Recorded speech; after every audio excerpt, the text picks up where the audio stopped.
Chapter 1. Eternal Life and the Awakening of the System. The immortal supports my crown, my hair entwined in the pursuit of longevity. How lonely it is! Beneath the setting sun, a young boy lay atop the slanted roof of a modest grass hut, a blade of dogtail grass clenched between his teeth, his hands cradling his head. His tone suggested a lamentation for immortality, yet his expression revealed a sense of secret delight in it. Woof woof! Beside him sat a large black dog, not on all fours, but with its hind legs crossed, back straightened. However, at this moment, the black dog appeared rather disheveled, two prominent front teeth missing, causing a slight gap, its right ear folded and drooping, and its once bright eyes now dulled, its already dark face appearing even more so. The boy's name was Chun Ning, who had traversed into this era nearly a century ago. This world was one of immortal cultivation, boundless and vast, with countless cultivators residing atop divine mountains, gazing down upon the mortal realm. In Chun Ning's memory, the black dog, affectionately named Hazy, had appeared in this world almost simultaneously with him, and like Chun Ning, it was ageless and immortal. Due to the nature of their longevity, Chun Ning and Hazy were compelled to relocate their home every decade. This village, Zhangjia Village, marked their 9th dwelling. In previous years, all had been well, but this year, the 5 sons of Old Wang from the neighboring village had grown up, and emboldened by their numbers, they frequently bullied Chun Ning. A week prior, under a cloak of darkness, Old Wang and his 5 sons had raided Chun Ning's humble abode, seizing the chickens, ducks, and geese he had nurtured for nearly a year, all in a single pot. Such tyranny? Is there no law left? Upon learning of this, Chun Ning was consumed by rage, sharpening his knives and axe in his left hand. A boning knife in his writhe sought out Old Wang. Reality proved harsh despite his aspirations. They were outnumbered, and Chun Ning and Hazy were thoroughly beaten. Had it not been for Hazy's desperate defense, Chun Ning might have been left maimed. The aftermath left Hazy in its current dismal state, and this incident profoundly impacted Chun Ning, bearing lasting significance. Old Hay, though we possess eternal life, we can still be slain. It is wiser to bide our time. A gentleman's vengeance is best served after a century. Woof, woof. Hazy wholeheartedly agreed, envisioning the day when they would uproot their ancestors' graves.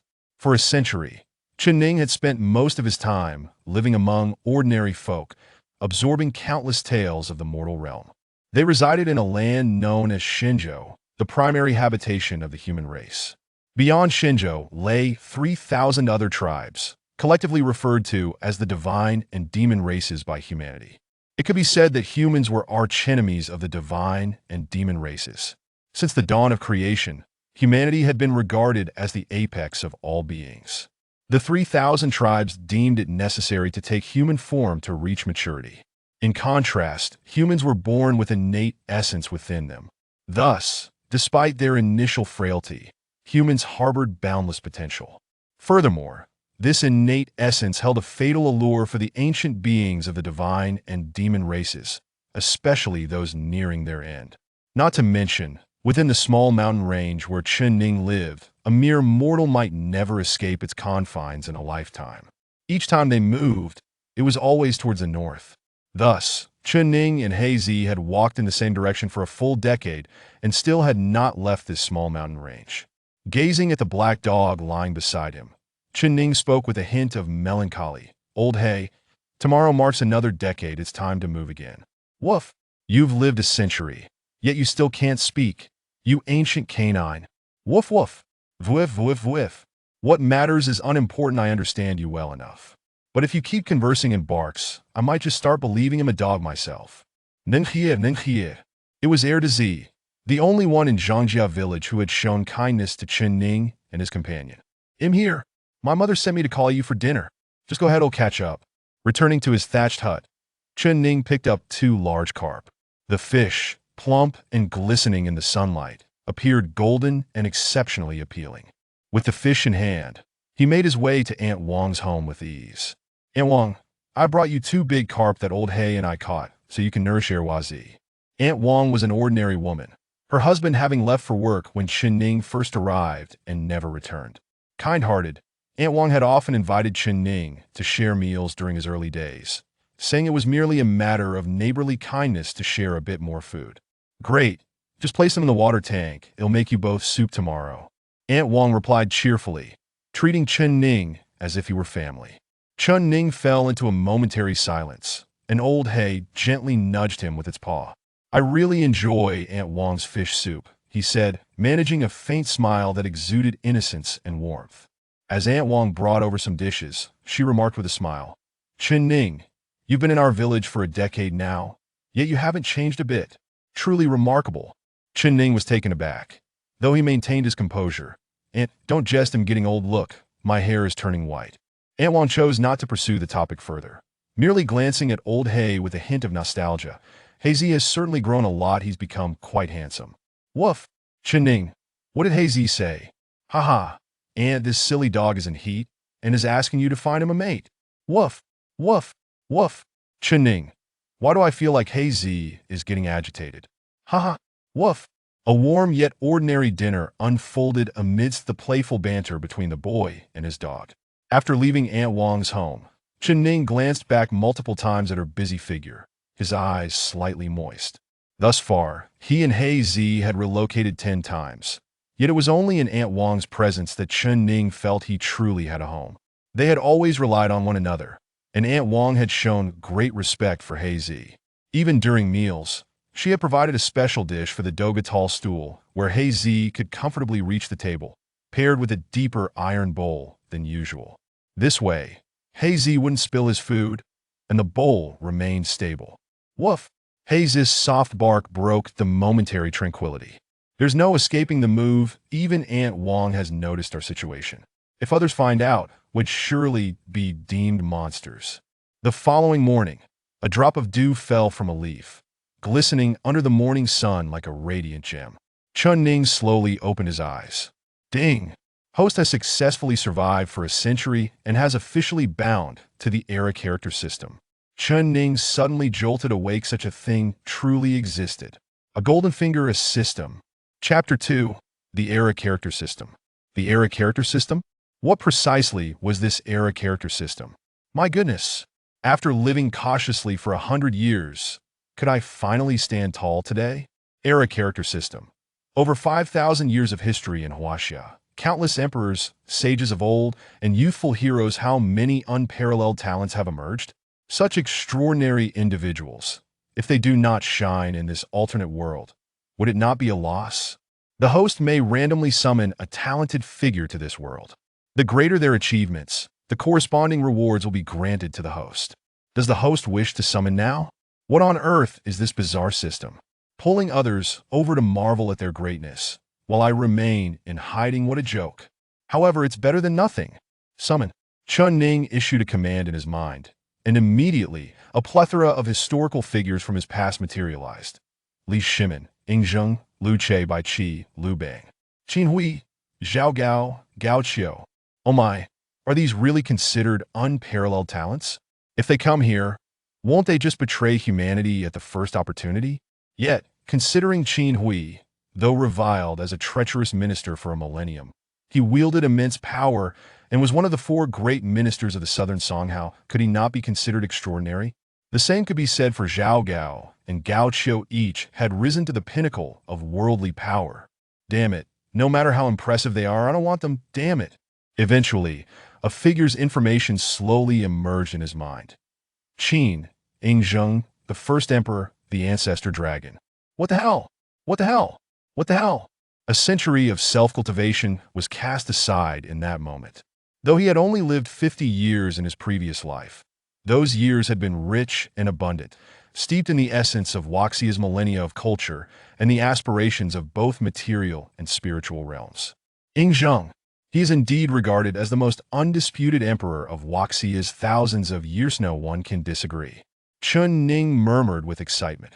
My charming ancestor, you never found the elixir of life in your previous life. Now, your descendant, Chen Ning, shall provide you with a platform for eternity. This world is far larger and more intriguing than Huaxia, isn't it? The first of Huaxia's history. How thrilling. As Chen Ning spoke to himself, he vigorously shook the neck of his companion, Hey Z Woof. Old hey you damn dog, you've bitten me again. Just wait until I establish my foundation. Ill feast on dog meat. Chen Ning was furious. What breed was this that it resorted to biting at every turn? While Chen Ping was playfully tussling with He Zi in the very heart of the vast Shenzhou continent, at the city of Shi. A thunderous crack resounded abruptly across the heavens and the earth, and after the flash of lightning, a young boy appeared out of thin air. The youth bore a face reminiscent of a tiger's maw, with a prominent bone protruding between his brows, standing tall at 8 feet 6 inches, an imperial aura emanating from him that could not be concealed. This boy was none other than the first emperor summoned by Chen Ning Yingzheng. Faced with this unfamiliar environment, Yingzheng displayed no signs of panic, exuding the grace of a sovereign, his brow furrowed with a hint of perplexity. Have I not been on the brink of death? How is it that I stand here in perfect health? Moreover, this body is at its peak. As Yingzheng pondered, ripples began to manifest in the space before him. An elderly man appeared as if descending from the heavens. Yingzheng gasped, exclaiming, "Is there truly an immortal in this world?" His astonishment was matched by the old man's who, gazing at Yingzheng, spoke with a quivering voice, "Ancestral. Ancestral. A dragon of the primordial dragon's fate." The old man then solemnly cast forth a beam of azure light, enveloping Yingzheng as if to shield him from something. "Young one, I perceive a connection between us. Do you wish to embark on a journey of cultivation with me?" At that moment, a tempest of emotions surged within Yingzheng. This was undoubtedly an immortal, the very being he had sought throughout his life, now standing before him. He had tirelessly sought the elixir of life, yearning to extend his existence. Yet it was not death he feared, only the stability of the Grand Huaxia. The world he now inhabited was clearly not the Grand Huaxia. Perhaps it was for the best. Let this life be lived for himself. Life, at times, unfolds in such a manner the obsessions held for a lifetime can dissipate in an instant, bringing a profound sense of relief that is enlightenment. Yingzheng, I pay my respects to my master. Good, good, good. A promising child indeed. The old man smiled, casting forth another beam of azure light, and together they soared into the distance. Meanwhile, a figure materialized in Chen Ning's mind, intricately linked to his own existence. Gazing towards the direction of Shi City, Chen Ning understood that the legendary Qin Shi Huang was there. Suppressing his wild thoughts, he looked at the small mountain village before him and sighed. Before the foundation is established, it's best to move. He Zi glanced at the burden of belongings weighing down on him, and then at Chen Ning, who was lost in contemplation and felt something was amiss. Woof, woof. Chen Ning was incensed. Good old He. Has your conscience been devoured by dogs? In the previous 9 instances, you've never grown. Was it not I who bore the brunt? He Zi blinked innocently, his expression shifting to one of feigned innocence, as if there were some truth to it. Well, after all, he was his elder brother. Perhaps these trivial matters were not worth holding on to. Whiff, whiff, whiff. The pots and pans have surely been in use for a century. They must carry some sentiment. Woof, woof. Oh, that blue stone? You're carrying it. Not me. If you can manage it, then so be it. Woof, woof. Curse you, old He. Carrying such a load and still arguing with me? Not far away, Aunt Wang stood with tears in her eyes, clutching a heavy bag, watching the duo of man and dog grow distant. Take care and travel safely. Half a year later, Chen Ning and He Zi passed through a small city. Pingan City. Chen Ning gazed at the 3 reassuring words, momentarily dazed, and said to the noticeably slimmer He Zi, "Old He, we've never stayed in a city. Shall we try living in one?" Having never carried such a load for so long, He Zi was eager to rest. Woof. Chen Ning was always one for democracy. Since He Zi agreed, it was settled amicably. Thus, the man and dog carried their belongings and settled into this modest little city. Pingan City was not large. A winding stream divided it into 2 halves. This stream bore its own name, Pingan He. It was unclear whether the city was built around the river or the river emerged alongside the city. But in any case, Pingan City was as comforting as its name suggested. The faces of its inhabitants radiated a soothing smile. Chen Ning and He Zi strolled along the cobblestone streets of Pingan City, enveloped in an atmosphere of reassuring happiness. The entire small city embodied tranquility and safety, much like Chun Ning's name. Eventually, after various explorations, Chun Ning and He Zi found refuge in a quaint tea house named Ping and Tea House. Unbeknownst to them, as Ing Zheng first began to cultivate, absorbing the surrounding spiritual energy, the entire Shanqing sect was left in astonishment. The spiritual energy in the air coalesced into a swirling vortex, the scene reminiscent of a dragon drinking water, as the essence of the heavens and earth swiftly filled Ing Zheng's body. In just a breath, he stepped into the first layer of qi cultivation. Everyone exclaimed in unison, a figure destined for immortality. Chapter 3. Ing Zheng's Epiphany. The Shanqing sect is one of the few schools of thought among cultivators dedicated to the cultivation of the heart and the Tao. Nestled in a spiritual mountain 1,000 miles from the capital of the Great Xia, its modest territory is revered by the local populace. This reverence stems from the sect's doctrine of tranquility and non-action, which does not advocate for a lack of action, but rather emphasizes honoring one's true self, avoiding the inappropriate, and pursuing the necessary. Even if it requires risking one's life, that a mountain's height is irrelevant. Where there is a celestial being, there is spirit. The disciples of the Shanqing sect are regarded as immortals by the common folk, practical immortals who engage in tangible deeds. Shanqing Daoist, the founding master of the Shanqing sect, possesses unfathomable cultivation, yet empathizes with the plight of ordinary mortals. His disciple, the current sovereign of humanity, has behaved oddly since the battle of 100,000 years ago, losing the favor of the people. His emergence is a harbinger of chaos. Standing atop the mountain, Shanqing Daoist faces the wind, his eyes filled with concern that my brother speaks the truth. I perceive this individual to be of dragon's fate, destined to be an emperor by nature. As soon as Shanqing Daoist finishes speaking, Yuqing appears out of thin air, the space rippling around him. Prosperity brings suffering. Death also brings suffering to the people. Shanqing Daoist lets out a long sigh, pondering how the common folk in this tumultuous era differ little from ants. Just over a month has passed since Ing Zheng began his cultivation. The spiritual energy above the thatched cottage suddenly retracts at an alarming speed, forming a small vortex of spiritual energy. Yuqing, atop the mountain, seems to sense something, his eyes glowing with golden light as he pierces through layers of space. Discovering that Ing Zheng has already broken through to the foundation establishment stage, such a terrifying talent, unprecedented throughout the ages. After breaking through to the foundation establishment, the aura emanating from Ing Zheng gradually stabilizes, and a faint, ethereal connection of causality manifests within his consciousness. His profound gaze turns toward the east, that where my purpose in this world lies. He is gazing directly at the location of Chun Ning. What a strange sensation! Chun Ning, who is roasting chicken in the wild, suddenly freezes, staring at his hands as if he has grown stronger. Meanwhile, He Zi, seizing the moment of Chun Ning's distraction, swiftly snatches a large chicken leg from Chun Ning's bowl. Slurp, the chicken leg, already devoid of bone, melts in He Zi's mouth. Damn it. Chun Ning erupts in anger. After so many years of brotherhood, He Zi dares to disregard the rules. He spits several mouthfuls of saliva, without any regard for his image, onto the now legless roast chicken. He Zi, incredulous, realizes this is also an option. Just as the two brothers are playfully bickering, streaks of light appear in the sky, and moments later, 3 figures materialize before Chun Ning. Boom! Chun Ning's heart jolts with fear. Immortals, the leading young man, noticing Chun Ning's dazed expression, furrows his brow in displeasure. Humph! You a mere mortal. Why do you not bow upon seeing me? Clang! An overwhelming pressure descends, and Chun Ning feels as if a colossal mountain has been placed upon his shoulders, suffocating him. Thud.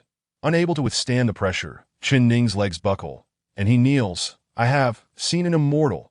He Zi, witnessing this scene, is filled with shock and rage, his pupils darkening until they engulf his entire gaze, ready to leap forward. Slap! A familiar hand presses down on his head. Bow! To the immortal! Instantly, the darkness in He Zi's eyes dissipates, his front legs bending, head lowered, not daring to look up at the immortals. The leading young man nods with satisfaction, his eyes filled with disdain. Did I ask you, where is Ping'an City? Chun Ning does not dare to raise his head, showing no disrespect, recalling an old man's words about traveling 500 miles north to find a lair of a demon. He replies, "Immortal, 500 miles north is good. Reward is in order." As soon as the words leave his mouth, the young man's right hand gestures, and a silver coin appears in his palm, casually tossed before Chen Ning. Swish, swish, swish. The three do not linger, as if conversing with a mortal would tarnish their immortal status. After obtaining the information they sought, they ascend once more on their swords, watching the three figures retreat into the distance. Chen Ning bites his lip, drawing blood, while the two silver coins are indented by his grip. "Old He, I swear to you, such an occurrence will never happen again." Chen Ning's expression is devoid of emotion. His words cold, yet his gaze is filled with depth. Woof. The following morning, as the sun rises, casting a radiant glow, the world brightens. "Old He, Old He." Chen Ning gently shakes the drooling Heisey, yet he remains unresponsive. "Damn it, bang." A heavy slap lands on Heisey's face, the thick skin leaving Chen Ning's palm numb. "Woof." Heisey, enraged, barks, "Damn it, I haven't had a natural wake-up in years." The daily quarrels have become a mandatory routine for the two brothers. Strangely, neither Chen Ning nor Heisey shows any sign of the humiliation they endured the previous night, as if it were merely a dream. "Old He, if we continue south for another 400 miles, we will reach Pingan City, that we haven't lived there yet. Shall we go explore?" Woof. The Shanqing sect has only been half a year since Ying Zheng's breakthrough to Foundation establishment that a heavy, oppressive aura descends, flooding the Shanqing mountain as the spiritual energy surges like a tide. Both Taoists, Shanqing and Yuqing, simultaneously sense a tremor, directing their gazes toward a specific location. The place where Ying Zheng is in seclusion. Roar! A terrifying dragon-shaped phantom bursts forth, roaring toward the heavens, golden light blotting out the sky, its pressure unmatched. In a daze, that terrifying aura seemingly possesses the power to eclipse the sun and moon, heralding the arrival of a true earthly emperor. Yuqing and Shanqing exchange a solemn glance, then perform a complex hand seal that a massive Bagua diagram materializes atop the Shanqing peak. One yin and one yang. One black and one white, obscuring all anomalies. After half an hour, the overwhelming spectacle dissipates, yet Ying Zheng shows no sign of awakening. And so, 5 full days pass. Ying Zheng opens his eyes, each glimmering with a swirling dragon-shaped phantom. Slowly, he rises. The tidal spiritual energy ruffles his black hair, while an ethereal dragon-shaped phantom continuously circles him. His towering figure strides forward, each step covering 100 zhang. Gradually, he retracts the overwhelming aura of the golden core and bows deeply toward the mountain's peak. Suddenly, the aura surrounding Ying Zheng begins to wane, descending from golden core to perfected foundation establishment, then to mid-foundation establishment, until he reaches the initial stage of foundation establishment. The two Taoists are astonished. Clearly, his foundation was incredibly solid, unprecedented in history. How could it suddenly transform like this? "Master, there is no need for concern. Ying Zheng has found his own path. The Shanqing Dao is not quite suitable for me." Ying Zheng's calm tone sends ripples of shock through the ears of the two Taoists that a self-created technique. Chapter 4. With Buddha in heart, one must wield a blade at this moment. Chen Ning is already settled in Pingan City. There is a Pingan River, and by its banks stands a Pingan tea house, where Chen Ning and Heisey now reside. The proprietors of Pingan Tea House are an elderly couple. The husband is named Ning Ziyuan, and his wife is Yin Shifeng. They have a daughter named Ning Pingan. The family is warm and friendly, creating a sense of home for Chen Ning and Heisey once more. However, after witnessing genuine cultivators, Chen Ning harbors a deep wariness toward them. This incident profoundly influences his entire cultivation journey, leading him to adopt a philosophy of survival. After all, he has a long life ahead, with longevity and a system. Why not survive until invincibility? In that instant, Chen Ning realizes that from the very beginning, the heavens had given him a hint. Heisey dog survival. The carefree Chen Ning of yours transformed into a more troubled individual. The outside world is far too perilous. Kid, bring me a jug of Pingan wine. A coarse voice interrupts Chen Ning's thoughts. The speaker is a burly man named Lu Erpi, one of the few ruffians in Pingan City, who often lives a rough life and returns to the city only once every 6 months. Chen Ning recalls that during Lu Erpi's last visit for drinks, he didn't pay, claiming it was a friendly gesture for their first meeting. Second brother is here. Please take a seat. The drinks will be here shortly.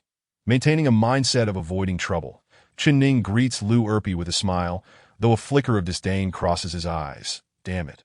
Is he going to freeload again? A jug of Ping'an wine, a plate of peanuts, and half a pound of beef quickly vanished before Lu Erpy. Kid, this time second brother was in a rush and didn't bring any money. Just put it on my tab that I promise I won't treat you unfairly later. Lu Erpy drapes an arm around Ning's shoulders, appearing to negotiate, yet his tone is laden with menace. Ning glances at Lu Erpy's bulging wallet. Does this guy really have no money? However, Ning dares not confront Lu Erpy directly. Damn it. Just looking at their physiques, one Lu Erpy could easily match two Nings. All right then, second brother, as long as you're happy. Ning continues to smile. Masking any dissatisfaction, Lu Erpy, satisfied, pats Ning's shoulder, muttering, "Don't worry, second brother won't. You shall not be wronged." Ning gazed at the darkening sky, then cast a glance at Lu Erpy, who staggered out the door. His eyes shimmered with a mysterious glint, and suddenly, with a resolve hardening in his heart, he exclaimed, "Old Hay, let us embark on a grand venture. Woof, I have long harbored a disdain for him. The last time. He even deducted the drinking expenses from my rations." The man and the dog trailed behind the inebriated Lu Erpy, hidden within the cloak of night, unnoticed by all. Lu Erpy resided at the far eastern edge of Ping'an City. Behind his abode lay a small hill, from which the Ping'an River flowed. Lu Erpy's notoriously domineering demeanor meant that few residents dared to live in proximity to him. At this moment, the man and dog were shrouded in shadows. Their presence signified only by a pair of glinting eyes. When the opportunity for vengeance arises, grievances shall never linger until the morrow. In moments of powerlessness, let us endure and outlive them. Old Hay. What say you? Ning's eyes sparkled with a chilling light as he spoke through gritted teeth to the canine at his side. Woof. Ning, allow me to leap forth and sink my teeth into him. After all, I am but a dog, and should I be caught for harming a man, what consequence is there? By heavens! Old Hay, you are rather astute. It appears you have been reading quite a bit lately. Ning was taken aback. Old Hay's mind was indeed sharp tonight. Yet he ultimately dismissed the notion, for Lu Erpy had merely bullied him, committing no heinous crime that warranted death, with a swift motion. They scaled the wall and landed softly on the ground. For reasons unknown, Ning felt invigorated recently, with noticeable enhancements in all aspects of his physical capabilities. After much contemplation, he subtly sensed that this development was inexorably linked to his elusive ancestor. Before long, Ning and Hay Zi stumbled upon the sight of Lu Erpy sprawled across the table in a drunken stupor. That moment, Lu Erpy was fast asleep, oblivious to the world around him. Old Hay, are you up to the task? My vision is somewhat blurred in this darkness. Ning inquired with a serious expression. Woof. Yes, indeed. Now you go. Just to confirm, our target is solely that money bag. Woof woof. Hazy assured Ning before leaping forth with the agility of a panther, weaving through the enveloping shadows that in no time. Hazy found himself at Lu Erpy's side in the pitch-black night. Hazy's eyes glimmered with an otherworldly light. There it was. The plump money bag was clutched tightly in Lu Erpy's grasp, seemingly still in the midst of counting his coins before succumbing to slumber. Furrowing his brow, Hazy pondered the potential consequences. If he exerted too much force, would he rouse the beast? Carefully, he bit down on the corner of the money bag, slowly attempting to pull it back. Unbeknownst to the slumbering Lu Erpy, he must have dreamt of something unsettling, for he murmured in discontent and tightened his grip on the money bag. Woof. Hazy cursed inwardly, realizing the challenge ahead. At that moment, from a distance, Ning, aided by the dim moonlight, discerned the standoff between Hazy and the sleeping Lu Erpy. To hell with it. Let us gamble. A bicycle may transform into a motorcycle.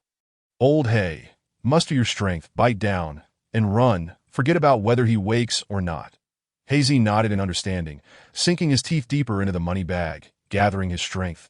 With a sudden burst of energy, he dashed away in a single, fluid motion. Outside, Ning merely caught a fleeting glimpse of a shadow darting past him. Hazy cleared the wall with a remarkable leap. The shadow vanished from sight. Ning glanced back at Lu Erpy, only to find him still unresponsive, deep in slumber. Had Old Hay's movements been too swift, Ning hurried to the wall and leapt over, peering down to find He had already disappeared, showing no inclination to wait for him. Curse that ingrate. I raised him all this time. Chen Ning muttered under his breath, hastening to depart, for the night was long and fraught with potential misadventures. Upon his return to the tea house, he found He waiting patiently, feigning innocence as if he had not just participated in a heist alongside Chen Ning. Chen Ning cast a knowing glance at He, who instantly understood, raising his head with pride, assuring Chen Ning that he had executed his task flawlessly and stashed the spoils away securely. Chen Ning then regarded Ning Zhan, who was diligently tallying accounts, and greeted him, "Boss, I shall retire for the night." Ning Zhan nodded slightly, his gaze remaining fixed on his work. Just as Chen Ning passed by Ning Ziyuan, the latter abruptly uttered, "In life, one must possess both compassion and strength. Be capable of riding forth to vanquish foes, yet also kneeling in devotion. As long as you hold that balance within, do not dwell on notions of right or wrong. Follow your heart." Chen Ning paused, pondering whether the proprietor was addressing him directly. Did he somehow know of Chen Ning's intentions? With a hint of confusion, he stepped into the tea house's rear courtyard, murmuring to himself, "Compassion in the heart, strength in hand." Chen Ning nodded, though he grasped little of the wisdom imparted. Ning Zhan's distant voice echoed once more, "Even the mightiest cultivator is still human, no matter how formidable the path. It ultimately leads back to oneself. More often than not, the journey is less about the path and more about the heart. The broader the heart, the stronger the path." Chapter 5. Little He. Call me immortal. The Pingan Tea House provided excellent accommodations and meals. Originally, the rear courtyard served as an inn, but Ning Zhan found it too boisterous, and as Pingan City attracted few outsiders, he closed the inn. Consequently, the entire courtyard now housed merely 4 individuals and a dog, making it neither cramped nor noisy, much to Chen Ning's satisfaction. At tea that moment, the man and dog were dividing their spoils, each set to receive a substantial sum of 50 taels. Chen Ning had never encountered such wealth before. His eyes sparkled with excitement. He was equally elated, using all 20 of his paws to count the bounty, exclaiming, "Chen Ning, we have struck it rich." The newfound respect in He's gaze was unprecedented, and Chen Ning felt himself soaring with pride, thinking, now you acknowledge my superiority, woof. Indeed, I yield. I shall never again contest your position as the elder brother." Chen Ning was about to elaborate when suddenly, a thunderous sensation coursed through him. As if chains binding his very essence had shattered, he felt an unparalleled sense of ease, as though his life had ascended to a new echelon. Ding. Character. Ing Zheng has entered the Golden Core realm, thus rewarding the host with Qi cultivation, and Ing Zheng has created a unique cultivation method, the initiation of the dragon. At last, it has come. After 102 years of waiting, it is finally here. Chen Ning was overwhelmed with exhilaration.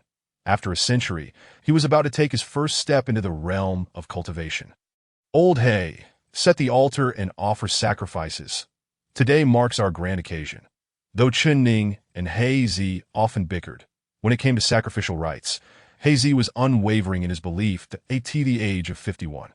He had once fallen gravely ill, suffering for 3 days and nights, nearly convincing himself that he would not survive, shedding tears as he bid farewell to Chen Ning. Did I in silence? Chen Ning crafted a sandalwood incense burner, a bronze talisman, and a sandalwood flag. The incense burner stood in the center, with the talisman and flag flanking it. Ancestors of Huaxia, I, your descendant Chen Ning, come to pay my respects, hoping that you will grant protection and blessings to me and He, ensuring our safety and health.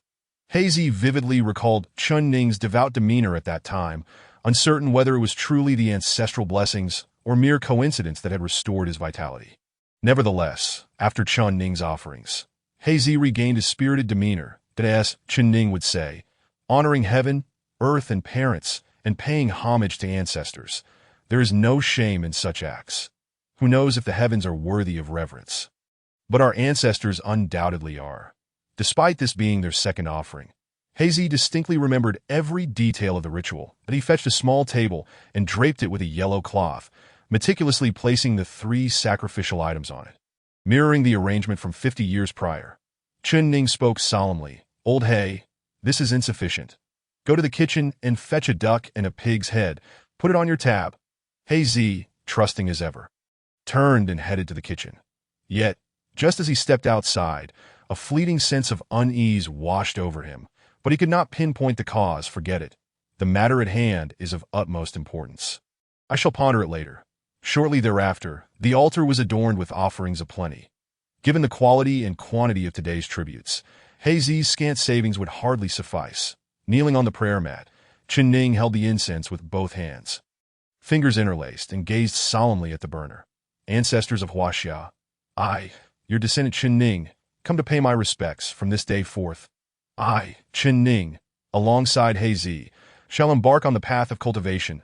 I implore you to bless our journey with smooth sailing and open paths.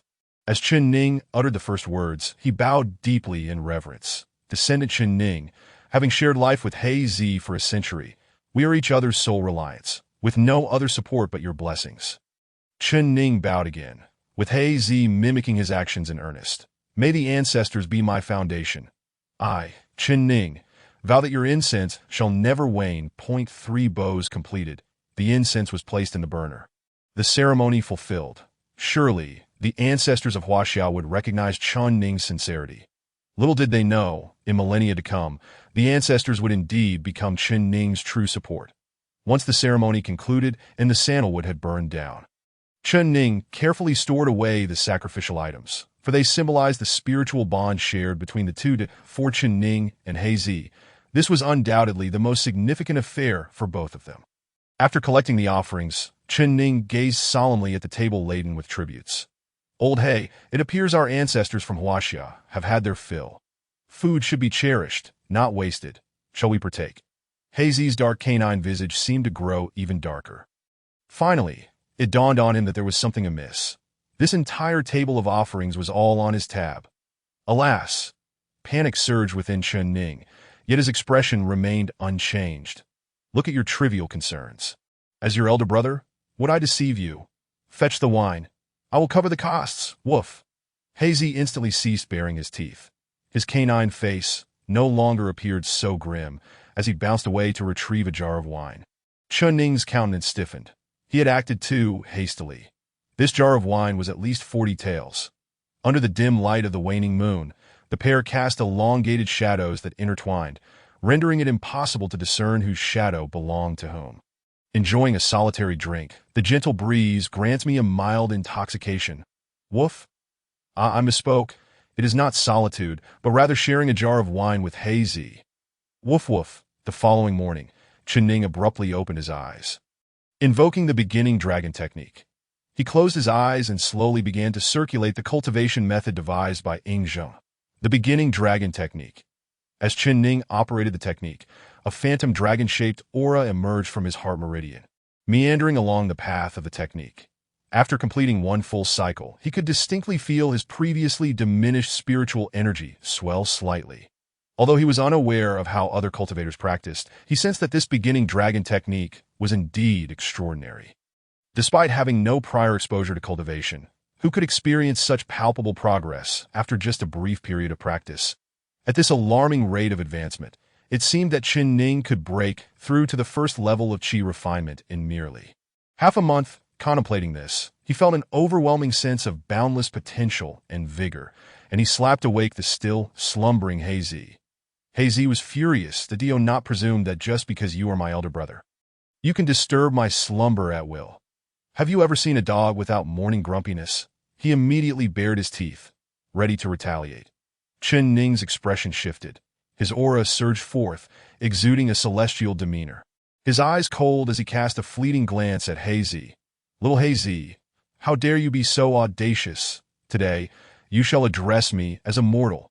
With that, Chen Ning brought his right hand together, summoning a flicker of flame. He Zi's face was one of utter astonishment. Woof! Immortal Arts. Chapter 6. He is not called Old He, but rather old by Chen Ning's minor display was enough to leave He Zi utterly astonished. In his 100+ years of life, it was the first time he had encountered a living immortal. How could he not be excited? Woof! Do not rush. This is just the beginning. Once I thoroughly understand this, I shall teach you. Previously, while listening to tales, he had often heard that cultivating immortality required spiritual roots. The 5 primary spiritual roots are metal, wood, water, fire, and earth. The more singularly one cultivates, the faster they progress, as they only need to absorb one type of spiritual energy. However, it is not to say that these 5 roots are the best. If one were to possess an extraordinary spiritual root, that would be even more remarkable. Why? Because no one would compete with you. Yet, the beginning dragon technique that Chen Ning practiced was peculiar. After cultivation, it indeed increased his spiritual energy, but it was not limited to any one type of spiritual power. All forms of spiritual energy could be employed effectively. With a thought, Chen Ning instantaneously transformed his internal spiritual energy into water spiritual energy, conjuring a fist-sized water sphere above He Zi's head, which promptly splashed down onto his large canine head. Woof. He Zi was enraged. Do you not think that just because you have become that immortal master, you can toy with me? No matter how impressive you are still my elder brother. I shall still bite you. The subsequent days turned serene. By day, Chen Ning worked at a tea house, and by night, he practiced in the backyard, his internal spiritual energy growing denser by the day. He often reflected on how he must be a once-in-a-thousand-years talent for cultivating immortality, his progress so evident. Little did he know that when Ning Zheng created his own exclusive cultivation method, he had broken through to the qi refinement stage in the span of a single breath. In 6 months, he ascended to the foundation establishment stage. After reaching the foundation establishment, he broke through to the golden core stage in merely 10 months, which included Ning Zheng's self-created method for the golden core realm. Thus, it is evident that comparisons among individuals are futile. Some can rise from nothing to become billionaires, while others struggle to meet their basic needs. Of course, the immortal Chen Ning was indifferent to such matters. Talent. What is that? Does it matter? What you can achieve in a day, I can accomplish in a year. Can you outlive me? Finally, after half a month of cultivation, in the backyard of the tea house, within Chen Ning's room, boom! A deep rumbling resonated as Chen Ning's eyes gleamed, his whole body emanating a sense of clarity, feeling considerably lighter. He had reached the 2nd level of qi refinement. At this moment, Chen Ning's confidence soared. He felt that if the 3 immortals who had previously bothered him returned, he could suppress them with a mere gesture. Chen Ning, come out! At that moment, a furious voice echoed throughout the tea house. Chen Ning's gaze sharpened. It was him, Lu Erpai Zi. Humph. Utterly unaware of his own folly, he walked out of the backyard with an imposing demeanor and entered the tea house. Oh, is that you, second brother? Come to settle the wine debt? At this moment, Chen Ning exuded an air of confidence. After all, he was now half an immortal, and what did he have to fear from a mere mortal? Lu Erpai Zi's heart raced. What has happened to this fellow? He seems a bit different from before. Despite feeling intimidated, he could not allow a hint of cowardice to show. Chen Ning, I ask you, half a month ago, on the night of my last visit, where were you? Chen Ning was taken aback. Had he discovered the robbery? Where? Why? I was resting at the tea house. As he had not yet mastered the immortal path. He thought it prudent to concede a little. Who knew whether Lu Erpai Zi had some hidden agenda? Lu Erpai Zi snorted coldly. Resting. That night I drank too much and in a daze. Saw a black dog steal my purse. When I awoke the next morning, the purse was indeed missing. Over the past half-month, I have scoured the entirety of Ping'an City, and the only place where the black dog is here. Pray tell, is your dog named Old Hay, Black Dog? Old Hay? I know not what you speak of. I have never seen a dog by that name. Trying to deceive me? I played that game over 100 years ago. Chen Ning scoffed. Lu Erpai Zi's eyes flickered as he produced a roasted chicken, calling out to the dog lounging at the entrance. Old Hay, come eat some meat. Yet He Zi did not even lift an eyelid. Appearing utterly uninterested lying there, damn it. Does he truly think I am a dog? Am I to comply? Am I a fool? Lu Erpai Zi's face stiffened. Could he have truly made a mistake? Still, filled with reluctance, he gritted his teeth and said to Chen Ning, call him Old Hay. I want to see if he responds to you. Chen Ning nearly burst into laughter. He truly believed Old Hay was a dog. Second brother, I respect you, and I call you second brother to invite you for a drink. This is beneath me. Do not belittle me. The onlookers around them began to murmur among themselves. Indeed, Chen Ning is such an honest child. Lu Erpai Zi has grown accustomed to bullying him.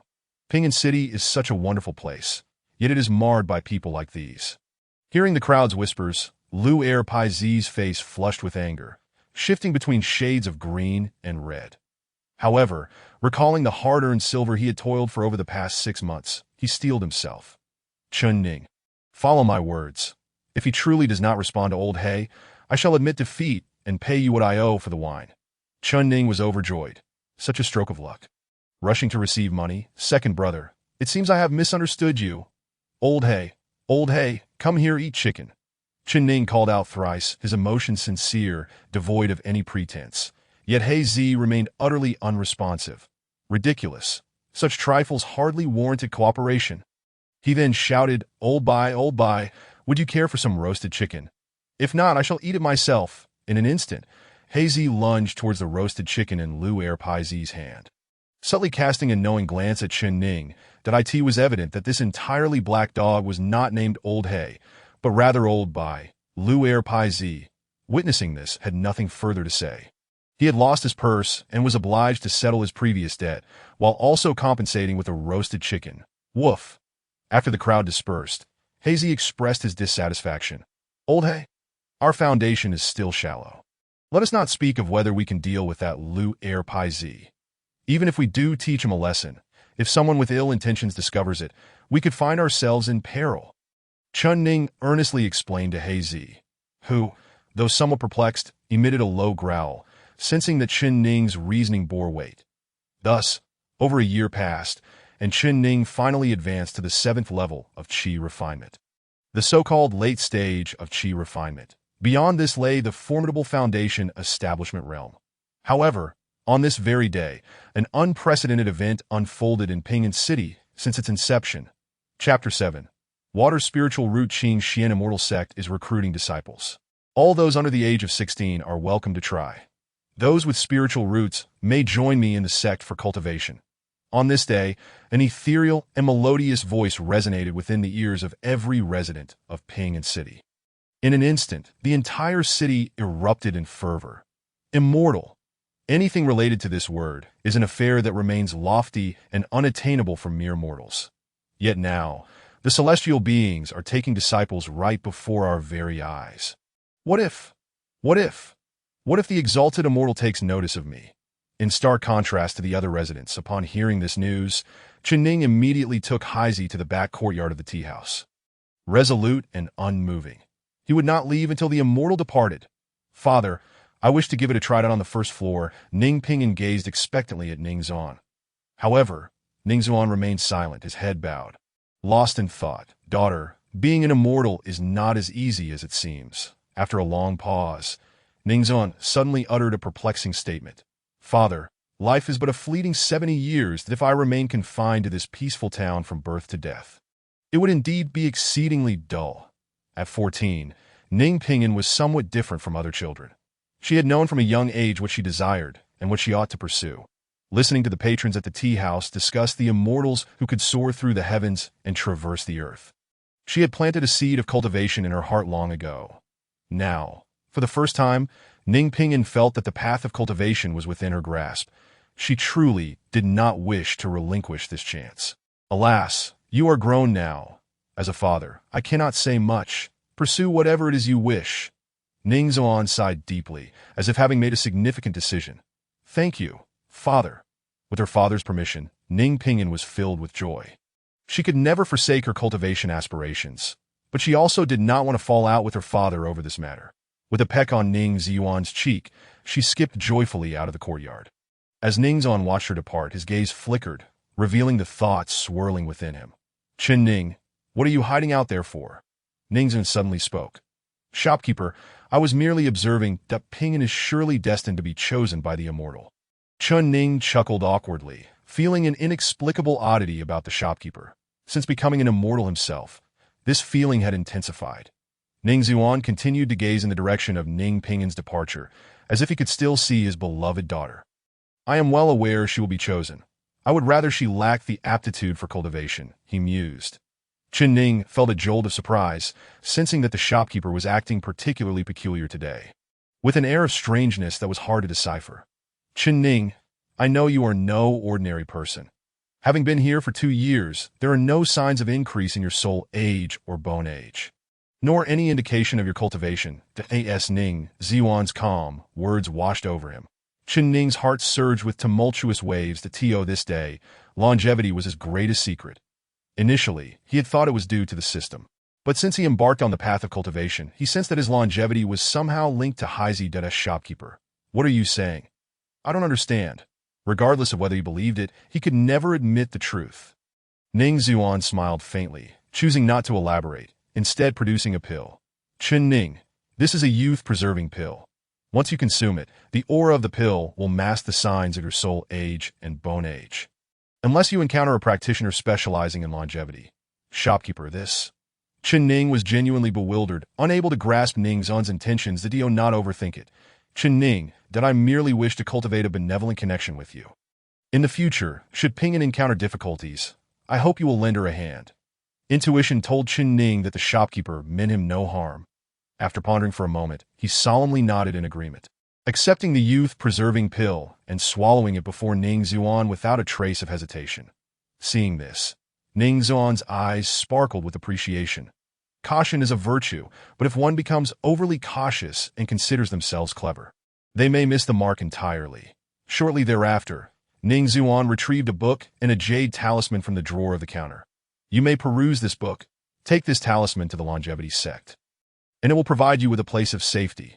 Chen Ning looked at the book in his hands, which bore 3 characters he did not recognize, while he recognized the 3 characters on the jade talisman. Longevity sect. Shopkeeper, I vow that I shall never go back on my word to you, swearing on the ancestors of our Huaxia. Ning Zuan waved his hand dismissively. Proceed to the back courtyard. Someone is about to arrive. Just as Chen Ning stepped into the back courtyard, 2 figures descended from the sky at the entrance of the tea house. One was Ning Ping'an, who had just rushed to test her spiritual roots, while the other was a female cultivator. This cultivator, adorned in a flowing gown, was tall and graceful, exuding an aura that seemed to repel all but the most intrepid, like an unyielding iceberg. Father, I can cultivate. My master says my aptitude for cultivation is exceptional. Before the female cultivator could speak, Ning Ping'an excitedly rushed to Ning Zuan to share the good news. Ning Zuan smiled and affectionately ruffled Ning Ping'an's hair, his face brimming with indulgence. Esteemed elder, I am Yu Xian from the Qing Xian sect. The head of Qing Shui peaked that Ping'an possesses a water-type celestial root, a rare talent for cultivation. Rest assured, the Qing Xian sect will treat her well. Celestial root? Ha! The Qing Xian sect is indeed a commendable choice. At least their reputation is intact. Thank you, Immortal. It is a great fortune for my daughter to follow you in her cultivation. Ning Zuan appeared exceedingly anxious. Bowing deeply to Yu Xian, that Yu Xian lightly waved her hand, and Ning Zuan found himself unable to bow any further, his trepidation intensifying. Elder, there is no need for such formality. I must thank you for raising such an excellent disciple. Unlike the 3 cultivators Chen Ning had previously encountered, Yu Xian was not aloof. Rather, she was exceedingly courteous. Her voice and mannerisms evoked a feeling akin to a gentle spring breeze, leaving one enchanted. Ping'an, it is time to bid farewell. Gather your belongings. The news of your celestial root will likely spread quickly, so it is best to depart soon. The girl who had just been overflowing with excitement now stood on the verge of tears, tearfully bidding farewell to her parents, her eyes filled with reluctance. Ping'an, you are merely going to cultivate, just a journey away. When you miss your parents, your master will bring you home. Thank you, master. Ning Zuan and his wife bowed with utmost respect. Thank you, Immortal. Thank you, Immortal. Ping'an, let us be off. Wait, master. Ning Ping'an dashed into the back courtyard and knocked on Chen Ning's door. Ningge, I'm going out to cultivate. Chen Ning smiled. What a wonderful thing. Our Ping'an shall become an immortal. Yes. Once I become an immortal, I will protect you. Ha! Very well. Then your Ningge shall await your return. Take care, Ningge. May our little Ping'an's path to immortality be smooth and prosperous. Chapter 8. Foundation established thus. After Ning Ping'an's departure, Chen Ning lived in Ping'an City for another 4 years, leading a life much like before, working at the tea house by day and practicing a little in the back courtyard by night. Now, Chen Ping was a formidable practitioner at the 6th level of Qi refinement, and it was undisputed that he was the foremost cultivator in Ping'an City. A year ago, Ning Ping'an returned for a visit. She was a far cry from the girl who had left. Now, she emanated a vast aura that seemed as boundless as the ocean to Chen Ning. According to the girl herself, she had become a genuine late-stage foundation establishment practitioner. Chen Ning, looking at his own cultivation at the 8th level of qi refinement, fell into contemplative silence. It seemed the ancestral techniques were not as formidable as he had believed. They certainly paled in comparison to the girl's cultivation level. Old Hay, have you been sneaking my wine again? After years of saving, you've consumed it all. Haven't you? Chen Ning fumed, having finally made a breakthrough in his cultivation and wishing to celebrate with a drink. To his dismay, he discovered that his precious wine barrel had been replaced with water. Woof! Heisey held his head high, firmly believing that as long as he was not caught red-handed, he had done nothing wrong. You scoundrel! If I don't teach you a lesson, you might not understand who is the real master here. Chen Ning erupted, slapping Heisey's back. To his astonishment, the slap produced a metallic clang, as if Heisey's back were an iron plate, leaving his hand numb with shock. Chen Ning was taken aback. What on earth was going on with this little black dog? He had cultivated for 5 years, and yet could not best this little creature. Have you been secretly cultivating? Chen Ning stared at Heisey in bewilderment, unable to comprehend the situation. Woof, woof. Cultivating. What is that? This dog doesn't he know? Woof. Damn it. The weight of the world is upon me. Old Hay. Are you serious? Suddenly, Heisey leapt up like a small mountain, bearing down on Chen Ning. Damn it. Old Hay, you're so heavy. I can't breathe. Chen Ning exclaimed in alarm, realizing that Heisey had not only thickened his skin, but had also become surprisingly heavy. Woof! Heisey himself was puzzled, having no idea what was happening. Ever since Chen Ning began cultivating, his physical prowess had improved day by day. Just then, boom!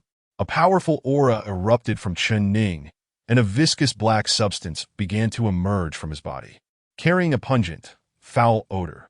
Like the vile remnants expelled after excessive drinking, Chen Ning's eyes widened in disbelief as he gazed at his own body, murmuring, "This is all meridians unblocked, marrow cleansing, foundation establishing?" Indeed, in the next moment, a chime echoed. Yingzheng broke through to the golden core stage, achieving the Yuan-Ing. The system rewarded the host with foundational cultivation and the ancestral dragon long fist. Chen Ning was overjoyed, exclaiming, "My heavens, my revered ancestor! You are truly formidable, Yuan-Ing already. It has only been 5 years. What a monstrous talent!" Meanwhile, millions of miles away in Shiqing, the foremost sect, the Shanqing sect, Yingzheng, who had been practicing in this realm for 5 years, was initially under the tutelage of Yuqing Daoist, one of the 3 ancestors of Shanqing. However, Yuqing Daoist had only instructed Yingzheng for a single day before sighing, "This child cannot be taught by me. Nor is there anyone who can." Upon hearing this, the entire Shiqing cultivation community erupted in commotion. Who is Yuqing Daoist? One of the 3 ancestors of Shanqing. His cultivation has long reached the heavens and the earth. A true powerhouse, a being of integration. He has already touched the path of the heavens and is viewed as a celestial being by cultivators, with a lifespan that could extend to 100,000 years. Although Yingzheng's emergence and Yuqing's words caused a stir among the cultivators in Shiqing, Yingzheng's subsequent performance was astonishingly impressive. Within half a year, he established his foundation. In 14 months, he reached the golden core. And in 5 years, he transcended the Dan stage to become a Yuan-Ing. Remarkably, this fellow seems to disregard the ironclad rules of the cultivation world. If it were to be revealed that all of Yingzheng's cultivation techniques were self-created, one could only imagine the reactions of outsiders. The very moment Yingzheng stepped into the Yuan-Ing stage, his eyes suddenly opened wide. So that is how it is. After spending a day consolidating his cultivation, the next day, Yingzheng approached Yuqing Daoist to take his leave. "Master, I wish to venture out for some experiences. You know, this place is not suitable for my cultivation." Yuqing Daoist sighed softly.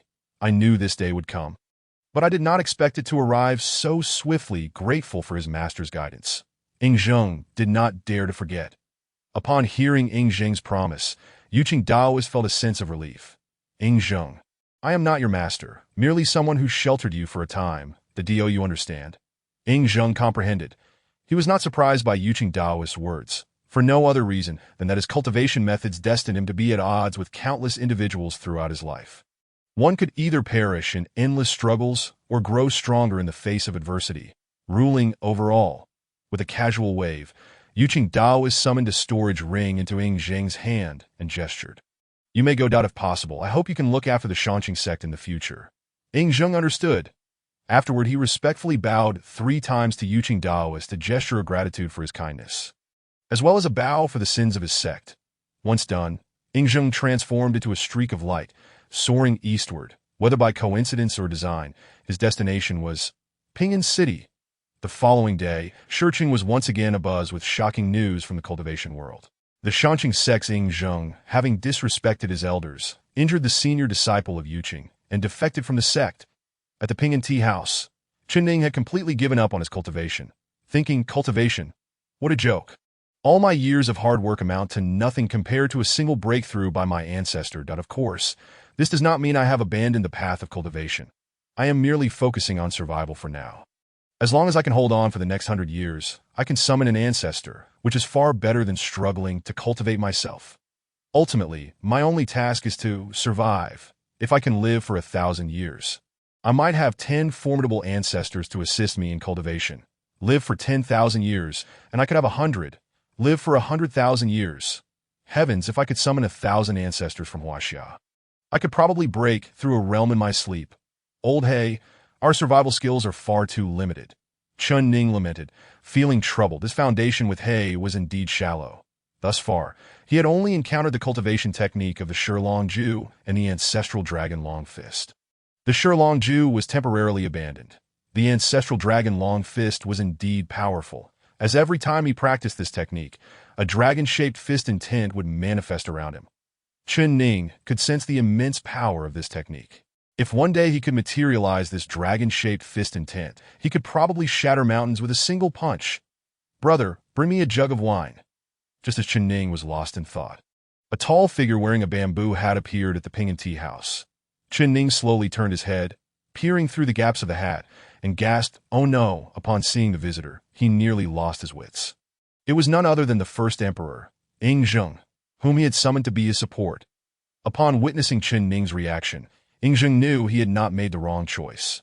Even if he had, this person undoubtedly knew something. With that thought, Ing Zheng removed his hat and simply looked at Chen Ning. Chen Ning glanced at Ing Zheng, who bore a resolute expression and an air of authority, possessing an innate imperial visage. Standing nearly 2 meters tall, he was half a head taller than Chen Ning.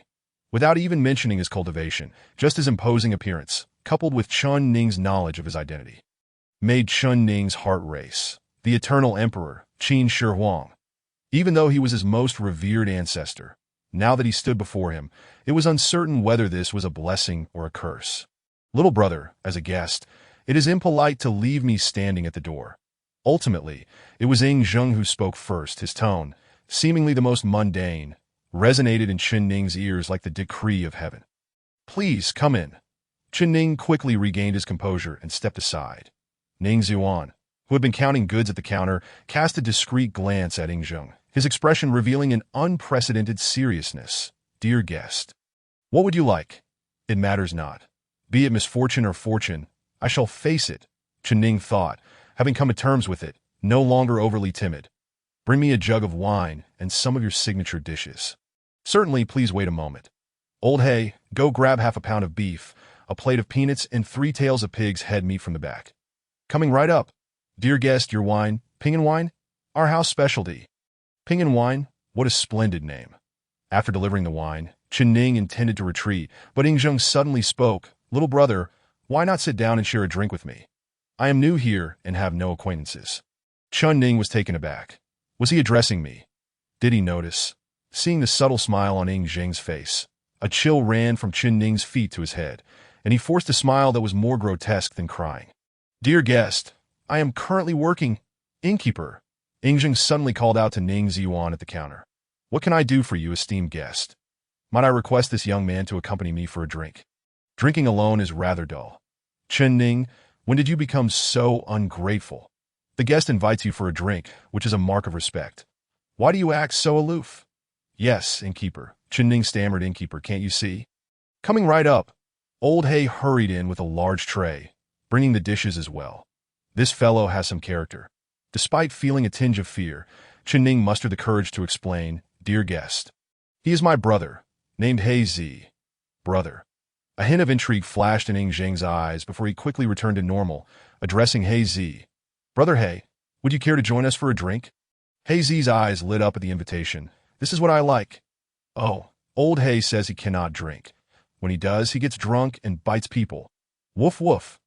He Zi panicked, cursing inwardly for the blunder. After 3 rounds of drinks, neither party had spoken further. Ing Zheng continued to drink and eat without any change, while Chen Ning felt increasingly uneasy, unsure of Ing Zheng's intentions. Finally, Ing Zheng casually asked, "Little brother, do you not have anything you wish to discuss with me?" Here it came. Chen Ning's heart raced, and he feigned calmness. "Discuss what? This is my first time meeting you." "Is it?" Ing Zheng replied nonchalantly. And suddenly, an overwhelming aura pressed down on Chen Ning. Not a suppression of cultivation, but the regal authority that comes from long-standing power. Only then did Chen Ning truly feel the weight of what it meant to unify the 6 kingdoms. What it meant to be the first emperor of Huaxia. What it meant to be an eternal sovereign. Sweat poured down Chen Ning's face, his complexion pale. This psychological pressure was far more uncomfortable than any physical oppression from a higher realm. Seeing this, Ing Zheng revealed a hint of satisfaction. "Good lad, not a coward." And as his aura receded, he transformed back into the amiable drinker he had been before. "That I do not know how much you are aware of. But what I do know is that I have come to this world because of you." Ing Zheng's words struck like thunder, cutting straight to the heart of the matter. Cough cough. "Why pretend? My ancestor knows everything." Chen Ning finally spoke up. "Indeed, we originally existed in the same space, but time flowed differently. You were born a few thousand years before me. As for this world, I arrived here by accident. Of course, due to certain reasons, every 100 years I can randomly summon a person from our original space." Ing Zheng's eyes brightened. "The future. What became of the Qin after my death? Did Fusa govern the Qin well? Was the threat of the Xiongnu resolved? Indeed, regardless of the circumstances, the figure before me remains the illustrious ancestor Chen Ning, whose heart beats solely for the prosperity of Huaxia." As Chen Ning contemplated weaving a benevolent falsehood, he quickly recognized the folly of this approach. After all, others would inevitably arrive, and should the truth be unveiled, he would find himself caught between 2 worlds. Surely, it could not be that I, a being of eternal life, could only exist for a mere century. Fu Su did not ascend to the throne. It was Hu Hai who inherited the empire. After your passing, Zhao Gao and Li Si instigated the Shaqiu coup, altering your will, which led to Hu Hai's ascension, while young Su was coerced into taking his own life. Upon hearing this, Ing Zheng felt a slight twitch at the corner of his eye, yet he exhibited little emotion, merely expressing a fleeting sentiment. I had long suspected as much. His temperament was far too gentle. Although Hu Hai may have been somewhat inept, governing by law should not have led to an abysmal reign. Should it? Oh, first emperor. Hu Hai indeed ruled by law. Yet there must be limits to any approach. Excess is as detrimental as deficiency, leading to Hu Hai's tyrannical rule. Ultimately, this engendered a backlash, inciting peasant uprisings and noble resistance, culminating in a demise at the hands of Liu Bang and Xiang Yu. Ing Zheng, who had remained unmoved by the news of Fu Su's death, now found his eyes brimming with tears. In prosperity, the people suffer. In chaos, the people suffer. I can only blame the heavens for granting me so little time. I lament not discovering the elixir of immortality. Chen Ning's spirit was shaken. The historical records which spoke of the first emperor's quest for eternal life were, in truth, driven by this profound desire.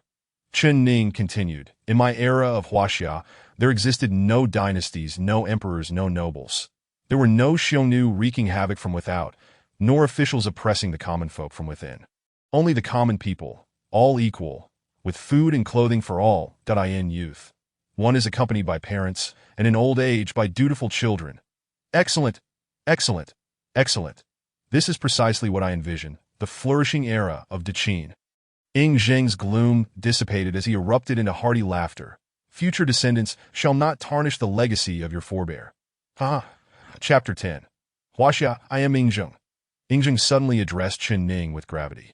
Startled, Chen Ning was uncertain why Ing Zheng had adopted such a demeanor, but nonetheless proceeded to engage in conversation. "Chen Ning."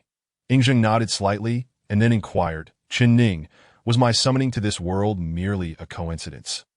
Chen Ning pondered briefly, beginning to grasp Ing Zheng's intent. You wish to know if I can summon others to this world. Ing Zheng nodded affirmatively.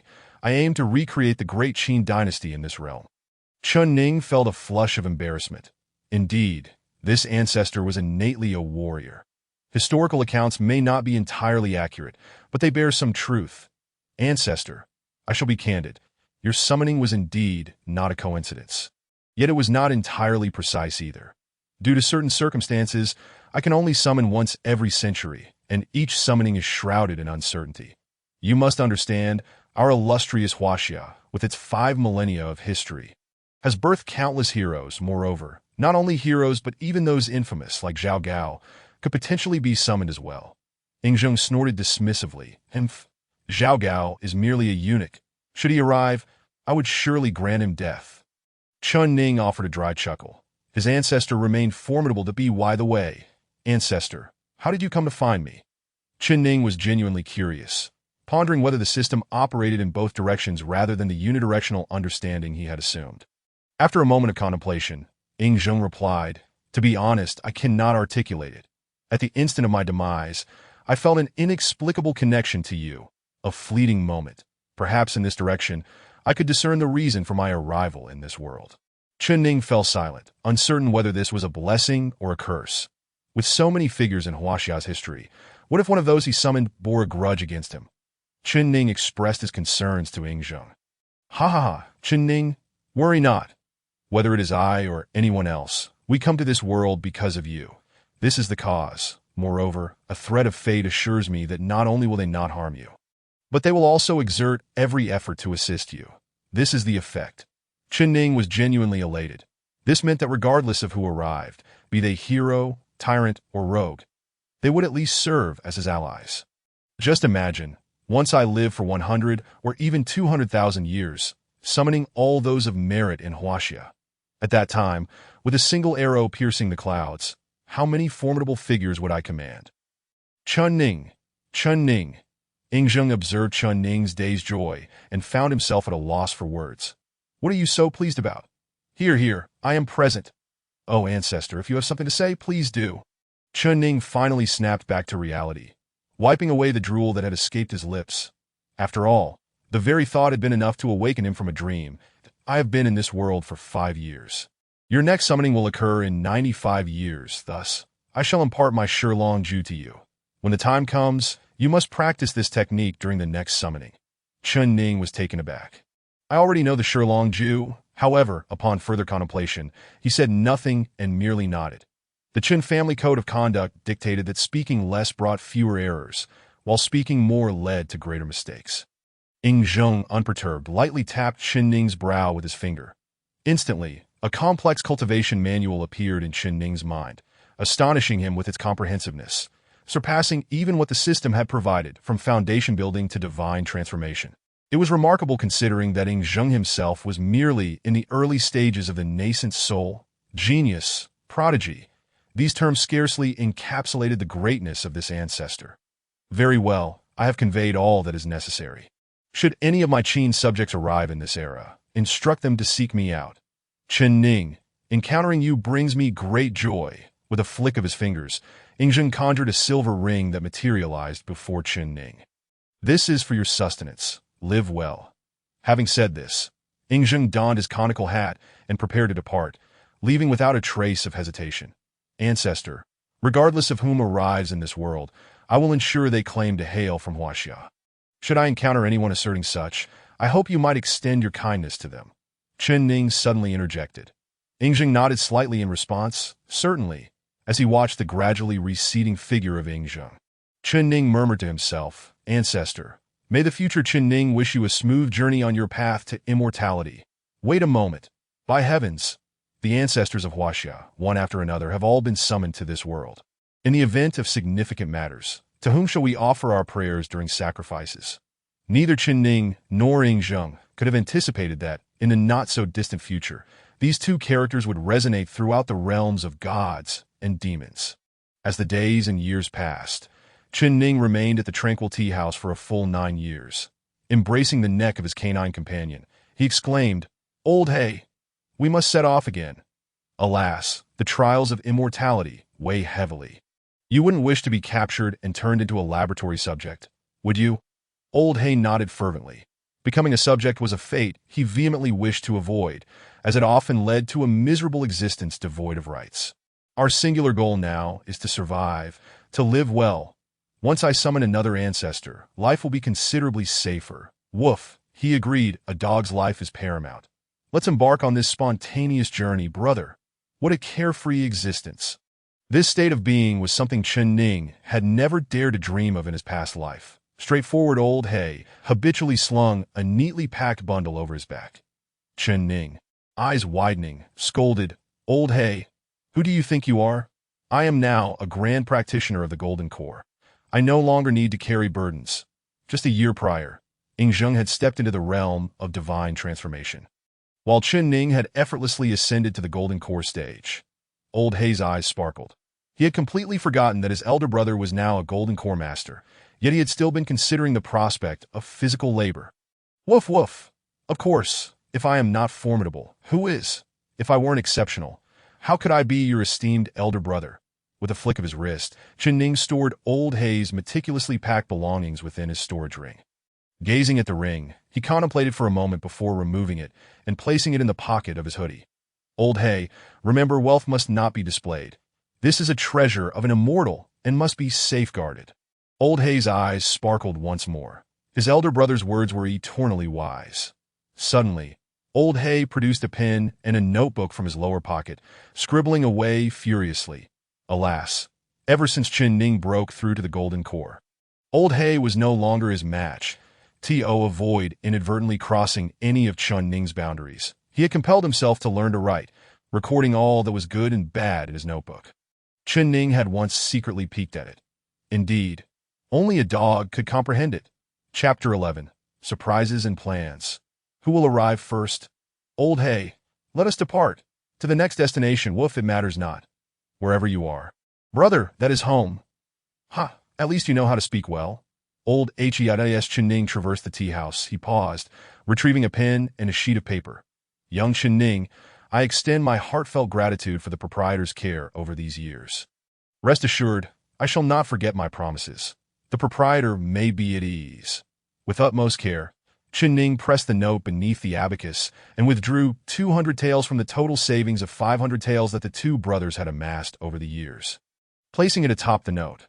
With that, the pair vanished into the moonlit night. At that moment, Ningzhan, who was peacefully slumbering on the second floor of the backyard, suddenly opened his eyes, with a faint sense of awareness. A hint of a satisfied smile graced his lips, just as the note left by Chen Ning at the counter unexpectedly turned to ashes, wishing you a smooth path to immortality. As Chen Ning and Heisey approached the city gate, Heisey abruptly halted, his black, flappy ears twitching. Woof. There are many people outside. Armed too. Chen Ning was taken aback. What is happening? Is there someone targeting me? No, I'm at least a Golden Core immortal now. With divine sense. He quickly extended his divine sense, only to discover that there were at least 50 to 60 people outside the city, each wielding either a knife or a sword. The three leaders were even mounted on horses.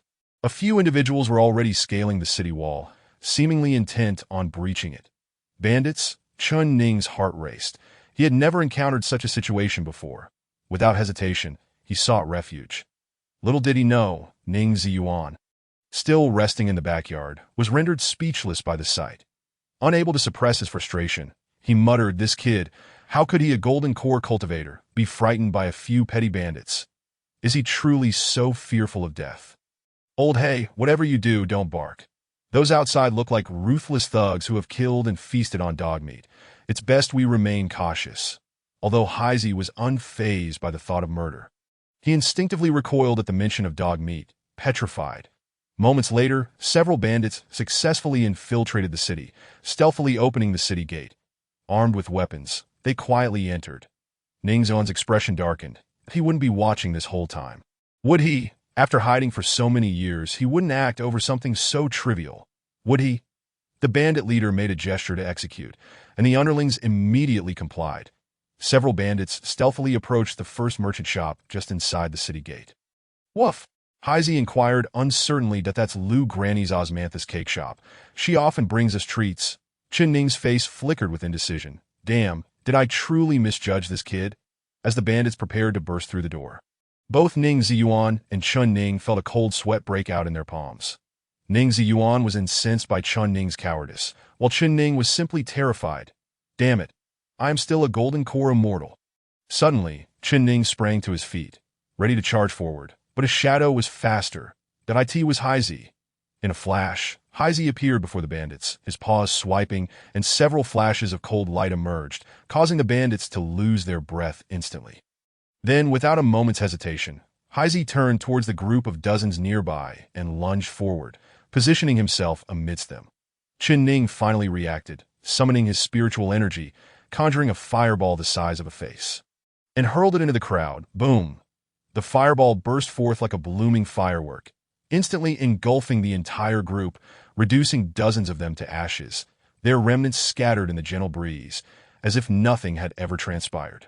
Ning Zuan finally exhaled in relief, the spiritual energy within him gradually calming. Although the crisis had been averted, Boss Ning couldn't help but complain. How could this fellow be so overly cautious? A few petty bandits have him so rattled.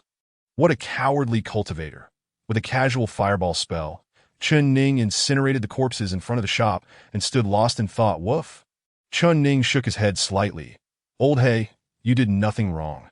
If I had merely watched those beasts slaughter Pingan City today, I would regret it for a lifetime.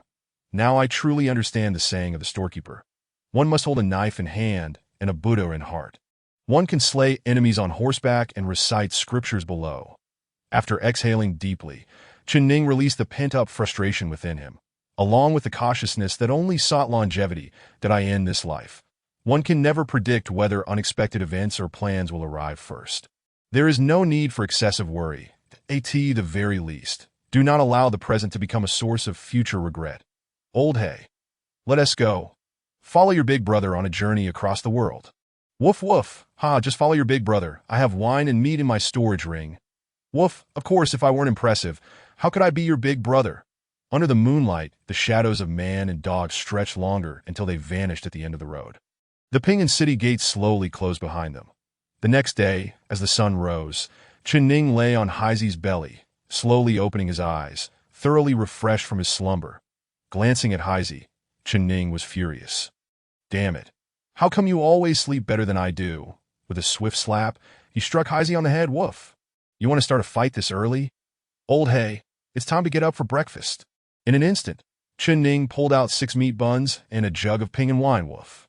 Heisey was bewildered. What's happening? I'm still not awake. As your big brother, I naturally have to take good care of you. Hurry and eat. We need to set off soon. Chomp chomp. Woof. Set off? Where are we going? Damn it, walking, traveling. You've certainly learned nothing during these years of study. Chomp chomp. After their meal, both felt a wave of melancholy. The vast heavens and earth. Where should they go next? Woof. Heisey rested his large head on Chen Ning's belly, his hind legs crossed nonchalantly, while he gnawed on a blade of grass, pondering the matters that a big brother should contemplate. Leaving the following to his little brother. How reasonable. It sounds so comforting, but something feels slightly off. Woof. Right. Chongqing sect. Old Hay, damn it, reading really pays off. My mind feels so sharp now. The two brothers ultimately decided to head to the Chongqing sect. As it was a place of cultivation and always mingling among mortals, moving from place to place was rather tiresome. Chen Ning retrieved the map given to him by the storekeeper and examined it closely. We're here, and the Chongqing sect is here, a distance of 10,000 miles that we can walk 50 miles a day, and if we avoid people, we might manage 25 miles a day, which would take us another year. Woof! Fly, you have no idea how dangerous the world outside is. What if we fly up high, and some powerful figure dislikes us and brings us down? Woof! Chapter 12.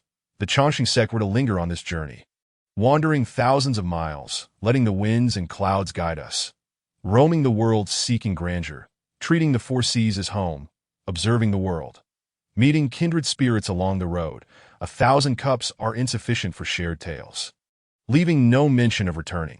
The landscapes and sceneries are all picturesque, accompanied by poetry and wine for a journey.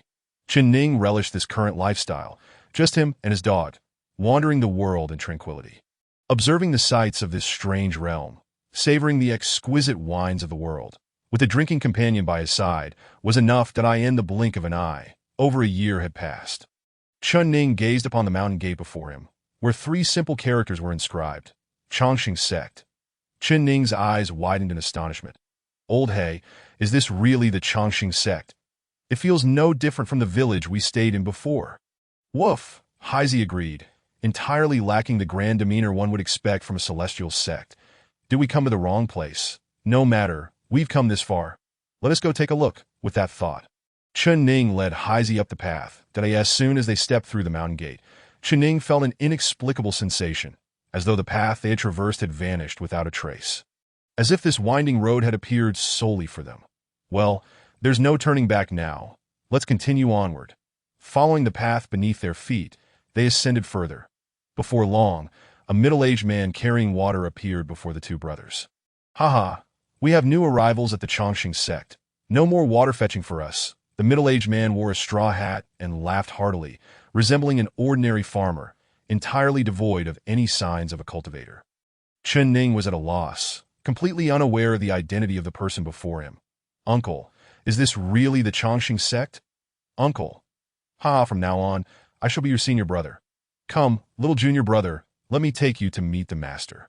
The middle-aged man chuckled, finding Chun Ning amusing, and oh wonder the senior brother had recommended him. After all, the Chongqing Sect had not accepted new disciples for thousands of years. After speaking, the middle-aged man turned and continued up the path. Since we are here, we might as well make ourselves comfortable. Chun Ning followed the middle-aged man. However, he soon realized that the scenery within was entirely different from what he had observed outside. What began as a narrow path widened as they progressed, the ground becoming increasingly level. Eventually, after walking for an hour, the winding path transformed into a vast open space, roughly the size of the entire Pinyin city. Upon stepping onto this expanse, Chun Ning immediately spotted a few scattered small houses that in the center stood a building, its sign crookedly inscribed with the words, Sanjing Pavilion. Pointing to the house next to the Sanjing Pavilion, the middle-aged man said, Little junior brother, the master is inside. Let me take you over, master, the little junior brother has arrived. The middle-aged man approached the entrance and spoke respectfully. Come in. A voice, aged and resonant, echoed, giving Chun Ning the impression that it was a sound from countless years ago, imbued with a deep sense of time. As the voice rang out, the door opened silently. Following the middle-aged man, Chun Ning stepped inside. Upon entering, he beheld an old man with white hair and beard, clad in white robes, wielding a spatula, busily cooking at a simple earthen stove. Please wait a moment. There's one more dish, and it will be ready shortly, the elder casually remarked, indistinguishable from an ordinary rural old man. Glancing nearby, Chun Ning observed three meticulously prepared dishes. A chicken, a braised pork, and a stir-fried vegetable. Simmering in the pot was a delightful combination of pleurotus mushrooms and eggs. Chun Ning felt a wave of astonishment. Could this elder truly be the leader of the Chongqing Sect? A culinary enthusiast? Turning his gaze towards the middle-aged man, who seemed to sense Chun Ning's bewilderment, he offered a faint smile. The master has said, food is the essence of life for the people. Whether mortal or immortal, one must align with the Tao to truly harmonize with it. Chun Ning was momentarily taken aback. Though he did not fully comprehend, he felt an undeniable sense of awe. Though I may not grasp your words, the dishes prepared by the master are undeniably exquisite. At this juncture, the middle-aged man sheepishly ruffled his hair. All right, time to wrap up. Lao Chi, please serve the dishes. Chun Ning, fetch a bowl for the rice. Chun Ning was momentarily stunned. His right hand holding the wine hesitated. He could neither set it down nor continue pouring, and so he cautiously inquired, Elder, would you care for a cup? The elder glanced at Chun Ning, whose eyes blinked in surprise, then at the equally astonished Heisey beneath him, and suddenly erupted with laughter. Ha, splendid. It has been ages since the Chongqing Sect has experienced such levity. Yes, let us share a drink. However, as the elder's expression shifted to one of solemnity, Chun Ning was astounded to witness the previously clear skies darken ominously. Thunder rumbling in the distance. What the devil? Is this mere coincidence? How terrifying! The Chongqing Sect possesses no dogma or restrictions. All that exists is a reliance on the heart. If you believe it to be right, then you must pursue it, judging by intention rather than by action. You address me as elder, yet you call him your senior uncle. Do you not believe I should be called master? The elder's final words resonated with the might of a tempest. Upon utterance, the heavy clouds seemed to press down upon the earth itself, creating a stifling atmosphere that made it difficult for Chen Ning to breathe. Wang. Suddenly, Heisey barked, and at the sound, the elder's dark demeanor vanished, reverting to his affable self. Ha ha, splendid, from now on, you shall be Lao Ba, and Chen Ning will be Lao Jiao. Excellent. Chen Ning was incensed. You old rascal. Have you learned the art of thievery, if not from my recent arrival and ignorance of the local customs? How could you so easily have taken advantage of me? Of course, such thoughts remained unspoken, for this seemingly harmless master was indeed somewhat formidable. Chen Ning had met his master and had encountered his seventh senior brother. With utmost reverence, he bowed to both. Wang Dam, you're exploiting my vulnerability, aren't you, old black? Just as Chen Ning prepared to unleash his signature fireball technique, he contemplated a combination with water balls against Heisey.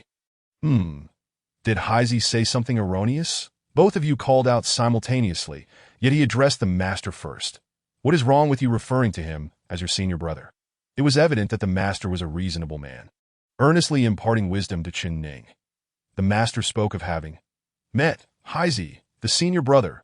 Heisey shuddered, then shook his head, disregarding the matter. To hell with it. Today I shall revel in the moment. Let us drink heartily. Wang, well said, Lao Ba. Ha. Thank you, eighth junior brother. Wang. Chen Ning's expression stiffened. You rascal, old black. Before Chen Ning could finish his silent tirade, his master delivered a swift slap. Though seated 2 meters away, it nearly left Chen Ning with a dazed head. Junior brother, raise a toast to senior brother. What hesitation remains? Although our Chongqing sect lacks strict rules, we must judge by the heart that my esteemed master. Please refrain from claiming that the Chongqing sect is devoid of regulations. Chen Ning, let us toast to 8th senior brother, wishing you bountiful feasts and drinks. Chapter 13. The Inverted Celestial. Blackie, the Inverted Celestial. The Inverted Celestial. The following day, Chen Ning grew increasingly vexed, for after over a century of being the leader, today he found himself overshadowed by this canine creature. Casting a glance at the slumbering Heisey sprawled atop him, Chen Ning instinctively raised his hand to swat the dog's head. However, midway through the motion, he halted, realizing the gust of wind might ruffle Heisey's fur. If I were to follow through, my unyielding master would surely render my head into a canine's. Chen Ning, 7th senior brother, what brings you here? With a smile, the 7th senior brother replied, Come, let me show you around and introduce you to our Chongqing sect. Though we are named the Chongqing sect, only the master truly practices the art of longevity. No one knows precisely how long the master has lived. As they walked, Chen Ning soon noticed an alarming truth. The entirety of the Chongqing sect possessed not a single spiritual vein, with the spiritual energy itself being quite meager. Indeed, you have observed correctly. You are not mistaken. Our Chongqing sect's mountain gate is merely an ordinary hill. In fact, compared to the outside world, the spiritual energy here is rather sparse. At this point, the 7th senior brother paused momentarily. For our Chongqing sect, we do not cultivate immortality, but rather the Tao. A thunderclap echoed, as though the 7th senior brother had unwittingly touched upon a forbidden subject. Inciting the wrath of the heavenly Tao, furrowing his brow, the 7th senior brother remarked, If one fails to cultivate the great Tao, one must hide beneath the heavenly Tao. Otherwise, it will perpetually suspect that cultivators are encroaching upon its great path. The heavenly Tao is possessive, while the great Tao is impartial. Suddenly, a rich aura enveloped the 7th senior brother, merging seamlessly with the great Tao. The probing gaze within the clarity gradually dissipated. Chen Ning felt this aura transcend the very laws of spiritual energy. Bathing in its essence was profoundly comforting. He raised his hands slightly, and in an instant, a gentle breeze swept through. All flora and crops radiated a faint yet vibrant green light. With a flick of his wrist, the incoming green light promptly returned, infused with an inexplicable vitality. The plants, having absorbed this life force, appeared even more vibrant, as if rejuvenated. This is my Tao, the Tao of life. The path of the Tao emphasizes tranquility and non-action. One may never reach the pinnacle of the great Tao in a lifetime, or perhaps achieve sudden enlightenment, soaring to its summit in an instant. Cultivators, immortal practitioners, by heavens, This path of cultivation feels remarkably profound. It suits me perfectly. I possess a solid foundation and do not require the pursuit of immortality. But what is my own Tao? The Tao gives rise to one, one gives rise to two, two gives rise to three, and three gives rise to all things, meaning that all things can embody the Tao. Chen Ning suddenly recalled the Tao Te Ching, Laozi's theory of cosmic creation. The farmer, upon hearing this, was momentarily stunned, waves of realization surging within. This junior brother possesses remarkable insight. Although I have pondered the Tao for a millennium, I have yet to grasp how to summarize it. It appears this junior brother's summation is quite fitting. Indeed, the Tao can manifest in all things, and all things can embody the Tao. Junior brother, your words bear truth. Yet human effort has its limits. All we can do is seek the path that suits us best amid all things. Chen Ning nodded thoughtfully, but then questioned, wait, while others may face limitations, I do not. I am an immortal. Thank you, seventh senior brother, for your guidance. A flash of inspiration struck Chen Ning, as if he grasped something elusive, yet just out of reach. Thus far, the farmer was the first to earnestly impart the teachings of the Tao to him. From that moment forth, Chen Ning found a semblance of stability within the Chongqing sect. Each day passed in leisurely tranquility. He would rise each morning to assist the farmer in tending to the fields, observing the natural growth of all things. At 18 noon, they would casually prepare a couple of dishes. Sharing a humble meal among the three of them and the Dog that in the afternoons, they either fished or hunted for wild game. Dinner was a more elaborate affair, necessitating 3 meat dishes, 2 vegetable dishes, a soup, and a jug of wine per person. Life was indeed delightful. On one occasion, as Heisey drooled in his sleep, soaking Chen Ning's chest, Chen Ning, in a moment of impulse, swatted Heisey's head, causing it to tilt askew. Before Heisey could lodge a complaint, the skies above the Chongqing sect darkened ominously, reminiscent of an apocalyptic scene. Clouds descended, thunder rolled, and bolts of lightning erupted. Ultimately, the entire mass of clouds coalesced into a singular pillar, directly hovering above Chen Ning's head. For 3 consecutive days, torrential rain poured down upon him, accompanied by relentless thunder and lightning. Following this incident, Chen Ning accepted defeat. Heisey was indeed formidable from that day onward. The 8th senior brother, Heisey, firmly established his dominance within the Chongqing sect, quite literally. With the backing of the esteemed Chongqing master, Heisey strutted about, walking with an air of superiority, his nose held high. Even when indulging in shrimp, he demanded Chen Ning to shell them for him. Never would he allow Chen Ning to swat his head. Such audacity was unthinkable. Furthermore, on the 30th year after Chen Ning's arrival at the Chongqing sect, he successfully ascended from the 2nd level of the Golden Core stage to the Nascent Soul stage. Evidently, according to the system's rewards, that eccentric elder had officially entered the integration stage. Remarkably, it had only been 40 years since Ying Zheng's arrival in this world. 7th senior brother, if a person takes 40 years to progress from the beginning of cultivation to the integration stage, what level of practitioner would they be? The farmer, grasping a bucket of manure, trembled slightly, nearly spilling its contents. Poor child, has the master truly driven you to madness? What kind of fool takes 40 years to reach the integration stage? If I were to cultivate the Tao, with my aptitude, I could achieve the integration stage in a maximum of 20 years. Chen Ning instantly relaxed, relieved that the esteemed elder was not as terrifying as he had presumed. Otherwise, I truly fear that he may become a target for others. I believe that if he does not create a unique cultivation method, he should be able to reach the harmonization stage within 30 years. Of course, he still cannot compare to his senior brother. The farmer appeared dazed. Was he serious? One must understand that their ancient master, who had lived for countless years, now only possessed the cultivation level equivalent to the perfected Great Ascension among cultivators. Upon confirming that Chen Ning's inquiry regarding the 40-year harmonization was not a jest, the farmer fell into complete silence, even abstaining from alcohol for an entire week. What Chen Ning was unaware of was that the farmer's cultivation was akin to the late stage of the nascent soul among cultivators. However, one cannot simply measure a cultivator's worth by their level alone. If one were to take a serious stance, the Tao is something only accessible to cultivators after reaching the Great Ascension stage. And even then, it merely involves comprehending the most fundamental principles of the Tao. Attaining the fullness of these principles transforms into the Great Tao, which allows one to transcend tribulations. Moreover, the Great Tao, after transcending tribulations, is even more profound. The disciples of the longevity sect do not pursue lofty principles, but instead cultivate the Great Tao, showcasing the depth of their endeavors to last. Tomorrow marks the 2nd century. Meanwhile, in a valley billions of miles away, Ing Zheng, being pursued by countless beings, both divine and demonic, suddenly opened his dragon-like eyes, instantly parting the mist that enveloped the valley. Finally, he could take this crucial step. At this moment, Ing Zheng emanated an aura akin to a raging dragon, voraciously consuming the surrounding spiritual energy, a terrifying presence that could not be contained. Moreover, a faint dragon-shaped phantom flickered at his brow. Chapter 14. The 99 Heavenly Tribulation. A mere human dares to proclaim himself the ancestor dragon. Who granted you such audacity? The overwhelming force of Ing Zheng's impending breakthrough quickly attracted all those pursuing him, and the one who spoke was a strikingly handsome young man with dragon horns atop his head, evidently a member of the legendary dragon clan despite his human form. Ing Zheng paid no heed to his inquiry, his dragon eyes shifting to the human cultivators on the other side. And you?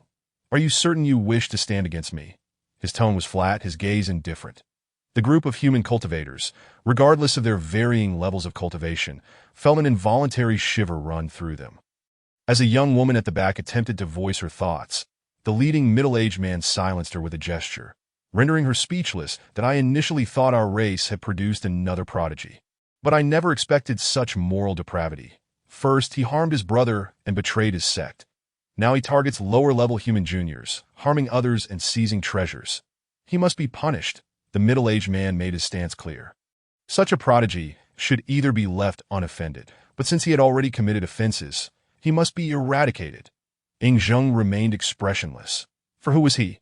The first emperor of China, who unified the land during the Dark Ages. What scenes had he not witnessed? A trivial betrayal was hardly noteworthy. If that is the case, let it come. You claim to be from the longevity family. If I do not perish today, await my arrival at your gates in the future. Ing Zheng slowly ascended, raising his hands as he unleashed his full momentum, no longer suppressing it. A dragon-shaped phantom pierced the heavens, directly summoning the Great Ascension, Heavenly Tribulation. I am the first emperor of China. Boom! The deity in charge of the Heavenly Tribulation seemed incensed by Ing Zheng, and in an instant, the vast battlefield of gods and demons was engulfed by boundless dark clouds of tribulation. It's over. This is the 99 Heavenly Tribulation. The middle-aged human cultivator spoke with a hint of despair. What? How could this be? Why can he attract the 99 Heavenly Tribulation? The middle-aged man scoffed. Ao Li, are you inquiring of me? If it were not for you, I would not be at odds with him. Haha, Ji Changfeng, have you always been this hypocritical? Or is it that all humans are this way? Were it not for your covetousness, would you have followed me to seek the water pearl of my dragon clan? Truly laughable. Now you dare to blame me. Ao Li suddenly erupted in laughter, mocking Ji Changfeng. Humans are utterly ridiculous, always seeking excuses for their own greed, akin to a child who has soiled himself and looks for a cloth to cover his shame. Meanwhile, the golden-armored beings looked on disdainfully at Ji Changfeng, even deeming him unworthy of conversation. Brother Ao, this 99 Heavenly Tribulation is beyond our capability to hinder. Do you wish to join us in retreat? One of the golden-armored beings suddenly spoke. Ao Li's eyes gleamed, but he soon shook his head. Noble brother, I appreciate the offer. However, once one is touched by the aura of this tribulation, one must either transcend it or be reduced to ashes. That I know your clan can conceal their presence, but I do not wish to hide for a lifetime. Furthermore, Ao Li's eyes flashed with madness. This individual is immensely powerful. If he successfully navigates this tribulation, our clans will have no peaceful days ahead. It is better to attempt to slay him. Upon hearing Ao Li's words, both the members of that clan and Ji Changfeng displayed profound shock. Are you insane? To act during the Heavenly Tribulation? It is still the 99 Heavenly Tribulation. Ao Li scoffed. The dragon dies and the sky remains. By the time he transcends this tribulation and comes to seek trouble with your Ji clan, you will likely be dragged from your coffin to be whipped, even if you lie in it. First Emperor, May you perish here today. With that, Ao Li disregarded everything and transformed into his true form, a colossal black dragon stretching thousands of feet in length. Even beneath the boundless 9-9 heavenly tribulation, its immense figure stood out prominently. With a mid-stage Great Ascension cultivation, even the dark clouds above were slightly dispersed by its presence. Boom! A bolt of heavenly lightning split in two, striking both Ying Zheng and Ao Li. The force of the lightning that struck Ao Li being even more formidable that in the end, it turns out that you, a mere four-legged serpent, are the most daring. The heavenly lightning carved a deep scar upon Ying Zheng, yet he remained unfazed, not even furrowing his brow. Let the true skills be revealed. Today, either I will slay you, or I shall use my life to aid you in transcending this heavenly tribulation. Let us settle our grievances here amidst the tribulation. Should I succeed in overcoming this trial, I promise not to trouble your clan, that a gentleman's word is his bond. A team of horses cannot chase it. With that, Ao Li charged toward Ying Zheng with his colossal body, his immense dragon form stirring the surrounding thunderclouds. Madman! Two madmen! Ji Changfeng cursed furiously, while the golden-armored beings cast a disdainful glance at him before transforming into beams of golden light. Vanishing beneath the heavenly tribulation, boom! Ao Li's massive dragon head collided fiercely with Ying Zheng. Ying Zheng grasped the dragon horn, which was similar in size to a human, and with a powerful exertion, he hoisted the colossal dragon body and slammed it downwards. Below, Ji Changfeng gaped in astonishment. Was this human junior truly so defiant? Yet, while this act was indeed shocking, it did not inflict any harm upon Ao Li. Ao Li, with his dragon eyes wide open in fury, unleashed a blinding purple light from his dragon horns, coinciding with the second bolt of heavenly lightning that descended from the tribulation clouds. Boom! Once again, both man and dragon were struck simultaneously, causing Ying Zheng's robe to be torn apart, revealing his fair, muscular physique, which coiled like a dragon's, exuding both beauty and strength. Behind Ji Changfeng, the young woman who had previously wished to speak now blushed at the sight of Ying Zheng's bare neck. As Ying Zheng endured the simultaneous onslaught of the heavenly tribulation and Ao Li, he naturally felt discomfort, a trickle of blood escaping his lips. However, Ao Li fared even worse. Many of his dragon scales were shattered, and golden dragon blood poured down like a torrential rain that a fierce glint flashed in Ao Li's eyes. He understood that regardless of whether he could slay the first emperor today, his own fate would undoubtedly be grim. Once more, Ao Li opened his dragon maw, and a massive spherical object was expelled from it. The world-destroying aura emanating from this sphere was palpable. Below, Ji Changfeng gasped in shock, previously unaware of Ao Li's madness. Once the Dragon Pearl was unleashed, whether victorious or defeated, Ao Li would certainly face a catastrophic downfall, sensing the terrifying energy fluctuations radiating from the Dragon Pearl. Ying Zheng's expression turned grave. Protective Dragon of the Ancestor. Chapter 15. The finale. A dragon-shaped phantom soared from the earth, enveloping Ying Zheng in the air. Though no aura was emitted, Ao Li stared at the dragon-shaped phantom, momentarily dazed, and no wonder he dares to call himself the Ancestor Dragon. So this is how it is that Ao Li appeared, almost entranced, alternating between laughter and tears, his mind in a haze. Meanwhile, the Dragon Pearl had transformed into a gentle entity. No longer the violent force it had been moments before, Ao Li slowly pushed this Dragon Pearl toward Ying Zheng. Ying Zheng regarded the gently floating Dragon Pearl with suspicion, uncertain of Ao Li's intentions. The only thing he could ascertain was that he did not sense any threat from this Dragon Pearl. Instead, it felt oddly familiar.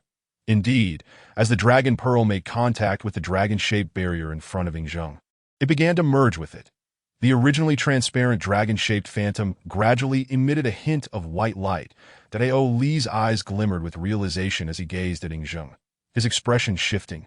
First Emperor, should my dragon clan not provoke you in the future, I hope you will look after us. Without waiting for Ying Zheng's response, his enormous form transformed into a drop of pure golden blood.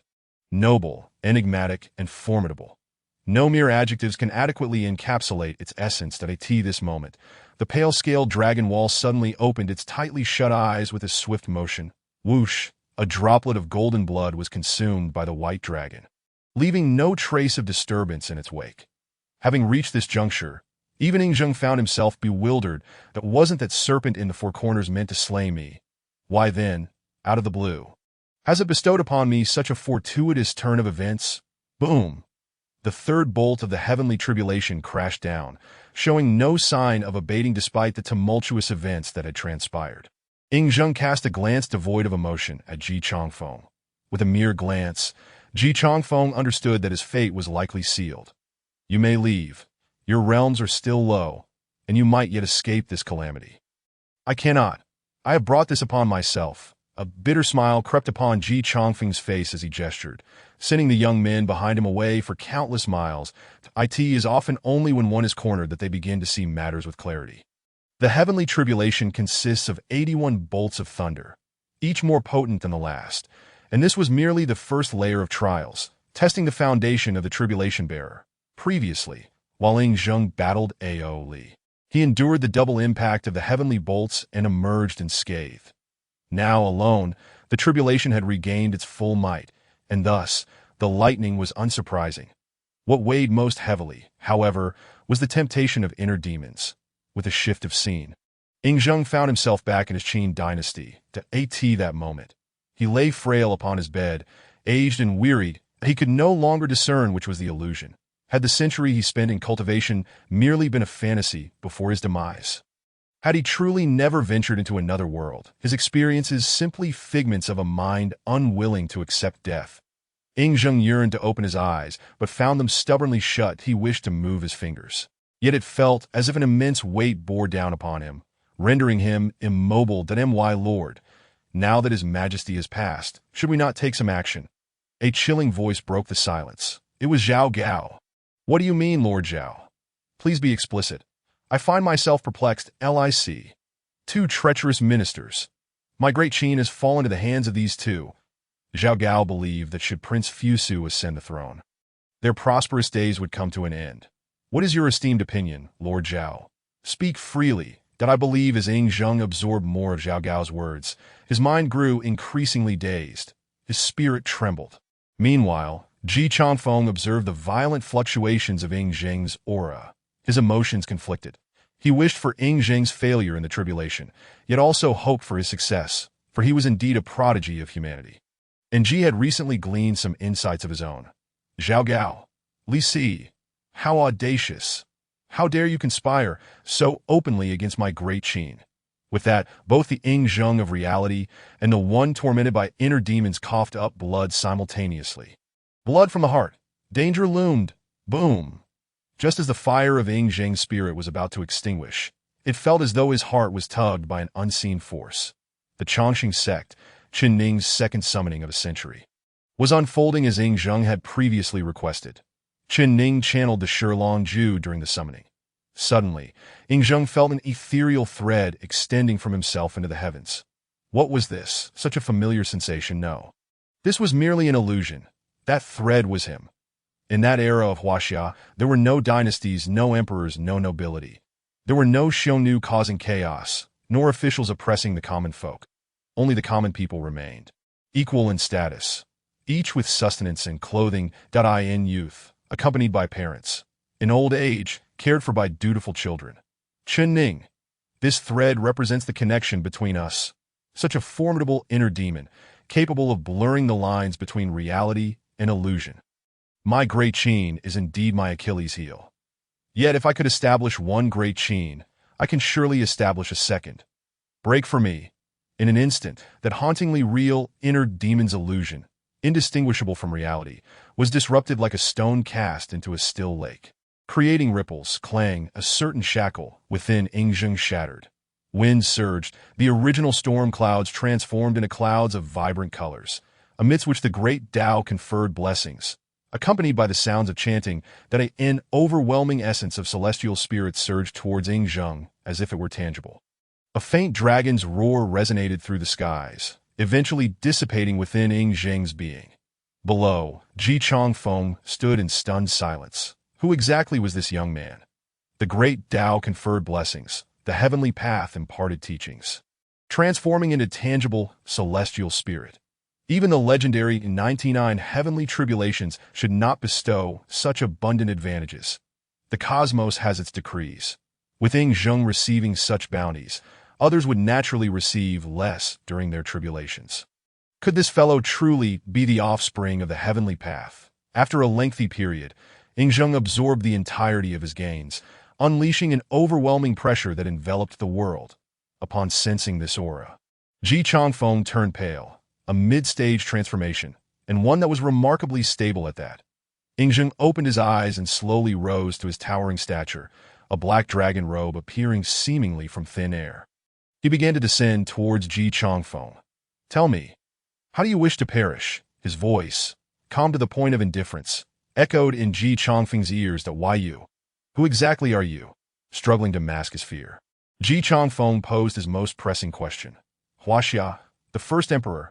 Ing Zheng extended his right hand, watching as his massive palm drew nearer to Ji Changfeng's face. The Ji Changfeng attempted to resist but soon realized the futility of his efforts. The disparity was too great. Crack! In mid-stage transformation, Ji Changfeng was effortlessly crushed by Ing Zheng, his essence extinguished. Gazing towards the Chongqing sect, a rare smile graced Ing Zheng's lips. "I owe you a favor." Chen Ning. Chapter 16. A second great ally, Shilong Ju. The second figure, Chen Ning, was one of great anticipation, to be candid, even if there existed a genuine opportunity to summon figures from the era of the first emperor. Chen Ning had no intention of doing so. After all, aside from the first emperor himself, none could claim significant standing in the annals of Huaxia's 5 millennia. One must adhere to their principles. Having promised the first emperor, regardless of the outcome, it was prudent to act accordingly, if only to maintain a clear conscience. Ultimately, amidst countless cards, a singular card materialized in Chen Ning's mind. Upon discerning the information regarding the figure depicted, Chen Ning was taken aback. How could this be? Liu Bang, founder of the Han Dynasty, born in 256 BC, merely 3 years younger than the first emperor. From the humble beginnings of a minor official in Sisui, he ascended step by step. Chen Ning hardly glanced at the subsequent details. His astonishment stemmed from the realization that he had always believed Liu Bang to be at least 2 generations junior to Ing Zheng, only to discover the mere 3-year difference. Little did Chen Ning know, during Liu Bang's conscription in Chang'an, he had once caught a distant glimpse of Qin Shi Huang and remarked, "A true man should aspire to such heights."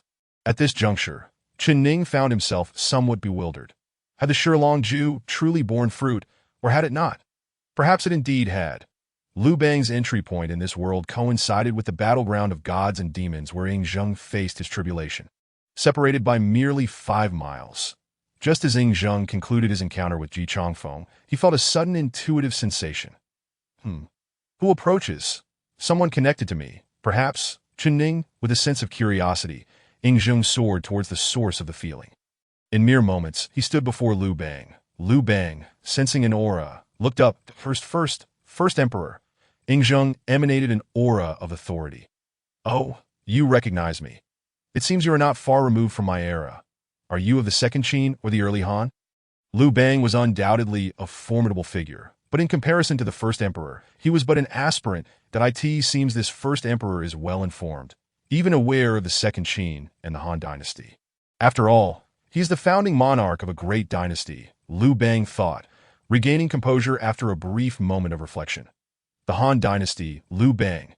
If Ing Zheng's imperial aura is innate, then Liu Bang's was cultivated through experience. Ing Zheng remained unfazed, as if already anticipating. Liu Bang? Xiang Yu? Indeed, the first emperor was aware of everything. Liu Bang closed his eyes, resigned to his fate. "Precisely, I wish to kill." Liu Bang's words were interrupted by Ing Zheng. "As for the matters over there, I shall not concern myself. Whether you, Liu Bang, or Xiang Yu have arrived in this world, I offer you 2 choices.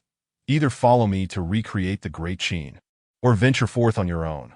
Without hesitation, Liu Bang replied, "I, Liu Bang, am willing to follow the first emperor. Who would not wish to cling to a great ally? How perilous it is to rebel. I am but a reluctant emperor. Excellent." With that, Ing Zheng waved his hand, taking Liu Bang away. Chongqing sect, Chen Ning's courtyard. Chen Ning pondered, bewildered by the arrival of such a character, that it was not that Chen Ning looked down upon Liu Bang.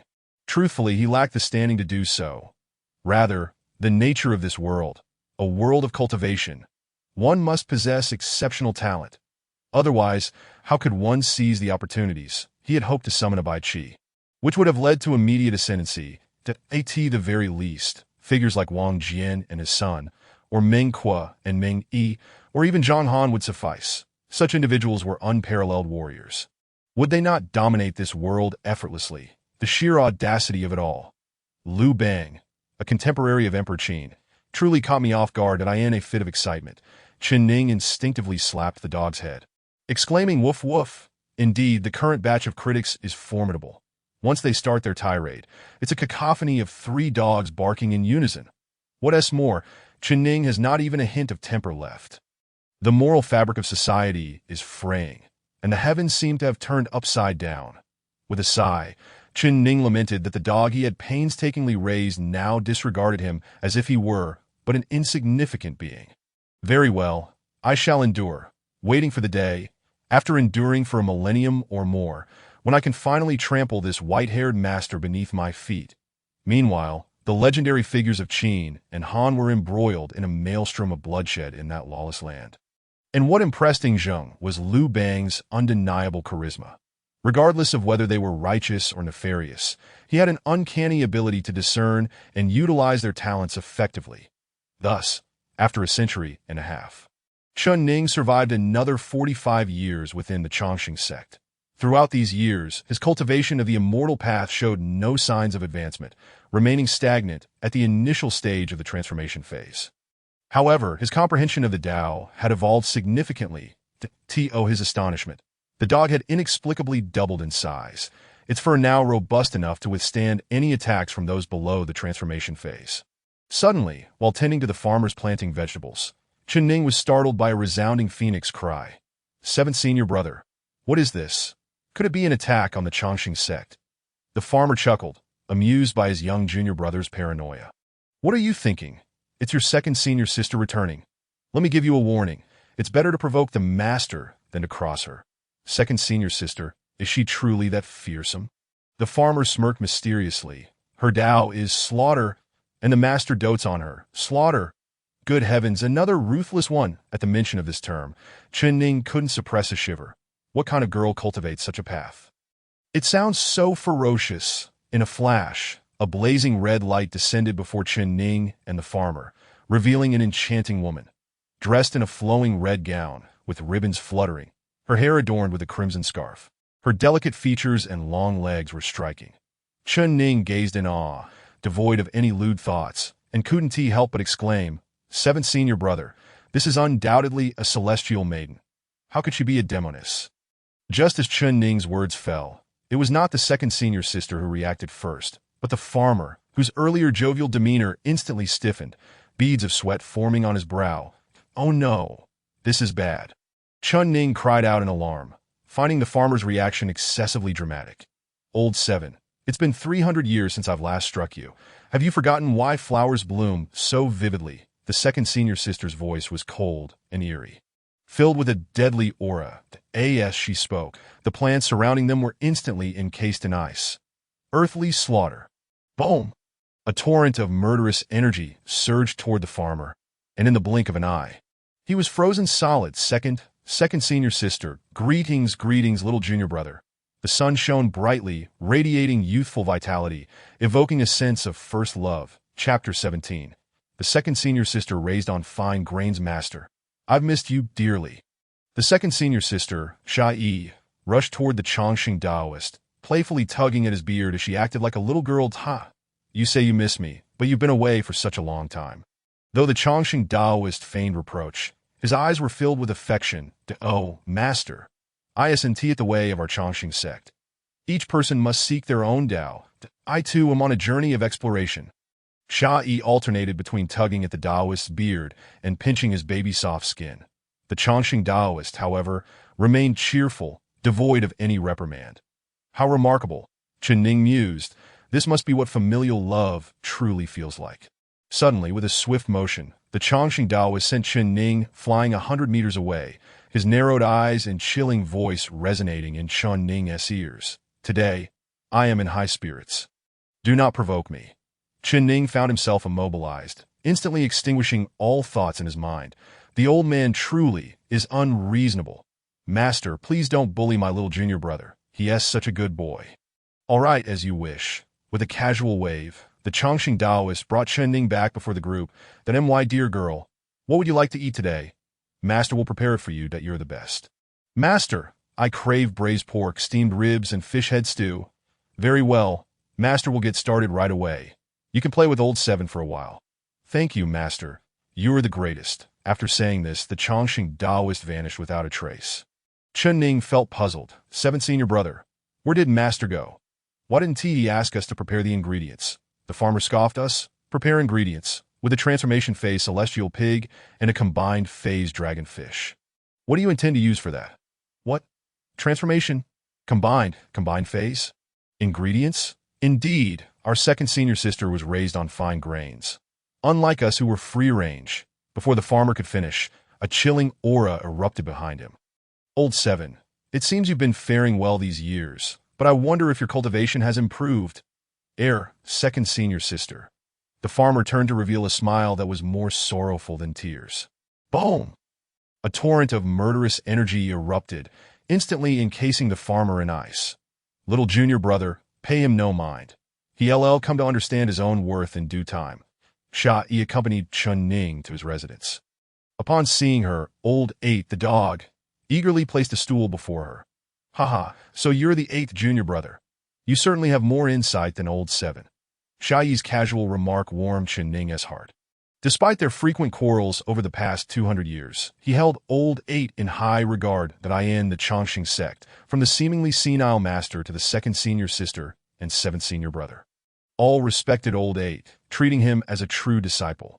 Chen Ning smirked. Indeed, while my cultivation stagnates, my flattery skills have certainly improved. You wouldn't believe it. During your absence, he became the master's favorite. Woof! Old 8 scoffed, a dismissive bark escaping him. Winning affection is my forte. If you have the ability, go win some for yourself. Little Black, have you thought this through? Someday, you'll accompany me on grand adventures. Are you sure you want to continue being so arrogant? Old 8 curled his head and closed his eyes, feigning sleep. Chen Ning chuckled, realizing that the little rascal had a point. One must choose their battles wisely. Youth is truly a blessing. As Sha-Yi observed the playful banter between the two brothers, a hint of nostalgia and a touch of weariness crossed her gaze. Little junior brother, how is the eldest senior brother? Suddenly, Sha-Yi's voice turned serene, contrasting sharply with her earlier demeanor. Eldest senior brother? Chen Ning hesitated, uncertain if the innkeeper truly was the eldest senior brother, that he is the one who gave you the Chongqing talisman. So this is what the talisman is called. Chen Ning retrieved the jade talisman the innkeeper had given him over a century ago, that he had played with it countless times since then. Apart from its exquisite material, he felt no unusual energy emanating from it. Neither his consciousness nor spiritual energy reacted to it. And he had even tried the blood-binding method, using not only his blood, but also old 8's. He had also explored that mysterious book, exhausting every possible method. Ultimately, after the brothers' evaluation, they agreed that the material was indeed impressive and worthy of keeping, that if my memory serves me correctly, little junior brother. You've possessed that Chongqing talisman for over a century now, haven't you? Chen Ning replied confidently. It has been 140 years. Sha-Yi's eyes widened in disbelief as she regarded Chen Ning. Her mouth agape, yet ultimately, she said nothing. Chen Ning was equally perplexed. Why was the second senior sister acting so strangely? Yet her astonished expression was rather endearing. Sha-Yi, somewhat exasperated, waved her hand dismissively. Indeed, the one who gave you the talisman is the eldest senior brother. Is he? Well, though Chen Ning sensed there was something significant between Sha-Yi and the innkeeper, he decided to speak honestly. When I first arrived at the Ping and Tea house, the innkeeper, no, the eldest senior brother, was already settled down. His wife is named Yin Shifeng, and his daughter is Ning Pingan. Later, a celestial being came to Pingan City to take disciples, and Ning Pingan was found to possess a heavenly spirit root. So she went off to cultivate. Afterward, I left Pingan City. Sha-Yi was momentarily stunned, her back to Chen Ning, her eyes glistening with unshed tears. Thus, she sat quietly, facing the setting sun, devoid of any murderous intent. appearing like an ordinary girl lost in thought. Dinner is ready. After a considerable time, as the sun dipped below the mountains, the Chongqing Taoist's robust voice echoed across the Chongqing sect. Coming. Master, I'm here too. Woof woof. Chen Ning's eyes widened in astonishment at the sight of a table laden with exquisite dishes. The seemingly ordinary red braised pork, quietly resting on the plate, emanates an aura that drips down like the morning mist, transforming into a tangible essence of ethereal vapor. Observing the steamed fish, measuring a meter in length, its spine resembles a dragon's vein, radiating a series of golden glimmers. Even the ingredients accompanying the steamed fish exude a vibrant vitality. And then there is the clay pot fish. Is this truly just a clay pot fish head? It is clearly the head of a dragon. A colossal dragon's head lies peacefully in the pot, while a humanoid radish occasionally scuttles around within. Senior Brother 7, you were right. Second senior sister truly grew up on fine grains, for wherever she goes, she is the most favored by the guardians of the household. The venerable Chongqing Taoist cast a calm glance at Chen Ning and the farmer. You two should eat less. The girl has been working hard outside and has rarely returned. She needs to replenish her strength. The two nodded hastily, agreeing to whatever the old Taoist said, knowing it would not lead to any disadvantage. Wang. Blackie demonstrated remarkable insight, clearly indicating that in this gathering, the venerable Chongqing Taoist was the king, while second senior sister was the little queen. Little did they know, Chongqing Taoist burst in a hearty laughter. Old 8, you truly understand, but you are still growing, so eat more. After all, the girl can't finish it all by herself. Second senior sister shot a glance at the old Taoist. Junior brother, do not heed Master's ramblings. Your cultivation may be shallow, but your foundation is not weak. Thus, consuming these delicacies in moderation will naturally benefit your cultivation. However, overindulging will bring harm without benefit, and may even affect your foundation. Chen Ning chuckled inwardly. Indeed, the old man had the same temperament, a sharp tongue but a kind heart. Chapter 18. Qin Huang. After 3 rounds of drinks, with the bright moon hanging high, most of the exquisite delicacies on the table had already found their way into second senior sister's stomach. How could such a seemingly frail girl manage to consume so much? As she indulged further, her originally pale complexion gradually took on a rosy hue, and the malevolent aura surrounding her visibly dissipated. Chen Ning instantly understood. It seemed her consumption of fine grains was indeed tied to her path. Child, now that you've returned, do not go out again. Master is aging and has no one to care for him. He should be in a time of serene retirement, yet he is all alone. Chongqing Taoist sighed softly, revealing a sentiment reminiscent of the elderly in the mortal realm. Chen Ning was touched by this emotion. It revealed that his master was not merely a solitary figure devoted to the Tao, but a flesh-and-blood person. What elderly individual does not wish for their children to be by their side in their twilight years? If, in the future, he were to grow old without Blackie by his side, would he not feel lonelier than Master? Old man, spare me. 7,000 years ago, when I first ventured out, you uttered the same words. You look just as you did back then, you old rascal, so incorrigible. After having a few drinks, second senior sister seemed to revert to her true nature, addressing him as old man with abandon, no longer the affectionate little cotton-padded jacket she once was, but rather a breezy white vest. Chongqing Taoist chuckled awkwardly. How can you speak like that, child? I'm only looking out for your well-being, that if your malevolent aura is not neutralized, it will become increasingly difficult to control. Old man, you re-at it again. You know my path well. Malevolence is also a form of killing. To stop killing with malevolence, that malevolence cannot be severed or halted, unless one day, peace reigns across the realm. Chongqing Taoist sighed heavily, a mix of sorrow and reproach in his voice. In my lifetime, I have sought only the path of longevity. Whether the world is chaotic or peaceful, it matters not to me. I seek my own path, yet my disciples insist on drawing near. The eldest, you, and the third, longevity. This is precisely my forte. Chen Ning exclaimed. Old man, we are fellow travelers on the same path. Master, rest assured, no matter the time or place, I shall steadfastly accompany you, that I will not step down the mountain even a step.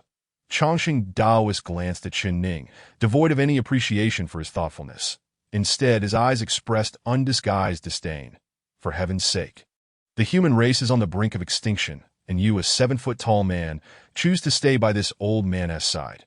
What use are you to me? Master, are you truly so hypocritical? Master, I must leave tomorrow. The word malevolence suddenly carried a note of disappointment. Chongqing Daoist fell into a moment of confusion, murmuring, "Is the situation over there truly urgent?" Yes, a new force has suddenly emerged, led by one who claims to be Qin Huang. Boom! Ancestor. This was the second time Chen Ning heard about Ing Zheng from others, and indeed, the ancestor is formidable wherever he is. Has he truly become a revered ancestor? The malevolence did not notice Chen Ning's change in demeanor, and continued. This person is genuinely formidable. It is said he has only spent 150 years in cultivation. His prowess is terrifyingly immense, at least at the mid-stage of Great Ascension. 20 years ago, he engaged in direct conflict with the demon race, decisively slaying the elder of the 11th clan. Mind you, that elder had stepped into the late stage of Great Ascension a millennium ago. As he recounted Ing Zheng's illustrious deeds, admiration gleamed unabashedly in his eyes.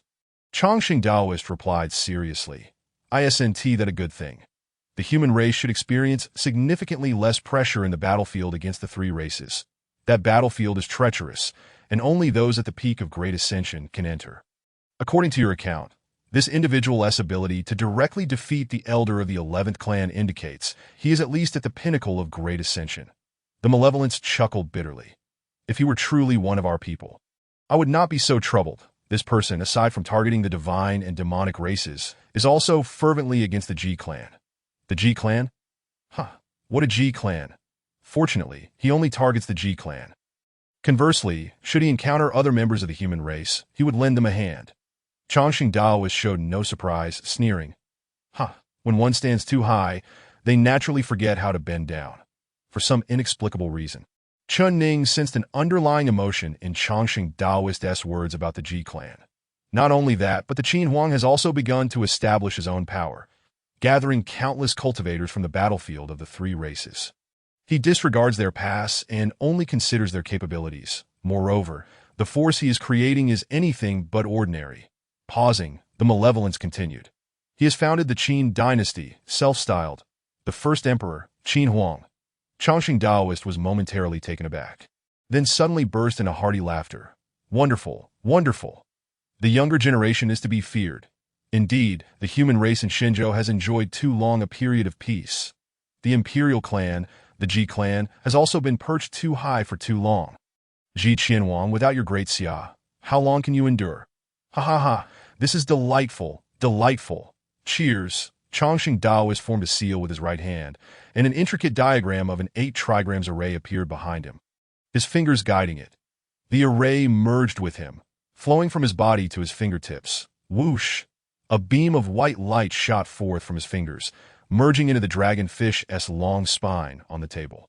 In the next moment, the fish's spine transformed like a swimming dragon, becoming a true dragon spine, extending endlessly, its spine shining with golden light, soaring towards the northern battlefield of the divine and demonic races. It appeared to be a mere ordinary spell, yet the aura of Chongqing Daoist, akin to an unfathomable deep sea or an ageless mountain, revealed a hint of disarray, and his complexion turned slightly pale. The malevolence frowned, gazing intently at the old Daoist. "You hold him in such high regard." Chongqing Daoist steadied his breath, shaking his head slightly. Extremes will inevitably lead to reversal. The human race will sooner or later face this tribulation. Great Xia, boom! Outside, the moonlight shone as bright as day, yet a sudden clap of thunder echoed, as if some unknown entity was warning Chongqing Daoist. Upon witnessing this, Chongqing Daoist ceased to speak further, waving his hand. "I am weary. If you are leaving tomorrow, there is no need to inform me." With that, Chongqing Daoist walked towards the back courtyard, while the malevolence and the farmer exchanged a heavy glance, their expressions reflecting the profound impact of the day's events. Only Chen Ning and Blackie remained wide-eyed, as if they had grasped a fragment of understanding yet comprehended nothing at all. Chen Ning understood a bit more. First, the ancestor Ing Zheng is now an incredibly formidable presence. Second, the unhinged master seems to have bestowed a great gift upon Ing Zheng. Third, damn it. Chen Ning suddenly came to a realization. He exchanged glances with Blackie. Old Black, damn it, today, it's 7 senior brother S turn to wash the dishes. Wong. Chapter 19. The final battle beneath the willow tree at the village entrance. Second senior sister departed as silently as she had arrived. Since her departure, 7th senior brother, the farmer, has been more diligent in his farming, and the vibrant life force emanating from him has astonishingly reached the remarkable state of lotus blooming with each step. Ever since Chen Ning discovered this miraculous phenomenon, he would directly take seeds to hang on the farmer's back whenever he desired a fruit. Within half a day at most, they would bloom and bear fruit. Since that occasion, Chongqing Daoist had not appeared again. Chen Ning did not dare to venture into that mysterious back courtyard. Not only Chen Ning, but the farmer, who had been at Chongqing sect for quite some time, had never set foot in the back courtyard, nor had he seen any other senior brothers or sisters enter. The only constant within the Chongqing sect was the sound of Chen Ning S and Blackie S bickering. Ever since Chongqing Daoist vanished, Chen Ning instantly transitioned from a slave to a master. Whenever he felt displeased, he would suppress Blackie, and when he was happy, he would do the same, embracing a philosophy of utter freedom. Old Black, what breed of dog are you? Damn it, why do you only grow a head and not a body? Chen Ning held the large head of the dog named Hei Zi and curiously inquired. In what way does Hei Zi resemble a dog, aside from its appearance? Its body is as massive as that of an ox, and its head appears to be a third of its entire size. What is even more astonishing is its deep black fur, which, when basked in sunlight, seems to absorb the rays, presenting an enigmatic depth of black. Woof! The buzzing is not merely in Chen Ning's mind, but the entire realm trembles with it. Hei Zi is increasingly peculiar. If this continues, suppressing it in the future will become an impossible task. Damn it! Even if you are my brother, your kind is still that of a dog. If I call you a dog, that is normal discourse, but if you call me a dog, that is an insult. Do you comprehend? Woof! Of course, I understand. You and your entire family are dogs. That is mere platitude. You are the only brother in my family, thus you are a dog. No, wait, master, senior brother, and senior sister are also family, so you are finished. The recording stone has captured your insults towards master, senior brother, and senior sister. Woof! Day after day, year after year. They say time is merciless. However, that merciless passage seems to have forgotten the Chongqing sect. The mountains remain the same, the people unchanged. Yet that dog, Lao Hei, are you truly a dog? Chen Ning has lamented more than once. This creature has stopped growing, yet its head appears slightly swollen, as if something were about to burst forth. The originally dainty dog nose has also grown larger, resembling a minor cosmetic enhancement. Unexpectedly this time, Hei Zi did not engage in a quarrel with Chen Ning. Instead, it squinted its eyes, seemingly deep in thought. Woof, meow moo. Suddenly, Hei Zi emitted several strange sounds. Damn it, it has been so long since I argued with a dog that I have nearly forgotten how. Chen Ning's eyes widened in astonishment. Did I ask this for real? Oh, you old Hei. What manner creature are you? Woof! Ha! Now this is the true Lao Hei of mine, aside from residing in the Chongqing sect. Chen Ning and Hei Zi cherished visiting the village at the foot of the mountain. The village below is called Baisui Village. It is uncertain if it is influenced by the Chongqing sect. The village is replete with centenarians, and though it consists of only a modest number of households, each family boasts at least 4 generations, with 2 families even having 6 generations living under one roof. Lao Hei. Today the boy from the Yang family is going to have a brawl with the boy from the Zhang family. Hurry up. If we are late, the parents will find out. Chen Ning excitedly exclaimed to Hei Zi. While descending the mountain yesterday, he inadvertently overheard a piece of news that could alter the dynamics of Baisui Village. The second son of the Yang family, 6.5 years old, had a dispute with the boy from the Zhang family, 6 years old, over the girl from the Wang family, 8 years old. Thus they agreed to meet today at the hour of the rooster for a showdown beneath the willow tree at the village's edge, with the victor winning the girl. Woof woof. Chen Ning narrowed his tiger-like eyes and countered. Is being older a guaranteed victory? I have faith in the little boy from the Zhang family. He has a robust demeanor and a stubborn spirit. Woof. Unconvinced. Then let us wager a jar of peace wine. Woof. Hei Zi scoffed. A wager it is. Who is afraid? After all, the second son has at least a half-year advantage in rice consumption over the little boy. Surely that counts for something? Do you really think I am foolish? As the hour of the rooster approached, the 2 brothers, one human and one dog, sat cross-legged beneath the massive willow tree, eagerly awaiting the arrival of their respective parties at precisely 1:15. They observed the little boy from the Zhang family, sneaking about cautiously, confirming that there were no anomalies before turning back.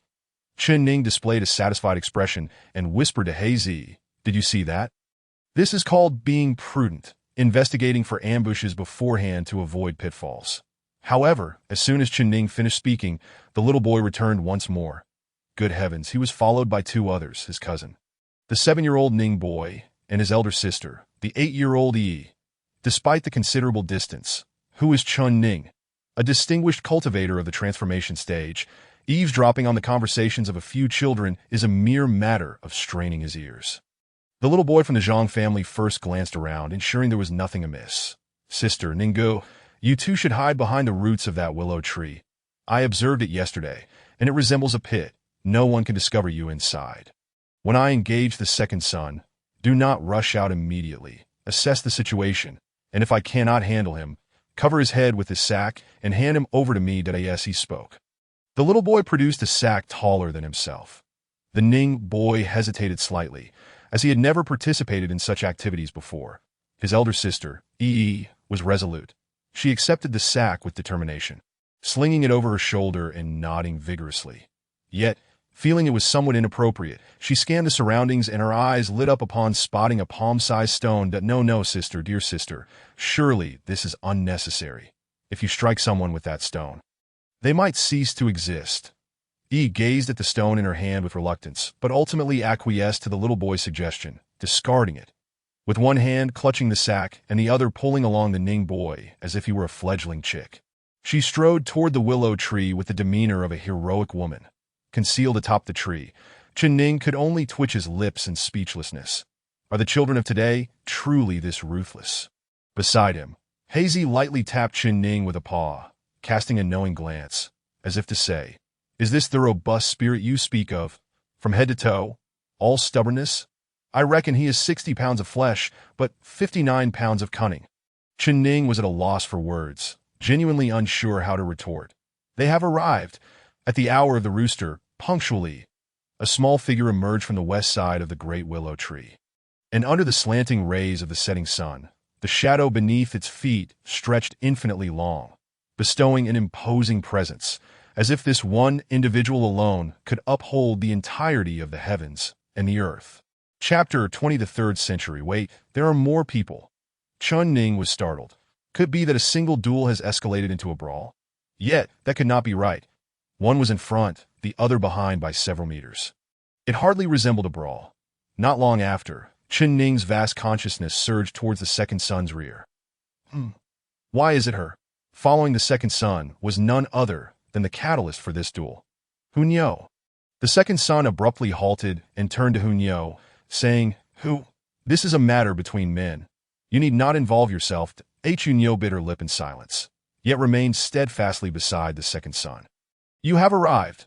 The little boy from the Zhang family did not turn around, hands behind his back, speaking with nonchalance, "That I have come." The second son stood behind the little boy from the Zhang family, his expression solemn as he replied, "It is time for us to settle this." The little boy's voice resonated with gravity as he slowly turned to face him. "You are here too?" Suddenly, the little boy's eyes widened in shock. Hunyou timidly interjected, "I do not like you. I only like the second son. When I grow up, I will definitely marry the second son, so even if you win today, it will be of no use." Upon hearing Hunyou's words, the little boy felt an overwhelming sense of grievance, and after 10 breaths, burst into tears. "Wah, sister, they are bullying me." The heart-wrenching cries of the little boy were beyond description. "Do not be afraid, little brother. Sister is here." He, hidden behind the willow tree, charged forth like an enraged lion, brandishing the sack in one hand and a branch in the other. "Who run? It's Zhang Yi." The little boy from the Zhang family is not playing fair. The second son turned pale at the sight of Yi, while Hunyou was nearly brought to tears from fear. A few little figures chased after each other, their distant sounds punctuated by the angry shouts of parents. The small figures gradually disappeared beneath the setting sun, the last remnants of sunlight desperately trying to cling to them before ultimately vanishing. Meanwhile, the towering shadows of parents slowly emerged under the sunlight. Ha ha, Lao He, today was not in vain. Woof, woof woof. Chen Ning and He Zi rolled with laughter on the branches, but as their mirth continued, the two brothers' voices gradually dwindled, ultimately falling silent as they gazed at the distant, hazy figures. Time flew swiftly like an arrow, never to return. In the blink of an eye. 50 years had passed. Now, only Chen Ning and the children remained in the Chongqing sect. Accompanied by the farmer who had been a steadfast companion to the two brothers that a decade ago, the rich vitality within him had fully receded, achieving a minor success in the path of life. He bid farewell to Chen Ning and He Zi and departed the mountain, never to return. Generations of people in Baisui village have also passed away. Chen Ning and He Zi enjoyed several communal meals and participated in numerous celebrations, even carrying a few coffins. Their prowess earned them the admiration of the village's elders. Today, Chen Ning had long since become a consummate master of the transformation stage. Moreover, his mastery was distinctly unparalleled. While the spiritual energy within most cultivators remained gaseous, Chen Ning's had long since condensed into liquid form. There was no helping it. He had plenty of time. After all, cultivation cannot be rushed. It requires gradual refinement until one can refine no more. Most cultivators hastily strive for breakthroughs due to their limited lifespans. Unfortunately for them, this is Chen Ning's forte. Furthermore, Chen Ning believed that liquid spiritual energy is by no means the end. Solidifying the liquid into a solid state represents the pinnacle of a realm. Once he reaches such a stage, the sheer density of his spiritual energy could very well crush other cultivators of the same realm. Whoosh! In the early morning, as the sun began to rise, Chen Ning opened his eyes. Today marks a grand occasion, the 3rd century. Under the auspices of our ancestral deities, grant me a formidable ally, and I shall emerge from my retreat. Curse it, that rascal Liu Bang has yet to reciprocate, and I find myself at a loss. Chen Ning silently prayed while simultaneously grumbling about Liu Bang. Fortunately, it was the first emperor who sought him first. Had fate been less kind, and 2 individuals akin to Liu Bang appeared, he might not have even entered the ranks of cultivators. In truth, Chen Ning harbored a misunderstanding about Liu Bang. The founding emperor of the Han Dynasty, Liu Bang, was no ordinary man. Upon arriving in this world, he was summoned by Ying Zheng to serve as a steward. With such a formidable patron, he faced no significant pressures. His sole task was to manage the newly established Qin Empire. Even so, within a mere century, while simultaneously overseeing the Qin, Liu Bang achieved the realm of unity. However, according to the system's peculiarities, one must surpass Chen Ning by at least 2 realms to receive any feedback. Ding, a century has passed. Shall the host commence the summoning of figures from the era of Huaxia? Commence, swish, swish, swish, swish. Upon perceiving the character introduction in his mind, Chen Ning was elated. Yet another formidable individual. He was one step closer to his goal of emerging from his retreat. Song Zhu, Zhao Kuangyin. Historically, the Song dynasty has been perceived as wealthy yet weak, much like the late Qing dynasty, which only engaged in marital alliances and discussions of peace while ceding territory and paying reparations. While this notion holds some truth, in Chen Ning's view, the Song dynasty boasted 3 extraordinary emperors: Song Taizu, Zhao Kuangyin; Song Taizong, Zhao Guangyi; and Song Zhizong, Zhao Su. Zhao Su was the iron-blooded emperor of the northern Song, known for his frequent offensive campaigns with a commendable record of victories, reclaiming lost territories, including those from the western Xia. Zhao Guangyi, the brother of Taizu, dedicated his reign to the pursuit of unification, attempting to recover the 16 prefectures of Yin and Yun, albeit without success. Zhao Kuangyin, what a formidable figure. His political acumen aside, as a founding emperor, he was undeniably remarkable. What truly captivated Chen Ning was Zhao Kuangyin's remarkable martial prowess. Qin Shi Huang, Han Wu, Tang Zong, and Song Zhu, the 4 grand emperors of Huaxia. When it comes to individual combat prowess, Song Zhu Zhao Kuangyin claims the top spot. There exists a saying that his combat ability in one-on-one duels ranks second only to Liu Yu, the founding emperor of the southern dynasty of Liu Song, among all emperors in Huaxia. Not only was Zhao Kuangyin skilled in martial arts, but he also left behind unparalleled martial legacies for future generations. Taizu Changquan, created by Zhao Kuangyin, Taizu Changquan, also known as Song Taizu's 32 stances, is one of the 6 major traditional martial arts, renowned for its practicality and widespread transmission. Taizu Panlong Gun, also known as the Shuizi Gun. Its unique structure makes it imposing and powerful, regarded as the precursor to the nunchaku and 3-section staff. Chen Ning, filled with excitement, embraced the head of his companion. Hey Z, old Hey, we have a formidable ally now. An incredibly fierce one. Soon, we will have the confidence to venture out and witness the world. Meanwhile, at the southernmost tip of Shenzhou, in a desolate mountain forest, Zhao Kuangyin, who had suddenly appeared in this location, surveyed his surroundings with a hint of bewilderment. Everything felt unfamiliar. Accidentally catching sight of his own hands, Zhao Kuangyin's eyes widened in disbelief. How could it be? Such fair hands. No, how could his body possess such vitality? This is a 16-year-old's body. Chapter 21. The White Ape and Zhao Kuangyin, somewhat incredulous, felt the vitality of his body.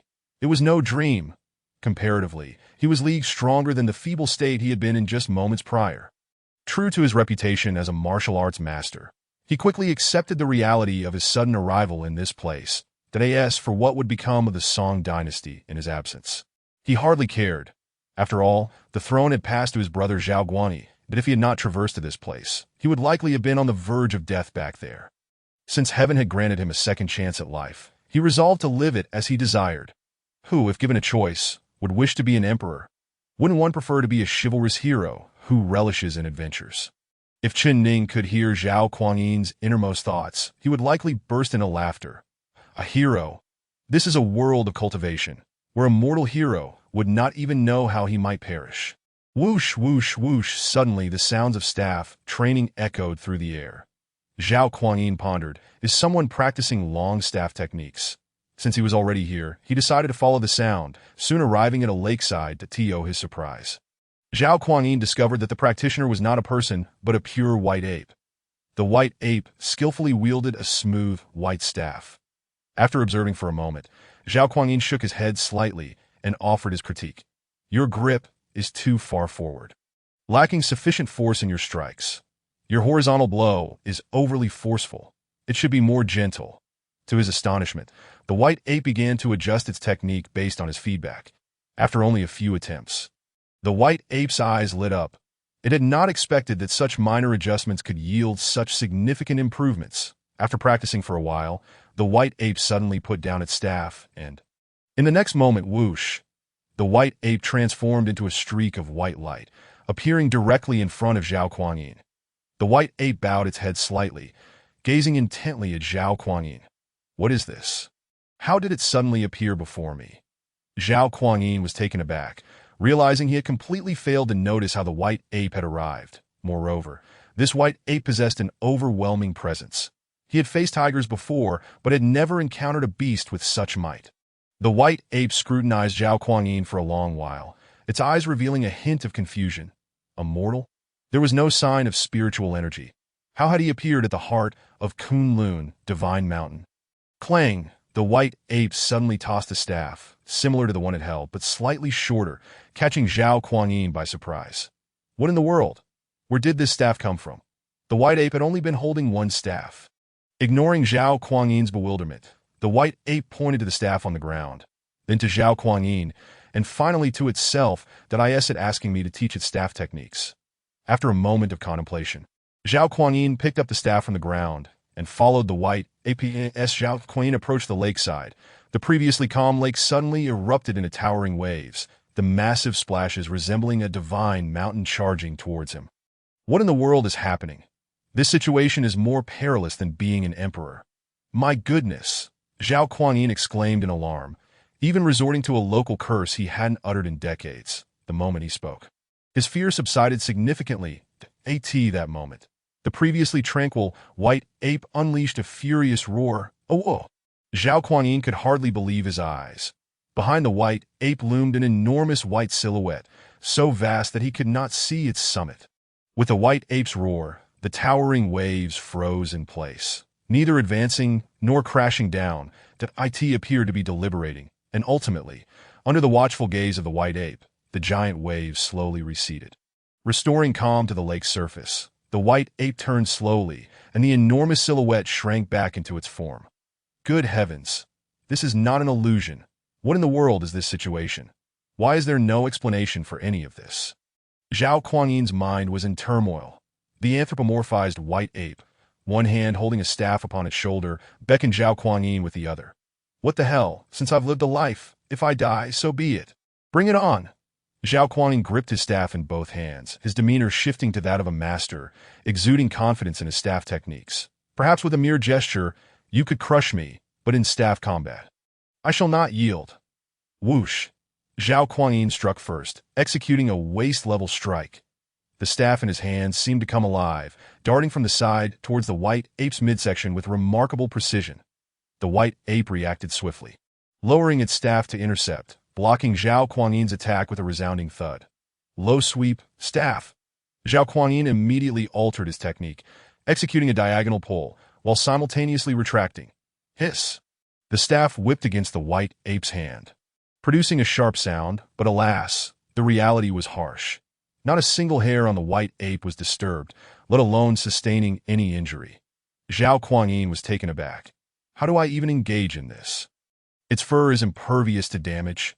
Point strike. Midway through a sweeping motion, Zhao Kuangyin changed tactics again, launching a thrust that struck the white ape's chest. Clang! The staff vibrated violently, causing Zhao Kuangyin to momentarily lose his grip as the staff flew from his hands. Brother White, it's not that I don't want to spar, but as you can see, I truly cannot contend with you. Zhao Kuangyin lamented, tears in his eyes as he addressed the white ape.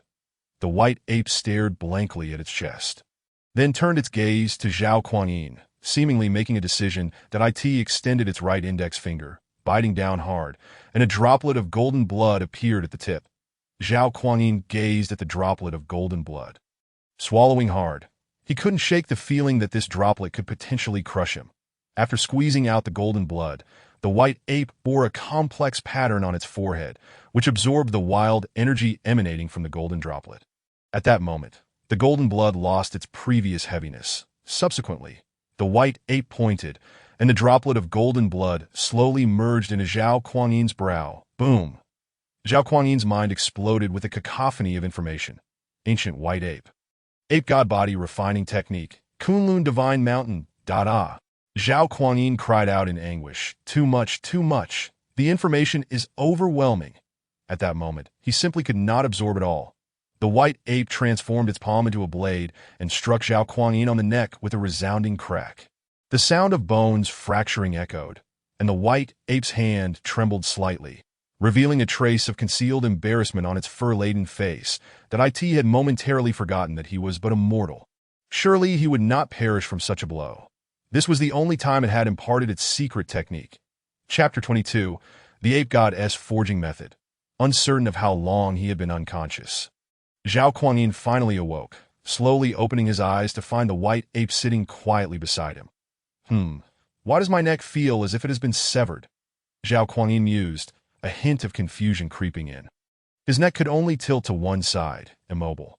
The white ape, upon hearing Zhao Kuangyin's words, shuddered and then feigned ignorance. Tilting his head, Zhao Kuangyin stood up and bowed solemnly to the little white ape, saying, "Brother Bai, I shall never forget your life-giving grace." The white ape waved its hand dismissively, tossing him a handful of fruits radiating a kaleidoscope of colors before turning to leave. Zhao Kuangyin meticulously organized the information swirling in his mind. The human tribes of Shenzhou, the 10 dominant clans, the 3,000 alien races, martial arts, immortality, body refiners, and cultivators. How intriguing. This was precisely the life he had always yearned for. Why concern himself with the rise and fall of nations or the plight of the common folk? He sought only to indulge in the pleasures and vendettas of the martial world. Most importantly, he now understood how to cultivate. The white ape had used its own blood essence as a guide to alter its constitution, enabling it to practice the ancestral techniques of its kind. A true act of rebirth. Beneath Zhao Kuangyin's calm exterior lay a flicker of bloodthirsty excitement.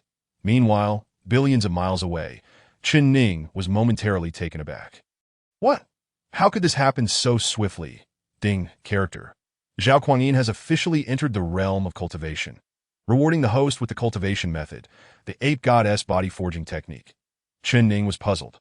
How could the founding emperor Zhao Kuangyin receive feedback in just one night? It was even faster than Ing Zheng had experienced, body forging. It seemed that this founding emperor was treading the path of physical cultivation. Perhaps due to different cultivation directions, regardless.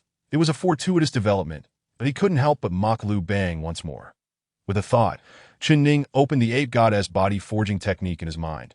Body refiners do not cultivate the spiritual forces of heaven and earth, but absorb the vital energy of the cosmos to temper their flesh. Our ape clan's body forging method is among the pinnacle of such techniques. The technique guides the vital energy of heaven and earth through the Baihui point into the body, passing through the Shinting and Neohud, and then into the internal organs. The more Chen Ning read, the more his excitement grew, for he realized that this body forging method was not suited for him, but rather for Haizid. He embraced the massive dog's head. Old Hay, your springtime is upon you, woof. Chen Ning offered no explanation. Merely tapping the center of the dog's forehead, Haizid's expression gradually transformed, displaying a spectrum of emotions: confusion, surprise, excitement, and exhilaration. Woof! How audacious! This bold canine dares to dream of subduing this immortal. Dog toss! Chen Ning roared, seizing the large dog's head and executing a throw that sent Haizid flying. Dog flop. With a swift motion, he positioned himself beneath where Haizid would land, extending a foot. Haizid fell onto Chen Ning's leg, rebounding as if landing on a spring, soaring high into the air. The body forging is divided into 8 realms, each corresponding to the 8 realms of cultivation. 1. Foundation building. This stage prepares for the subsequent absorption of vital energy, essentially a process of strengthening the body to endure the baptism of cosmic energies. This stage can be disregarded by both Chen Ning and Haizid. 2. Solidifying essence. Once the body possesses sufficient strength, it can draw in vital energy to temper itself from within.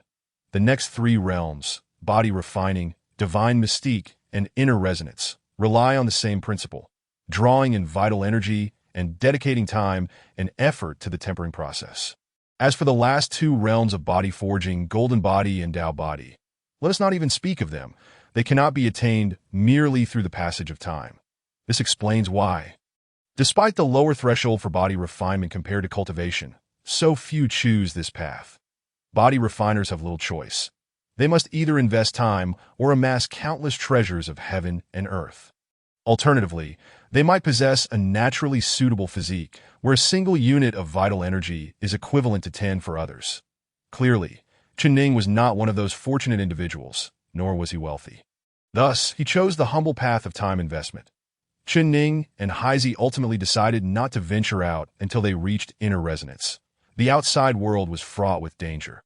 Only through achieving a dual mastery of body refinement and cultivation could they hope to safeguard their lives. As Chen Ning and Haizid secluded themselves for intensive body refinement training, the battlefield of the 3 clans had reached a fever-pitched the Tianwan Grand Canyon. 2 factions stood in opposition, one of which was none other than the recently infamous first emperor, Ing Zheng. The other side, familiar yet formidable, comprised the allied forces of the 3 clans. Ing Zheng, you have broken the rules. The battlefield of the 3 clans does not welcome you. Leading the alliance was a member of the human race, Ji Xingrong. Ing Zheng stood expressionless in midair. Though he said nothing, his mere presence exuded an aura of authority. The Qin battle flag behind him fluttered ominously, while a colossal golden dragon loomed far in the distance, circling the skies. The Ji Xingrong, why waste words on him? If he is not eliminated today, the battlefield of the 3 clans shall be renamed. A figure enveloped in golden light spoke. The king is correct. If such occurrences transpired during our stewardship of the 3 clans, I fear both of you would find it difficult to hold your heads high among your kin. A chilling voice echoed, sending shivers down the spines of those of lower realms. Yet none could discern the source. Ing Zheng ignored the divine and demonic beings, casting a scornful gaze upon Ji Xingrong. Ji clan, once again, you meddle in affairs that do not concern you. Over the years, my ire has subsided. Yet here you stand, provoking me once more. To Ji Xingrong's face turned to ice as he coldly retorted. Qin Emperor, how many resources and cultivators has our human race lost due to your actions? Do you still dare to speak so brazenly? You humans, can your Ji clan represent the human race? If you could, why would they willingly submit to me? Ing Zheng mocked disdainfully, turning aside. Below him stood countless human cultivators, including the young disciples once protected by Ji Changfeng and numerous formidable veterans, alongside a few members of the divine and demonic clans. If Qin Ning were present, he would instantly recognize his second senior sister among them.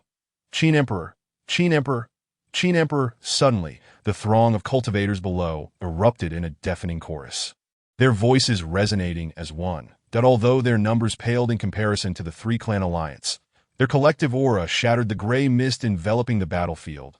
As the mist parted, a ray of golden light illuminated Ing Zheng. Clad in a black dragon robe, the golden dragon patterns shimmered as if infused with life. All gazes were riveted upon this spectacle, stunned into silence. Did even the heavenly Tao acknowledge this man? Meanwhile, at the rear of the Qin forces, Liu Bang, at the pinnacle of his cultivation, exerted all his strength to maintain that beam of golden light. The deal you think you can outmaneuver me with your borrowed strength? Chapter 23. The Invincible Qin Emperor. Deceitful tricks. You seek to manipulate the hearts of men, Ji Xingrong scoffed, unleashing his full power at the pinnacle of the Great Ascension stage, shattering the heavenly golden light with overwhelming force. Mark this day as your death anniversary. With a thunderous roar, Ji Xingrong crossed the vast expanse of the Tianduan Grand Canyon, unleashing the Thousand Thunder Array. In an instant, the skies darkened with a massive thundercloud that rained down countless lightning swords upon Ing Zheng. Within mere moments, Ing Zheng found himself ensnared in a web of crackling lightning, each sword interlinked to form a complex formation. Ing Zheng extended his fair hand. A mere touch ignited a chorus of hissing sounds as his fingertips charred from the electric discharge. Frowning, he remarked, "How interesting. It even contains a hint of heavenly tribulation's thunder. The imperial lineage is indeed formidable." Seeing this, Ji Xingrong let out a cold laugh. With another wave of his hand, 1,000 small flags appeared behind him, each inscribed with the character for thunder. Pointing forward, the myriad flags surged toward Ing Zheng, each landing perfectly atop the previously unleashed lightning, swords point thousand thunder divine formation. The king's golden eyes narrowed slightly. The Ji clan's 1,000 thunder flags. It is said that once this formation is established, it can only be breached by undergoing tribulation. A trace of pride flickered in Ji Xingrong's eyes. The king possesses keen insight. However, while this formation is unbreakable, it lacks lethality. To eliminate this scoundrel, we shall have to rely on the two of you. The king nodded slightly. Ji Xingrong's willingness to deploy such a formation indicated his sincerity. "Old ghost, what say you?" "Keek, rest assured, my king, that I shall shatter his mind." The king nodded once more, stepping out to position himself at the formation's perimeter. Ji Xingrong, without a word, immediately tore open a small opening and allowed Ming Wang to step inside. As Ming Wang took a single step forward, he entered the array, standing alone before the most legendary young man of the past 2 centuries in the battlefield of the three clans. Displaying no sign of unease, talents are not to be feared. It is the living talents that instill dread, and it is evident that you are not one of them. Ing Zheng furrowed his brow. Loquacious fool. His right hand extended, transforming palm into claw, as a colossal dragon claw emerged, reaching out to seize Ming Wang. "Qin, Emperor, do not look down upon others." Ming Wang could no longer contain the fury surging within him. Did he truly consider himself such a trivial character that a mere imprint of spiritual energy could obliterate him? The aura of his perfected great ascension erupted forth, and even through the array, an invisible tempest was felt, causing those of lower cultivation to involuntarily hold their breath and concentrate. That it was an indescribable might, as daunting as an expansive ocean, making one feel as if they might be torn apart by the impending storm at any moment. How powerful! Is this the full force of a perfected great ascension cultivator? At this moment, even those from the Great Qin began to harbor doubts. Can the first emperor truly prevail such an opponent? And there are still 3 on the opposite side. Even if Ji Xingrong must maintain the array and is not counted among them, what about that sole servant, the old ghost? Heaven declares that there must be a blazing sun here. Ming Wang's voice, resonating like that of a deity, echoed throughout the space, accompanied by an overwhelming presence. If immortals truly existed, they would be no greater than this. As Ming Wang's words fell, the sun, countless miles away, seemed to be drawn near by his very will. Instantly, the scorching heat ignited the land of the Great Qin. Though all present were cultivators, they were momentarily unharmed. Yet the temperature continued to rise at a terrifying pace. "Have you had your fun?" Ing Zheng's voice, filled with imperial authority, rang out, break, with a single thunderous shout. The searing world reverted to its original state, and the ground was left untouched. The realm of spiritual consciousness had merely been an illusion. A cultivator broke out in cold sweat, having initially believed that Ming Wang's display was genuine magic, only to discover it was but an illusion that nearly annihilated several individuals. After shattering this realm of spiritual consciousness, Ing Zheng quietly regarded Ming Wang, challenging him to unleash whatever he had, for today he would crush their confidence. Ming Wang's complexion turned ashen. The divine race, much like humanity, comprised numerous factions, akin to the prominent families among humans. Each divine faction possessed its own areas of expertise, such as the Tianmu clan, renowned for their ocular techniques, or the royal families of the divine race, the angelic lineage, known for their physical prowess. The Ming clan, on the other hand, was famous for their formidable spiritual consciousness. When one's consciousness reached a certain level, a single word could alter the heavens and the earth. He could not comprehend how one who had only cultivated for mere centuries could possess such formidable spiritual consciousness. Is that all? Ing Zheng's curiosity was piqued as he waited for Ming Wang to make his next move at Ji Xingrong. "Open the array and let me out. This person restrains me." Ming Wang's heart was already filled with the desire to retreat. As long as Ing Zheng had a method to counter his spiritual consciousness, he would not stand a chance against him. Seeking to escape, "I shall not permit it." Ing Zheng's calm voice summoned a celestial phenomenon. As boundless spiritual energy surged into his body in mere moments, his aura broke through to the late stages of Great Ascension. The pinnacle of Great Ascension. Not yet, it was far from over. Boom, boom, boom. Great Ascension perfected. Still, it has not ceased. What is happening? A tremendous force, unlike anything felt before, erupted. If Ming Wang's earlier display had exuded the aura of an immortal, then Ing Zheng's current presence was akin to an entire world, with all present cultivators feeling as though they were mere inhabitants of this realm.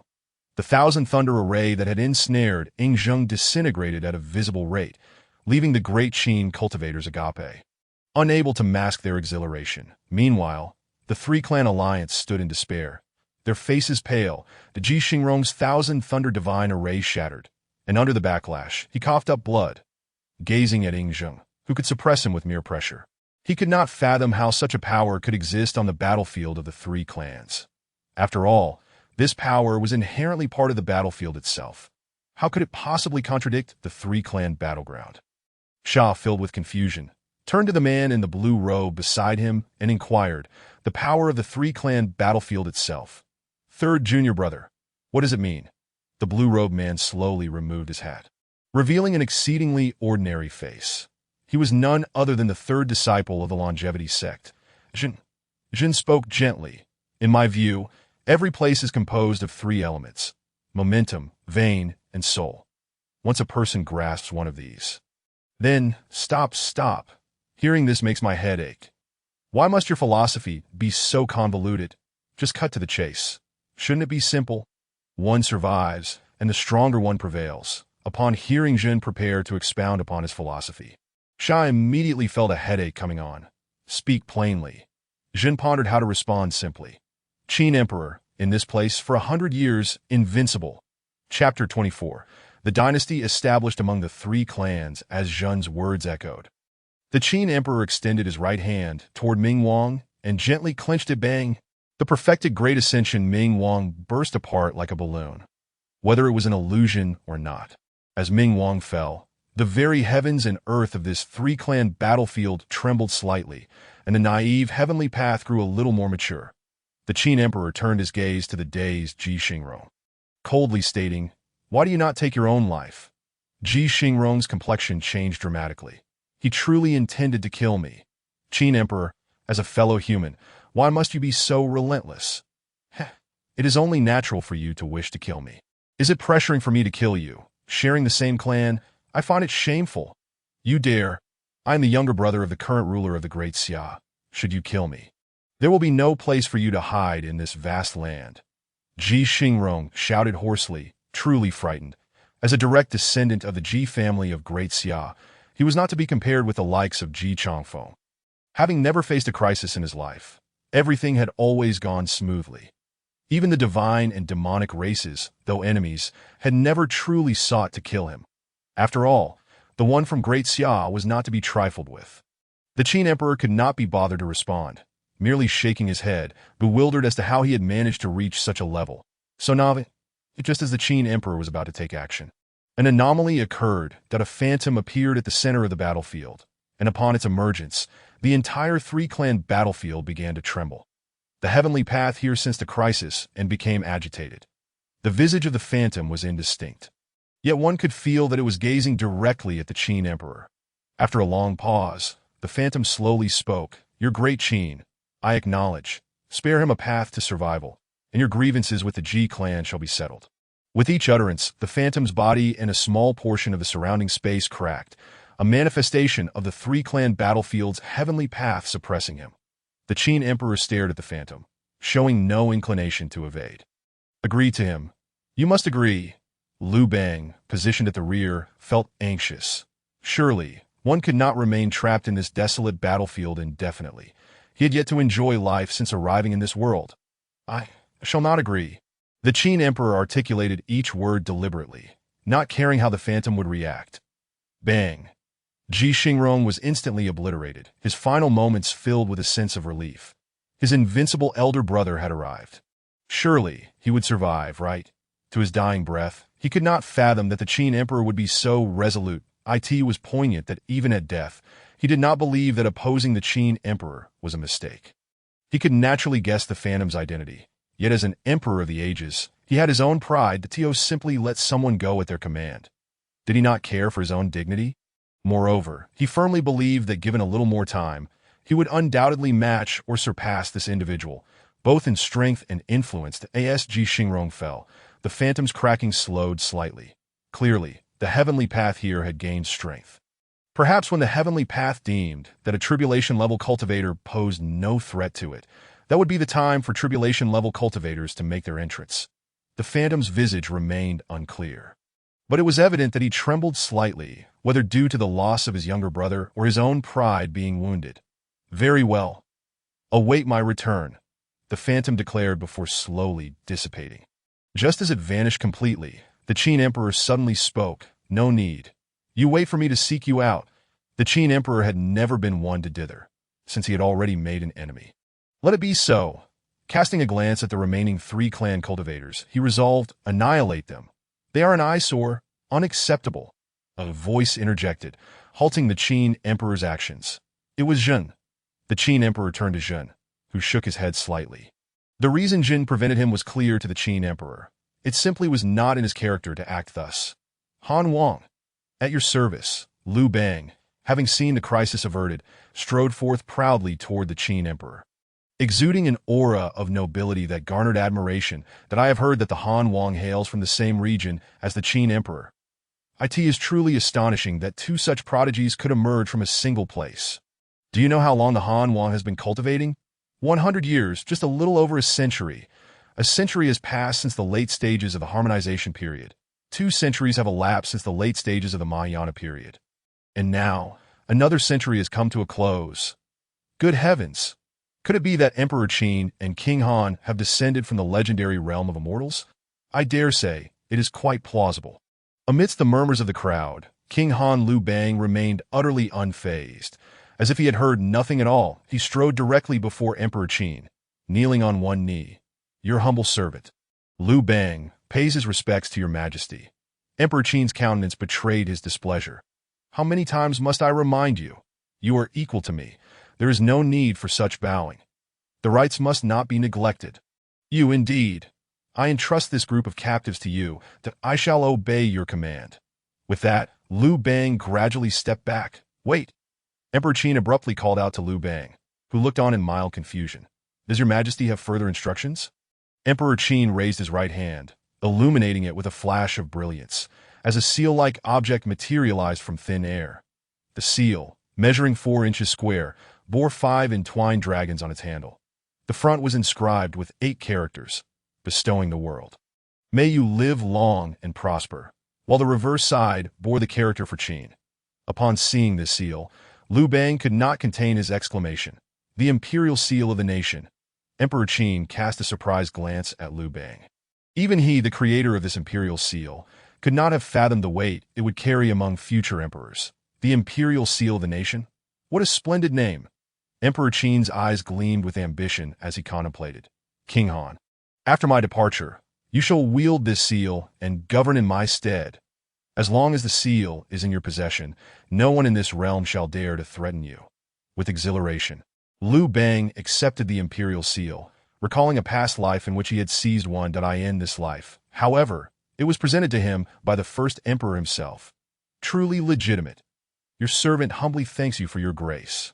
Liu Bang grasped the imperial seal with both hands, raising it above his head, and bowed solemnly before Emperor Qin, the founder of the Han dynasty. He felt that only Emperor Yingzheng of Qin was worthy of such reverence. Your Majesty, I dare to inquire. Where do you intend to go? Liu Bang pondered for a long moment before mustering the courage to ask. Emperor Qin did not respond directly, but instead turned his gaze toward the heart of the three clans' battlefield, where the greatest secrets lay hidden. King Han, listen closely, that if I do not return within a century, you must lead the great Qin to survive. Whether Qin or Han, we are all descendants of Huaxia, and we must carry the flame of Yin and Huang forward. Liu Bang bowed deeply, bidding farewell to Emperor Qin, fully aware that what the first emperor had decreed was unassailable, just as in the past. Emperor Yingzheng sought to forge a prosperous era for the great Qin. All on his OWAS Liu Bang declared the first decree of his reign. Henceforth, the three clans' battlefield shall cease to exist, replaced solely by the great Qin dynasty. Chapter 25. Do you wish for me to return as emperor? Anyone may scorn Liu Bang, yet none possess the right to deny him that at his core. Liu Bang was an unabashed rogue, and even after ascending to the throne, his foremost ambition was to wield power and authority. However, Liu Bang was not only driven by heroic aspirations but also possessed a grand vision. In the tumultuous era from the end of Qin to the beginning of Han, many exceptional figures emerged. The three heroes of early Han, Zhang Liang, Xiao He, and Han Xian, were all extraordinary talents. Alongside them were others of slightly lesser renown, such as Chun Ping, Wang Ling, Zhou Bo, Xiahou Ying, and Chao Qin, each capable of leaving an indelible mark on the annals of Huaxia history. All of them recognized Liu Bang's merit and were utilized effectively. Their talents not squandered in the slightest. That if one were to evaluate Liu Bang, one might say, he achieved monumental feats through rogue means, employing thunderous tactics while possessing a compassionate heart. Thus, the nascent Great Qin was characterized by its adeptness in recognizing talent and ruthless efficiency. At the juncture where the three clans and the Great Qin converged, toll stations were erected. Regardless of one's mastery level, entry required 10,000 low-grade spirit stones, which could be substituted with equivalent items. Should anyone dare to defy this, they would soon learn the might of the Great Qin's imperial seal.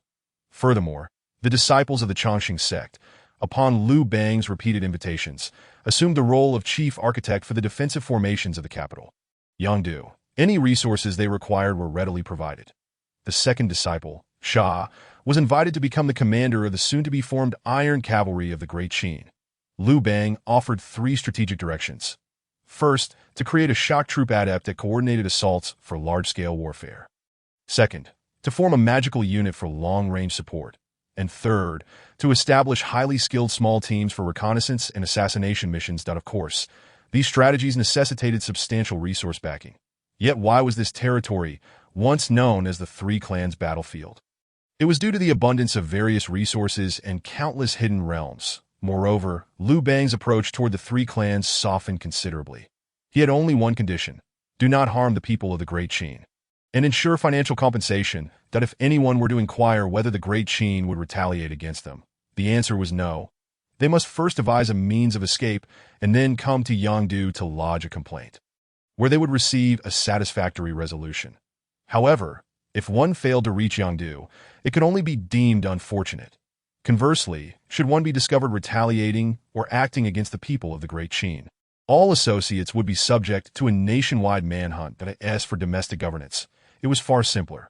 Unlike the past, where numerous formidable figures existed to create checks and balances, here, such complexities were minimal. Minor matters were decided independently, while major decisions rested solely with Liu Bang, who neither sought consultation nor welcomed differing opinions.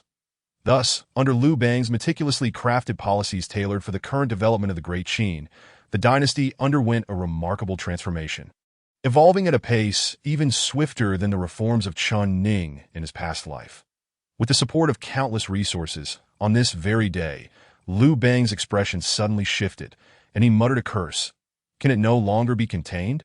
He then vanished from the Grand Hall, leaving the assembled ministers and military leaders in a state of bewilderment. Those with keen insight seemed to discern something, their faces betraying disbelief as they murmured, 180 years. Breaking through the harmonization stage. In the same location as Emperor Qin, Huaxia, what place is this? Meanwhile, at the sacred lake in the center of Kunlun Mountain in the southwest of the Great Qin, a being was undergoing tribulation, a place once deemed sacred to demonic beasts and forbidden to humanity. This individual was none other than the founding ancestor Zhao Kuangyin, who had never ventured from the mountain since arriving in this world. At this moment, Zhao Kuangyin was a far cry from the person he had been upon arrival. His once fair complexion had transformed into a deep bronze, and his explosive musculature rendered him nearly the size of the nearby white ape. His long black hair cascaded from his shoulders to his waist, and as Zhao Kuangyin ascended slowly, the skies above Kunlun became thickly shrouded in dark clouds, growing ever denser, resembling a scene from the apocalypse. How? Perhaps influenced by his prolonged companionship with the white ape, Zhao Kuangyin became exhilarated and emitted a roar akin to that of the creature. Without waiting for the thunderstorm to descend, Zhao Kuangyin took flight, wielding his staff to pierce the clouds and reveal the sun. With a ferocious sweep of his staff, a phantom of a colossal rod materialized in the sky as he swept through the heavy thunderclouds. An expanse of clear air was created. Boom! The wrath of the heavens. Dozens of bolts of lightning struck Zhao Kuangyin simultaneously, and astonishingly, such cataclysmic energy left not a single mark upon him. Not satisfied, he demanded more. Yasha dives into the sea. Zhao Kuangyin gripped one end of the staff and plunged the other into the clouds, stirring them like a tumultuous ocean. The thunderclouds converged towards a singular point, forming a cataclysmic vortex. Oh, the power is converging. Indeed, this is exhilarating. Crash! In an instant, the space was rent asunder by the thunderstorm, striking Zhao Kuangyin's head. Sizzle. His body sustained little damage. Only his waist-length hair stood upright due to the lightning's fury. Damn it! I've endured for over 80 years. Zhao Kuangyin was utterly enraged, charging into the clouds and unleashing a barrage of attacks, smashes, thrusts, stabs, and slashes. The heavenly tribulation, now thoroughly incensed, disregarded all constraints. Torrents of lightning rained down upon Zhao Kuangyin without restraint. For a solid half-hour, the relentless strikes failed to inflict any harm upon him. In fact, by the time the tribulation was incomplete, Zhao Kuangyin's physique had transformed into pure gold, signifying that he had indeed attained a true golden body. In that moment, the heavenly tribulation itself was momentarily stunned, pausing for the briefest of moments. The thunderclouds rolled ominously, as if in deliberation. Are we continuing? What is the point? This monster has already achieved a golden body. Then what do we do? Our time has not yet elapsed. I'm not participating anymore. If you wish to come, you may. There is still a storm brewing up northeast. Save some strength. After a brief interval, the thunderclouds gradually dissipated, seemingly on the verge of concluding. Suddenly, Zhao Kuangyin halted mid-pursuit of the thunderclouds, pausing in mid-air. Swish! Zhao Kuangyin found himself engulfed in a sudden and bewildering transformation, inexplicably transported back to the era of the Song dynasty from his previous life. As he opened his eyes, he beheld his younger brother, Zhao Guangyi, weeping profusely, lamenting, "Brother, you have departed. What shall become of great Song? How will I?" In an instant, before Zhao Guangyi could finish his sentence, a colossal shadow of a fist, larger than the entire territory of the Song dynasty, materialized in the air, striking downward upon the great kingdom. The vast empire crumbled to dust in the blink of an eye. Damn it! After striving so hard to lead the life I desire, you want me to become some wretched emperor? Go to hell. Zhao Kuangyin cursed vehemently, having long since shed the shackles of imperial responsibility after years of abstaining from the throne, that a sudden realization struck him. A faint connection to a certain individual flickered in his mind. So that's how it is. I owe you a favor. It seems it's time for me to venture out. Chapter 26. Mastery Achieved. Leaving the mountain. At the moment Zhao Kuangyin triumphantly passed through his tribulation, in the northeastern direction of Kunlun Mountain, Liu Bang, the Han King, found himself grappling with the most terrifying ordeal of his life. The thunderous tribulation posed little challenge, as he had successfully withstood it. The true trial lay in confronting his inner demons. The transgressions of his past, both early and late in his reign, weighed heavily upon him. Just as he felt he could endure no longer, the imperial seal of the dynasty in his grasp erupted with a blinding golden light, shattering the demons plaguing Liu Bang. That I knew this tribulation would be arduous. It has been relentless. Thankfully, I possess this treasure. Liu Bang, clad in tattered garments and with his body charred, descended from the skies, muttering curses at the pinnacle of Chongqing Mountain. A plaque stood crookedly inscribed with the words, "The Retreat of Chen Ning. The Black One. Please do not disturb do not doubt its appearance." It was indeed inscribed as if by a dog, for it was the handiwork of Blackie. Boom! With a thunderous roar, the once stagnant physical form of Chen Ning surged forward into the next realm. Confused, he pondered, what is happening? I distinctly felt I was just shy of breaking through. How did I achieve this? Ding. Character. Zhao Kuangyin has successfully entered the Golden Body realm. Reward, a strand of Golden Body vitality. Taizu Long Fist, Taizu 36 sticks. Damn, old Zhao is truly formidable. He rightfully ranks among the top 3 emperors in the annals of Huaxia history. Internal resonance signifies the pinnacle of body cultivation, a process of refining the physical form through elemental energy and elevating it. At this stage, the distinction between the physical body and elemental energy fades. Chen Ning felt his blood coursing like the hottest magma, every drop brimming with boundless yang energy. His veins writhed like dragons, each meridian pulsating with life. His muscles appeared chiseled as if sculpted from stone, infused with infinite cosmic energy. Old Black, I feel terrifyingly powerful now, Chen Ning observed, turning his gaze towards Blackie. What on earth have you been through? Chen Ning was astounded. Blackie no longer bore the imposing physique of a giant bull, but resembled an ordinary dog, save for the 2 prominent protrusions on his head, which now bore the hint of budding horns. Old Black, you are sprouting horns. Chen Ning instinctively patted the dog's head. Clang. At that moment, Chen Ning's physical form was so potent that even a gentle slap could shatter a small mountain. Yet, when his hand met Blackie's head, the dog seemed unfazed, while Chen Ning's palm tingled with shock. Woof! Why are you touching me? Chen Ning's smile faltered, realizing the peculiar situation of the dog. Crack! Suddenly, Chen Ning's aura surged, shattering the stagnation of decades in his cultivation. It was as if a single drop of water overflowed a bucket filled to the brim, breaking through the barriers of his combined state. Ding. Character. Liu Bang has successfully entered the Great Ascension period. Reward, a strand of Great Ascension cultivation, a portion of the world's fortune. Old Liu has finally unleashed his power after 2 centuries. But what on earth is this fortune of the world? Chen Ning pondered for a long while, unable to grasp its significance, ultimately deciding that it was best not to dwell on it. After all, having more skills is never a burden. Let us go. My brother, after enduring over 280 years of arduous cultivation, we finally possess some means of self-preservation. The world is vast. It is time to explore. Woof. The 2 brothers were in perfect harmony, packing only essentials for their journey, primarily items for sustenance. They gathered pots, pans, and musical instruments accumulated over centuries, alongside the irreplaceable set for heaven's sacrifices. Chen Ning also decided to bring along the headgear he had once stolen from Liu Erpezi, as it held significant sentimental value, his first act of defiance against societal injustice in this world. Casting a final glance at the place that had been his home for so long, Chen Ning felt a tinge of reluctance. Strictly speaking, it was the first home he had known upon arriving in this world.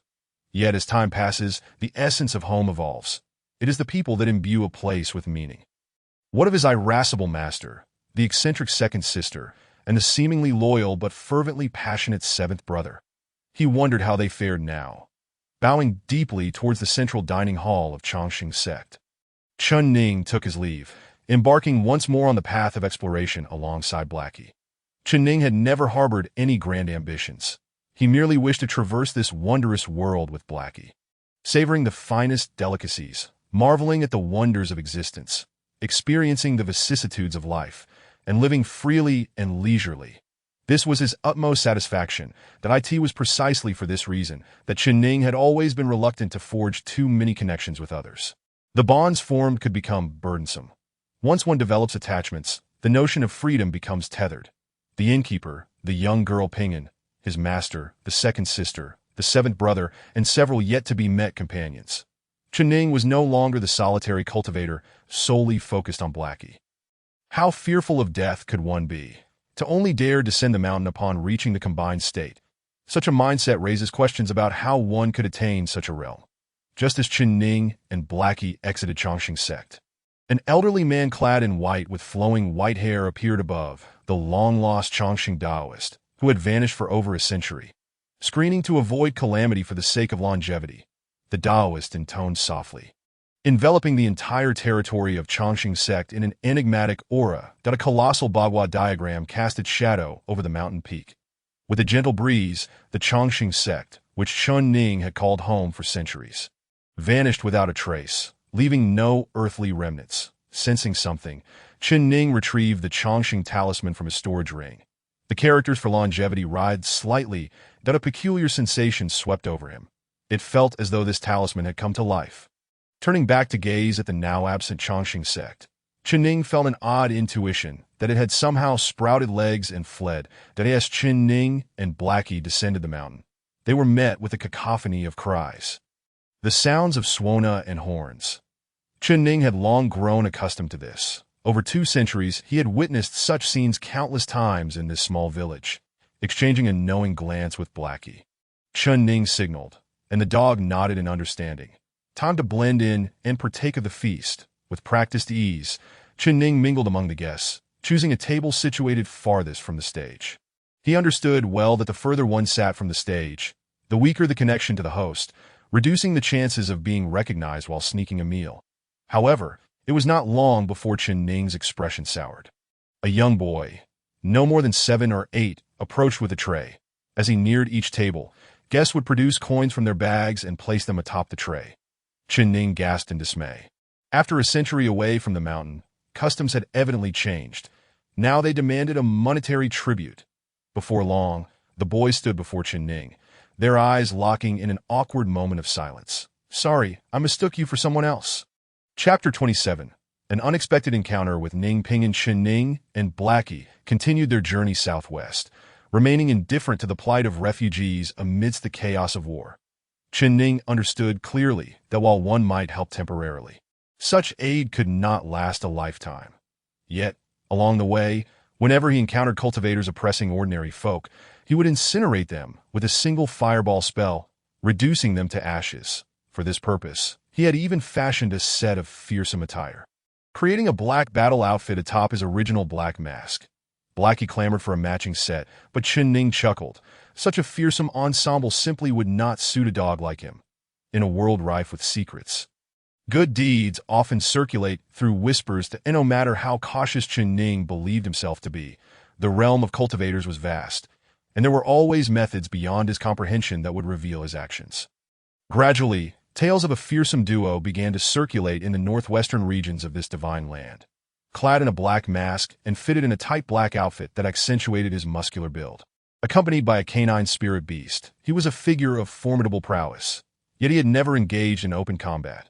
Even against newly initiated foundational cultivators, he would strike from the shadows with a fireball spell of tremendous force.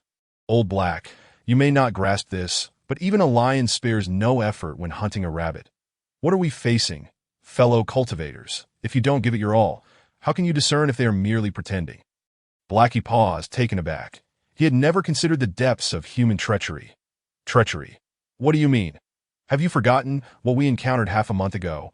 A formidable Yuaning cultivator, masquerading as a novice in Qi training, is being summoned and commanded by a group of mere Foundation establishment practitioners without the slightest hint of displeasure. How could you not realize that in the future, we might encounter ancient beings at the integration or ascension stages? Or even those who have transcended tribulations, disguising themselves as chi practitioners? Heisey cast a doubtful glance at Chen Ning, saying, I haven't read much. Don't deceive me. Would such celestial beings truly resort to such tactics? Do you doubt my words? After all this time adventuring together, whether it was arguing with the village matriarchs or battling celestial cultivators, have we ever faced defeat? Heisey vigorously shook his head, having no choice but to respect Chen Ning on this point.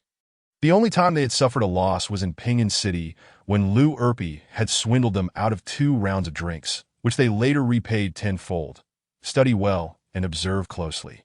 The path ahead is still long, Chen Ning declared with an air of pride. The most crucial lesson in navigating the world is to avoid unnecessary risks at all costs. Heisey hastily pulled out a small notebook to jot down their conversation. Chen Ning had long since lost any curiosity about Heisey's notebook. He had once sneaked a glance while Heisey was inebriated and confirmed the oft-repeated saying from his past education, "Your handwriting resembles that of a dog." Now, Heisey's notebook served as a perfect testament to that claim, as the scrawl was indeed barely legible. What a fierce clash of spiritual energy! Chen Ning exclaimed, suddenly alert, that he quickly employed a breath-holding technique to conceal his presence. Years of habit had taught him to evade uncertain risks as for Heisey. With a shaggy fur that even light could barely penetrate, did he expect to probe his whereabouts? Woof! Heisey barked in surprise, his eyes widening. What the hell is that Xiao Pingan? Damn it, who dares to bully our Xiao Pingan? Chen Ning never doubted Heisey's words.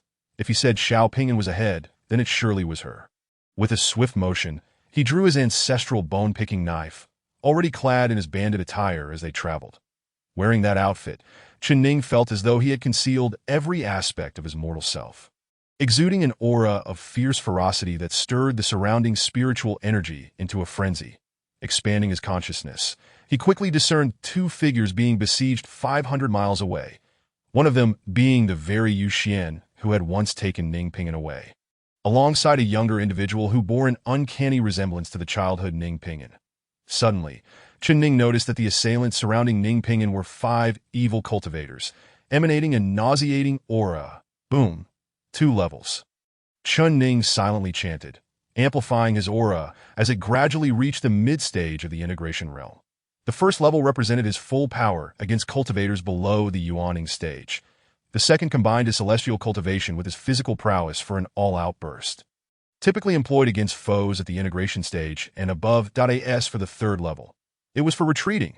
The Qin family principle dictated only to engage those one could defeat when encountering opponents of equal standing. It was prudent to flee first. If heaven has a path, you refuse to walk it. If hell has no door, you dare to intrude. Perfect. My 6 desires are missing only the desire for lust. If I can have my way with both of you beauties, perhaps I shall break through to Yuaning. The leader among them was none other than the current chief disciple of the Evil Desire sect, Xie Yulong. Before the chaos, he had been an ordinary early-stage golden core practitioner, yet within mere decades of turmoil, he ascended through 6 minor realms and 2 major ones to achieve complete Yuaning. The Evil Desire sect, a sinister and malevolent path, deserving of extermination by all. Yu Xian's beautiful face turned icy, her eyes betraying no hint of concealment regarding her disdain for these evil cultivators. Behind her, Ning Pingan had now reached the early Yuaning stage, having cultivated from a mere mortal to her current state in just over 200 years, truly a prodigy with a solid foundation, showing no signs of reliance on drugs or elixirs. However, the predicament of the master and disciple was dire. Dawai Yu Xian, at the peak of Yuaning, and Ning Pingan, at the early stage, constituted formidable strengths. Yet the Evil Desire sect boasted no fewer than 5 Yuaning practitioners, among whom, aside from Xie Yulong at the peak, there was also one at the late Yuaning stage. Master, stop wasting words with them. Capture them, and you can have the broth while we feast on the meat. Indeed, what a fine figure, and quite alluring, a virgin as well. Master is indeed fortunate. Their words ignited a primal fire within Xie Yulong, who commanded swift action to ensure they could return and enjoy the spoils together. The 5 Yuaning cultivators unleashed their combined might, shattering the defenses of the master and disciple in an instant. Yu Xian's complexion paled drastically as she thrust her hands outward, attempting to absorb the brunt of the onslaught alone. Pinyin, find a way to escape. My potential is exhausted. You must one day eradicate these evil cultivators. Yu Xian spoke rapidly, bracing herself for the worst. Ning Pingyin's eyes brimmed with tears as she nodded slightly, eschewing the usual narrative of deep bonds between master and disciple that often led to tragic endings. Recognizing such sentiments as the folly of the weak from the skies, Qin Ning observed this scene, nodding slightly in approval. The girl is quite sensible. Her mind is not clouded. Eyes, ears, nose, tongue, body, and consciousness, 6 desires sealed. The 5 evil cultivators of the evil desire sect held nothing back, launching their sinister techniques that Yu Xian's pupils constricted. Contrary to her expectations of being able to hold them off for a while, she found all her senses completely sealed after just one exchange. Despair. Not only was Yu Xian engulfed in despair, but Ning Pinyin also displayed a resigned determination, realizing that without a miracle today, her fate was sealed. Fireball Technique. Chapter 28. He calls this a fireball technique. A calm voice echoed in everyone's ears, and the next moment, the 5 members of the Evil Desire sect stared in shock at the colossal fireball tearing through the fabric of space above them. In an instant, the searing heat ignited their internal spiritual energy. This is a fireball technique. The 5 Yuan cultivators, engulfed in despair, were reduced to ashes by this foundational technique, leaving them no chance to resist. This rascal. Why does he always play with fire? He truly believes he must take action this time. In a higher dimensional space, a mysterious, powerful being, who had been observing the duo of Ning Pinyin and her master, couldn't help but comment that as the 5 evil cultivators were reduced to ash, Yu Xian, previously trapped by the 6 desires, regained her senses. Just as she opened her eyes, she was stunned by the sight before her. The explosive power of the fireball technique was merely a step away from her toes.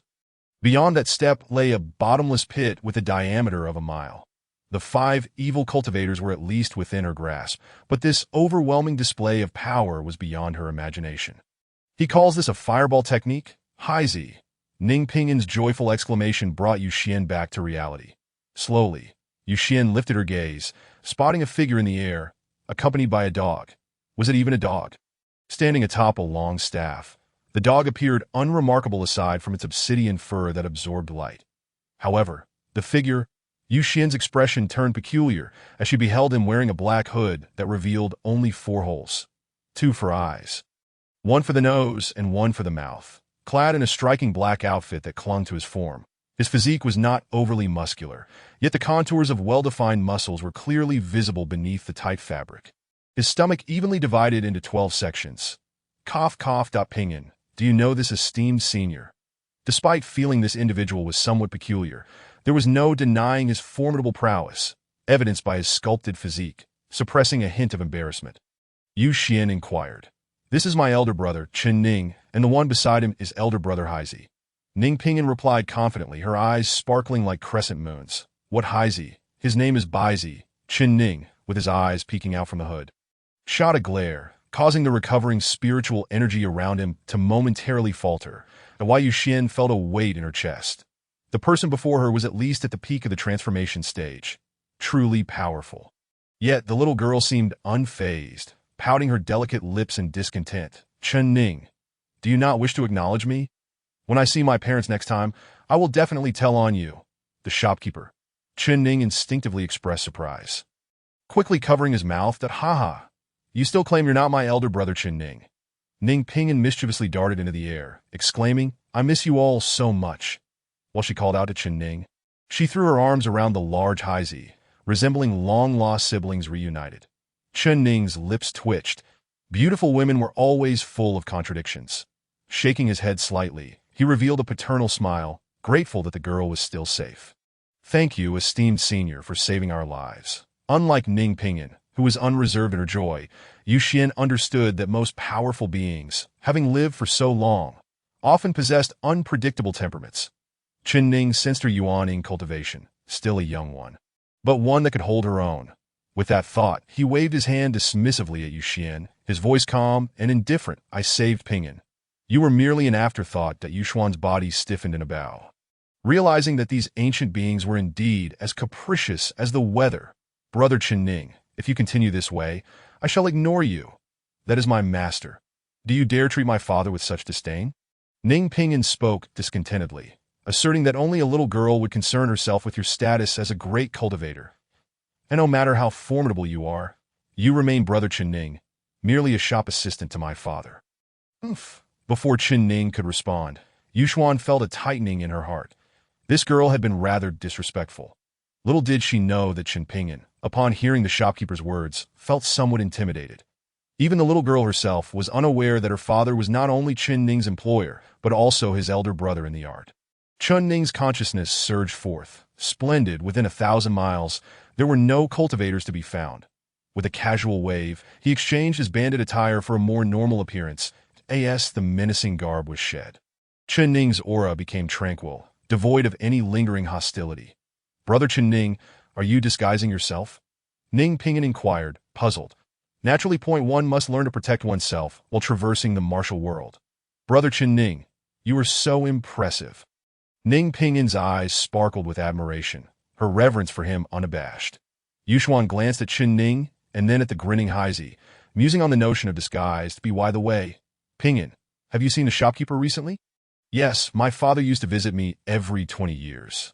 However, during his last visit, he mentioned he had important matters to attend to, promising to return to find me. When was your last encounter with the shopkeeper?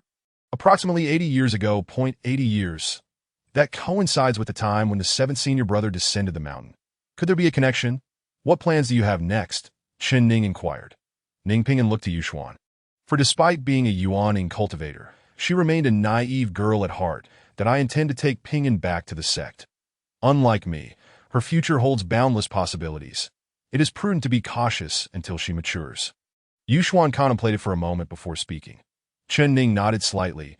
It would have been better to have done this sooner. 2 juniors with such cultivation levels daring to roam the world. Do they truly believe that life is so easily preserved? Indeed, it is wise to remain cautious. The outside world is fraught with peril. That I have some items here that you may find useful. Take them and strive to reach the realm of friends and cultivation as soon as possible, so that you may possess some means of self-preservation in these chaotic times. With that, Ning retrieved a storage ring from within his closest layers of garments and handed it to Yuxuan. In truth, it contained no treasures, merely various vegetables and herbs cultivated by the 7th senior brother. After all, when visiting relatives, it is only natural to bring some produce. Pinyin, Haizi, and I will take our leave now. We must eradicate the evil desire sect before nightfall and make our escape. Ning candidly revealed his plans, while Yuxuan found everything to be rather peculiar. What great cultivator would leave a storage ring not placed in their inner realm? For someone of that cultivation level, is it necessary to flee after obliterating the evil desire sect? Ning Pinyin looked at Ning, her eyes brimming with tears, nodding slightly, wanting to say something, but ultimately held back her words. Ning gently ruffled Ning Pingyin's hair, offering a soft smile before stepping onto the long pole with Haizi. The dog turned back repeatedly, as if its paws were leaden. Pinyin, may your path to immortality be smooth. Brother Ning, may your path to immortality be smooth. Chapter 29. The Third Gear of Ning. The usually composed Yuxuan exclaimed in astonishment, her voice laced with an excitement that was barely containable. Master, what is the matter? Ning Pinyin asked, flustered. Could it be that the evil cultivators have returned now that Brother Ning has departed? Pinyin, who exactly is this Brother Ning of yours? Since you began your journey in cultivation, you have always been by my side. How was I to know you were acquainted with such a formidable figure? Yuxuan could no longer restrain herself and blurted out all her questions at once. Is Brother Ning really that powerful? He is just my father's shop assistant. A shop assistant, your father? Yuxuan murmured, realizing that these two were anything but ordinary from the very beginning. Thankfully, she had treated them with due respect at first. Master, what is wrong with Brother Ning? What is wrong with my father? Yuxuan felt somewhat exasperated, for while her disciple had many admirable qualities, she was somewhat lacking in common sense. What do you mean? What is wrong with your father? How can an ordinary person live for hundreds of years? And Brother Ning, a mere shop assistant, how can he suddenly transform into a potential great cultivator 200 years later? Yuxuan glanced again at the contents of the storage ring, unable to suppress her excitement. spirits of the flora, millennia-old spiritual plants, thousand-year-old white ginseng, spirit-infused Hisho Wu, blood essence white spirit. My heavens! The items within this storage ring could not be purchased even if the entire Qing Xian sect were sold off.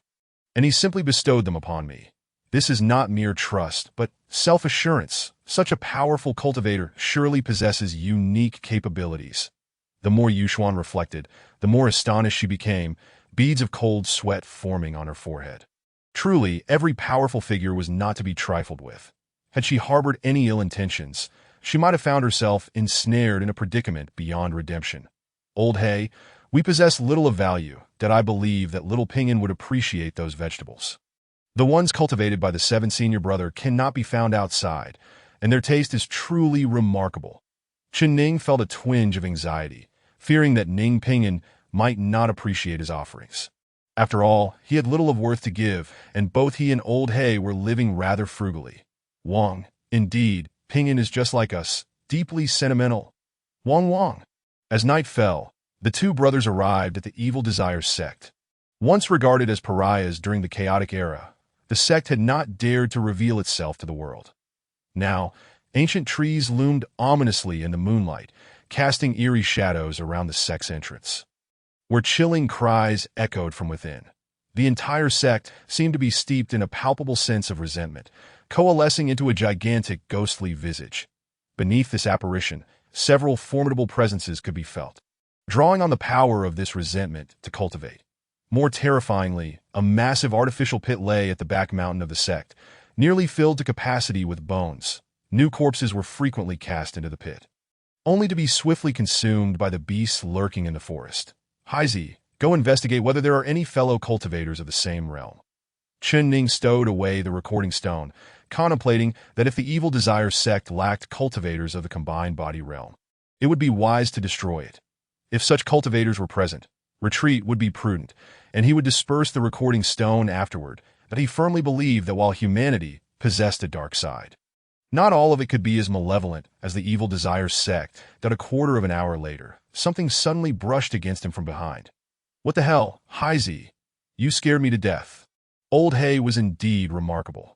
His fur, capable of devouring all forms of detection, rendered him invisible even in the shadows. Wang. Aside from the indistinct aura beneath the back mountain, everything else is of the junior realm. Chen Ning pondered deeply that if he could not identify it, that implied a certain level of risk. But why was it located in the corpse pit behind the mountain? Were they not bones or corpses? Chen Ning found himself at a loss. If his suspicions were correct, the minuscule Evil Desire sect might house senior cultivators. Adhering to his principles, he could not afford to take such risks. Chen Ning closed his eyes. Upon reopening them, they were gone. He closed them again, and they reappeared. What is happening? Whenever he closed his eyes, the Evil Desire sect transformed into an entirely different scene. Countless souls floated in the air, each possessing a minuscule point of 7-colored light within their dantians. In that moment, Chen Ning realized that countless 7-colored light points drifted toward the pit of corpses in the back mountain. He sighed inwardly. It was as he suspected. Chen Ning had nearly confirmed that the corpses within the pit belonged either to the demonic or divine races, and they were likely nearing their end. The 7-colored light points within those souls represented the innate essence of humanity. What had always been regarded as mere legends might indeed hold truth. Those daring enough to risk entering human territories to pilfer this essence were at least cultivators of the combined body realm. Without a doubt, senior cultivators. Old He, what do you think I should do? Old He, unusually, refrained from offering advice, for he understood that this was a trial for Chen Ning himself, that if he followed his counsel this time, what would happen next? Some matters could only be understood through personal judgment. Chen Ning felt a deep sense of confusion. His guiding principle had always been 2 words: life, surviving, and finding ways to live. Regarding matters that did not concern him, he had always adhered to a principle of detachment, especially in a situation that could threaten his life, or Old He's life as well. Yes, Old He, and I cannot gamble with his life. It was as though Chen Ning had found an excuse for himself. Chen Ning had never considered himself a strong man, nor did he believe he was someone worthy of others' trust. His thoughts had always been quite simple: to survive alongside Lao He. With this in mind, Chen Ning had made a decision. I will spread this news far and wide, to all my kin. I apologize profusely. A twinge of anguish tugged at his heart as he slowly closed his eyes. Suddenly, with his eyes shut, Chen Ning beheld a figure he had yearned for over the centuries drifting towards the corpse pit. No!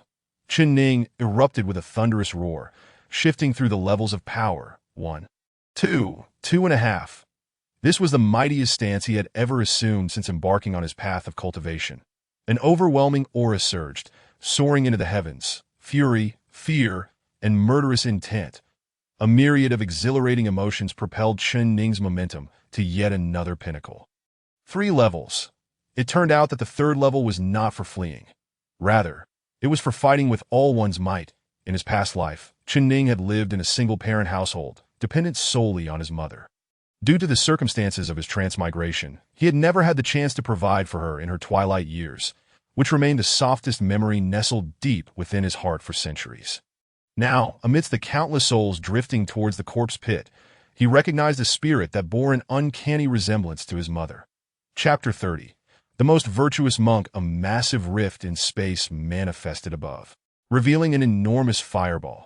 This blazing orb illuminated the dark world, instilling endless terror in the hearts of the wicked cultivators. What is this? Some of the malevolent beings were left in disbelief. I knew it. Engaging in such heinous acts would eventually lead to retribution from the powerful. Did I end the face of this terror? Some began to repent for their misdeeds. However, if their lives were not in jeopardy, regret was a mere joke. The malevolent visage hovering in the sky, like fresh snow meeting a blazing torch, swiftly disintegrated without any means of resistance. Moreover, in a space invisible to all, countless emotionless souls gradually merged into the fabric of the universe after the fireball's appearance, revealing a hint of relief as they vanished in their final moments. The elderly figures, who had once stood beneath the vengeful visage, now wore expressions so grim they seemed on the verge of weeping. Strangely, however, in the face of such an overwhelming force they could not resist, they showed no signs of panic. Instead, a faint, enigmatic smirk played at the corners of their mouths. "Master, what should we do?" asked a leading elder, his face shadowed with gloom and determination. "Regardless of who triumphs, we shall not fare well, though we must find a way to retreat. The sect of evil desires." One elder hesitated, for it was their own creation. "Fools! Do you think we can afford to care about the sect of evil desires when that ancient monster has set its sights on us? What the Master says is true, as long as we preserve our lives. We need not fear the loss of material wealth. That mysterious powerhouse has already locked onto us. We must not provoke him. Let the old monster rage in vain, and when the two tigers clash, we shall find our chance to escape." "Agreed." "Yes, Master." As they watched the souls in another realm attain liberation, the entities within the corpse pit could no longer contain themselves. Why, we were so close. Why did you have to destroy my path?" A voice filled with madness and despair echoed, and countless bones in the pit turned to ash, scattering across the land with the wind. That a figure stepped forth, ascending the ethereal steps with measured strides. This individual was emaciated, devoid of any vitality, resembling a ghoul clawing its way out of hell. "Just a little more, just a little." The ghoul howled in rage, then charged into the sky, striking the colossal fireball that rivaled the entire sect of evil desires with a single punch. Boom! The massive fireball erupted into a torrential downpour of flames, a spectacle akin to blooming fireworks. Yet, amid the fiery deluge, Chen Ning remained impassive, merely staring blankly at a particular spot, lost in thought. "Mother, whether it be for a funeral or a celebration, we must always set off firecrackers. Son, I send you off now." Chen Ning raised his right hand high, grasping. Crackle, crackle. The sky was ablaze with countless small firecrackers, resonating for a full quarter of an hour. When the sound subsided, the entire sect of evil desires had already vanished without a trace. The once mighty sect of evil desires, with thousands of cultivators, was now reduced to a mere handful of divine transformation elders. Trembling atop the barren sight of their sect did I end that moment. These once dominant figures no longer commanded the awe of mortals or deities. They were akin to the very commoners they once controlled. Filled only with fear did a few surviving mortals, however, found that the flames raining upon them caused no harm. Instead, they transformed into beams of white light, shielding them that moment. faced with the divine figures before them. These mortals exhibited no fear, their gazes brimming with hatred, longing to devour flesh and drink blood. "I want you dead," the ghoul in the sky roared, its presence bearing an overwhelming force as it charged at Chen Ning. After igniting the firecrackers for that soul, Chen Ning's emotions gradually stabilized, as if the twinge of regret in his heart had been compensated in a different manner. Gazing at the ghoul charging towards him and sensing the pressure emanating from it, Chen Ning sighed deeply at predecessor's realm. "Lao He, it seems we are in dire straits this time." Yet he bore no regrets, for as he had said, some things, once encountered, must be acted upon, lest he be reprimanded by his mother. Woof! Lao He uncharacteristically radiated a darkness deeper than the night itself. Whoosh! As the ghoul attacked, Lao He took the initiative, his mouth widening into a gaping maw, revealing a black void within. The ghoul merely brushed against this void, and its vitality diminished slightly. To its shock, the few remaining years of its life seemed to be devoured by this black dog. Originally possessing 50 more years to live, just a moment's contact had cost it 20. What manner of being can consume life force? The ghoul pondered, its gaze shifting between uncertainty and determination. Finally, it gritted its teeth. Since death is inevitable, I might as well try. At last, it seemed to have made up its mind. Its desiccated form gradually swelled, akin to a balloon inflating. Moments later, a being devoid of any signs of aging emerged. It was a human. Chen Ning's initial assumption was incorrect. This ghoul was neither a deity nor a demon, but indeed a person. Just a bald monk. No wonder it hardly counts as being human. Chen Ning mocked, addressing the bald monk before him. I am the vast expanse of the Shenzhou continent, who among the myriad of humanity was unaware of the western land of the Buddhist kingdom. A million years ago, humanity had battled against 3,000 alien races in a climactic struggle. Humanity had initially held the upper hand, not to mention the annihilation of 1/3 of the foes. Yet it was the treachery of the Western Buddhist kingdom that led to humanity's downfall, resulting in the gradual encroachment of alien forces upon Shenzhou. Ba, I am the monk Zhishan, that if I do not enter hell, who will? I am here to save those mortals that I end this world besieged by war. Rather than perish in obscurity, they might as well serve my purpose. Once my Buddhist teachings reach fruition, I shall surely rescue the masses from suffering. Since his restoration, the monk Zhishan emitted no trace of malevolence. Instead, he radiated a divine light, resembling a true Buddha among the few surviving mortals who now knelt before him in reverence. What a splendid monk Zhishan! Lao He, my brother, allow me to impart a lesson today. When faced with a Taoist, always use words instead of fists. However, when confronting a bald monk, one must act decisively. Bite him. Lao He roared and charged forward, his massive mouth agape, intending to swallow the bald monk along with that portion of space. Ba. Zhishan shook his head slightly, thinking to himself, would he fall for the same trick twice? With a gentle palm, he unleashed a 5-fingered imprint, instantly aiming to suppress Lao He in a flash. Chen Ning's gaze flickered, and a hand seal was affixed to Lao He, teleporting him directly behind Zhishan. Whereupon he opened his jaws wide and aimed for the fleshiest part with a fierce bite. Ah, beastly creature! You seek death. Chapter 31. The Rampant Zhao Kuangmu. Lao He did not unleash his previous ability to devour everything. Instead, he bit down hard with his sharp teeth on Zhishan's rear end. Despite Zhishan being a consummate expert of the highest order, he bled profusely from the wound. Beast, beast, how many millennia has it been since I endured such humiliation? Not only am I wounded, but I have also been bitten by a dog, and in such a sensitive spot, 3-headed, 6-armed, indestructible golden body. Zhishan bellowed, and 2 additional heads sprouted on either side of his bald head. One emanating demonic energy, while the other radiated divine. Light point 4 arms materialized from his sides, and he glowed with a brilliant golden light. When the light faded, his body transformed into a true golden form, resembling a Buddha sculpted from gold. Crack! By the heavens, Lao He, are you all right? Chen Ning gasped, his eyes widening as he turned to the dismembered Lao He. Woof! Lao He shook his head, but as he opened his mouth, a large tooth fell from his maw. Staring at Lao He's toothless grin, Chen Ning couldn't help but burst into laughter. Lao He, ha ha ha ha, Where are your teeth? In an instant, Zhishan and Haizi fixed their glowers upon Qin Ning, as if they were allies conspiring together. Cackle all you want. Laugh now, for soon you may find no opportunity left. The demonic visage to the left emitted a cacophony of eerie laughter. Oh, mere mortal, why not come forth and embrace your demise? The divine countenance on the right scoffed coldly, exuding a murderous intent far more potent than that of its sinister counterpart, that in no wonder they could absorb the innate essence of the cosmos. It was this ghastly appearance that made you repugnant, you bald fiends. Qin Ning summoned every ounce of his celestial cultivation and physical prowess to their zenith.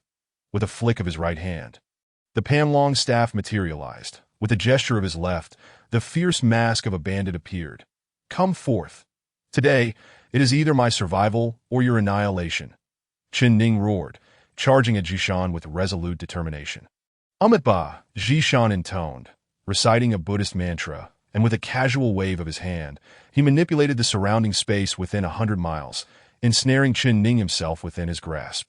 Qin Ning could only manage a bitter smile. All his stratagems were but a jest before such overwhelming power. The realm of the predecessors was truly not to be trifled with. Woof, woof, woof. Haizi had gone utterly berserk, struggling desperately as he witnessed Qin Ning in such a desperate plight. Could it be that even a dog's heart could feel pain? Zhishan glanced at Haizi. You wretched creature, were it not for your usefulness, you would be the first to perish. Prison. A colossal swastika floated forth from Zhishan. As Haizi watched helplessly as it approached him, bang. Haizi felt as if something within his mind had been sealed away, memories slipping away into oblivion. What's wrong with that person? So pitiful, so familiar.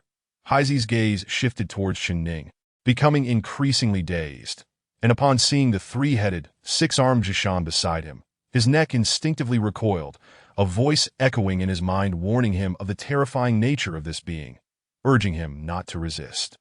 Qin Ning, in a state of despair, closed his eyes. Well, at least you don't have to die just yet. As long as you live, there is hope. Death is the true end of all. Bald fiend, this soul is quite delectable. Let me consume it. The demon on the left licked its lips, addressing Zhishan in the center. Make haste. This place is unsuitable for prolonged stay. Zhishan replied casually, ha. The demon ceased its prattle, and a beam of black light shot from its pupils, illuminating Qin Ning, that he could distinctly feel his 3 souls and 6 spirits being slowly extracted from his body by this dark radiance. Unable to resist. This lad is truly that weak. I thought he was merely putting on an act. Suddenly, a light, mocking voice interrupted, breaking the demon's black light. Who dares? Zhishan felt an ominous premonition, akin to an ancient beast setting its sights upon him. Bald fiend, why are you so detestable in every world? The voice's owner seemed to harbor an intense disdain for monks, their contempt unabashed. With a rip, a pair of bronze hands appeared between Zhishan and Qin Ning, as if pushing open a door. Tearing the space apart that a figure stepped through, Qin Ning beheld a silhouette towering 2 meters high, bare-chested with an extraordinarily broad back, its width comparable to 2 of his own. Long hair cascaded down to the waist, and it wore a pair of black trousers made from some fearsome beast's hide. Yet that was not all. Following the figure was a white-furred monkey, which bore a staff similar to the Panlong staff. The man and the monkey stood together in an astonishingly harmonious manner, as if they were kin. Qin Ning's mind was filled with questions. Who was this person? Could he be an unknown senior brother? The towering figure suddenly turned, grinning widely. Kid, you truly can run. We'll settle the score later. Qin Ning recognized that face. It was all too familiar, for he had few acquaintances among cultivators. Old boy, let me go first. If I can't manage, you take over. Full circle of great ascension. How exhilarating. With a roar, a torrent of blood surged forth, erupting like a volcano that had lain dormant for millennia. The sound of his blood coursing through his veins resembled the rumble of a celestial river, while the beating of his heart resonated like the thunder of tribulations. The body, Taizu, Zhaokuang, is this the true strength of the physical form? Merely this vitality could crush me, as Qin Ning pondered. Zhao Kuangyin had already made his move. His speed was beyond Qin Ning's comprehension, as if he had transcended the limitations of time and space. Just as the command to strike left his lips, he appeared behind Zhishan in the blink of an eye. his powerful hand, resembling a dragon's claw, reached for Zhishan's bald head. Change! In a moment of peril, Zhishan bellowed. Chen Ning witnessed the bald head of Zhishan transform instantaneously into that of the left demon. Zhao Kuangyin frowned but did not relent. It's you. Who cares whom I strike? Crack. The demonic visage in Zhao Kuangyin's grasp shattered like fragile tofu under the grip of his iron claws. What a terrifying individual. After distancing himself from Zhao Kuangyin, Zhishan spoke in a tone laced with dread. Let me handle this. Your approach is countered by him. The divine countenance, which had remained silent until now, finally spoke. Zhishan nodded. After all, the three of them were already in the same boat, albeit one that was steered solely by Zhishan, that if he were to perish, none could escape. Die, bald fiend. You nearly scared me to death. This brute is truly formidable. A swirl of black mist enveloped the previously shattered demonic visage, which reappeared upon Zhishan's left shoulder. Be silent. Were it not for your foolish idea, we would not be taking such a great risk. Do you believe I would hesitate to slay you first? Zhishan abruptly seized the demon's neck with brutal force, his fingers digging deep into the flesh. Let go, I will not speak. Zhishan, with a darkened expression, declared, if I do not slay this man today, none shall live. Chapter 32. Liu Bang comes to the rescue. Zhao Kuangyin remained unfazed, observing the bald fiend as he quarreled with himself, amusement twinkling in his eyes. Old Bai, you are well-versed. What species is this? The white ape regarded Zhishan with a flicker of disgust, disregarding Zhao Kuangyin entirely. Zhao Kuangyin shrugged, having long grown accustomed to the aloofness of the white ape.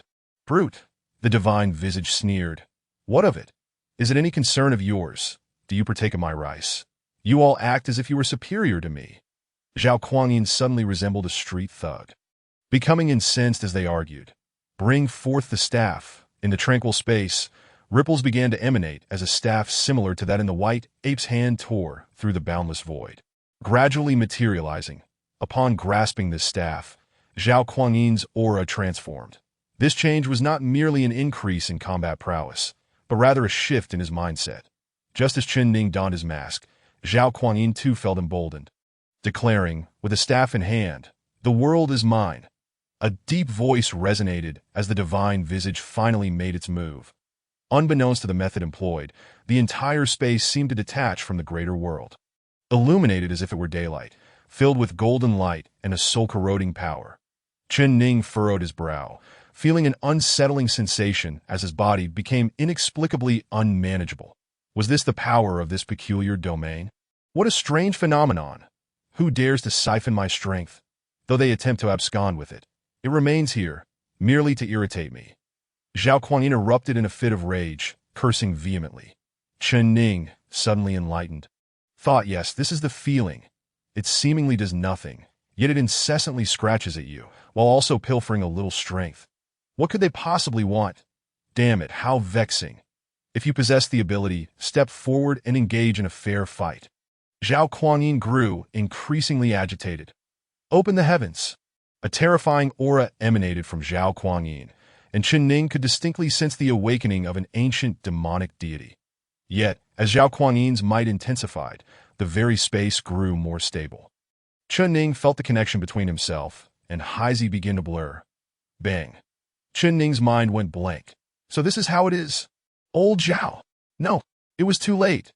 Zhao Kuangyin, his eyes now bloodshot, swung his staff, unleashing immense power that was akin to the very act of Pangu, creating the world. Clash.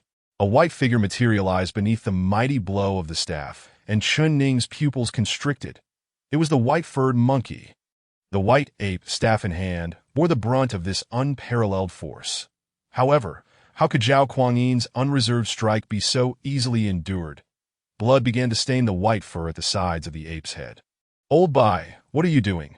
Zhao Kuangyin exclaimed in shock, the redness in his eyes gradually fading. The white ape cast a cold glance at Zhao Kuangyin, saying nothing, yet conveying everything. Zhao Kuangyin gave a sheepish smile. After all, as a legendary emperor, he quickly regained his composure and recognized the peculiarity of this space. This realm functioned independently, possessing its own set of rules. Without a decisive strike to breach the boundary, it would only become increasingly stable. Clearly, Zhao Kuangyin's strike alone was insufficient to achieve that. The consequence of failing to break this staff is akin to Zhao Kuangyin exerting all his strength to reinforce it once more. So what shall we do now? We cannot simply wait idly, can we? There are thieves incessantly siphoning away our power, and sooner or later, it will lead to our demise. Old Zhao is not wrong. We cannot strike. Yet if we do not act, our own strength will continue to be eroded. Continuing down this path is but a slow death. Attempting to break through from within with our own strength is somewhat unrealistic. If we were to approach from the outside, yes, Haizi. Chen Ning shut his eyes, focusing intently. Old He, Old He, Old He, there is still a faint connection. Moments later, Chen Ning opened his eyes, knowing that the success of this strike would determine everything. Old Zhao Bai Go, on the count of 3, we unleash our full power together. Bai Yuan glanced at the place Chen Ning indicated. It appeared unremarkable, as though he had pointed casually, that he then discreetly looked at Zhao Kuangyin, who nodded slightly. What is there to fear? After all, this life was given to me by this young man. The worst that could happen is that I return it to him, though it would be a hardship for old Bai. With the last vestige of connection to Haizi, Chen Ning boldly declared, 3, 2, 1. Strike the ground. Roar! Zhao Kuangyin and old Bai unleashed the same attack. In Chen Ning's eyes, one man and one monkey, one on the left and one on the right, simultaneously swept their staffs. The mere residual energy from their assault sent Chen Ning flying to the far side of this small domain. Chen Ning spat out a mouthful of blood, cursing, "Will I shatter before this space does?" The energy storm generated by the combined assault of the man and the monkey continued to rage. Within moments, Chen Ning was battered and bruised, and crucially, the two esteemed elder figures had no time to attend to him. Should he perish, it would be in vain. Crack! Just as Chen Ning was on the verge of collapse, a melodious sound echoed, the sound of space fracturing. As the first crack resounded, the entire space shattered like glass, crackling and booming. Why is it a sword light? Old He is actually learning crafts behind my back. Chen Ning's first sensation upon escaping death was not relief, but rather the disheartenment of discovering that his girlfriend of hundreds of years had been secretly consorting with others. Haizi actually harbored secrets from him. Oh, why do you all look so disheveled? Is this young Master Chen Ning? My, are you about to cry from being bullied? We of Huaxia do not condone such weeping. Huaxia. Only he could utter those 2 words, Lu Bang. Chen Ning's eyes gleamed with brilliance as he looked up at the youth standing beside Haizi. Dressed in a dragon robe and wearing a jade hairpin, he exuded a regal presence, yet his words and expressions were remarkably frivolous and ostentatious. Truly reflective of his persona, the Han Gaozu Lu Bang, engaging in heroic deeds through rogue behavior. Huaxia. Is that the name of our organization? Zhao Kuangyin stepped forward, his aura akin to that of a legendary ancient beast. His voice reverberating like thunder. I have been here for 180 years. It seems you are the 3rd. May I inquire your esteemed surname? Lu Bang's eyes shifted, and he quickly deduced Zhao Kuangyin's identity. Song Dynasty Zhao Kuangyin. Before Lu Bang could respond, Zhao Kuangyin continued, I recognize you, Han Gaozu, Lu Bang. Chapter 33. The Great Void Sword Technique. Lu Bang regarded Zhao Kuangyin, his eyes flickering with intrigue as he pondered his intentions. Just as he was about to speak, he was interrupted by Chen Ning. Gentlemen, might we first resolve the immediate predicament before reminiscing? Lu Bang cast a glance at Jishan and scoffed. Very well. Bald donkey, you are just as insufferable everywhere you go. Locking eyes with Zhao Kuangyin, they charged towards the monk Jishan. One on the left and one on the right, a tempest of vitality on one side and an overwhelming celestial might on the other, creating an inexplicable synergy. It has been so long since I have taken the lead. I seem to have forgotten how to fight. Lu Bang mused, reflecting on how he had not engaged in direct combat since aligning with the Qin Emperor. Oh, where is the Han clan currently situated? Zhao Kuangyin inquired with a hint of confusion, sensing Lu Bang's words hinted at an association with others. After all, he was the founding emperor of the formidable Han Empire. How could he possibly endure being beneath anyone? Meanwhile, Jishan's countenance darkened, as if he could feel the disdainful presence of these 2 interlopers. Furious Buddha's wrath. Jishan finally unleashed his Buddhist powers, and a colossal golden figure materialized behind him. Zhishan raised his palm, and the giant golden apparition mirrored his actions, a massive hand descending upon Liu Bang and Zhao Kuangyin. Golden body, bald donkey. Do you truly believe you are the only one with a golden body? Zhao Kuangyin scoffed disdainfully. Suddenly, a brilliant golden light erupted from Zhao Kuangyin, and the silhouette began to grow. 1 zhang, 2 zhang, 3 zhang until it transformed into a towering 100 zhang giant. Unlike Zhishan's golden Buddha form, Zhao Kuangyin's golden body was flesh and blood. The heavens and earth obey. Zhishan gasped in astonishment at the sight of the radiant giant. It is worth noting that achieving the golden body is not something everyone can accomplish. The ability to manifest the heavens and earth is a rare comprehension only accessible to the strongest of body cultivators. Not all body cultivators can grasp this ability. It demands not only profound insight, but also boundless resources. Little did Zhishan know that standing behind Zhao Kuangyin was the entirety of Kunlun Mountain. And as for comprehension, the wisdom of Taizu Song Kuangyin ranks among the top 5 in the annals of Huaxia history. The furious strike from Zhishan crashed against Zhao Kuangyin's 100 zhang golden form. Failing to even budge the Zhao Kuangyin unleashed the full force of his vitality. Each drop of blood within him felt as heavy as 10,000 jin. This illustrates the astonishing strength of Zhao Kuangyin's physique. What an impressive junior. I feel remarkably secure beneath his protection. Liu Bang mused, feeling a sense of safety under Zhao Kuangyin's shield. Taizu long fist, explore the horse hand. Zhao Kuangyin bellowed, swinging his colossal golden fist. Astonishingly, though it appeared there was still distance to cover, in the next instant, it seemed to traverse space itself, suddenly appearing behind Zhishan's golden Buddha form. Boom! The enormous golden apparition shattered under the impact of the punch, causing Zhishan to spit out a mouthful of blood from the backlash. Seizing the opportunity, Liu Bang prepared to strike a decisive blow, standing upon Zhao Kuangyin's shoulder. The Great Void Sword Technique. Longevity Void. From the moment Liu Bang appeared, he rarely adopted a serious demeanor. It seemed he too wished to test the fruits of his training. That as Liu Bang intoned, an aura rich in Taoist essence permeated the space around them. Zhao Kuangyin and Chen Ning furrowed their brows simultaneously. They could sense the presence of this essence, yet could not articulate its nature. How could this be? Meanwhile, Zhishan appeared to be encountering something terrifying. Frantically swatting at the air as if some dreadful monstrosity lurked nearby. Old Liu, what is happening? Chen Ning could no longer contain his curiosity, observing the elder monk Zhishan, who now seemed to be in a frenzied state.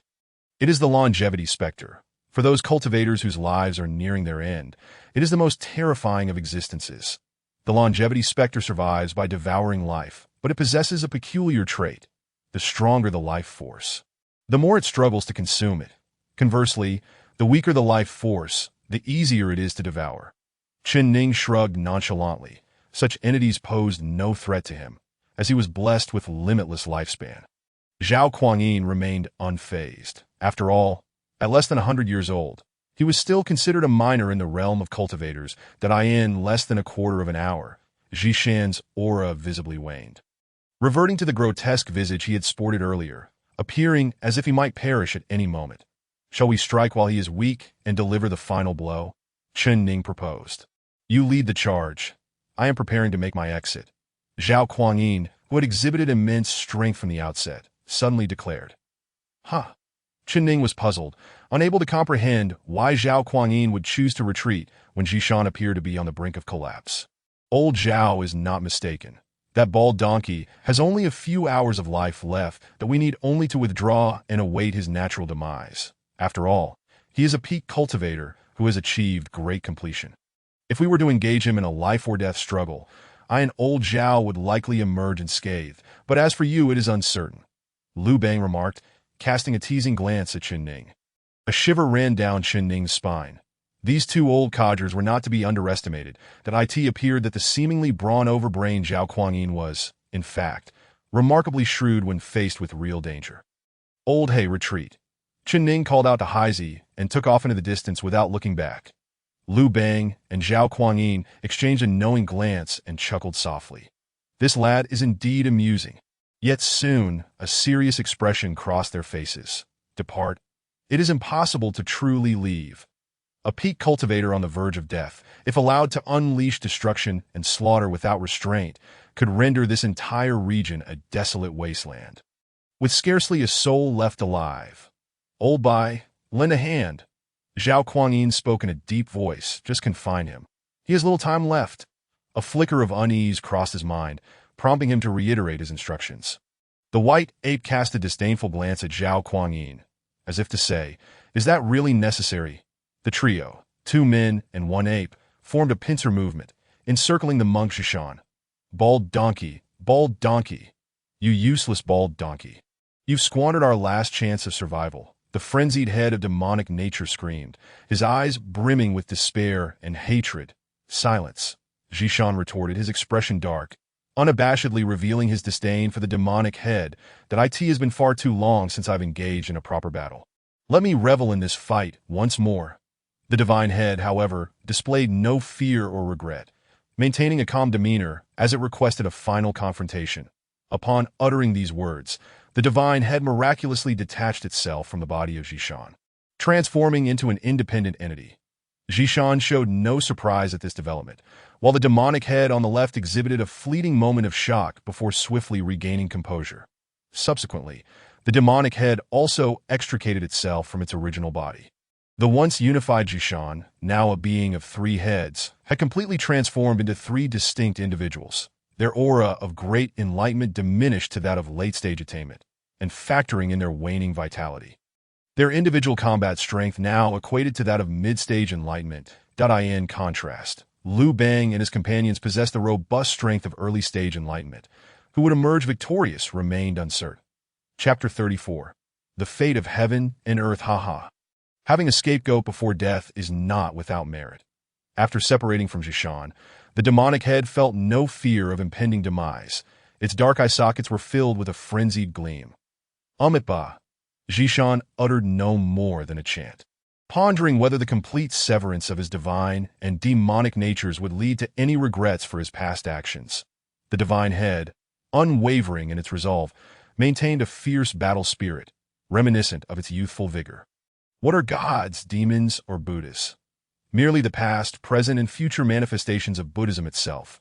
Liu Bang scoffed that we both wield swords. I shall engage you in combat. The divine head, eyes ablaze with fervor, gestured, and a golden long sword appeared in its grasp, as if summoned from the annals of time.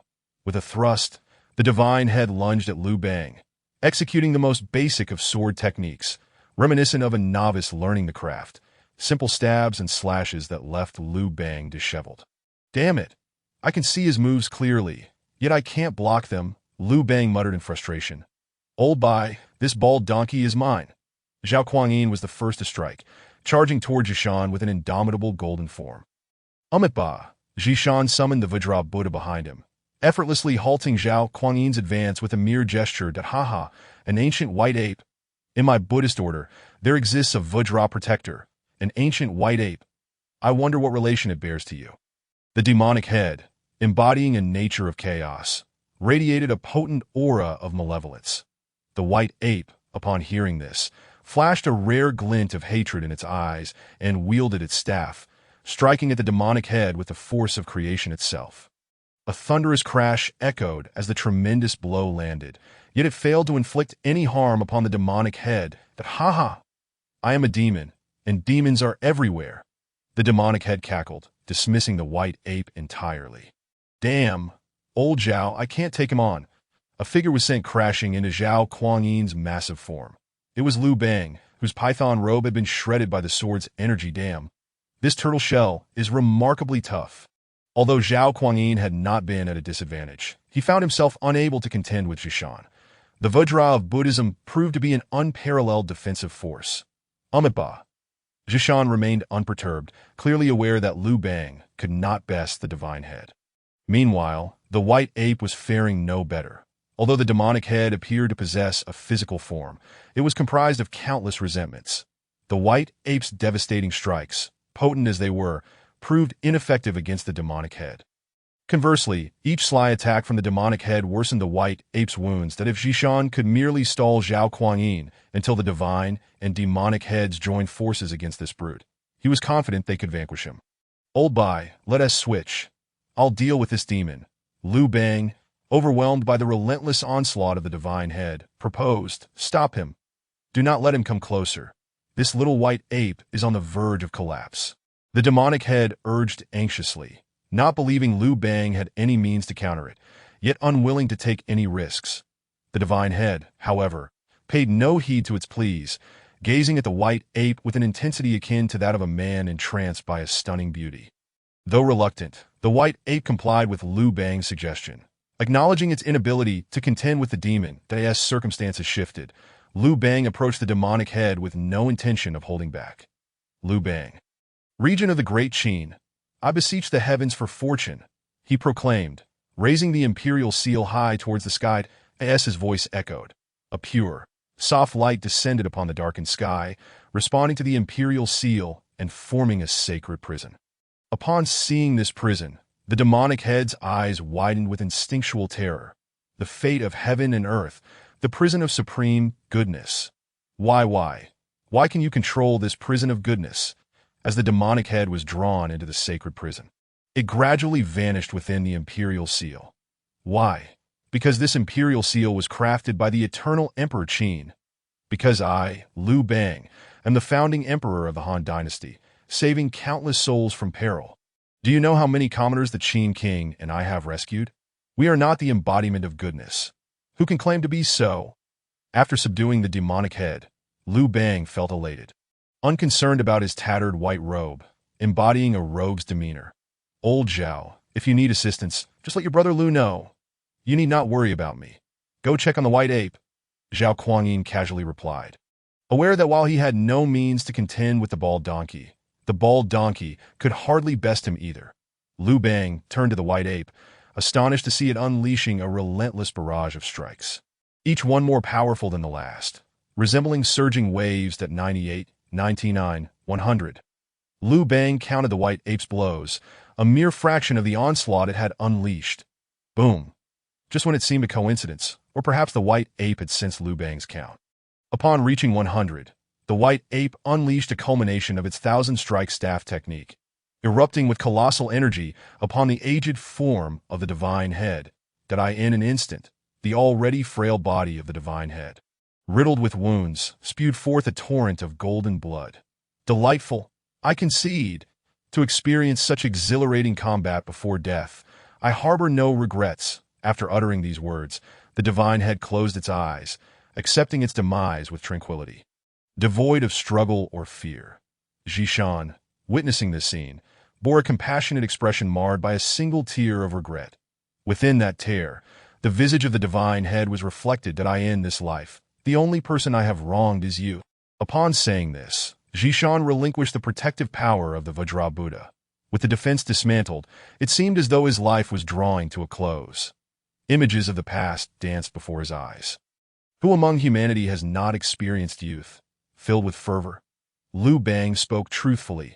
Divinity, Buddhahood, and demonhood represented the past, present, and future of supreme goodness. The visions before Zhishan reflected his own youthful vigor, once battling for humanity. Yet, as time passed, Zhishan recognized his inability to keep pace with the world around him, leading to a sense of urgency. Hearing that the power of belief could rapidly enhance strength within the Buddhist path, he chose to enter the monastic life. However, how potent was the Buddhist temptation? Victory soon led him to fully embrace Buddhism, turning against humanity for the first time. A betrayal he would come to regret. Once one betrayal occurred, more followed, leading him far from his original principles. Ultimately, regardless of strength, life must come to an end. The more powerful and long-lived one is, the deeper the fear of death becomes.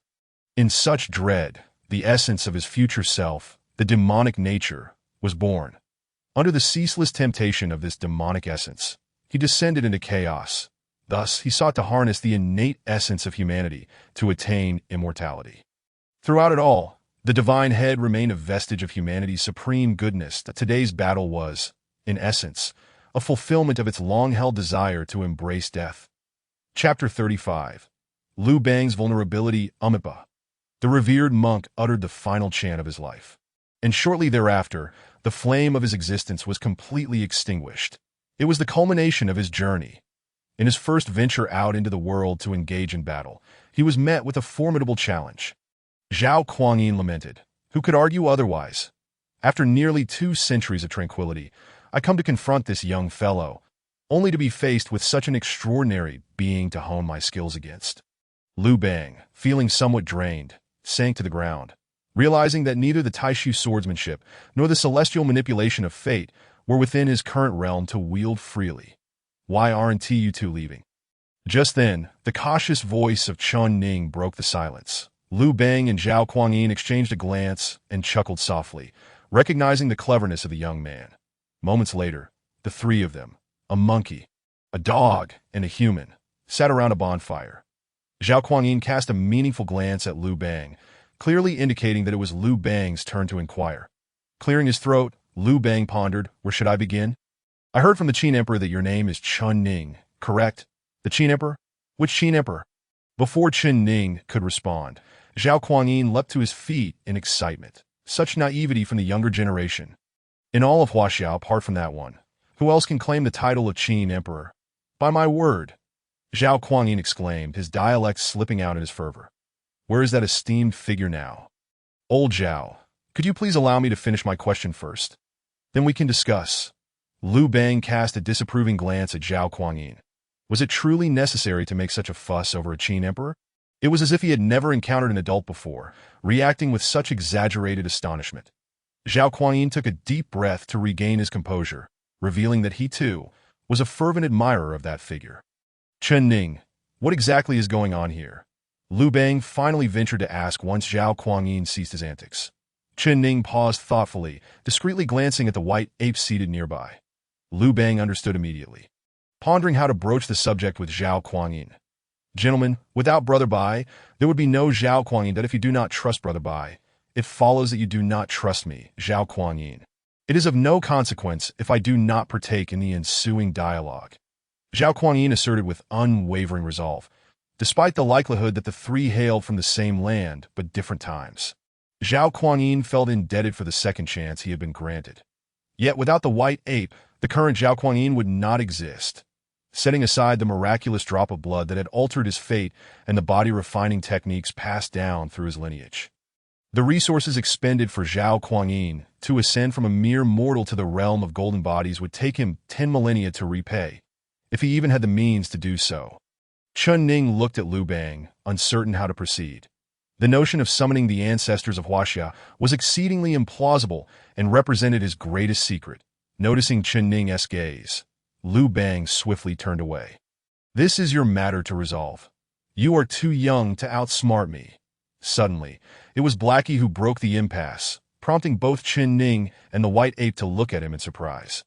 Evidently taken aback that he would speak in favor of the white ape, Chun Ning nodded slightly, patting Blackie's back. He then reiterated what he had told the Qin Emperor to the 3 present. So, as long as you are alive, you can continuously summon people from Huaxia. Liu Bang and Zhao Kuangyin felt a tumultuous surge within them. Though they could not fully comprehend it, they accepted the truth of the statement, as they were living examples. Meanwhile, the white ape's eyes flickered with uncertainty. If this individual could summon formidable figures like Zhao Kuangyin repeatedly, then his tribe's vendetta could potentially become a reality. Wait, this is troubling, Liu Bang suddenly exclaimed. Both Chun Ning and Zhao Kuangyin turned to him, puzzled by his outburst. They noted the glimmer of fear in Liu Bang's eyes, and in an instant, they exchanged knowing glances before erupting into laughter. Ha ha, old Liu, while the barbarian has yet to arrive, you should focus on your training, Zhao Kuangyin teased with evident glee. Chun Ning struggled to suppress his laughter. He, too, understood whom Zhao Kuangyin referred to, the legendary Xiangyu, the mightiest warrior in the annals of Huaxia. Liu Bang's expression fluctuated between dread and determination as he muttered to himself. Who fears whom? This world is no longer what it used to be. I shall train for a few hundred or even thousands of years. I refuse to believe I cannot overpower him, that it would be best to eliminate him while he is still adapting to this world. Observing the grim determination on Liu Bang's face, Chun Ning recognized that both men were emperors in the history of Huaxia. The blood of countless lives stained their hands. Old Liu, old Zhao, how did you manage to find your way here? Chen Ning finally voiced a question that had long puzzled him, that he recalled how the Qin Emperor had sought him out because he had remained in one place. You didn't tea? Zhao Kuangyin responded with surprise. What is it? I broke through to the Golden Body realm, and it seemed as though an invisible thread connected me to you. And no matter how far apart we are, I can always follow this thread to find you. Looking at the still brooding Liu Bang, Chen Ning curiously asked, Old Liu, do you experience the same sensation? Liu Bang, still trapped in the shadow of Xiangyu, merely nodded slightly. Chen Ning was perplexed as to why both of them possessed this connection while he did not. Was it a requirement to reach the Great Ascension to gain such a link? Would you both consider returning to the Great Qin with me? I need to resume my cultivation. I feel as though Xiangyu is lurking behind me, ready to strike at any moment. Liu Bang's face darkened as he replied, I will not go. I simply wish to accompany Old Black to observe this world. Your land is fraught with peril, rife with clan wars. Chen Ning shook his head vigorously. Return to the Great Qin. What a preposterous notion. Old Zhao, what about you? I must first accompany Brother Bai to the Eastern Sea. Once I assist him, I shall seek you out. Zhao Kuangyin remarked, glancing at the white ape. Very well. I shall await you in the Great Qin. Liu Bang declared, turning to leave, but then pausing to add, by the way. The Great Qin is the dynasty established by the Qin Emperor in this world. Upon hearing that the Great Qin was indeed founded by the Qin Emperor, Zhao Kuangyin's eyes sparkled with excitement. He had never imagined that one day he would fight alongside such a legendary figure. A flash of light shot toward Zhao Kuangyin, and he caught it with ease. This is the map of Shenzhou. Consider it a gift, knowing your financial constraints. Liu Bang's voice faded as his figure receded into the distance. Wait a moment. I am poor too. Chen Ning shouted after Liu Bang, but received no reply. Chapter 36. Let Destruction Reign. I am weary. Chen Ning listened as Zhao Kuangyin explained that their journey to the Eastern Sea was to retrieve the treasured artifact of the Ape Clan. The Lingyang Rod.it was said that a powerful human had borrowed the Lingyang Rod to probe the oceanic eye, simultaneously sealing it that if it were merely a lack of spiritual energy, survival might still be feasible. However, if the spiritual energy were to turn malevolent, no spirit beast could endure in the Eastern Sea. The Lingyang Rod, a national treasure of the Ape Clan, was not only incredibly durable, but could also grow and thicken at will when infused with spiritual power. After being borrowed, the rod effectively sealed the oceanic eye and initially performed well, transforming into a pillar that penetrated the seabed. However, this favorable situation did not last long, merely a few millennia later. The rod itself was completely eroded by an unknown malevolence. The Dragon Clan of the Eastern Sea could no longer withstand it and migrated en masse to the northern sea of the Demon Clan. Countless years passed, and the Eastern Sea Dragon Clan was entirely assimilated by the Demon Clan, leaving humanity devoid of allies in the Eastern Sea, with only the Ao clan remaining. After the Dragon Clan's relocation, the Lingyang Rod vanished into the oceanic eye. Some claimed it returned to its normal size due to the absence of spiritual energy and was lost in the Eastern Sea. Others speculated that it was dragged into another world by the mysterious entity residing within the oceanic eye. While it was widely known that the Lingyang Rod was the treasure of the Kunlun Ape Clan, few understood its significance. Only the clan leader was deemed worthy to wield it, for it harbored the clan's greatest secret, one that determined the strength and prosperity of the Ape Clan. Old Bai, what are we waiting for? Let us depart. Chen Ning felt that Zhao Kuangyin's relentless training had dulled his senses. Zhao Kuangyin gazed at the Eastern Sea, which resembled a demonic abyss, without a trace of fear. His eyes brimming with eagerness to Chen Ning's surprise, the white ape solemnly shook his head and murmured something to Zhao Kuangyin. Absolutely not. Old Bai, you must not underestimate me. I am your brother. Zhao Kuangyin suddenly grew animated, placing a reassuring hand on the white ape's shoulder, as if afraid he would flee at any moment. The white ape awkwardly shrugged off Zhao Kuangyin's hand, but could not escape. Woof! What an astonishing revelation. Chen Ning's eyes widened as Blackie disclosed an earth-shattering secret to him. Old Zhao, Bai. Chen Ning had just begun to utter something when a tremendous oppressive force surged towards him from all directions, rendering him utterly speechless. The white ape cast a resentful glance at Chen Ning, and without a moment's hesitation, leapt towards the sea below, disregarding Zhao Kuangyin entirely. Observing this, Zhao Kuangyin could not spare a moment to inquire further, and followed the figure of the white ape downward. Old Zhao, the white ape is a lady. You ought to treat her with a bit more respect. Chen Ning, ever eager to stir up trouble, finally found his voice and unleashed a roar, channeling all his spiritual energy. The sound was no less thunderous than the roar of the sea itself. Zhao Kuangyin's body jolted, his mind racing with profanities. Damn it. How can a grown man be so loquacious? I, after all, have once been an emperor, having savored the beauty of countless women. How could I possibly mistake gender? Damn it. Even if I am strong at heart, I have barely lived a century. You damn monkey. Chen Ning, just wait until I catch you. Chen Ning shivered. Old He, do you feel an unsettling chill in the air? He Zi tilted his head, revealing his gleaming white fangs. Brother, take care of yourself. Don't drag me into your troubles that I in the blink of an eye. Zhao Kuangyin and the white ape had been submerged in the Eastern Sea for over a year, yet there had been no word from them. Crackling sounds filled the air as Chen Ning toyed with a crimson thunderball, its essence mirroring the countless red lightning strikes above the Eastern Sea. The destructive power contained within could obliterate even a fully realized cultivator in a single blow. Old He, what do you think has become of old Zhao and the others? Chen Ning asked, glancing anxiously at the vast expanse of the Eastern Sea while fiddling with the thunderball. Woof! He Zi, though worried himself, remained steadfast. Despite their brief time together, one was an incredibly reliable man, and as long as he stood before you, there was no cause for concern about one's safety. The other was a cold-hearted yet warm-spirited spiritual beast lady. Frankly, during his time with the white ape, He Zi had begun to learn how to walk on two legs. However, after a late-night conversation, the white ape had made it clear that her heart belonged to him. Let us wait one more day. If we don't hear from them, we'll retreat. Woof. Alas, this life of conflict and violence is not suited for us. Old He. The night passed in silence, and by the next morning, man and dog found themselves at the edge of a cliff. Miracles did not unfold. The Eastern Sea remained unchanged, and the cliff stood firm. The man and the ape had vanished into the boundless ocean, leaving no trace behind, as though two mere passers-by had simply disappeared. Old He, let us depart. I have faith that they will be all right. Despite the absence of any news, Chen Ning felt no undue worry.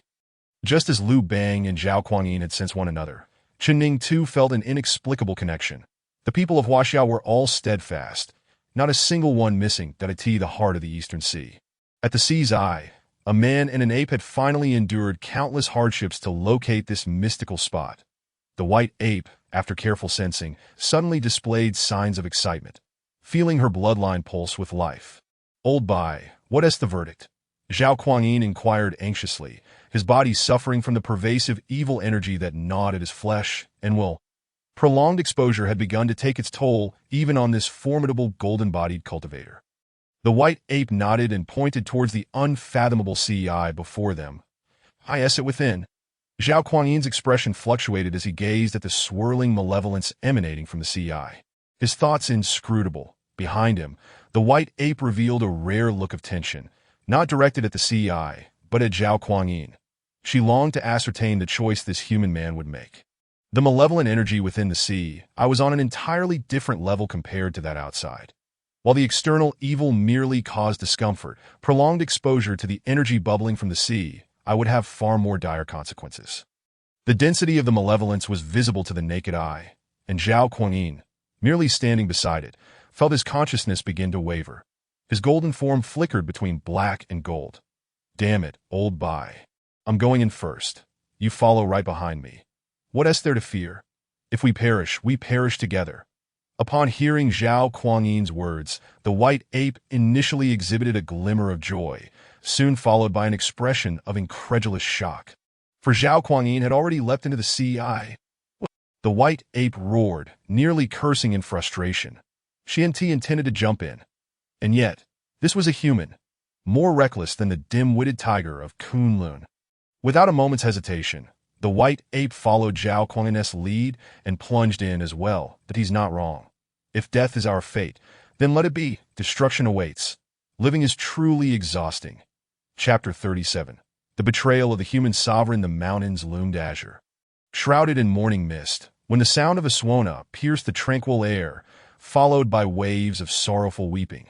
The funeral procession slowly emerged from the coastal village, among them a young man clad in blue, skillfully playing the suona. With sword-like brows and starry eyes, his face resembling a handsome jade, he exuded a scholarly charm that a white flag was affixed to his back, and by his side trod a large black dog, none other than Chen Ning.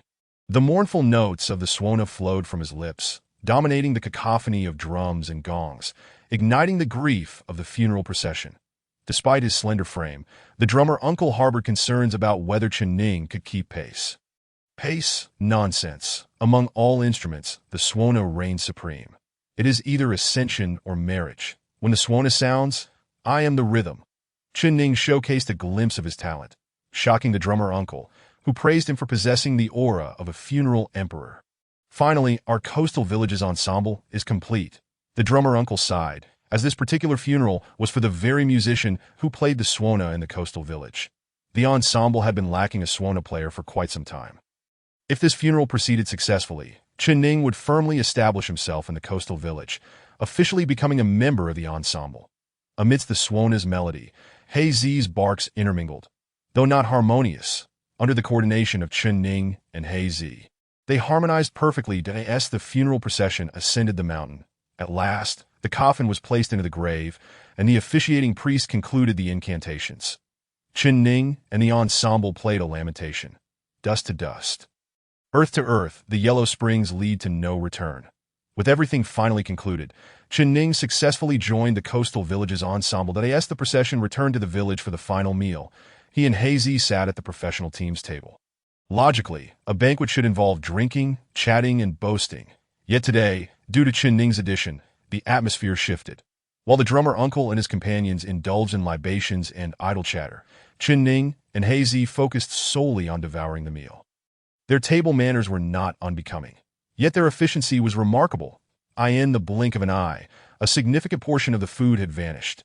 The drummers exclaimed in astonishment at Chen Ning's insatiable appetite, abandoning their drinks and boasts to join the feast. Within half an hour, Chen Ning, patting his round belly, led He Zi towards the back mountains of the coastal village. As they departed, He Zi snatched the last chicken leg from the table, devouring it whole.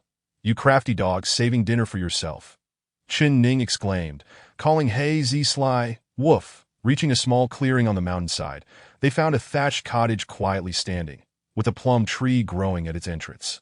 As Chen Ning passed by the tree, he plucked a plum, took a bite, and was met with a burst of bitter juice. Yet amidst the bitterness, a hint of sweetness enveloped his tongue. Sweet after bitter? He Zi, seeing Chen Ning indulge, shot him a disdainful glance before crouching low and leaping high, snatching a plum in his large jaws and crunching it. If he hadn't eaten, it would have been fine.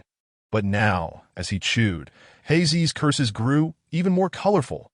Ugh, woof! This is both bitter and sour, utterly dreadful.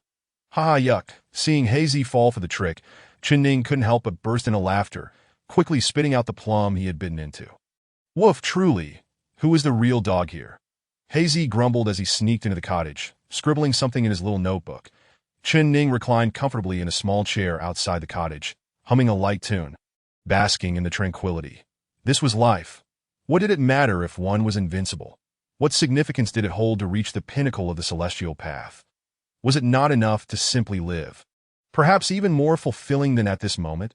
At that moment, a burly man approached from the mountainside, carrying a small cloth bag, the very drummer uncle with whom Chen Ning had previously conversed. "Chen Ning, I brought you some rough rice. Not much, just about 10 pounds. Please don't think it too little." Chen Ning felt a surge of gratitude. Perhaps this was why countless powerful beings would rather sacrifice their lives than abandon the foundation of the human race. "How could I?" "Thank you, Uncle Dezhuang. I want to be polite, as I'm new here." As Chen Ning expressed his gratitude to Uncle Dezhuang, he busied himself preparing dinner, hoping to invite him to stay. To his surprise, Uncle Dezhuang set down the bag and turned to leave. "Stop with the pretense. You just had dinner. Why are you cooking again?" Uncle has taken his leave for now. Whenever there are celebrations of joy or sorrow in the future, I shall call upon you again. "Very well. Thank you, Uncle." It is heartening to know that there are still good people in the world. Chen Ning reflected with a sense of gratitude, just as Uncle Dezhuang departed.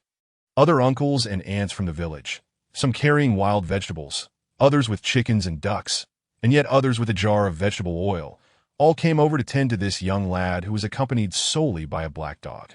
Chen Ning was profoundly touched by their kindness and silently vowed, "Rest assured, dear uncles and aunts, I, Chen Ning, shall ensure that each of you is sent away before I leave this village." The days that followed were quite simple. Chen Ning completely forgot his identity as a cultivator by day. He ventured into the mountains with his black dog, hunting like an ordinary hunter, setting traps to capture wild beasts by night. He meditated under the tranquil moonlight. As for cultivation, Chen Ning had never felt an urgent desire for it. He accepted circumstances as they came, never forcing breakthroughs in his realm. Thus, the cycle continued, year after year. Gradually, Chen Ning's reputation as a funeral director spread throughout the vicinity of Haiban village. It is worth noting that perhaps due to its proximity to the sinister Eastern Sea, this area surprisingly had few cultivators, and thus the mortals living here were remarkably untouched by the ravages of war. Chen Ning found solace in this, preferring to keep his eyes untroubled. During this time, with the initiation of the Longevity Conference, Chen Ning gained insights into the affairs of the cultivation world. The chaos in the mortal realm was entirely due to a transaction made by the ruling clans of the human race. The Ji clan, with the higher-ups of the demon and divine races.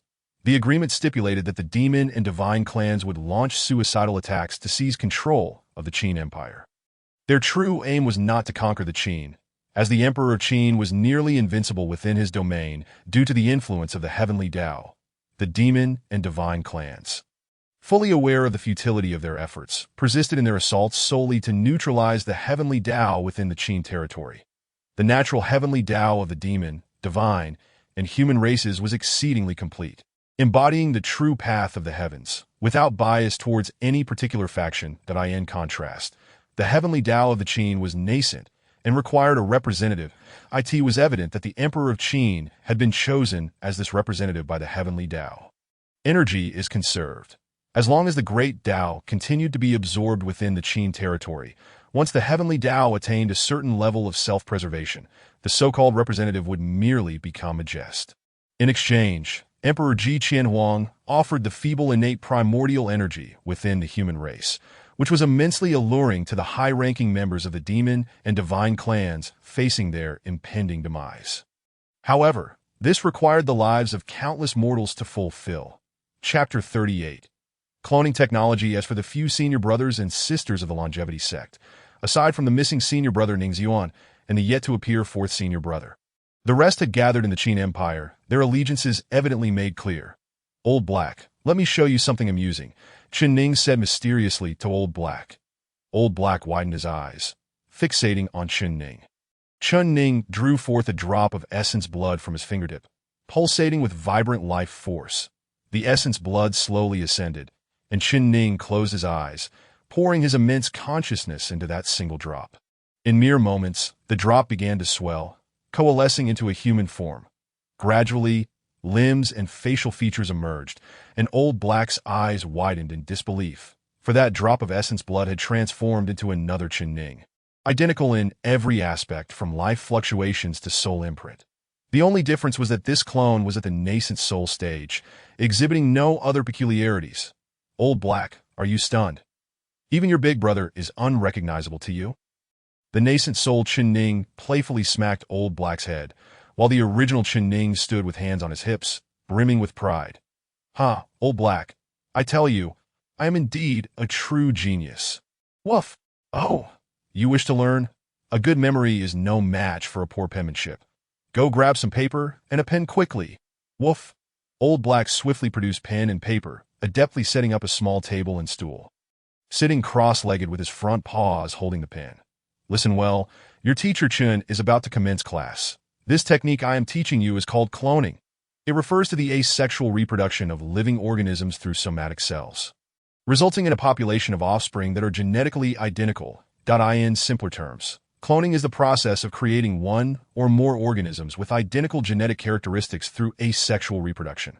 This process typically involves nuclear transfer technology, whereby the nucleus of one cell is transferred into a denucleated egg cell, forming a new embryo. This embryo will be completely identical in life characteristics to the individual providing the nucleus, while also being an entirely independent life form. Chen Ning illustrated the entire process of the emergence of a cloned life form in the void, while Old Black, seated at the small table, appeared increasingly drowsy. Chen Ning, exasperated, cast a water sphere spell, sending Old Black flying 100 meters away. How dare you? Your teacher Chun is laboriously teaching you, and here you are, dozing off? Ugh! Woof! Old Black cried out in grievance. He found it utterly incomprehensible and wondered how he was supposed to learn. Chen Ning had initially thought of having Old Black clone a little version of himself to accompany the first clone. But judging by the situation, that seemed unfeasible. What about you? Do you wish to remain here with us, or do you wish to venture out? Chen Ning inquired of clone number 1, although he had no intention of interfering with his own creation. I wish to venture out. Chen Ning nodded. From this moment on, you shall be called Chun Daotian. Your life or death will depend on your own fortunes. Clone Daotian solemnly bowed 3 times to Chen Ning. Thank you, ancestor. Uncertain whether Clone Daotian respected Chen Ning or merely found him distasteful, he adjusted his appearance slightly to resemble Chen Ning, achieving about 70 to 80% likeness. Then Clone Daotian transformed into a streak of light and vanished into the sky. Following that, Chen Ning proceeded to clone numbers 2 to 5, naming them Chen Batian, Chen Xiaotian, Chen Haitian, and Chen Zetian. To distinguish them. Aside from the first clone Daotian, subtle changes were made to the appearances and skin tones of the remaining 4. Strangely enough, despite all being clones of Chen Ning, each possessed vastly different personalities. Some sought to eradicate demons and vanquish evil. Others aspired to amass wealth and become entrepreneurs. Some wished to remain and cultivate the land, while others yearned to become emperors. Particularly, Chen Batian, the bold one, immediately sought to overthrow Chen Ning and assume his place. However, before Chen Ning could intervene, he was subdued by Chen Xiaotian and Chen Zetian. Blasted, ungrateful wretch! Chen Ning sighed in exasperation, casually dismissing them all, not even sparing a glance at Chen Xiaotian, who insisted on staying behind to care for Chen Ning. Get lost, you scoundrel! Are you cursing me? From that point onward, aside from hunting, farming, and cultivating, Chen Ning added a new source of amusement. Listening to these unruly offspring recount their adventures in the outside world, which was a request he had made of them. Old ancestor, the outside world is incredibly entertaining. There are even places like the Yihong courtyard. My heart raced upon entering. It truly has some aura. Chen Ning's face darkened. He had been in this place for almost 400 years and had no idea what the Yihong courtyard looked like. Old ancestor, I encountered someone who looks remarkably like you, but I did not engage him in combat. Chen Ning was speechless, seeing someone who resembled him and not daring to take action. Was this not the very definition of an ungrateful child? Without a doubt, that person must have been Clone Daotian. Old ancestor, I earned my first paycheck through my own efforts. I will save it diligently. They say that a child should present their first earnings to their parents. Now that was filial piety. Chen Ning was greatly moved, though he couldn't help but wonder what strange memories this little one had inherited from him. Old ancestor, I spotted a pure black female dog. I plan to bring her back to keep Black Ancestor company. Upon hearing Chen Zetian's transmission, Chen Ning could hardly contain himself. This little one was truly concerned about too many things with good news. One must share. Thus, Chen Ning promptly relayed Chen Zetian's words to Old Black. However, to his surprise, rather than becoming angry, Old Black solemnly pulled out a small notebook and began earnestly jotting down notes. Regarding Old Black's scrawled characters, Chen Ning had begun to discern some meaning. Chen Zetian, if you find a dog, bring it back. If not, eliminate it. Chen Ning's expression turned peculiar. Was Old Black genuinely serious? Old Black seemed to sense something. Turning abruptly to look at Chen Ning felt a shiver run down his spine. If Old Black discovered this, he would undoubtedly become furious. The following morning, just as dawn's light began to break, a woman's hurried voice rang out from outside Chen Ning's dwelling. Chen Ning, is that Aunt Zhu? Immediately, Chen Ning employed a minor spell to make himself appear slightly older. That I'm coming, Aunt Zhu. Don't fret, take your time. Chen Ning opened the door and supported Aunt Zhu. Aunt Zhu, she began, tears streaming down her face, and Chen Ning's heart sank as he braced himself for the worst. Your Uncle Zhu. He has passed away. Suppressing the sorrow within, Aunt Zhu spoke, and as her words fell, her tears flowed like a river. Chen Ning remained silent, simply guiding Aunt Zhu down the mountain today as he observed the woman's white hair. He found himself lost in thought. Since when has that benevolent-faced woman transformed into a senior citizen over the age of 50? In her prime, she moved with a vigorous stride, yet now she requires assistance to walk. And that simple-hearted man, Lao He, exclaimed, "Let us accompany Uncle Zhu on his final journey." Chapter 39. Fu Hao, a 1,000-year-old Pipa and a 10,000-year-old Zheng, a lifetime spent playing the Eru, and once the Suona sounds. The entire play concludes to at first. Unfamiliar with the sound of the Suona, upon hearing it again, one realizes they are already among the deceased. Chen Ning gazed at Uncle Zhu, who lay quietly in his coffin. The passage of time had left a profound mark on him. Though he felt a twinge of emotion, Chen Ning, after all, was now a venerable elder himself, having lived for 400 years for now.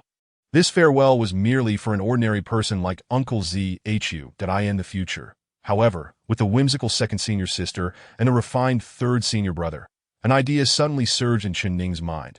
Is there truly such a thing as immortals in this world? If one were to become an immortal, could they truly bring the dead back to life, keeping their loved ones close? Lao He, do you believe that immortals truly exist?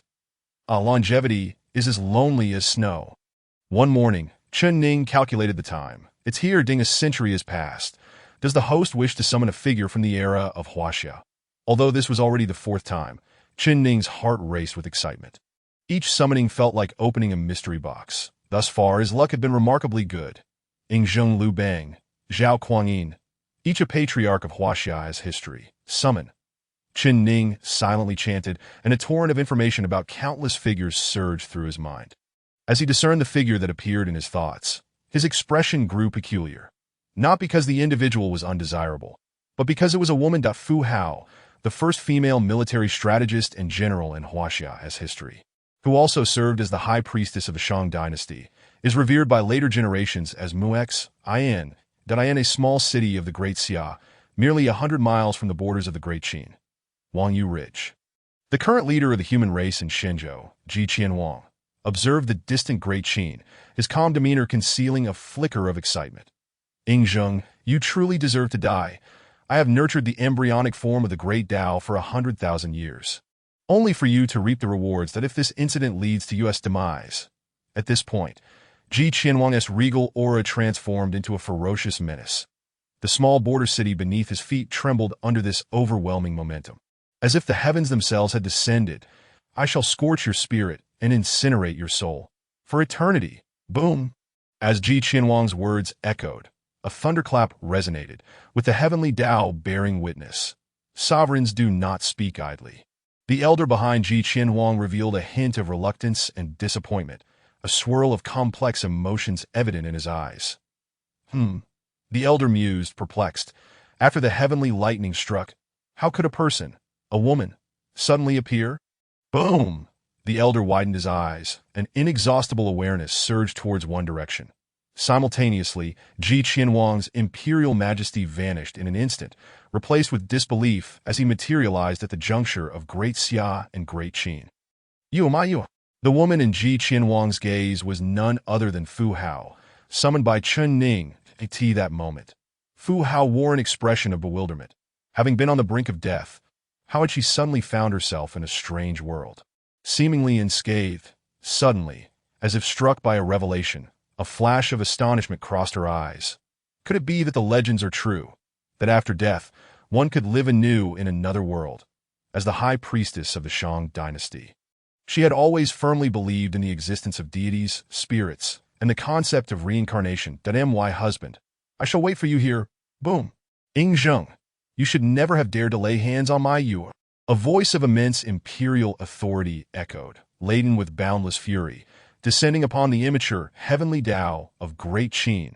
From the lowest to the highest realms of cultivators within Great Qin, countless practitioners felt the phantom of 100,000 mountains pressing down upon their consciousness.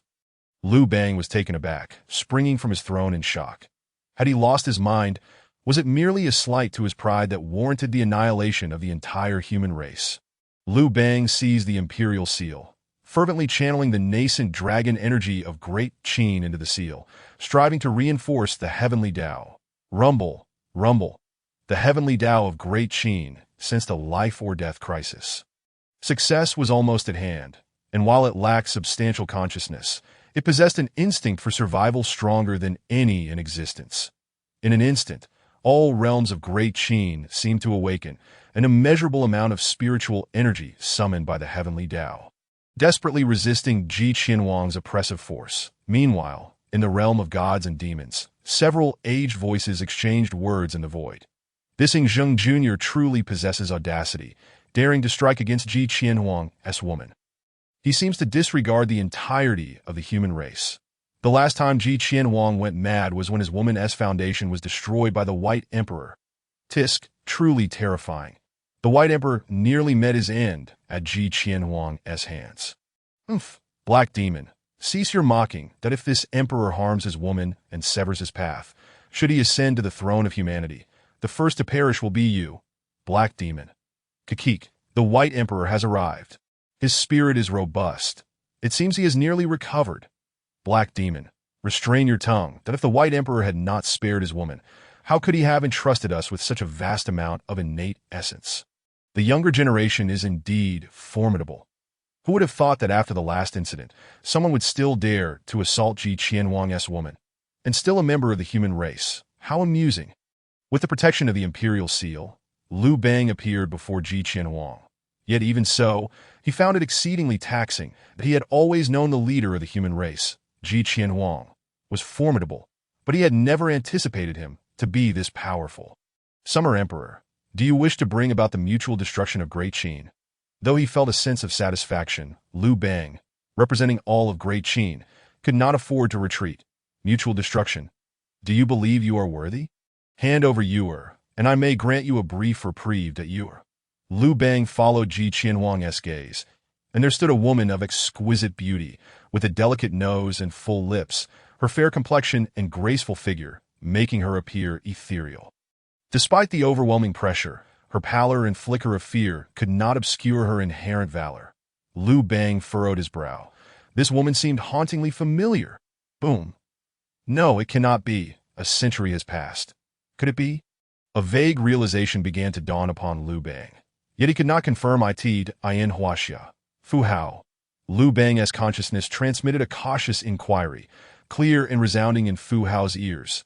The astonishment in Fu Hao's eyes was unmistakable. This world was peculiar, yet Liu Bang's knowledge of her name and lineage affirmed that he was aware of her existence. Yes. Her lips parted slightly, and she nodded, acknowledging her identity, that a flicker of helplessness crossed Liu Bang's eyes. Indeed, she was the legendary woman. Yet what connection did she have with Ji Qianhuang? Chapter 40. I have always only wished to be your hero. Summer Emperor. She is not your Yuer. She is Fu Hao. Of our Great Qin. Such audacity. Ji Qianhuang, enraged to the point of laughter, mused on how, after so many years, the three major races of the ancestral star, humans, gods, and demons, along with countless other races, all knew that his only vulnerability lay with Yuer. How bold of Great Qin to challenge this weakness. Imperial sword, Ji Qianhuang roared, and a beam of golden light shot forth from the distant realms of time and space, arriving in Ji Qianhuang's hand in mere moments. As the golden light dissipated, it revealed a magnificent golden sword. One side of the blade bore the inscription of mountains and rivers, while the other depicted flowers, birds, fish, and insects, exquisitely ornate in design. The hilt measured 2 feet and 3 inches, adorned with a white jade orb at its end. Summer Emperor, no. The elder behind Ji Qianhuang's expression shifted dramatically as he rushed to intervene. Jiangshang, what do you mean by this? Are you hindering me from saving you? Ji Qianhuang's fierce gaze bore down upon Jiangshang, brandishing the sword in indignation, ready to strike. To his astonishment, Jiangshang suddenly burst into tears, exclaiming, Summer Emperor, have you forgotten what Yuer's surname is? As her father, how could I prevent you from saving her? Ji Qianhuang, momentarily taken aback by Jiangshang's tears, felt his impulsive rage subside. Jiangyu, the daughter of the great Xia's minister Jiangshang, is also the wife of Ji Qianhuang, his only spouse. Over 100,000 years ago, when the young Ji Qianhuang first beheld Jiangyu, he was captivated, vowing before many elders, Jiangyu, I, Ji Qianhuang, shall marry no one but you. Jiang Yu was extraordinarily beautiful, yet possessed an unwavering spirit, responding, as a woman, if I must marry, let it be to the most heroic man in the world. Otherwise, I would rather remain unmarried. Who says women are inferior to men? It was this very declaration that compelled Ji Qianhuang to be exceedingly rigorous with himself from a young age, meticulously managing his time for cultivation, learning, and governance. Every moment of the 24 hours was accounted for. And remarkably, Ji Qianhuang maintained this discipline for countless years. Upon reaching the Great Ascension, Ji Qianhuang personally led the charge, breaking through the then realm of gods and demons, now the domain of Great Qin. Earning the title of the foremost prodigy among the three races. 100,000 years ago, a fierce battle erupted among the three clans, leading to a betrayal from the Buddhist kingdom. The former emperor Xia was gravely wounded and ultimately succumbed to his injuries. Ji Qianhuang officially took up the banner of the Great Xia Empire, thus becoming the nominal leader of the human race that Ji Qianhuang and Jiang Yu entered into matrimony, fulfilling the promises they made in their youth. I have finally become your great hero. I have finally married you, my great hero. After their grand wedding, the couple supported each other through thick and thin, hand in hand forging a glorious future for humanity, maintaining their roles as the principal provider and caretaker respectively, exhibiting a formidable potential to recreate the splendor of their race. The flourishing of humanity drew the attention of the divine and demonic clans, prompting all their high-ranking members to convene atop the sacred mountain, an unyielding peak. They ultimately resolved that all those who had successfully traversed the tribulation would draw lots, life or death. Among them, one would face demise while the remaining 9 would confront Ji Qianhuang directly. The outcome saw the 9 fully realized divine and demonic cultivators engaging in relentless combat against Ji Qianhuang. Yet they failed to breach his defenses that in a harrowing moment, the dark demon, Black Demon, was nearly cleaved in two by the Emperor's sword. The current Tianduan Gorge of Daqin was carved by that very strike. At a critical juncture, news reached Ji Qianhuang that Jiang Yu had sustained severe injuries, throwing him into disarray and prompting him to abandon the fight. That on his return journey, he encountered the fleeing White Emperor, who was instantly obliterated by Ji Qianhuang's single strike, leaving only his primordial spirit intact. The final diagnosis for Jiang Yu revealed that her foundational essence was damaged, yet she clung to life. That it required a powerful being to sustain her vitality through their own Tao rhythm. And should genuine heavenly foundation be implanted, she could be granted a new lease on life. From that moment forth, Ji Qianhuang became enraptured by madness, neglecting state affairs and the welfare of the populace. His presence echoed across the expanse of the divine land. Even the divine and demonic clans dared not challenge him. The frenzied Ji Qianhuang was indeed terrifying. Perhaps he could be contained, yet the repercussions of doing so were intolerable for the divine and demonic clans. Thus, over the course of 10,000 years, within an ancient secret realm, Ji Qianhuang discovered a clandestine technique for cultivating the Tao. The 3,000 Great Avenues, which constitute the heavenly Tao. Each powerful being above the Great Ascension stage possesses their own Tao rhythm. Upon their demise, if their rhythm can be preserved, it will coalesce into a new heavenly Tao. Ji Qianhuang, the strongest prodigy of humanity over countless millennia, set his sights on the battlefield of gods and demons. Within 5,000 years, he established a grand formation to lock the heavens across the entire battleground, that as long as enough powerful beings perished there, their Tao rhythms would eventually usher the emergence of a new heavenly Tao. To this end, Ji Qianhuang even transgressed ancestral edicts, covertly collecting the innate primordial essence from the bodies of humanity while turning a blind eye to the divine and demonic clans. Henceforth, an unspoken consensus was reached between Ji Qianhuang and the divine and demonic clans. You cultivate your heavenly Tao, and I will gather my primordial essence. Neither shall infringe upon the other. Otherwise, any slight disruption would thwart all success. As another 5 millennia passed, the nascent heavenly Tao began to take shape, and just as its foundation was about to manifest, a figure emerged, Ying Zheng of Daqin. Seizing the opportunity, Ji Qianhuang could hardly contain his fury. By this time, Ji Qianhuang had already succumbed to madness, and to expedite the formation of the Tao Foundation, he deepened his dealings with the divine and demonic clans, actively collecting primordial essence for them. In return, The divine and demonic clans dispatched countless great ascension cultivators to Daqin, willingly sacrificing their Tao rhythms. Fu Hao gazed curiously at the man who resembled a deity, intrigued not by the oppressive aura surrounding him, but by the look in his eyes, despite the overwhelming presence that could crush the very heavens. She recognized that gaze. Her husband had looked at her with the same intensity. Though the world may be vast and beautiful, the only companion she wished for was him alone. She was not you. Ji Qianhuang suddenly spoke. A person's gaze cannot deceive. Jiang Yu's eyes will forever be familiar to me. Your Majesty, I have inquired. Yu is still in Qianyang Palace. Jiang Shang reassured Ji Qianhuang, who immediately sheathed his emperor's sword and turned to depart. Is it worth it for a woman? As a ruler, should you not prioritize the welfare of your people? Fu Hao, astute as she was, gleaned the essence of the matter from his words, that I in a past life. The man she cherished faced a similar choice.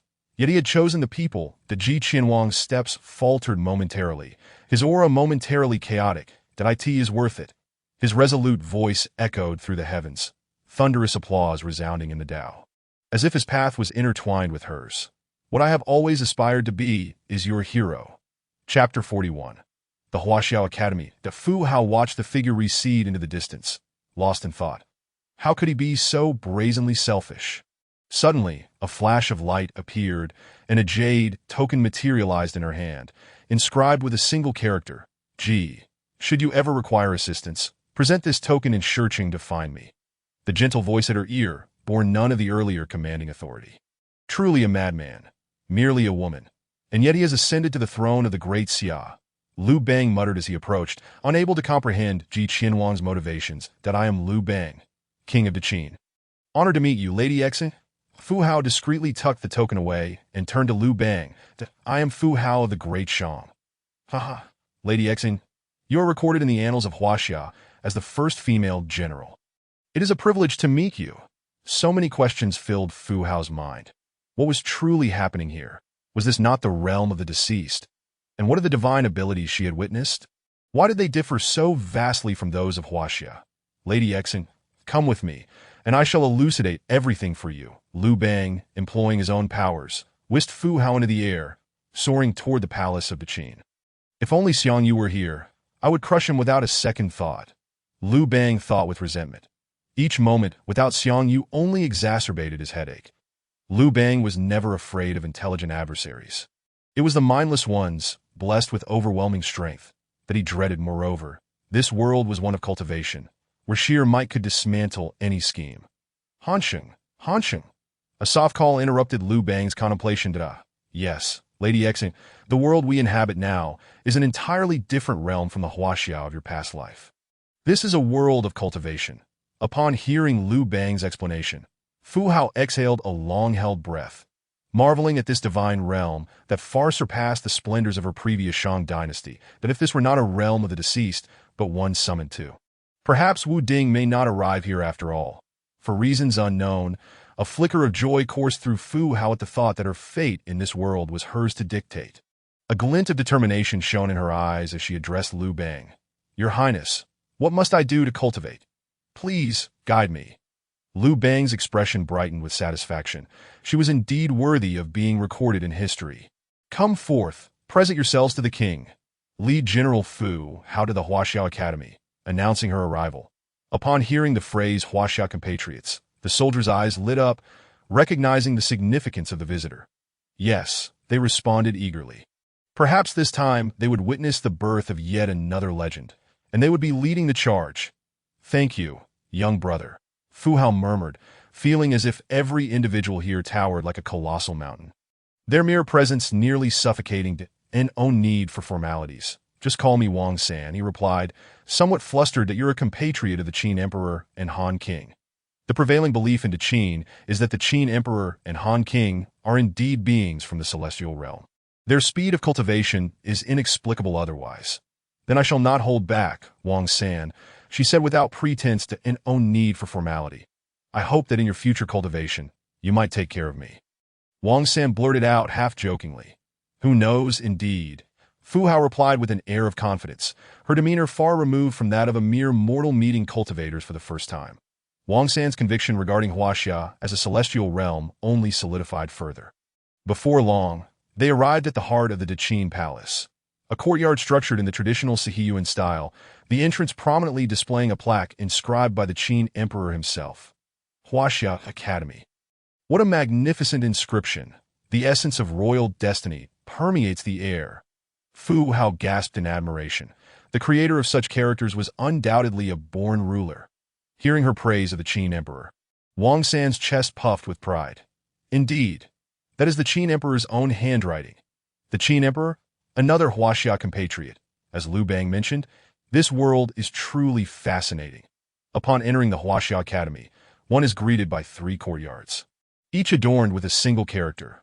The central one bears the word Fa, the right one T, and the left one Wu.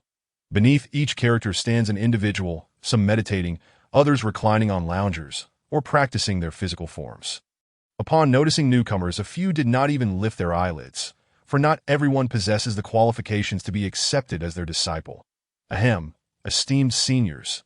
Wang San cleared his throat, yet before he could finish his words, 3 formidable presences converged upon him, overwhelming the modest cultivator at the stage of Huaxin, rendering him breathless. Humph! A cold snort echoed, as if to say what caliber of contenders dared to disturb our serene cultivation. Excuse me, esteemed seniors, she is from Huaxia. He stammered, managing to articulate his thoughts in fragments that in an instant, the oppressive aura dissipated, and the movements of the Grand Masters momentarily halted. But are you referring to the Huaxia of Qin Huang and Han Wang? Inquired the white-haired elder before the character Fa, his tone gentle as if fearing to disturb the woman. Wang San felt a wave of disdain within. Is this all? Where has your pride gone? Yet his expression betrayed no hint of disrespect. Indeed, she is a compatriot of Qin Huang and Han Wang, a true Huaxia person. Boom! A colossal hand appeared, sweeping Wang San aside with a single strike. And in a flash, it grasped the woman known as Fu Hao, first come, first served. My apologies to both esteemed ones. Clang. The middle-aged man before the character T exuded an overwhelming aura of vitality, effortlessly shattering the white-haired elder's ethereal hand. Humph! By May, this world reveres strength. Who dares to speak of first come, first served? Brute! This person is a woman. What does your physical cultivation have to do with her? By May retorted furiously. Yet one must first undergo training. It just so happens that no powerful female cultivator has emerged in the realm of physical cultivation thus far. Meanwhile, Fu Hao observed the 2 seemingly rogue cultivators, her expression frozen in disbelief. This was not at all what she had envisioned. Just as Bai Mei was about to speak again, the young man beneath the character Wu, who had remained silent until now, suddenly raised his voice. Master, the person from Huaxia has arrived. Haha, at last, she has come. I had foreseen this a century ago. A girl from the Qin Huang and Han Wang lineage shall become my treasured disciple. The robust physical cultivator immediately felt a chill run down his spine, realizing the gravity of the situation. What have we summoned? By May, this girl is yours to keep. A shadow materialized before Fu Hao. Clad in a black robe, only a pair of obsidian eyes visible, exuding an aura of emptiness that seemed to consume even the sunlight. Old man, ancestral spirit, do you wish to accept me as your master? Fu Hao gazed in astonishment at the figure before her, sensing a familiar power of the ancients emanating from him. That there also a cult of the ancients in this world. If the rituals of the previous era were theoretical, then the power of the ancients standing before her had already materialized. Fu Hao, I am willing. Chapter 42. How wonderful it is to protect those you cherish. Fu Hao. What surprises might this first recorded heroine of Huaxia bestow upon herself? Chun Ning reclined contentedly beneath a plum tree in front of a small dwelling, tossing plums into his mouth with his right hand while teasing He Zi with a blade of grass in his left. Woof! He Zi growled in indignation. Have you truly mistaken me for a pet? Old He, you can't go a day without picking a fight with me, can you? Chun Ning was unfazed, leaping to grab He Zi's tail and swinging it outward. Chun Ning! Aunt Zhu's voice interrupted Chun Ning's antics, her hurried demeanor evident in her unsteady gait. Aunt Zhu, do not fret. Speak slowly. He Zi and I are here. Woof! The neighboring Binhai village has come again. Our men are dwindling, and we are being bullied. The two villages are merely 5 miles apart, and their long-standing feud over irrigation rights has often led to conflicts. Initially, they coexisted peacefully, with Binhai village upstream and Binhai village downstream. The villagers of Binhai are mostly simple folk who, despite their advantageous position, have never cut off the water source for those downstream. Conversely, Binhai village, being relatively inland, frequently clashes with outsiders, their customs notably fierce. Due to Binhai village's prior restraint from severing the water supply and the recent years of having more able-bodied men, Binhai village had not sought trouble. However, in the past 2 decades, the number of men in Binhai village has sharply declined. Frustration has mounted, and during summer, they often come to instigate trouble, allowing Binhai village only a maximum of 10 channels, or else face dire consequences. Yet, with 65 households in Binhai village, merely 10 channels would render the latter farmers parched until summer's end. As a result, the conflicts have escalated significantly in recent years. Just 2 years prior, 2 men from Binhai village were even killed over the matter. Thus, a vicious cycle ensued. The fewer the men, the more they were beaten. The more they were beaten, the fewer they became.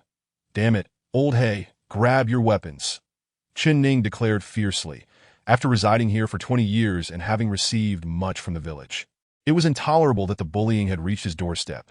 Clatter, clatter. Hazy emerged with pots, pans, and various iron tools. "Get lost, you fool. Are you going to cook for them?"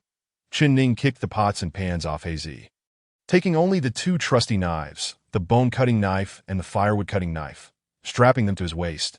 "Anju, stay here and await our good news." Woof! The duo, 1 man and 1 dog, raced down the mountain with fervor, while Aunt Zhu watched their retreating figures, concern etched across her face. "Old hay, hold your tongue. Bite 1 for each, and if they provoke me, I shall unleash my true strength.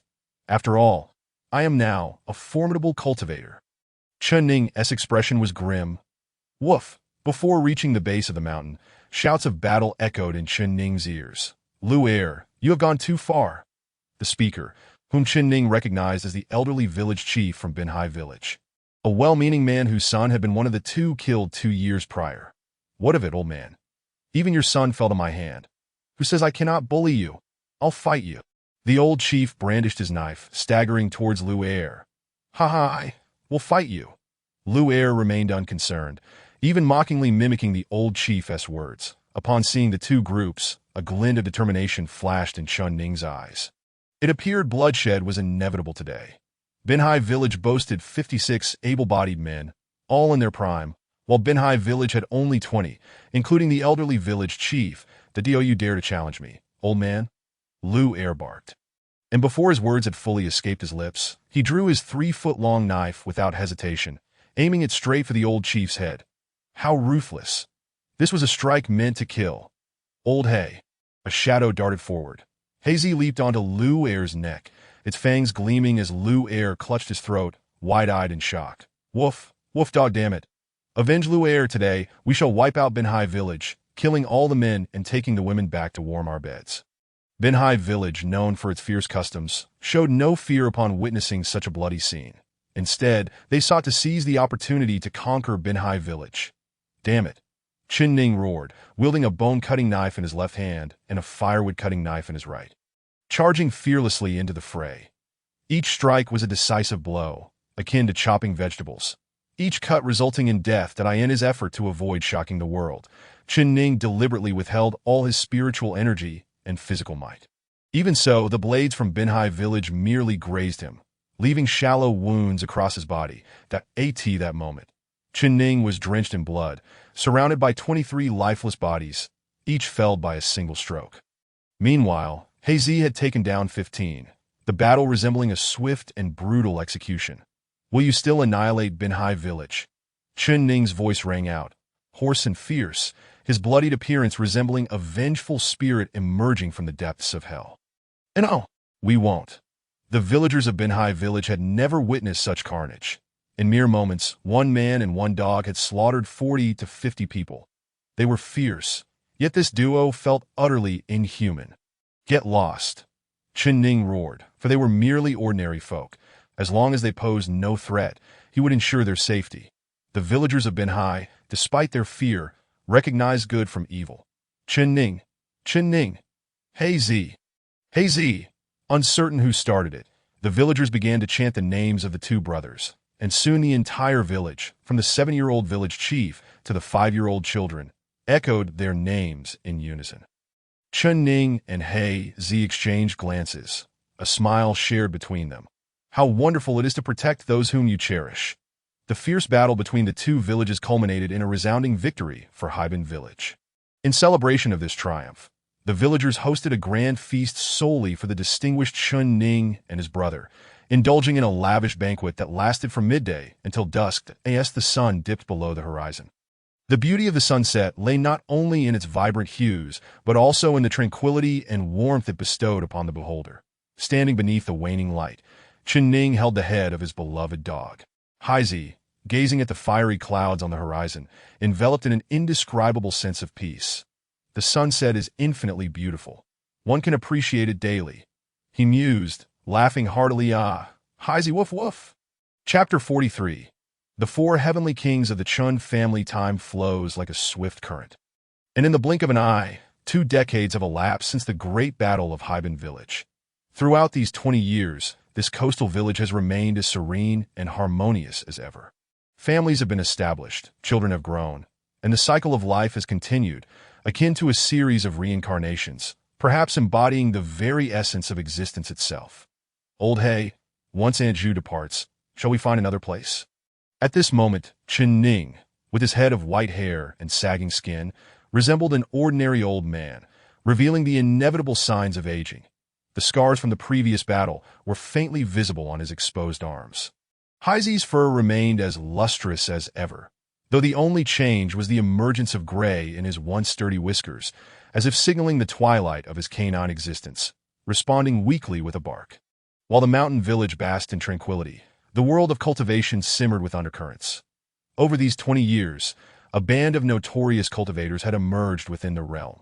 This group, consisting of 4 members, always donned identical attire, black hoods of an unknown material that shielded their spiritual senses, and dark cloaks that varied in size and shape. They referred to themselves as the Chun Four Heavenly Kings, specializing in plundering small sects without causing harm. Once they executed a heist in one location, they would refrain from striking again within 1,000 miles.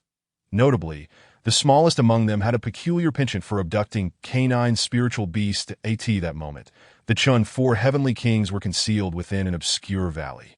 Having removed their hoods, they were revealed to be the clones of Chun Ning. Chun Daotian, Chun Batian, Chun Shaotian, and Chun Zitian. Chun Daotian, somewhat exasperated, remarked, Old Five, while it's acceptable to gather resources, why must you fixate on stealing people's pets? Chun Batian, a practitioner of physical cultivation, exuded a formidable aura, nearly igniting the air around him, that he gestured to his battle-scarred body, voicing his discontent. If it weren't for this little pup, I wouldn't have sustained such injuries. Chun Zitian cautiously produced a young spiritual beast from his bag, which curled up in a ball, its pure white fur reminiscent of a domestic puppy, save for a striking red vertical symbol on its forehead, suggesting it was anything but ordinary. Don't you think Chun Zhu and He Zhu seem a bit lonely over there? Chun Haitian, usually reticent, interjected, Surely, you needn't resort to stealing every time you see a canine spiritual beast? At this, even the mild-mannered Chun Zitian felt indignation rise within him. How dare you speak? Especially you, Chun Batian. Each time, you insist I bring one back for He Zhu, yet it invariably gets devoured along the way. Realizing something was amiss, Chun Zitian hastily added, Though I must admit, they do taste quite delightful. No wonder you all later ceased to oppose my capturing spiritual beasts. Enough, we are the Chun family. We shall not cower. Chun Batian replied, nonchalantly. Having traversed the realm of cultivation for years, he understood that in this world, strength was paramount. Surrender the Jade Wolf spirit, and I shall let the matter rest, should you refuse. I vow, under heaven's witness, to pursue you to the ends of the earth. With a thunderous crash, the overwhelming presence of a nascent stage cultivator descended upon the valley. The declaration of a heavenly oath was made. The heavens bore witness, unleashing a storm of thunder. The atmosphere within the valley grew tense. The powerful spiritual senses swept over the four. Yet despite finding nothing, the formidable cultivator remained relentless. What shall we do? Chief, He must possess a means to track down the Jade Wolf spirit, Chen Xiaotian said, his face etched with concern. Among them, the strongest, Chen Daotian, was merely at the perfected integration stage. They certainly could not match such might. Perhaps we should simply hand over the beast. After all, he has already sworn an oath under heaven, Chen Batian suggested. Trust him. Those wretched old codgers are notoriously treacherous. Even if he grants us clemency. Once our identities are revealed in the cultivation realm, just imagine the consequences. Chen Daotian scoffed. Only a muscle-brained fool would believe such words that if we find ourselves in peril, crush this talisman. Chen Daotian suddenly recalled a piece of advice imparted by the elder when he visited the village 6 years prior. He retrieved the talisman from his storage ring, its ancient texture and intricate runes pulsating with potent spatial energy. Then let it be that I shall not hold back. Bang! The nascent stage cultivator unleashed a devastating assault upon the valley below, utilizing his overwhelming spiritual power indiscriminately. Damn. A map strike. Chief, make a decision. If not, we shall fight to the death. It would be a shame to leave before honoring our elders.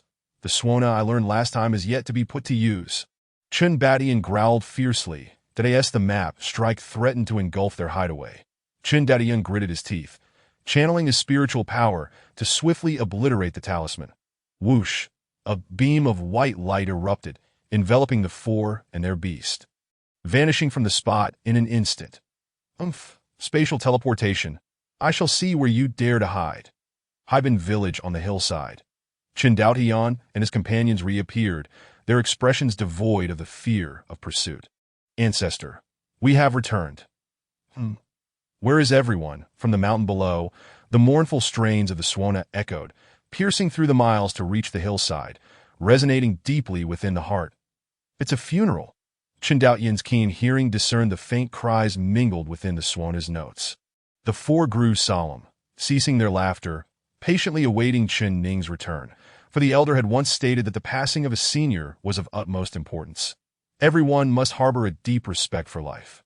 Half a day later, as the sun began to set, an elderly man appeared, accompanied by an old dog, bathed in the warm glow of the sunset, casting a long shadow behind him. He gradually came into view of the four younger generations. Ancestor. Hey Zhu. Ancestor. Hey Zhu. You have returned. Chen Ning's voice, now aged, resonated as he approached the recliner beneath the plum tree, slowly reclining as though he were an ancient man on the brink of death. Filled with gratitude and peace upon seeing his children return. The sight stirred an unexpected emotion within the hearts of Chen Daotian and his brothers, their eyes suddenly misting with tears, a wave of melancholic sentiment washing over them. Drawn in by the aura radiating from Chen Ning. Boom! Chen Daotian was the first to regain composure, glancing at his three tearful brothers, his heart racing with alarm. What is this? Chen Ning, with great effort, turned to look at Chen Daotian, and in that fleeting moment, the elder's sorrowful gaze ensnared him, causing him to lose himself anew. Chapter 44. The visitors in the days that followed, the Chen family lived as a typical mortal household, with the four devoted sons diligently caring for the ailing Chen Ning. Haizi took a particular liking to the little white dog brought by Chen Zitian, and even the air of decay surrounding him seemed to diminish significantly. Unbeknownst to Haizi, whether by chance or design, one day, as he napped, the little white dog playfully tumbled atop him. With a swift paw, Haizi struck the magical symbol on the puppy's forehead, surprisingly erasing it entirely. What happened to its aura? It should have been within 1,000 miles. The furious elder pursuing the Chun, four heavenly kings, was incensed, but regardless of the aura's disappearance, he remained fixated on their previous position, determined to find them, insisting on seeing the wolf alive or dead. As another week passed, it had been half a month since the return of Chen Daotian and his companions at BY this time. They exuded none of their previous roguish demeanor, their cultivation realms having been thoroughly concealed. Even without their bandit attire, they were unrecognizable. Boom! The oppressive aura of a nascent stage cultivator was unleashed without restraint. The powerful elder had finally tracked them down. Hiding within this mortal village was indeed a clever ruse, but it made my search all the more rewarding. Reclining in his chair, Chen Ning remained unfazed by the overwhelming pressure. Continuing to sway gently in his seat, a fan in hand, beside him, Heisey merely opened his eyes slightly before returning to slumber, while the little white dog atop him gazed at the elder in the sky with palpable fear. The Chun, four heavenly kings immersed in their mortal guise, suddenly regained their senses. Their formidable cultivation surged forth, and together they subtly matched the elder's might. Nonsense, the elder scoffed, dismissing them as mere junior cultivators, unworthy of causing any upheaval. His powerful cultivation, combined with the essence of the nascent stage, crushed them effortlessly, requiring no elaborate techniques. Resistance was futile. Without the essence of the Tao, their cultivation ultimately fell short. Chen Daotian's face turned ashen. The gap between the harmonization and great ascension stages was no longer merely a difference in realms, but rather a disparity of essence. Alas, it was just a hair's breadth away. Chen Ning let out a faint sigh as his aging body began to undergo a transformation. With his vitality and cultivation gradually strengthening until it finally stabilized at the pinnacle of the harmonization stage. The harmonization realm? Yet this sensation felt peculiar. The elder did not relent simply because Chun Ning's cultivation was merely harmonization. At this moment, this unremarkable little earthen hill was infused with a Tao aura he had never encountered before. With a casual gesture, Chen Ning directed a beam of red light into the elder's consciousness. The elder was startled and quickly examined his own condition, feeling a twinge of confusion, as there was no anomaly in either his body or consciousness that he gazed down at Chen Ning's family. Lost in thought, recalling a time long ago when he had a family much like this, his parents alive and nurturing, marking the happiest moments of his life, no wait. The elder suddenly awakened. It had been 10,000 years since he embarked on the path of cultivation. How could he suddenly reminisce about those mundane days? Whoosh! Another beam of light appeared, this one a deep crimson. The elder's eyes ignited with boundless fury, and even his vast aura became slightly chaotic as he pointed his sword-like finger at Chendan and the others below. Villains! How much effort has my Beastmaster sect expended to nurture this jade wolf pup? We harbor no enmity. Why must you steal it? The elder's furious roar left Chun Ning momentarily befuddled. Was it truly the fault of his offspring?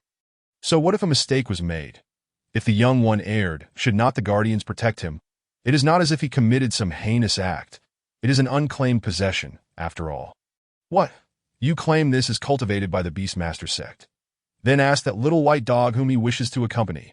All beings are equal, and every life possesses the right to choose. With that thought, Chen Ning felt no burden on his conscience, and with a couple of gestures, unleashed two beams of gray and black light simultaneously. Master, please don't.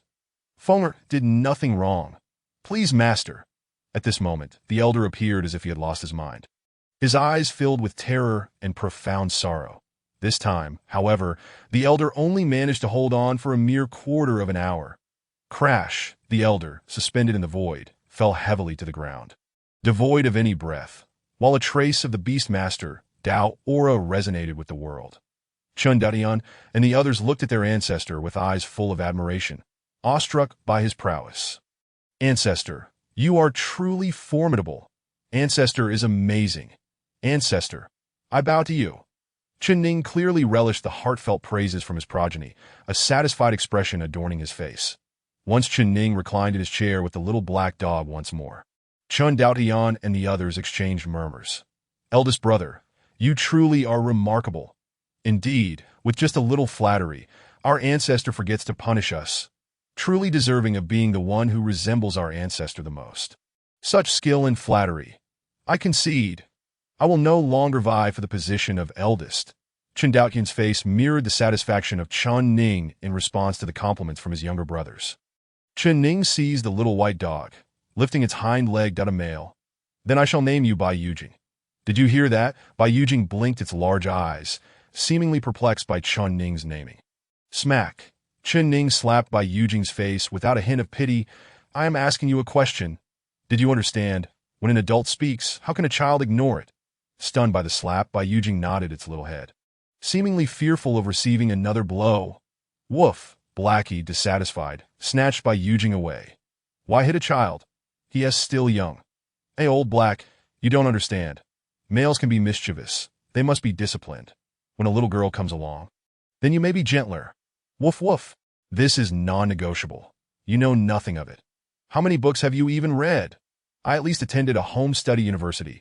Can you even recognize a few characters? And you dare speak of education? Ah, woof. Another quarrel. Damn, dog-style withdrawal. Chen Daotian and the others exchanged glances, feeling somewhat helpless. The two elders had begun bickering again, that to be honest, there was indeed no sense of security by their side. For the two elders could easily reprimand them at any moment. Yet at the same time, it was the safest place to be, because in their eyes, their own offspring were only to be disciplined by themselves. Others, the corpses had yet to cool. Chapter 45, Transmitting the Dao Daotian. Do you comprehend what the Dao aura is? Chen Ning sat cross-legged in the void, inquiring calmly. Daotian does not know. Pay attention. How much you comprehend depends on yourself. Chen Ning emitted a Dao sound that stirred Chen Daotian's spirit, causing him to feel an unprecedented clarity regarding his understanding of the world at this moment. Chen Ning was enveloped in countless threads, which tightly wound around him, with the other ends connecting to unknown places. Chen Ning plucked out 7 threads clustered together, gently tugging at them until they snapped, and a rich Dao aura emanated from him, embodying the power of the 7 emotions. Chen Ning then carelessly selected another thread, yet no matter how he tried, he could not sever it. That if a tribulation transcender were present, they would be astonished. For is this truly how one cultivates immortality, the embodiment of Dao power? Do you understand now? Chen Ning asked nonchalantly, as the embodied Dao power gradually dissipated. Chen Daotian's eyes sparkled, radiating brilliance as if he had grasped something profound. Daotian is dull-witted. Ancestor, you mean that these threads are the power of the Dao, and the so-called Dao aura is the comprehension of these paths, followed by severing them, thus gaining mastery over oneself. Chen Ning's expression reflected satisfaction. As expected of my genes, your understanding is commendable. With Chen Ning's affirmation, Chen Daotian's path ahead became clear in an instant. Ancestor, what if one were to sever all the powers of the Dao? What would happen? Chen Ning was momentarily taken aback by this inquiry. Who could possibly know? Most cultivators, due to the limitations of lifespan, usually comprehend only a single path, desperately seeking breakthroughs. After all, cultivators in the harmonization stage only have 8,000 years. If they were to break through to the Great Ascension stage, empowered by the Dao aura, they could live for 100,000 years. Chen Ning's eyes sparkled as he realized that while others could not afford it, he could. If he were to sever all the powers of the Dao before entering the Great Ascension stage, what immense power would he wield? Merely the 7 threads of emotions had taken Chen Ning 40 years. The densely packed powers of the Dao could easily be in the hundreds of thousands. There are 3,000 paths of the Dao, and countless minor paths, if he truly aimed to sever them all. Even an immortal like Chen Ning felt a shiver down his spine. Whatever, I'll take it one step at a time. No one has taught me how to cultivate, so I shall explore on my own. In truth, Chen Ning was mistaken. The orthodox cultivation of the ancestral star involves integrating with the Dao. Borrowing from the power of the Dao under the heavenly path to IT is precisely because the power is borrowed that when a great ascension cultivator perishes, their Dao aura is reclaimed by the heavenly path. Chen Ning's severing, however, was an entirely different matter. It was akin to taking advantage of the heavenly path, utilizing the Dao's imprint to cultivate his own path. Had it not been this way, the elder of the Beastmaster sect would have long since stepped into great ascension after thousands of years. How could he have been so easily vanquished by Chen Ning? Normally, such teachings from Chen Ning would be considered misleading. However, this family of his was anything but normal. Years later, when the Chen family celestial king emerged, crashing through the tribulation, transcending old monsters with the strength of myriad Dao powers, it would deeply shock the entire ancestral star. Thank you, Ancestor, for bestowing the teachings. Daotian now knows how to cultivate in the future. Chen Daotian bowed deeply to Chen Ning, his admiration genuine to go. Summon Batian? Yes, Chen Daotian respectfully exited. What do you want, old man? Moments later, Chen Batian swaggered in. Hey, I wonder which fool you take after. Neither Black Ancestor nor I are those who disrespect our elders. Chen Ning felt a headache coming on. Chen Batian resembled a rebellious child from a palace drama, always clamoring about sending off his elders or blowing a trumpet. Chen Ning casually cast a beam of spiritual light, precisely the heart method of the ape god-body refinement technique, which shot into Chen Batian's forehead, sending him flying 100 meters. Rebellious child, filial heaven, ancestor, did you call for me? Chen Xiaodian entered and immediately bowed. Do you have any thoughts on your future path? Upon hearing this, Chen Xiaodian produced a thin book titled Chronicles. Currently, it contained merely a few dozen pages.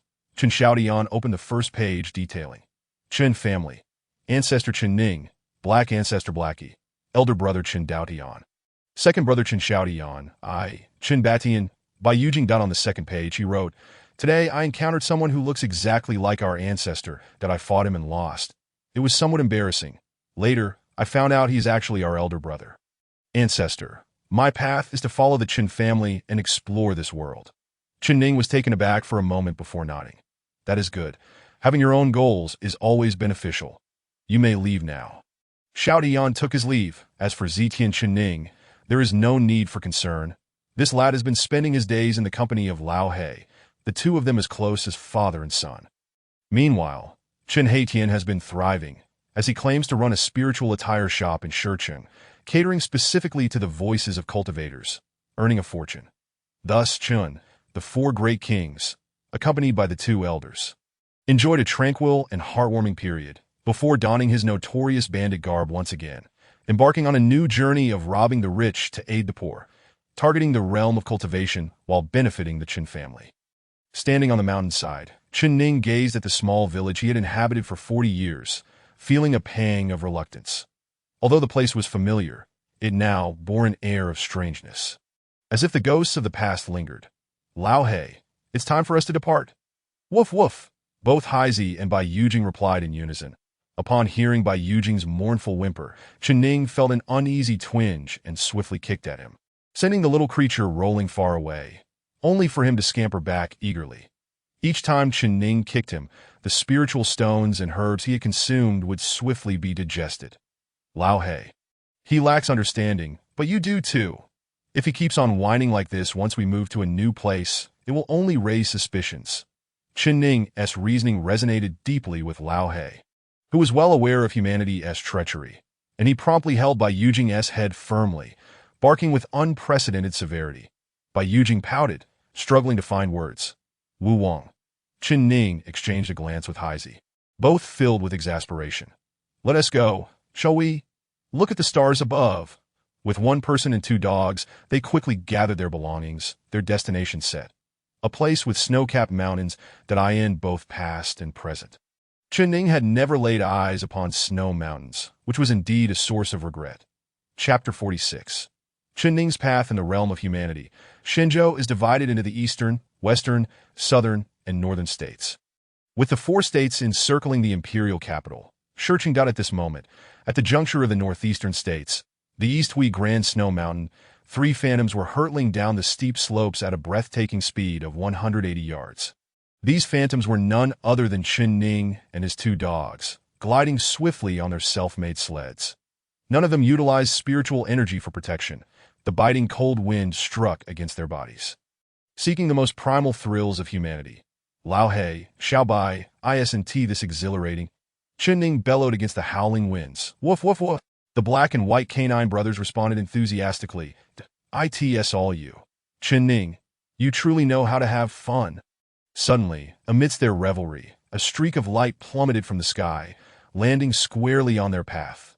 No, it was a person. A remarkably beautiful woman, clad in a plain white robe and a yellow skirt. Her slender form swayed violently, blood seeping from the corner of her mouth, her cultivation at the mid-stage of transformation, appearing weak and disheartened in the vastness of the world. Such a rare occurrence was indeed astonishing. "Lao He Xiaobai." Understanding immediately, Lao He and Xiao Bai donned their bandit attire, exuding a fearsome aura. The woman in yellow was taken aback, bewildered at the sight of such formidable bandits in the depths of the snowy mountains. Gripping her slender sword tightly, she spoke with a trembling voice. "Fellow cultivator, I am from the Snow Mountain Sword Sect." Whoosh, whoosh, whoosh, three powerful gusts of wind swept across, and within a breath the three figures vanished. Their speed so astonishing that the hem of the woman's yellow skirt flapped violently in the wake of their departure. Her eyes widened, bewildered by the sudden turn of events. She stood frozen in place. Meanwhile, Chen Ning, already thousands of miles away, continued to dash forward, his vast consciousness sweeping the surroundings. Lao He, this woman is no ordinary foe, Chen Ning remarked as he ran. To cultivate to the transformation stage in such a desolate place suggests she has a powerful sect backing her. Woof! Heisey agreed wholeheartedly, his mouth carrying Bai Yujing, his legs propelling him forward. Tio inflict such severe injury on a cultivator of the transformation realm. It was clear that there were even stronger cultivators behind her. If it were a matter of foundational or chi cultivating juniors, leaving behind some herbs and establishing a good relationship would be inconsequential, but the entanglements of great cultivators must never be provoked. Lao He, let us head north. To the north lay the direction of the Great Qin. Chen Ning was in no hurry regarding matters of cultivation. Throughout this journey, he had not encountered a reliable master. After finally joining a sect, his untrustworthy master had taught him nothing of substance. Yet he faintly sensed a direction of his own, comprehending the Tao, severing the world's pathways, standing apart from the myriad paths. The northern lands were a spectacle of beauty, 1,000 miles frozen in ice, 10,000 miles of snow drifting. Chen Ning, along with Heisey and Xiao Bai, stood atop the snow-capped mountains. The sky was a deep blue, serene and tranquil, the sun warm and radiant. Gazing outwards, the endless snow-capped mountains connected heaven and earth, blurring the line between the ground's snow and the sea of snow descending from above. With closed eyes, Chen Ning lay amidst this frigid expanse, withdrawing his protective barrier. The howling north wind fiercely enveloped him, the thick snow beneath him exuding an infinite chill, yet wrapped in robust vitality. The path of water diverges into snow, Chen Ning murmured, a different coldness enveloping him, at times piercingly frigid, causing Heisey and Xiao Bai to whimper and gnash their teeth, that at other times a vibrant life force surged forth, invigorating Heisey, while the younger Bai Yujing, absorbing this vitality, grew substantially. Just as the two dogs were caught in a delightful agony, countless threads manifested around Chen Ning. He extracted a silvery thread from the multitude, gently squeezing it. With a rustling sound, that peculiar coldness surged towards Chen Ning's body like a tidal wave. Congeal, he intoned, pointing at the thick snow beneath him, that in an instant, the snow beneath him seemed to come alive, transforming into 3 colossal lion-shaped beasts. Ha Lao He, how is this for a trick? Chen Ning leaped onto one of the snow lions. Woof! Heisey's eyes gleamed with admiration. Big brother is amazing. He too jumped onto a snow lion, eager to join in. Woof woof. The little one was anxious. He was still small and could not leap high enough. Chen Ning chuckled, casually gesturing, and the snow beneath the little one transformed into a seat. Flying towards the last snow lion, Chen Ning even kindly conjured a safety belt on the snow chair to secure Xiao Bai tightly. Lao He, let us have a race to that peak. Chen Ning pointed casually at another mountain peak, speaking with youthful exuberance as though the entire snowfield belonged to them. Woof! Oh, go! The 3 white figures dashed down the mountainside like arrows released from a bow. Boom, boom! The 3 massive snow lions charged forward with great force. In mere moments, the snow atop the mountain was disturbed, rushing madly towards the 3 white figures. The faster the snow lions ran, the quicker the countless snowballs followed suit, shaking the earth and mountains with their tremendous momentum. That oh no! Lao He, an avalanche. How thrilling! Chen Ning, embodying the quintessential cultivator-esque spirit with the heart of a mortal, felt no fear at his current realm. Not even an avalanche or cataclysm could faze him. Perhaps it was precisely because he had always approached the Tao with the heart of a mortal that he could grasp it more swiftly. Woof woof! Big brother, I'm scared. Heisey too refrained from employing any spiritual energy, his mouth and face puffed up from the fierce winds. Xiao Bai, still a baby, covered his eyes with his fluffy paws, trembling in fear. Woo! Let us take off. Charge ahead, Chen Ning declared, and he noticed the snow lion beneath him sprouting a pair of crystalline wings, refracting colorful rays in the sunlight. Heisey paused, bewildered. What happened to fairness? Woof! With a furious bark from Heisey, he was soon buried beneath an avalanche of snowballs. Chen Ning, riding the snow lion, gazed at the 2 hapless figures, thoroughly amused. 5 years later, the trio reached the northernmost point of the North Continent, Wanyu Ridge, a small town nestled closest to the Great Qin and the realm of gods and demons. Chen Ning chose not to head directly to the Great Qin, as it seemed exceedingly daunting at present. The border between Shenzhou and the Great Qin remained relatively peaceful, while the boundary between the realm of gods and demons and the Great Qin was fraught with conflict. Countless senior cultivators engaged in battles there, with daily fatalities among the divine and demonic beings. The losses on the Great Qin side were far fewer, thanks to the support of the Great Qin celestial laws. And oh wonder, netizens in his past life claimed that if Emperor Qin Shi Huang had a world map, the earth would have been unified under Hua Xiaolong in such a short time. Such a significant uproar had already arisen. Chapter 47. The oncoming storm. From this point onward, Wang Yu Ridge boasted a small noodle shop, run by a young man who was perpetually accompanied by a black and white pair of dogs. Xiao Chun, a bowl of shredded meat noodles, an elderly man, hunched and leaning on a cane, approached Chen Ning's stall. "Certainly, crazy uncle, please take a seat inside," Chen Ning replied, skillfully tossing a handful of noodles into the boiling pot. Beside him, Heisey cast a sidelong glance at the old man, seemingly filled with disdain. Before long, a steaming bowl of noodles was prepared, generously topped with a layer of shredded meat.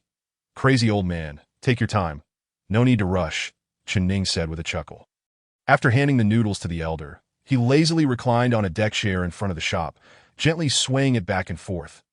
"Woof woof," Heisey remarked with some dissatisfaction, lamenting how the meager savings accumulated over hundreds of years had nearly been squandered in just a few short years. Unfazed by Heisey's grievances, Chen Ning replied, "The world is a chaotic place. Someone must mend the rips. As long as one acts with sincerity and remains guiltless, it matters not." "Little Heisey, you have much to learn." The old man ate with great seriousness, yet at a swift pace. In a mere moment, the large bowl of noodles was devoured completely. Even the broth was consumed down to the last drop. Staggering slightly, the elder approached Chen Ning, tremblingly retrieving a stone coin from the pocket of his garment. The coin bore the uneven inscription of Daxia Tongbao. Chen Ning's eyes lit up at crazy old man. "This is quite the treasure. You've struck gold. With this Tongbao, I still owe you 88 won." Taking the stone coin from the old man, Chen Ning opened a specially crafted wooden box, revealing it to be filled with numerous stone coins, totaling several hundred at a glance. That he then opened an adjacent iron box, which contained an equal number of standard round copper coins. That he counted out 88 won and solemnly handed them to the elder.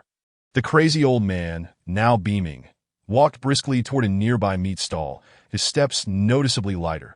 The elderly vendor selling congee and fried dough sticks, having witnessed the scene many times before, couldn't help but offer a word of caution. "Xiao Chun, I know your intentions are good, but you are still young. You ought to save money for a wife.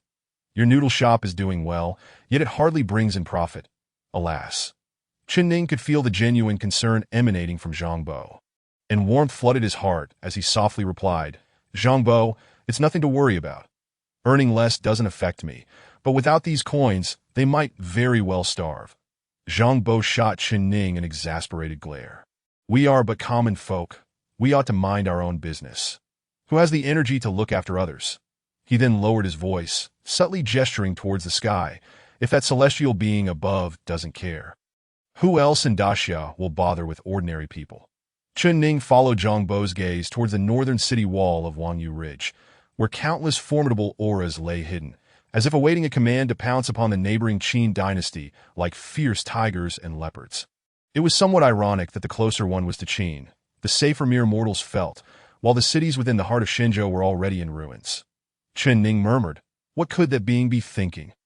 After all, he is the sovereign of the human race." At the highest lookout point of Wang Yu Ridge stood Ji Qianhuang, clad in a golden dragon robe, his gaze fixed fervently upon the Qin dynasty.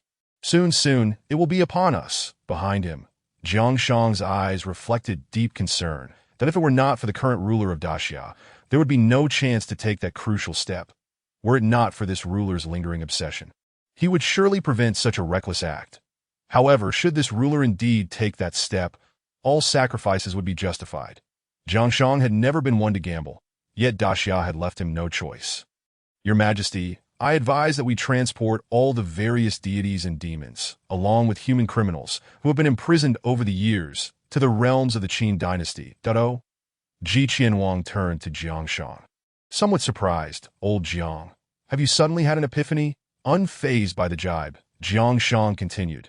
Firstly, Yuer is the daughter of an old minister. If she could truly recover, who wouldn't he wish for that? Secondly, given the current situation, is there any use in opposing it? Hearing Jiang Shang's words, Ji Qianwang momentarily appeared lost in thought, his expression softening. Then let it be as you say.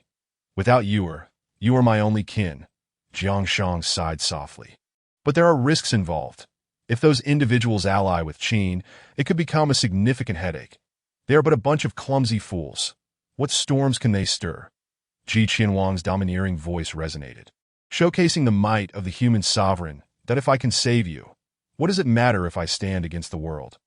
In the ensuing days, the borders of the Daxia dynasty with the three tribes became utterly lively, as countless powerful beings were sent from Xinzhou to this place. What is happening? Why are so many powerful figures appearing here lately?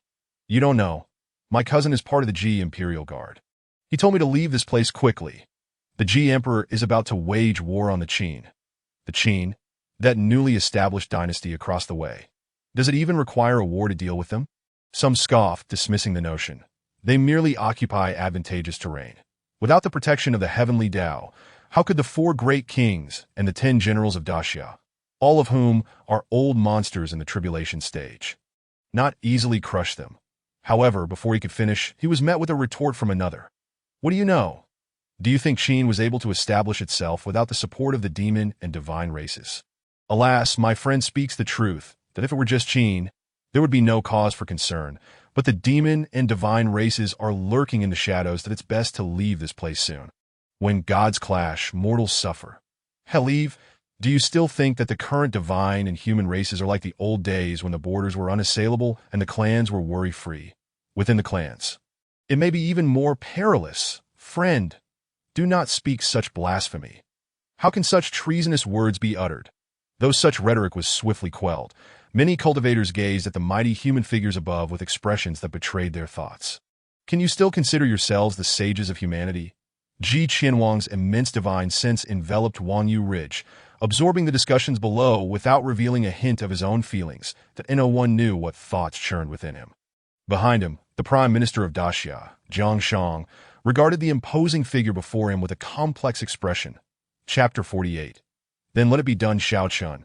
Are you truly not coming with us? Zhang Bo looked at Chen Ning with concern. Over the years, this childless elder had come to treat Chen Ning as his own son. Zhang Bo, I shall stay. The greater the storm, the pricier the fish. While there are many customers, I intend to raise my prices. I still need to save money for a wife. Chen Ning replied with a smile. Zhang Bo frowned, pointing towards the sky and whispering.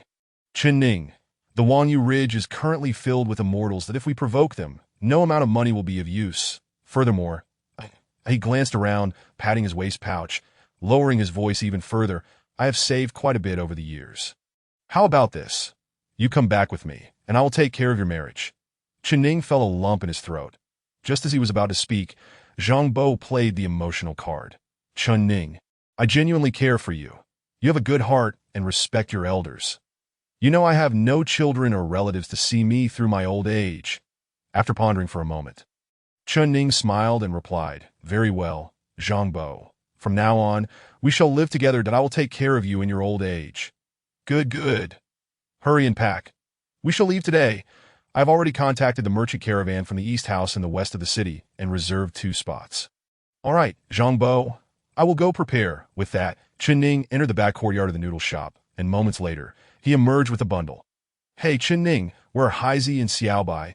Zhang Bo asked, puzzled, as Haizi and Xiaobai, who usually never left Chen Ning's side, were nowhere to be seen. That it's fine.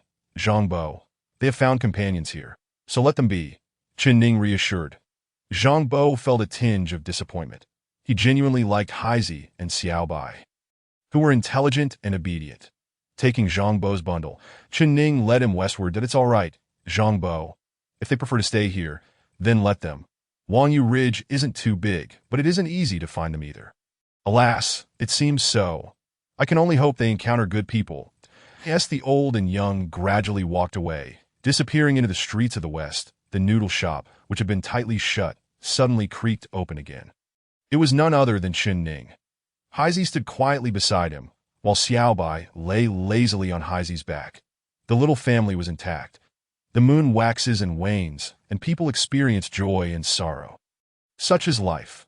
Chen Ning sighed as he gazed in the direction of Zhang Bo's departure. Heisei nodded. As long as the brothers remained together, despite the sadness, they could still find solace at the border between Qin and Shenzhou. A continuous stream of cultivators at the Mahayana stage was being sent, in just a matter of months. Over 1,000 cultivators of the Great Ascension stage have gathered in this place, including more than a dozen who have attained the pinnacle of the Great Ascension realm.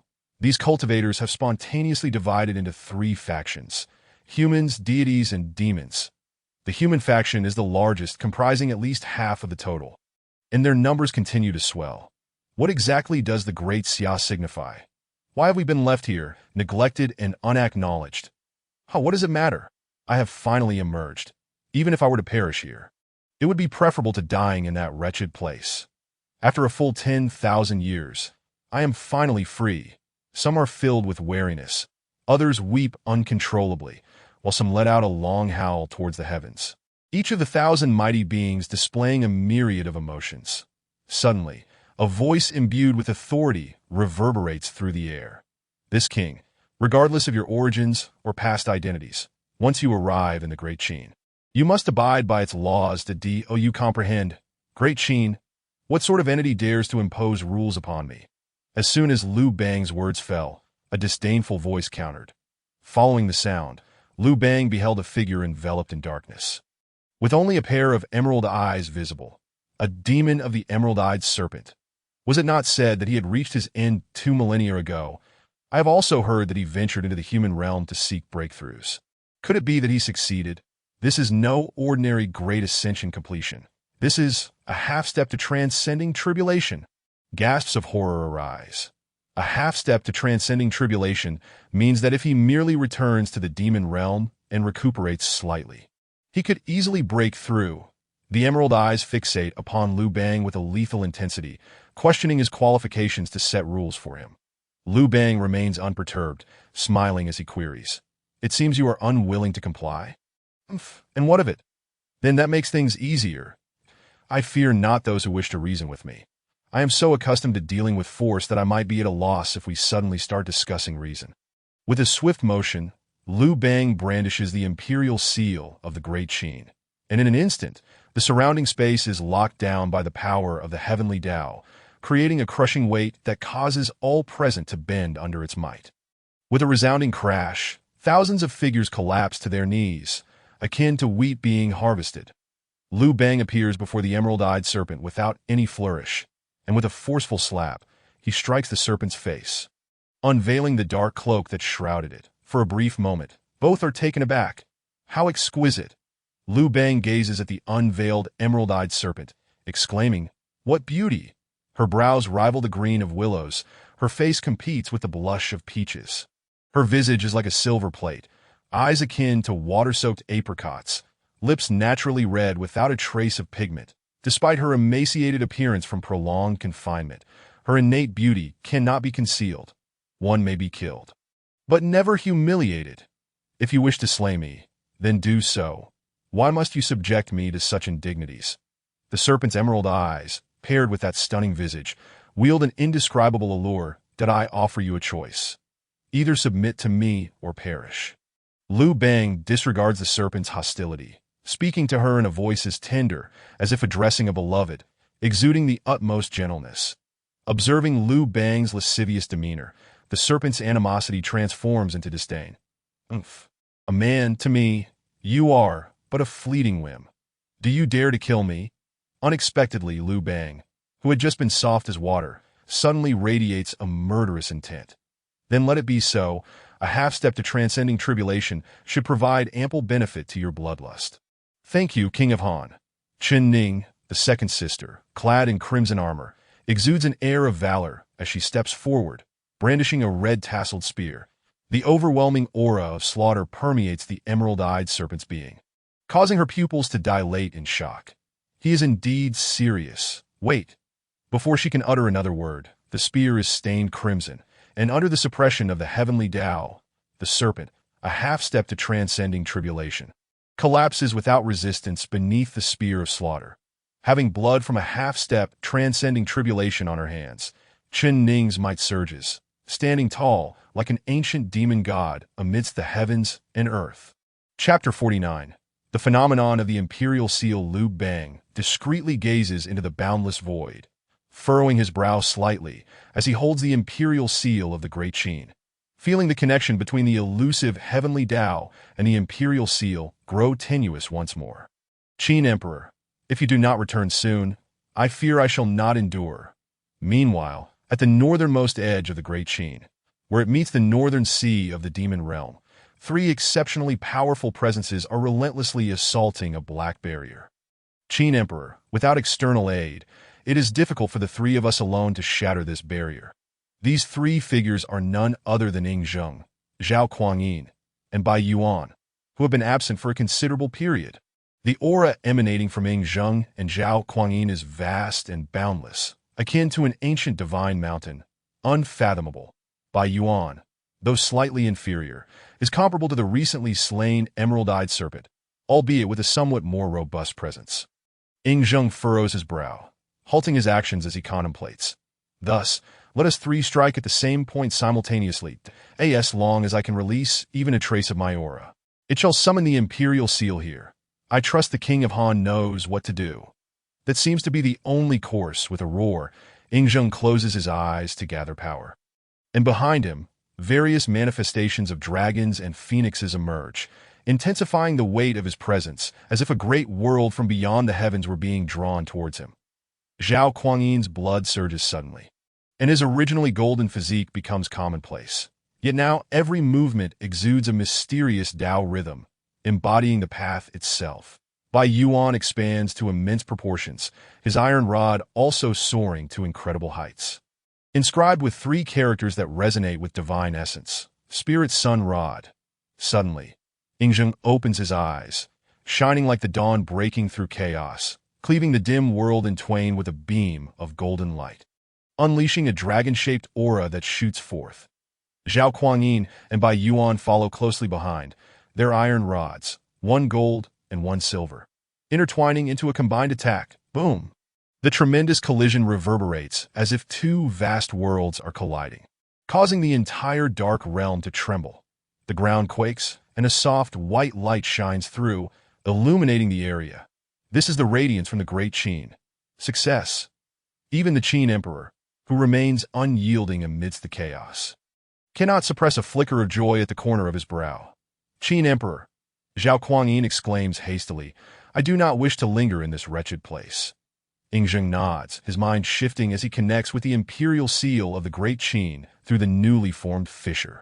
1,000,000,000 miles away, Liu Bang, wielding the imperial seal, lightly taps a great ascension cultivator of the human race, wearing a mischievous grin. That I offer you three choices.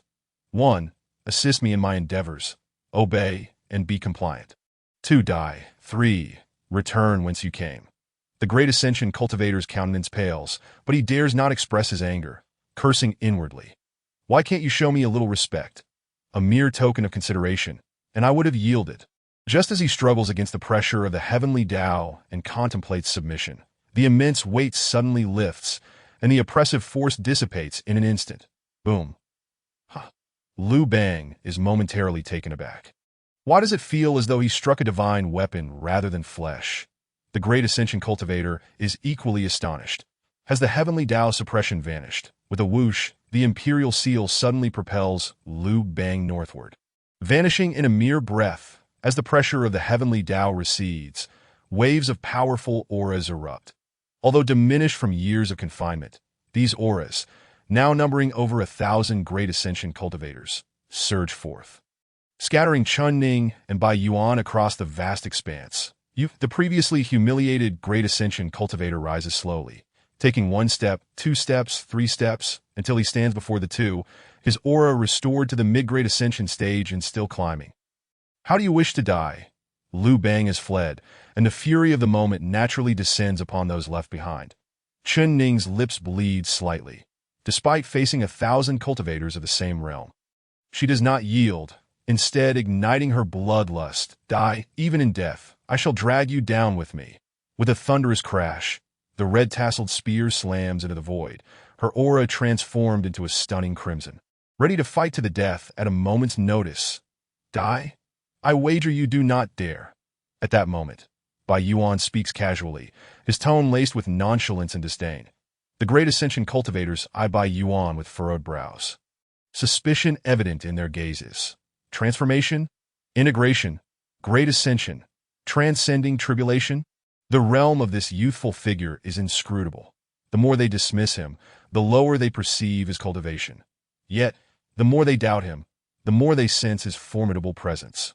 In that instant, the 1,000 Great Ascension cultivators find themselves hesitating before the two young figures, none daring to make the first move, for the hard-won freedom is not something anyone wishes to relinquish lightly.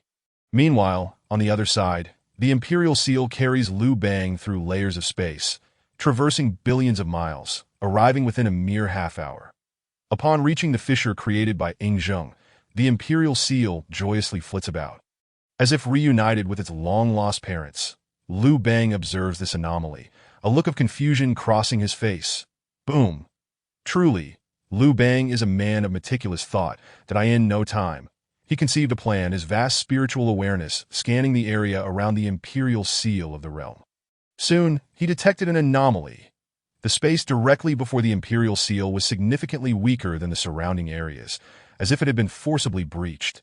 Too void, I possess a sword. A celestial sword of white jade materialized behind him. Its sword aura erupting forth that an overwhelming intent emanated from him, combined with his formidable cultivation at the late stage of the Great Ascension, leading one to ponder whether even a typical perfected Great Ascension cultivator would stand a chance against him without the Imperial Seal. Boom! With a single stroke of the sword, ripples surged through the space, yet an invisible wall devoured the astonishing sword momentum. Lu Bang hesitated not for a moment. He left a trace of his consciousness in this space and turned to retrace his steps. Thinking, if I cannot manage this, I shall summon reinforcements. Oh dear! The power is no trifling matter. It has even elicited a response, rivaling that of Lao Bai. Zhao Kuangyin remarked, a glimmer of astonishment in his eyes. He placed a hand upon the shoulder of the white ape, who displayed an unmistakable disdain, swatting Zhao Kuangyin's hand away with a dismissive gesture. You brute!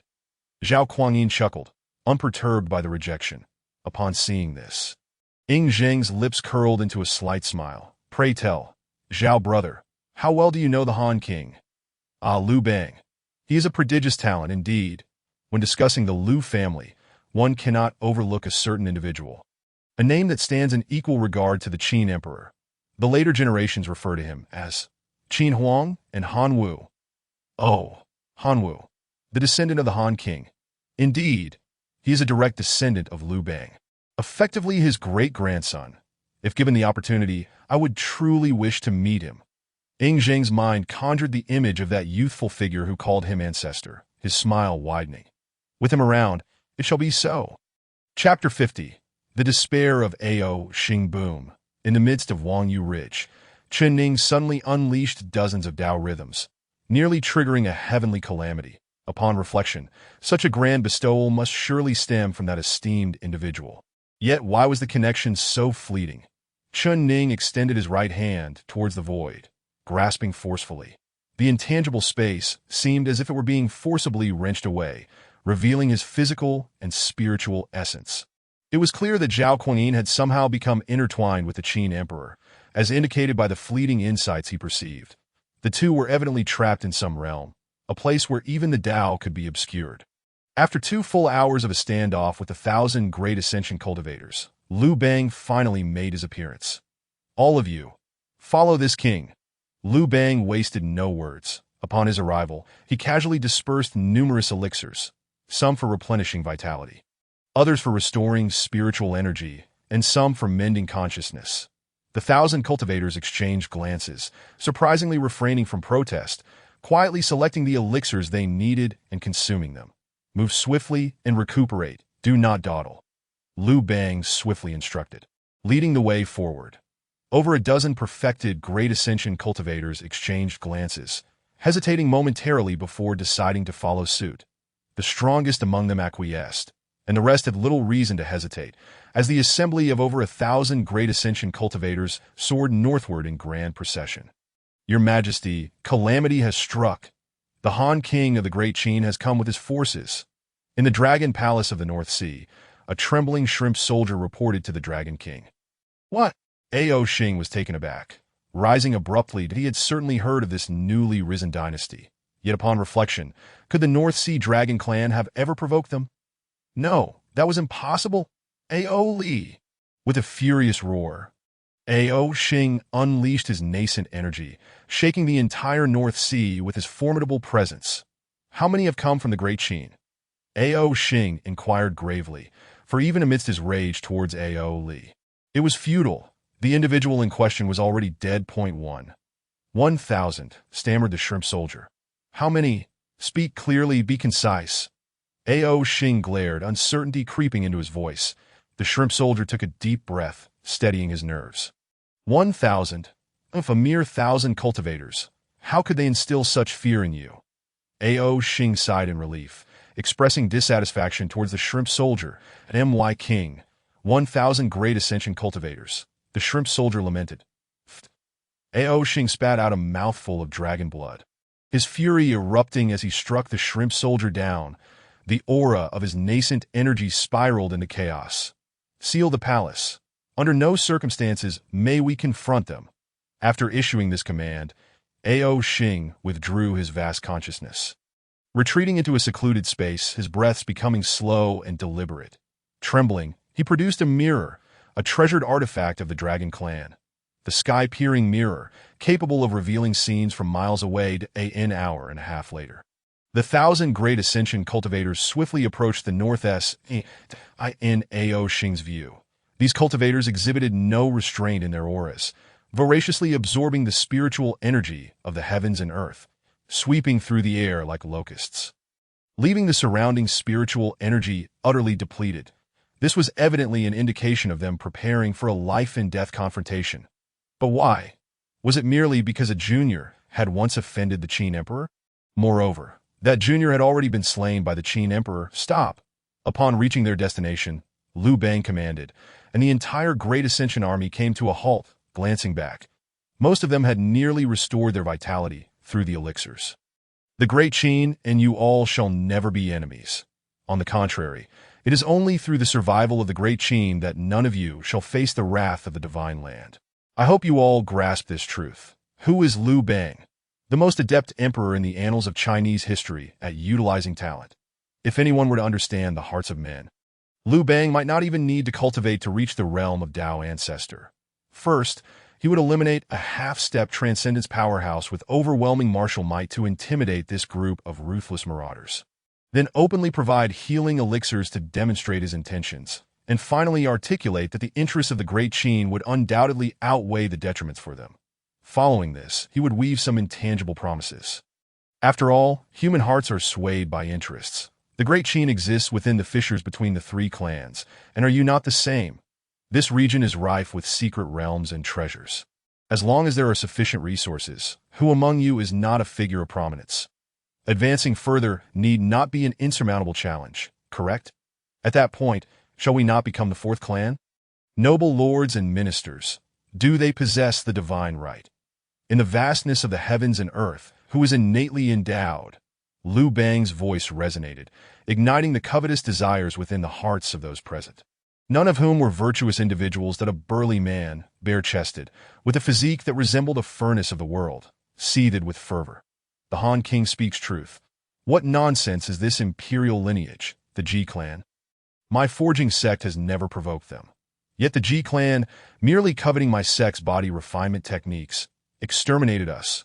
Were it not for my refuge in the Great Qin, I would not dare reveal my identity. What? The forging sect was annihilated by the Ji clan.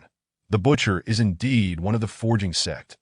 Ah, that explains why the butcher exclusively targets the Ji clan's disciples. The stout butcher continued. Han King, regardless of others, I shall follow you to battle those Ji dogs. And I as well.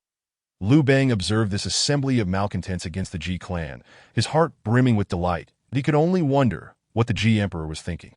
Inadvertently sending so many formidable individuals his way that a sudden realization struck Liu Bang.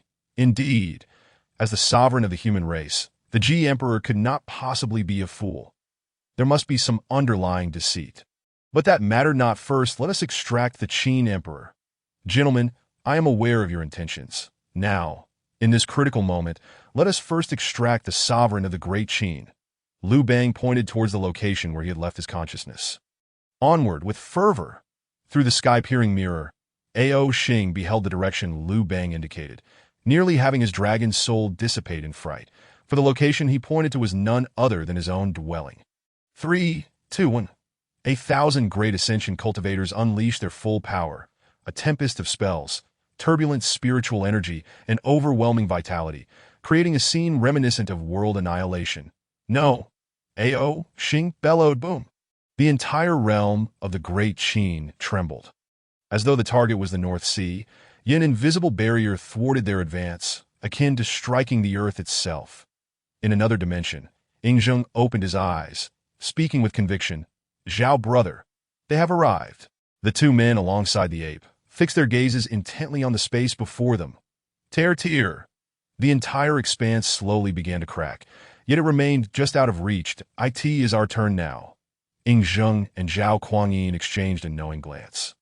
Their formidable auras surging forth in unison, unleashing their most potent strike, a concerted effort. Shatter. Chapter 51. Yet again, more to come. Is this never-ending? Ultimately, the barrier was breached, the rampant energies gradually dissipating, revealing a fissure the size of a person before the gathered crowd. The 1,000 great ascension cultivators fixated on the spatial rift, witnessing its emergence from nothingness. Two overwhelming auras pulsating forth, intensifying with each moment. Thud, thud, thud. It felt as though an unparalleled beast was about to emerge from within, causing the crowd to cast dubious glances at Liu Bang, wondering if this old fellow was setting them up for a fall. The burly butcher subtly took a step back, distancing himself from the fissure. A pair of black boots stepped forward, revealing a tall man clad in a black dragon robe before all present. The aura emanating from him left everyone astounded. He was undergoing tribulation. But that was not all. Following closely behind was a bronze-colored figure and a white ape. Their combined vitality surged like an abyssal sea, overwhelming the gathered crowd and leaving them gasping for breath. The Tao body. How could such a figure possibly appear here? This defied all logic. My lord Liu Bang humbly welcomes the return of the Qin Emperor.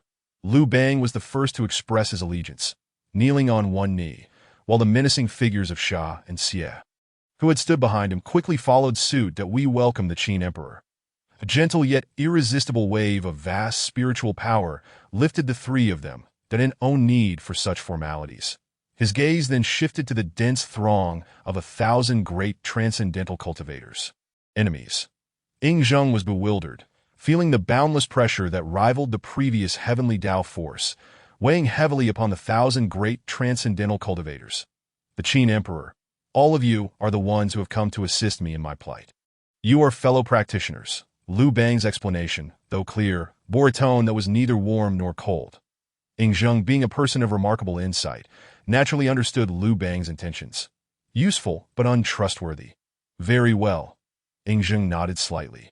And the overwhelming pressure akin to the heavenly Tao suddenly dissipated. The colossal weight lifted.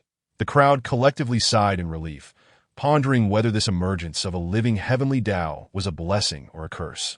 Return, at Ingzheng's command. He casually conjured a spatial rift connecting to the grand palace of the Qin, and one by one, the crowd stepped through to Tiwangyu Ridge. Chen Ning's humble noodle shop erupted with a resounding boom. Suddenly, Chen Ning radiated hundreds of Tao rhythms, exuding an incomparably intense power. Damn. Not again. The thick Tao rhythms quickly attracted the dark thunderclouds above. Slash, slash, slash. Chen Ning roared, swiftly severing the perfected Tao rhythms, with each severed strand. The thunderclouds dissipated further until the unformed storm clouds vanished entirely. Chen Ning breathed a sigh of relief.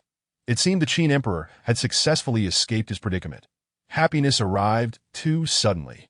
Oh, more coming? As the power of the Tao was severed, Chen Ning's physical strength skyrocketed like a rocket, rapidly reaching the threshold of soul knowledge and golden body. In an instant, the dissipated thunderclouds began to gather anew, displaying an increasingly violent tendency. No, brother, I have no experience with tribulation. How is this any different from seeking death? Chun Ning lamented, his face a picture of despair. Old He, absorb me. Don't hold back. Wang, was there such a good fortune? Black Z, with no restraint, pounced upon Chen Ning like a hungry tiger, firmly gripping his back and sinking his teeth into his neck. Clang. Black Z bared its teeth, looking at Chen Ning with a mournful gaze. As its recently grown front teeth appeared to be on the verge of shattering, again, Chun Ning hastily withdrew his protective force. As Black Z bit down, an endless stream of vitality surged towards it, visibly thickening Black Z's life force. In the meantime, a few drops of essence blood occasionally fell from Black Z's mouth, which Little White eagerly absorbed. Though merely a few drops, Little White's frail body swelled up like a balloon. After half an hour, Chun Ning stabilized his vitality at the peak of soul knowledge, while Black Z successfully advanced to soul knowledge as well. The thunderclouds above finally dispersed. Seemingly annoyed, the clouds randomly unleashed a heavenly tribulation upon Chun Ning. Are you playing with me? Chun Ning exhaled in relief, his heart racing with trepidation. The difficulty of the heavenly tribulation was one thing, but considering the current environment of Wangyu Ridge, if he were to undergo tribulation, how much attention would it attract from powerful beings? Ding. Fu Hao, awaken the witch ancestor's body, inherit the witch ancestor's power, step into the realm of the sky witch, and reward the host with the rhythm of the witch Dao. Boom! An immense witch Dao instantly coalesced around Chun Ning. Damn, it's never-ending, drawing upon his previous experience. Chun Ning swiftly severed the witch Dao. However, this time, the thunderclouds that formed did not dissipate. Instead, they rapidly solidified, layer upon layer, resembling an enhanced version of the 9-9 heavenly tribulation, bolstered threefold. Rumbling. It seemed the thunderclouds, unable to find a target, encompassed the entire Wangyu Ridge as their tribulation focus, determined not to relent until the cursed site of tribulation was obliterated. Chun Ning furrowed his brow, not out of concern for himself, but because the thunderstrikes would surely leave few survivors in Wangyu Ridge. Scatter. A voice of authority rang out, clear even amidst the cacophony of thunder. Human sovereign, Ji Qianwang. Remarkably, after uttering this name, Ji Qianwang didn't even turn his head, as the world-ending thunderbolts began to dissipate when they were less than 100 meters from Wangyu Ridge. The increasingly dense clouds above were also dispersed by the sunlight, vanishing without a trace. A single command was enough to repel the heavenly Dao. Chen Ning's spirit trembled. Was this truly the might of the world's top cultivators? Too powerful to fathom, and yet the Qin Emperor was contending against such formidable beings. Ji Huang gazed toward the Qin direction, a cold smile playing at the corners of his mouth. Your time is running out. From a distance, the Qin Emperor seemed to hear Ji Huang's voice. Despite a slight disparity in realms, his imposing aura remained undiminished. I have said, await my arrival. In the grand palace of the Qin. At the Huaxiao Academy, a voice resonated. Haha, truly worthy of being my esteemed disciple. The witch ancestor's body, in just a few decades, can actually communicate with the witch ancestor. Excellent, excellent, excellent, an aged voice echoed throughout the academy. Filled with admiration, its all thanks to my master's teachings. Fu Hao replied softly, her presence now exuding an aura of profound mystery, a mysterious black rune adorning her forehead. Gazing too long seemed to draw one's consciousness into its depths. The ancestor gazed at Fu Hao, unable to conceal his satisfaction. The witch ancestor's rune. Something I sought all my life, yet could never attain. How envious I am. Chapter 52. The secret realm of Taishu. Yingzheng surveyed the grand Qin before him, a hint of astonishment gleaming in his eyes. Liu Bang, the founder of the Han, indeed lives up to his reputation. When he had departed, he had left behind only a makeshift assembly and a national jade seal. Yet now the grand Qin had 3 dukes and 9 ministers, 6 departments, judicial powers, and 13 chancellors. Moreover, it possessed military forces stationed in the capital, towns, and border defenses alongside various academies, including military, cultivation, and literary institutions. The highest institution of learning in the entire Qin was the Huaxia Academy, established specifically for the Huaxia compatriots. Hanshu, your system is far more refined than what I had during my reign. My lord, This is merely standing on the shoulders of giants, that no one can surpass your majesty's accomplishments. Even if future systems are more complete. Liu Bang's words were heartfelt. Only someone like the current Huaxia leader could earn his genuine admiration. By the way, your majesty, what shall we do about those cultivators? Ji Huang sending them here surely harbors ill intentions, Liu Bang remarked, gesturing toward the 1,000 great transcendental cultivators outside the palace. Ying Zheng remained silent. At this moment, his thoughts were not on the issues concerning those great transcendental cultivators. As they were mere trifles, he raised his gaze skyward, his eyes traversing time and space into the boundless void where the heavenly Tao resided, as if sensing the Qin Emperor's consciousness. Winds surged and clouds roiled, thickening the Tao rhythms throughout the Grand Qin. Interesting, seeking survival by severing tails. Rest assured, upon stepping into this realm, we are bound together like lips and teeth. Ying Zheng's authoritative voice resonated through heaven and earth. And with his assurance, the celestial anomalies immediately vanished. At this moment, within the domain of Qin, countless perfected cultivators suddenly found their comprehension of the Tao remarkably effortless, in just the time it takes to burn a stick of incense. Dozens of perfected cultivators simultaneously broke through to the great transcendental stage. Ying Zheng's gaze remained fixed on Wangyu Ridge, a knowing smile gracing his lips. Cursed. It has actively dissipated the power of the Tao. Why does the heavenly Tao possess consciousness? Ji Qianwang's expression darkened as he realized he had underestimated the situation. He had never anticipated the heavenly Tao would voluntarily relinquish its power. After a moment's hesitation, Jiang Shang remarked, perhaps it is related to the Qin Emperor. The heavenly Tao is personal, while the great Tao is impartial. The heavenly Tao must have been influenced by the Qin Emperor. Very well. I shall see how long you can endure. 3 days later, a sudden message ignited the entire Shenzhou, stirring both the divine and demonic races. The secret realm of Taishu within the Qin was about to emerge. Originally a battlefield for the three races, the Qin was not only defined by its unique geographical position, but also by the countless heavenly materials and earthly treasures within, with innumerable secret realms. Among the most renowned were four: Taishu, Xinling, Wanchuanxi, and Buyuo Sunday. Despite Taishu being ranked first, it was not due to its superiority. Rather, it was the most frequently appearing of the four, yielding countless magical treasures and elixirs. Ying Zheng, Liu Bang, a mere Qin, daring to monopolize the Taishu secret realm, is that not a touch too presumptuous? A powerful aura of the divine and demonic races pressed upon the Qin, and even through the barrier of the realms. The immense pressure was palpable. The Qin's foundation was still too shallow. Ying Zheng stepped forward, unleashing the aura of tribulation, instantly countering all the pressure. Tribulation? How is that possible? The celestial being Di Jun, leader of the divine and demonic forces, displayed a countenance of shock. Are you truly intent on entering now? Ying Zheng declared imperiously, showing no regard for Di Jun, who was in the late stages of tribulation. What will you do? Di Jun responded in a low tone. Liu Bang, straightforward as ever, proclaimed a flat price. 10,000 high-grade spirit stones for one quota. Why Qin will not target you? Upon hearing this, Di Jun's eyes widened in disbelief. What the hell, after all this commotion? And this is it? No need to search any further. With a casual flick, Di Jun tossed a high-grade storage ring and turned to leave, not even sparing Liu Bang a glance. Liu Bang's consciousness swept over the ring, and he was momentarily stunned. He passed it to Ying Zheng and soared toward the Qin Palace. 10 billion. A staggering 10 billion high-grade spirit stones. Ying Zheng's hand trembled slightly as he held the ring. Yet he concealed it well. They had all suffered from a lack of worldly experience. Meanwhile, at the border with the Divine Continent, the situation was far more precarious. 1,000 great ascension cultivators had completely blocked the entrance from the Divine Continent into the Qin. With dozens of corpses already strewn about the AS members of the human race, how could they act so excessively?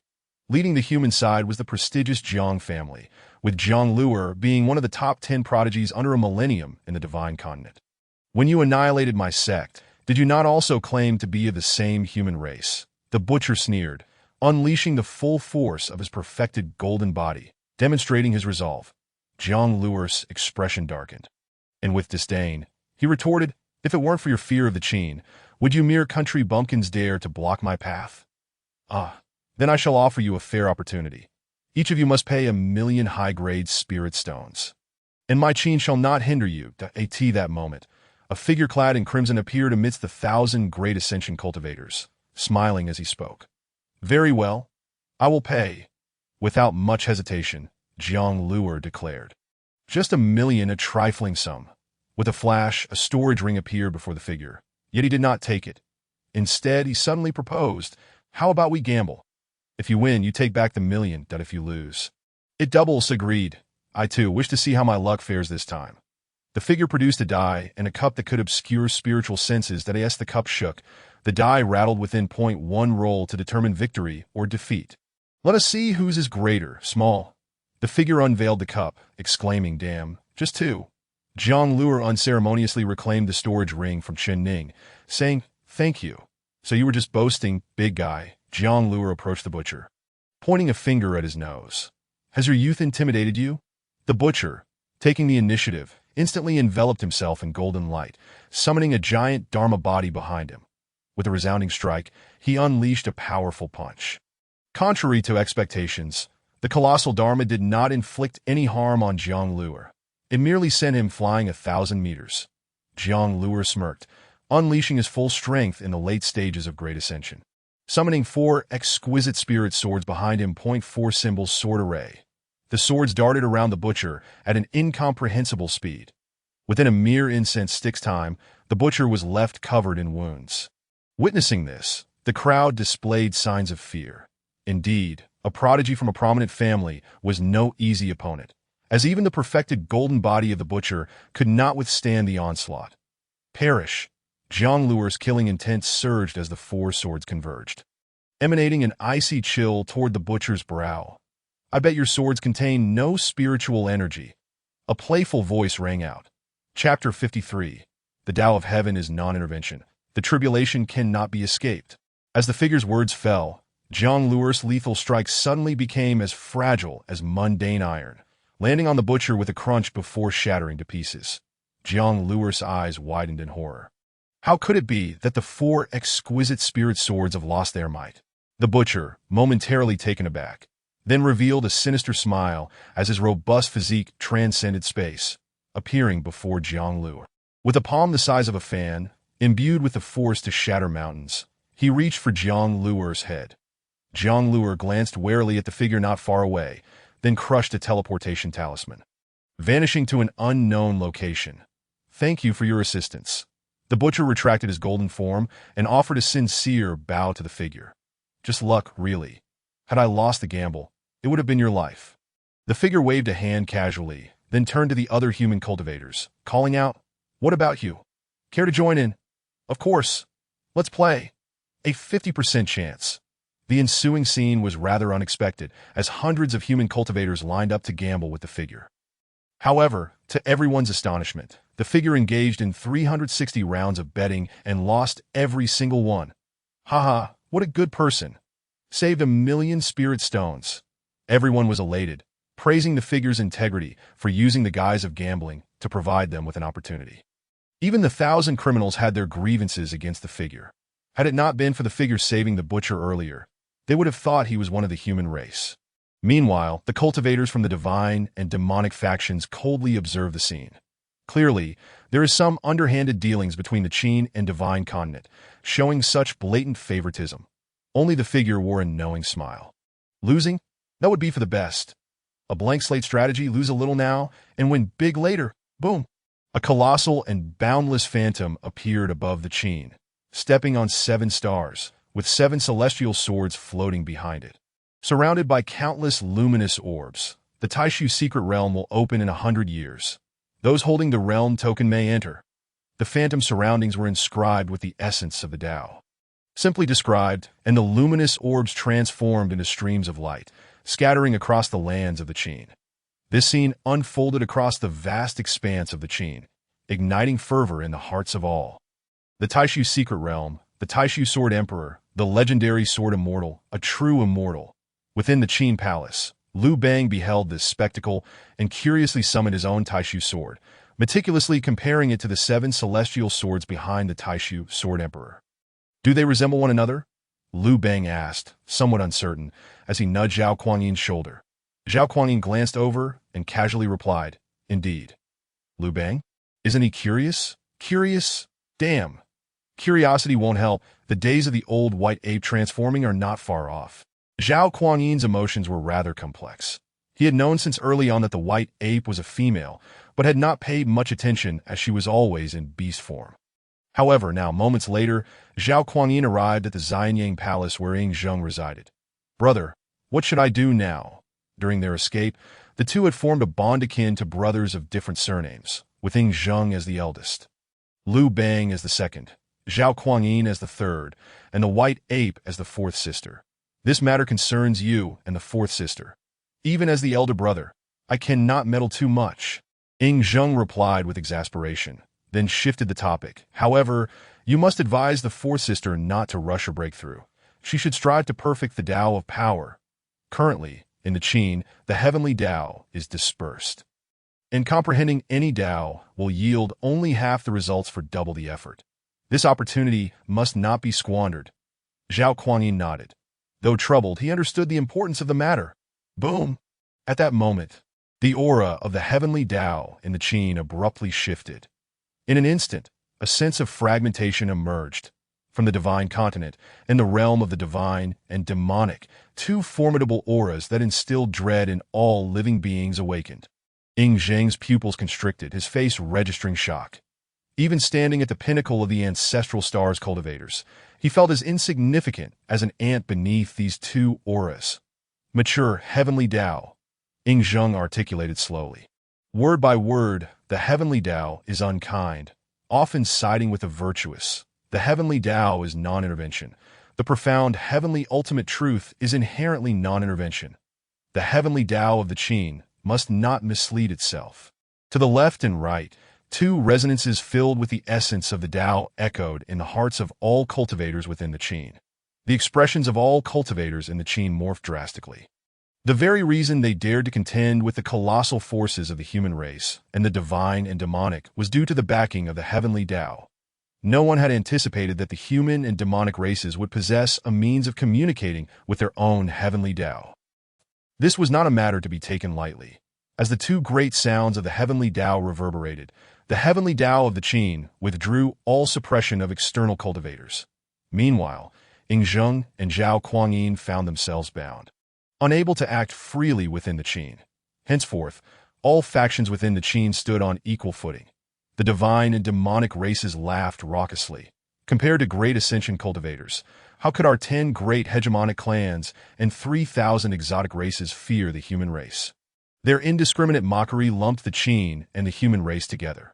The divine race, represented by the Futa clan, dispatched 5 half-step tribulation cultivators along with 20 great ascension experts, leading 1,000 late-stage great ascension cultivators as they boldly entered the Qin. The demonic race, represented by the ancient Rakshasa, similarly sent 5 half-step tribulation cultivators and 20 great ascension experts, accompanied by over 1,000 late-stage great ascension cultivators. The 5 half-step tribulation cultivators of the Futu clan were metal, wood, water, fire, and earth. The Rakshasa clans were heaven, earth, profound, yellow, and spirit. The Rakshasa grinned at Futujin. "Brother Futu, shall we clear the battlefield first?" Futujin, exuding an aura of piercing sharpness, nodded expressionlessly. "That is precisely my intention," upon the command of Fujin. The 1,000 late-stage Mahayana cultivators behind him dispersed like a swarm of bees, sweeping eastward towards the Great Qin, while the majority of their ranks comprised of the Shenzhou human race. Tianluca, in tacit agreement, ventured westward, where the Great Qin people resided. Arrogance, the expression of Sha Qiao, lurking in the shadows, turned frosty, her malevolent energy nearly spiraling out of control. She was poised to charge forth and unleash a killing spree. But Zhun intercepted her, shaking his head slightly. Confronting the 5 formidable half-step tribulation beings head-on was far from a wise choice. The Great Qin was, after all, his territory. The formation was established. Zhen formed hand seals. And in a fleeting moment, a colossal Bagua formation enveloped over 100 late-stage Mahayana cultivators. The Bagua, one side black and the other white, rotated slowly like a gigantic grinding wheel, and within mere breaths, The multitude of late-stage cultivators was ground to dust, their divine essences obliterated. Among the 5 half-step tribulation beings, one with white eyes, a member of the enigmatic Luo Sha clan known as Ling Luo Sha, suddenly opened his eyes wide, transforming from white to black, with a rainbow-hued causal thread appearing within. There, the white-eyed Luo Sha was indeed the most mysterious among their kind, discerning yin and yang, understanding causality, seeking death. Xian Tian Palm, the most potent of the Xian Luo Sha, unleashed a tremendous pressure, his boundless spiritual energy erupting forth as he locked on Jun, striking with a palm, even from a distance of thousands of miles. One could feel the world-destroying might. I wager your palm will strike that blind, white-eyed fool. Just as the colossal palm was about to collide with the formation, a languid voice rang out. Chapter 54, The Autumn Wind Clan. With the emergence of that languid voice, the earth-shattering strike of the Xian Luo Sha inexplicably appeared before Ling Luo Sha. Old 5. A yellowish glow erupted as a robust figure shielded Ling Luo Sha. And with a resounding crash, the yellow energy dissipated, sending the imposing figure flying for miles, just barely blocking the attack. Although Ling Luo Sha was relatively unharmed, she was still affected by the violent energy explosion. Blood trickling from her lips. Damn. How could that not have killed him? The disgruntled Luo Sha remarked. The ancient Luo Sha clan must consist of 5, the essence of heaven and earth, the yellow spirit. Though the spirit may lack offensive power, it is of utmost importance, revered as the brain of the Luo Sha. What a pity, Jin lamented, feeling regretful that his bait had not claimed the life of his opponent. Had he lost the bet, he would have likely been scouring for a suitable successor by now. Boom! A thunderous roar resonated, and Luo Sha, dumbfounded, gazed at the scene not far away, involuntarily swallowing hard. Jun and Sha followed his gaze, and they too became wide-eyed with astonishment. Between the 4 great Luo Sha, a colossal staff stood erect, and the place where Ling Luo Sha had been was now buried deep in the ground. The top of the staff vaguely revealing a white figure. Isn't that Zhao Ji's virtuous wife? Luo Sha murmured. Sha, instantly shocked, stared at Luo Sha with disbelief. That figure was far more terrifying than the one before them. Who didn't he know how he loathed the mention of this matter? Jun, usually composed, observed the unfolding drama. This individual seems rather irritable lately. Whoosh! The Ling Yang staff shrank instantly, and high above in the sky, a white figure plummeted like a meteor. Boom! The clash of flesh, the aesthetics of a man. The white ape unleashed a punch, and the strongest defensive yellow Luo Sha raised both palms to meet the blow. 1 breath, 2 breaths, 3 bang. The yellow Luo Sha's arms shattered inch by inch, the earth beneath him caving in dozens of meters. He was left gasping for breath. The white ape's eyes burned crimson as he turned to the 3 Luo Sha of Tiandi Xian. An overwhelming malevolence igniting the surrounding space. How majestic his entrance had been. Now he appeared utterly disheveled. The fury of losing his 2 brothers in an instant left Tiandi Luo Sha overwhelmed with fear.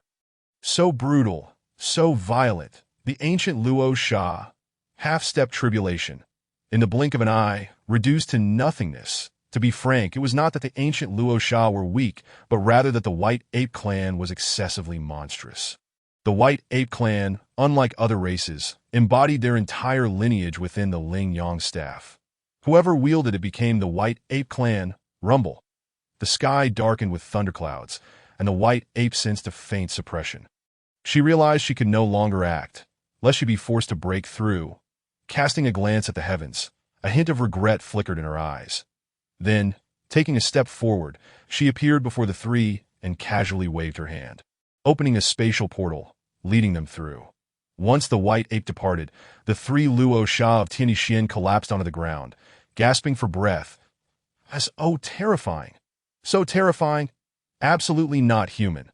In stark contrast to the Luo Sha, the Fu Tian clan had encountered little resistance. They pushed through without facing any obstacles. The only individual showing some resistance, Jiang Lu'er, had his 4 life-bound celestial swords destroyed, significantly diminishing his combat prowess. Fortunately for him, being a member of the Jiang clan meant he possessed plenty of magical treasures, allowing him to escape with his life. Thus, the entire eastern region of the Great Qin fell under the dominion of the Fu Tian clan. Upon learning of this, the Tiandi Luo Sha were immediately filled with regret, gnashing their teeth in frustration. They had thought they had stolen a chicken, only to inadvertently grasp a horse's leg, leading to their demise from a single blow. Yet no one noticed that within Fu Jin's forces, there was a peculiar 5-member team. Each of these individuals donned black hoods and night attire, with a bone knife and an axe sheathed at their sides. What was even more astonishing was that within a radius of 10,000 miles wherever these 5 stood, there were no other divine beings present. Over 1,000 late-stage Mahayana cultivators were tasked with searching for the Taishu realm tokens, while 20 late-stage perfected cultivators were absolute confidants of Fu Jin. Thus, the patrol duty was entrusted to them, to prevent any foul play.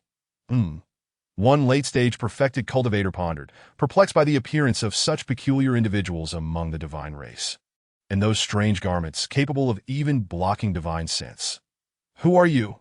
Curiosity piqued, the late-stage perfected cultivator halted the 5. Boss. "It's a perfected late-stage cultivator. Xiaolu, you go. Remember to use your strength. Woo woo woo. Damn, speak like a human. Like Duong Pot." The 5 oddly dressed individuals came to a halt. Though they did not remove their hoods, one could sense their ingratiating demeanor. "This esteemed sir, do you have any instructions?" "Remove your hoods," the late-stage perfected cultivator coldly commanded, his disdain evident. Among the divine race, hierarchies were clear-cut, with nobles exerting absolute control over commoners. Undoubtedly, the Fu Tian clan was the aristocracy among aristocrats, despite this late-stage perfected cultivator merely being an outer disciple of Fu Tian. "My lord, our Autumn Wind clan is just like this. There is no rule in the divine race against wearing hoods."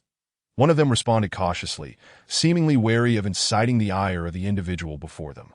The aura of the late-stage perfected cultivator erupted violently, unabashedly pressing down upon the 5. "I command you to remove your hoods. Damn. You're just pretending. Prison jail. Xiaolu. Woo woo woo." The 5 from the Autumn Wind clan suddenly erupted, unleashing 2 binding spells in an instant. The individual referred to as Xiaolu felt his spiritual energy surge wildly. A dazzling fist of light erupted from his right fist, where the fist light struck. All turned to ash. Boom. The late-stage perfected cultivator found himself utterly defenseless against the fist light, disintegrating into nothingness. Astonishingly, instead of dissipating, the fist light grew even stronger, soaring into the sky. Bang! The tranquil sky was ripped open, creating a black hole several feet wide. "Damn, Xiaolu. The commotion is too loud. Retreat. Storage ring." "What ring?" "There is not even ash left," the ancestor said after the autumn wind. "We must change locations." Meanwhile, tens of thousands of miles away, Fu Jin's expression shifted dramatically as he solemnly stated, "Fu Jiu is dead." Fu Mu, furious, exclaimed, "How could this happen? Hadn't we already swept through?" With Fu Jiu's cultivation, he should have been able to send a distress signal. How could this be possible? Fu Jin pondered deeply. It appeared that matters were far more complex than he had envisioned, and this mysterious Great Qin was fraught with uncertainties. When the 5 half-step tribulation beings arrived at the scene of the incident, all expressions turned grave. Single strike. Instant annihilation. Chapter 55. Chen Ning of the Kushao clan. As the war raged across the Great Qin, various factions clashed, and Wangyu Ridge gradually became bustling with activity. Now, Wangyu Ridge was devoid of any commoners, teeming instead with cultivators, with fusion stages everywhere and Mahayana cultivators aplenty. Bang! The Wangyu Ridge branch of the Tiandi Bank opened, offering a 50% discount. Bang! The Wangyu Ridge branch of the Tiandi Bank opened, offering a 50% discount. A human early-stage Mahayana cultivator, ringing a gong, amplified his voice with profound spiritual energy, ensuring it echoed throughout Wangyu Ridge. Resting in a family heirloom chair, Chen Ning, upon hearing the words Tiandi Bank, spat out a mouthful of spiritual tea. Tiandi Bank? What a brazen claim! Boss Chun is opening for business, and all who see shall share in the spoils. As his voice fell, a rain of shattered spiritual stones cascaded down, appearing worthless but accumulating in vast quantities. Damn. Lao Hei, Xiaobai, pick up the money. With a vigorous leap, Chen Ning sprang from his chair. 2 shadows, one black and one white, burst into the mist of spirit stones like lightning. Under the careful tutelage of Qin Ning, Lao He and Xiao Bai have come to a profound realization. It is best to have a firm grasp on money themselves. However, after a brief moment, the cries of the great Ascension cultivators ceased, and the resounding drums fell silent, indicating that the stopping point was precisely at Qin Ning's noodle shop, that a stocky, dark-skinned figure slowly descended from a grand sedan chair and approached Qin Ning, his tone tinged with disbelief. Old ancestor, Qin Ning, attempting to maintain his composure, felt his heart shatter, his face a mask of incredulity. Boss Qin, the stout figure glanced around before suddenly kneeling before Qin Ning, weeping profusely. Old ancestor, how have you fallen into such poverty? I send you living expenses every year, don't I? Heavens above, how can this be? Qin Ning felt a wave of emotion from a young age. He had known that He Tian was a filial child. Back then, while the other four kids chose to engage in the underworld, He Tian remained steadfast, solely focused on making money, and Qin Ning had believed that this child would surely achieve great things in the future. Even after more than 200 years, he vividly recalled how He Tian had sent his first salary of 3 coins and 8 strings to Haiban village, which had moved both Qin Ning and He Zi to tears in a heartfelt embrace. Exclaiming that the future was in good hands, despite his deep satisfaction with Qin He Tian, he couldn't help but feel slightly embarrassed upon hearing the boy's blunt words. What did he mean by fallen into such poverty? He Tian, you are still young and have experienced too little. Wealth may be fleeting, but your elders are your strongest support. The money you've given me is still saved up. To hell with saving. Isn't it just for the big spenders? How could Xiao Bai have grown so large? He Tian, overwhelmed with emotion, responded, this is the old ancestor I have long cherished. Rest assured, I have amassed considerable wealth. He elaborated, the reason He Tian works tirelessly to earn money is to spoil you and my brothers. That is the true meaning of my efforts.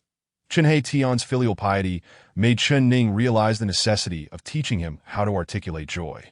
Naturally, at Qin He Tian's repeated insistence, Qin Ning agreed to accompany him to the Tiandi Bank branch in Wanyu Lingdamit. Despite having thoroughly investigated, why were the losses still so significant? In the eastern region of the Daqin domain, Fu Jin's face was a mask of fury. Ever since Fu Jiu's mishap, Fu Jin had quickly altered his strategy, pairing great Ascension cultivators in twos, seeking only to avoid calamities. If calamities did occur, they must uncover the reasons behind them. Yet, while no further incidents befell the great Ascension cultivators, 1,000 late-stage cultivators were being harvested like chives. Time and again. The worst part was that there was not a single piece of news. To this day, they couldn't ascertain whether it was the forces of Xinzhou or Daqin that were behind it. Fu Shui's eyes twinkled as if struck by a sudden thought. He quietly transmitted a message to Fu Jin. Big brother, could it be that the Rakshasa are at play? Fu Jin's expression hardened. And after regaining his composure, he replied, it is indeed a possibility. When the heavenly Tao turns a blind eye and no tribulation arises, aside from the 5 half-step tribulation Rakshasa brothers, who else could achieve such feats? The strategist Fu Shui continued with a suggestion. Big brother, I think we should proceed this way, that we can dispatch 2 great Ascension cultivators, accompanied by 10 late-stage cultivators, to scout the Rakshasa territory. In a little-known valley in the east, the previous Qiufeng team had removed their masks, revealing the 4 heavenly kings of the Qin family, along with an unknown young man. Big brother, things are getting tough for Fu Jin over there. Qin Shao Tian said, his face clouded with worry. Qin Dao Tian glanced down at his fingers, adorned with numerous storage rings, and suggested, let us hurry to the Rakshasa territory tonight while they remain unaware. We can pull off a heist. Afterward, we'll lay low, not leaving the mountains until the coast is clear. Excellent idea. Ha ha ha. Speak like a human. Ho ho ho, the brothers, their fingers laden with storage rings, reflected an eerie glow under the bright moonlight. Days later, within the ranks of the Rakshasa forces in the western Daqin region, 5 figures clad in black hoods and outfits emerged. Greetings, good sir. We are from the Qiufeng clan. Is there any assistance you require? What nonsense is this Qiufeng clan? Get lost. Don't interfere with my treasure hunt. Big brother, there is no one within 1,000 miles. Very well. After a series of astonishing spells, Qin Dao Tian acquired yet another storage ring. Thus, after a year had passed, the late-stage cultivators in the Rakshasa forces dwindled dramatically, reduced by a third. Tian Rakshasa wore a brooding expression, utterly perplexed as to where the issue lay. According to his information, the formidable white ape was on the verge of a breakthrough and should not be provoked lightly. Moreover, aside from this white ape, who could possibly slaughter so many late-stage cultivators in silence? Big brother, look. Shin Rakshasa produced a spirit mirror, revealing the figure of Fu Tian Shi, who was staring coldly at the Rakshasa side. Tian Rakshasa's half-step tribulation aura erupted violently. Comparable to an explosive volcano, you Fujin, hypocritical wretch, is it not enough to seize the east? Now you covet my Rakshasa lands.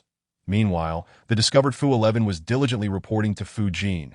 Big brother, I have observed for a year and can confirm that Huang Rakshasa and Ling Rakshasa are not in the west. Fujin's face twisted with rage. Good. These barbarians who cultivate realms but disregard virtue. Taking the west is not enough. Now they dare to strike against my Fu Tian Shi. Excellent. A seed of hatred took root in the hearts of the leaders of both sides. Chapter 56. The world is beautiful, yet easily discouraging when Chun Ning returned to the Tiandi Bank with Chunhei Tian. The two unworldly individuals, along with their two dogs, felt like monks in a small temple, having never encountered such grandiosity. Upon entering the bank, Chun Ning was left utterly speechless. The distance from the entrance to the counter was a staggering 20 meters. And beneath their feet lay a corridor leading to the counter, 3 meters wide and 20 meters long, all paved with high-grade spirit stones. With each step, the spiritual energy surged violently within him. When had he ever encountered such a rich atmosphere of spiritual energy? On either side stood stunningly beautiful women with golden hair, blue eyes, and fair skin. Where on earth did these foreign beauties come from? The jade legs beneath their red skirts hinted at alluring glimpses, captivating Chun Ning's gaze. With their alluring curves and enticing presence, Chun Ning thought to himself, this is the essence of the world. I must experience it. Each foreign beauty held a head-sized luminous pearl. As a customer entered, they would present the pearl to illuminate the way.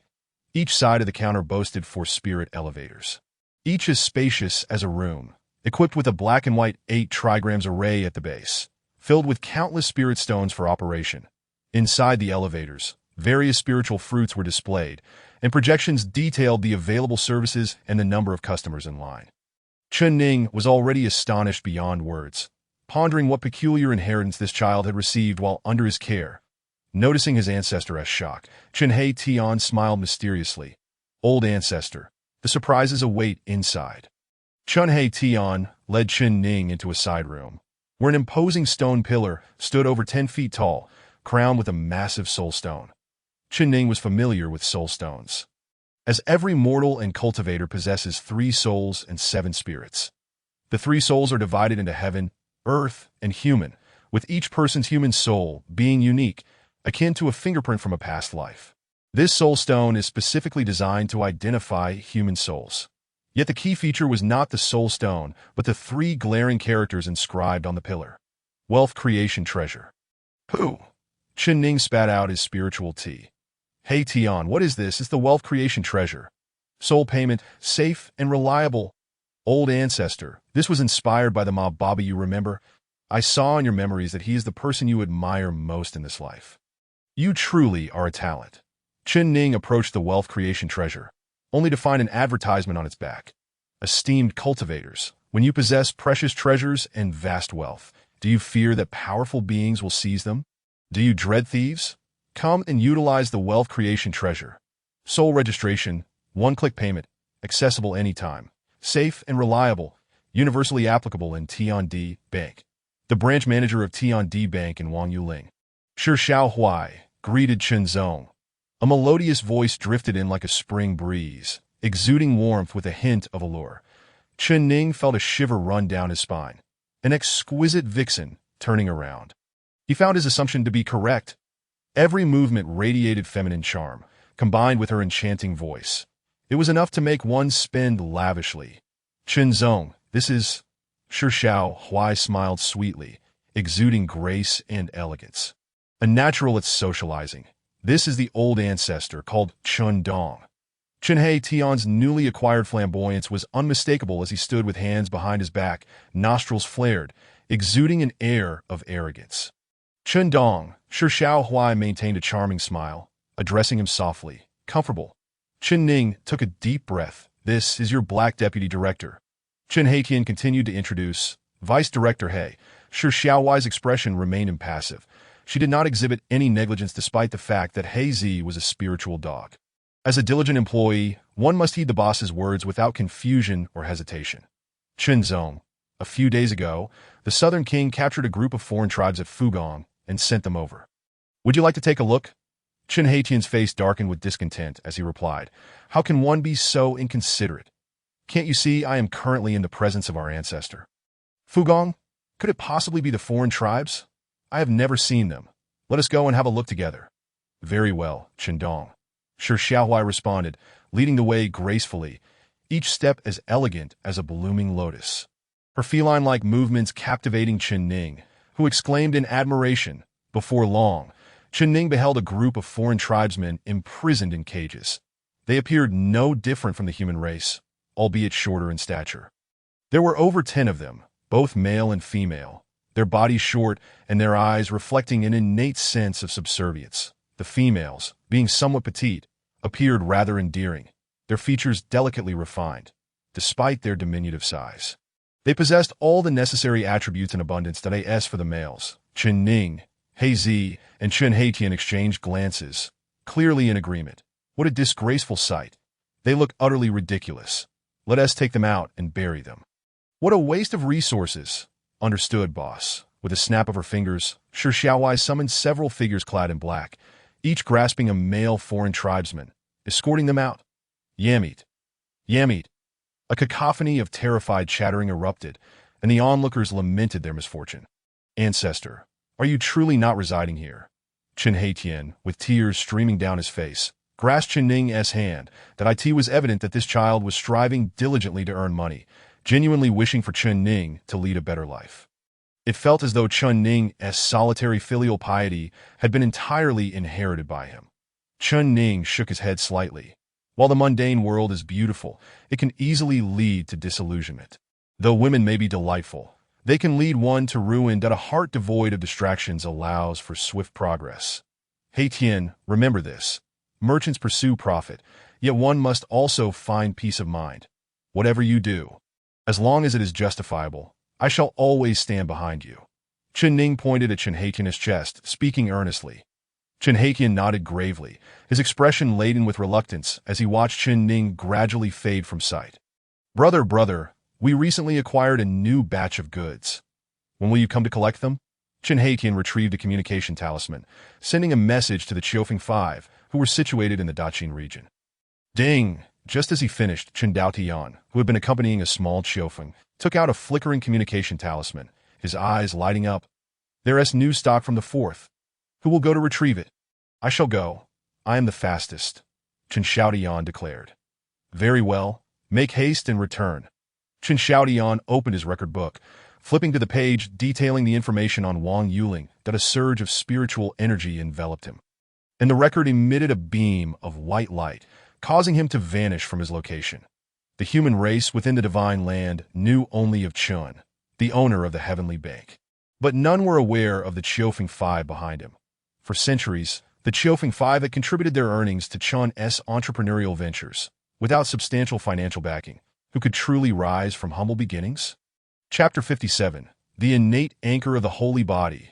What was that just now? After some time, someone in the live stream finally spoke up that I don't know, that guy in the mid-stage of the Great Ascension just knocked out the fully realized Rakshasa with a single punch. Indeed, the innate Qi is heavenly Qi, and it is also the Qi cast aside by heaven. It is difficult to ascertain whether he is of the human race or the foreign tribes. His appearances are always without forewarning that he may manifest as a human or as any of the 3,000 foreign tribes. His most distinguishing characteristic is that every strike is delivered with utmost desperation, channeling all his spiritual energy into a singular point. It's a do-or-die situation. As Chen Daotian and the others triumphed through sheer force, the viewers of Duiying erupted with excitement, exclaiming that it was truly worth their time. No matter where one is, Even if they do not have the opportunity to participate, witnessing such events brings a profound sense of honor. The Chofeng Five's meteoric rise in popularity coincided with Du Ying's surge in viewership. The Heavenly Bank prepared for its next move. Recruiting anchors, offering substantial remuneration, they sought combatants as well as recorders, advising against those below the Great Ascension level from applying, as they would meet a grim fate. Furthermore, Chen specifically annotated beneath the recruitment advertisement, "Do not inquire about the compensation. Rather, ask if you can imagine the level of remuneration." The recruitment at the Heavenly Bank was not concerned with background or qualifications. After all, none could rival the wealth of the Heavenly Bank, truly domineering. However, this assertion was met with a retort. "What about me? The Fourth Prince." This classic exchange became a popular meme within the cultivation community, frequently appearing in various contexts. Esteemed friend, iPhone, do not judge friends based on their background. Suffice it to say, none can surpass my prowess. What about me? I am of the Jiang Clan's direct line. Chen Ning was naturally aware of the happenings surrounding Du Ying that he couldn't help but exclaim, "Hey Tian, this child is quite astute, having forged a path of prosperity, the road to wealth." Yet there was a slight shortcoming. Thus, Chen Ning offered a suggestion to integrate the wealth treasure with Du Ying. By doing so, the function of online tipping would naturally emerge. Dear audience, while you are enjoying the show, please consider supporting us with a tip. Though it was merely a few succinct phrases, they struck a chord. Yet, who was Chen Haitian, the foremost merchant of the Great Xia? His eyes gleamed with realization as he exclaimed, "Indeed, the Jiang Clan's wisdom is unparalleled." He promptly set the wheels in motion. Soon, the term number one donor would become synonymous with prowess, second only to transcending tribulations. At last, boom, within the Heavenly Bank, a tempestuous aura nearly shattered its walls. A bald man stood in the hall, his presence profound as the ocean, rivaling even the initial stages of transcending tribulations. Martial cultivator, Yu Kai, applying for the anchor position. The bald man wasted no time. And Shi Xiaohui turned pale, exclaiming that she could hardly withstand the pressure, summoning Chen to the scene. A powerhouse. Upon seeing Yu Kai, Chen Haiqian was struck by a singular thought. What is your realm? Fellow cultivator? Perfected martial god. Martial Dao. Chen Haiqian gasped in astonishment. The martial Dao is not one of the two primary paths of cultivation, akin to the Taoist path, but rather a unique and unconventional route. It is even rarer than the Taoist path. A perfected martial god corresponds to the Great Ascension. A perfected martial god is undoubtedly a terrifying existence. Excellent. I'll take you, Chen Haiqian declared decisively. Please record your soul stone, that I shall offer you a monthly salary of 1 million high-grade spirit stones, in addition to a 50-50 split of audience tips. Payments will be regularly deposited into your soul stone. Naturally, you may retrieve them at any time or exchange them for goods. For anything you desire, I shall provide it at 80% of the market price. The bald Yu Kai nodded in satisfaction, promptly recording the soul stone and receiving the Du Ying stone before heading in the direction of Daqin. That very afternoon, the Du Ying official live stream, following the Chofeng 5, opened once again. The martial Dao ascends to divinity. The martial god emerges, ripping apart gods and demons. It's explosive, a martial god. It may not even appear once in 10,000 years. Even if one does appear, it is merely a fleeting moment. For the martial god does not cultivate the body, realm, or Dao, but rather transcends through martial prowess. Thus, despite the might of a martial god, their lifespan is limited to merely 3,000 years. The next tier. The martial saint is but a legendary term, never witnessed by anyone. Even a martial saint, when compared to cultivators, is no different from a mortal. That I end the martial god live stream. Prices soared. 10,000 in 15 minutes. 100,000 in half an hour, and 1 million in an hour. The highest concurrent viewership for the Chofeng 5 was merely 420,000. Yu Kai, now in the eastern Daqin, the territory of the divine race, found a random spot to sit cross-legged, with two unknown Taishu realm orders placed beside him. What? Do martial practitioners not use their minds? How audacious! If I had his strength. Even moving once would be a disrespect to such power. The barrage of comments in the martial god live stream flooded in like a torrential downpour, moving at such a rapid pace that it was nearly impossible for a non-cultivator to decipher. Nearly every breath saw tens of thousands of comets. Here they come. A 10-person team of late Great Ascension cultivators has located these two Taishu realm orders using special artifacts. One who appeared to be the leader cautiously observed the bald figure before him. "Who are you?" However, the words were barely out of his mouth when Yu Lightsai's eyes snapped open, and an enormous pressure descended upon them like a mountain, forcing the 10 to the ground. In an instant, 10 versions of Yu Likai appeared, each executing the same move, their right palms morphing into dragon claws, grasping the necks of the 10 divine race cultivators. Crack! With a firm squeeze, 10 heads drooped lifelessly upon their shoulders. What was meant to be a physical attack obliterated their very souls in one fell swoop. Simple and brutal. The live stream exploded with excitement. What the hell just happened? 10 late Great Ascension cultivators were wiped out just like that. A user named Tribulation Boss offered an explanation. There were no special techniques. The 10 shadows are merely a result of speed. To annihilate 10 in one move is pure strength. A monster.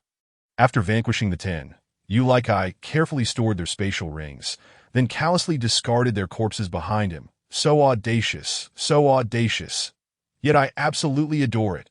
I have long been displeased with these avian creatures acting all high and mighty here. A humble disciple from a modest background offers a token of support. In an instant, the live streaming room was filled with a flurry of gifts, for no other reason than that, despite the internal strife among the human clans. They still stood together against external challenges. Half an hour later, 2 prominent members of the sect noticed the unusual activity and decided to investigate. They arrived. They came. The excitement ignited. The live stream reached a small climax, and the ensuing battle promised to be exhilarating. However, at that moment, Yu Likai, who had not uttered a word since the beginning, suddenly removed the Duiying stone from his chest and placed it before him. 1 million viewers were left perplexed. What was he up to? With his shining bald head, Yu Likai, wearing a solemn expression, bowed deeply to the Duiying stone and proclaimed, "Dear friends, the path of martial arts is arduous. And at home, I have dozens of young ones to support, that I perform in the martial world solely for sustenance, that I humbly seek your donations and attention." Chapter 58. The leading figure of Duiying. The million viewers were momentarily stunned. The martial god. Was it truly this challenging? Even Chun Haitian, the general manager of the Tiandi Bank, spat out his spiritual tea in disbelief, unable to fathom that the seemingly honest martial god, Yu Likai, would make such a bold move. "All right, Mr. Chin," came the reply. Suddenly, the live stream was bombarded with several top-tier gifts. The Chaos Treasure Map, valued at 10,000 top-grade spirit stones each, was sent in a flurry of 10 consecutive donations. A mysterious benefactor accompanied the gifts with words of encouragement. The martial path is not easy. It is as difficult as ascending to the heavens. The honor and disgrace of humanity are shared with you. These small tokens of appreciation are meant to show support for your endeavors against your foes. Wow. That benefactor is impressive. So generous. Indeed. What he said is true. I may be done for, but I might as well support those with promise. The benefactor's few words, coupled with his leading the charge, caused an explosion of gifts in the martial god's live stream. Countless various gifts floated past, causing the Soul Stones and Mother Sun Shadow Stones in the secret chamber of the Tiandi Bank to emit alarming red lights, nearly overloading and exploding. Fortunately, professionals were on hand to maintain the situation. After requesting a wave of gifts, Yu Likai donned the Duiying stone once more, reverting to his taciturn, battle-crazed demeanor. Meanwhile, 2 perfected cultivators of the Futian clan hovered high above, frowning as they scrutinized Yu Likai, merely assessing risk and showing no concern for the 10 divine race cultivators he had subdued behind him. Suddenly, Yu Likai slowly raised his head, his voice a barely contained roar.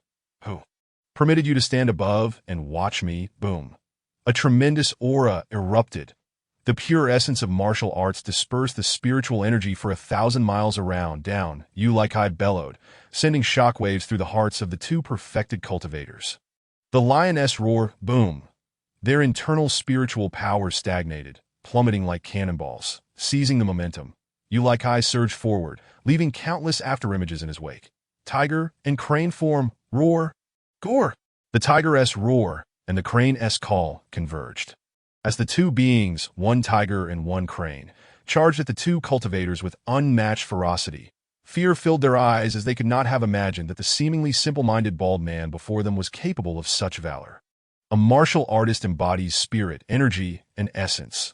The stronger their spirit, the mightier their martial techniques. That I in that moment, Yu Lai Kai, with his spirit soaring to the heavens, seemed capable of challenging even the most seasoned of tribulation veterans. Boom! A torrential rain of blood fell upon Yu Lai Kai, reminiscent of an ancient deity, his overwhelming presence striking terror into the hearts of all. It was a crushing defeat.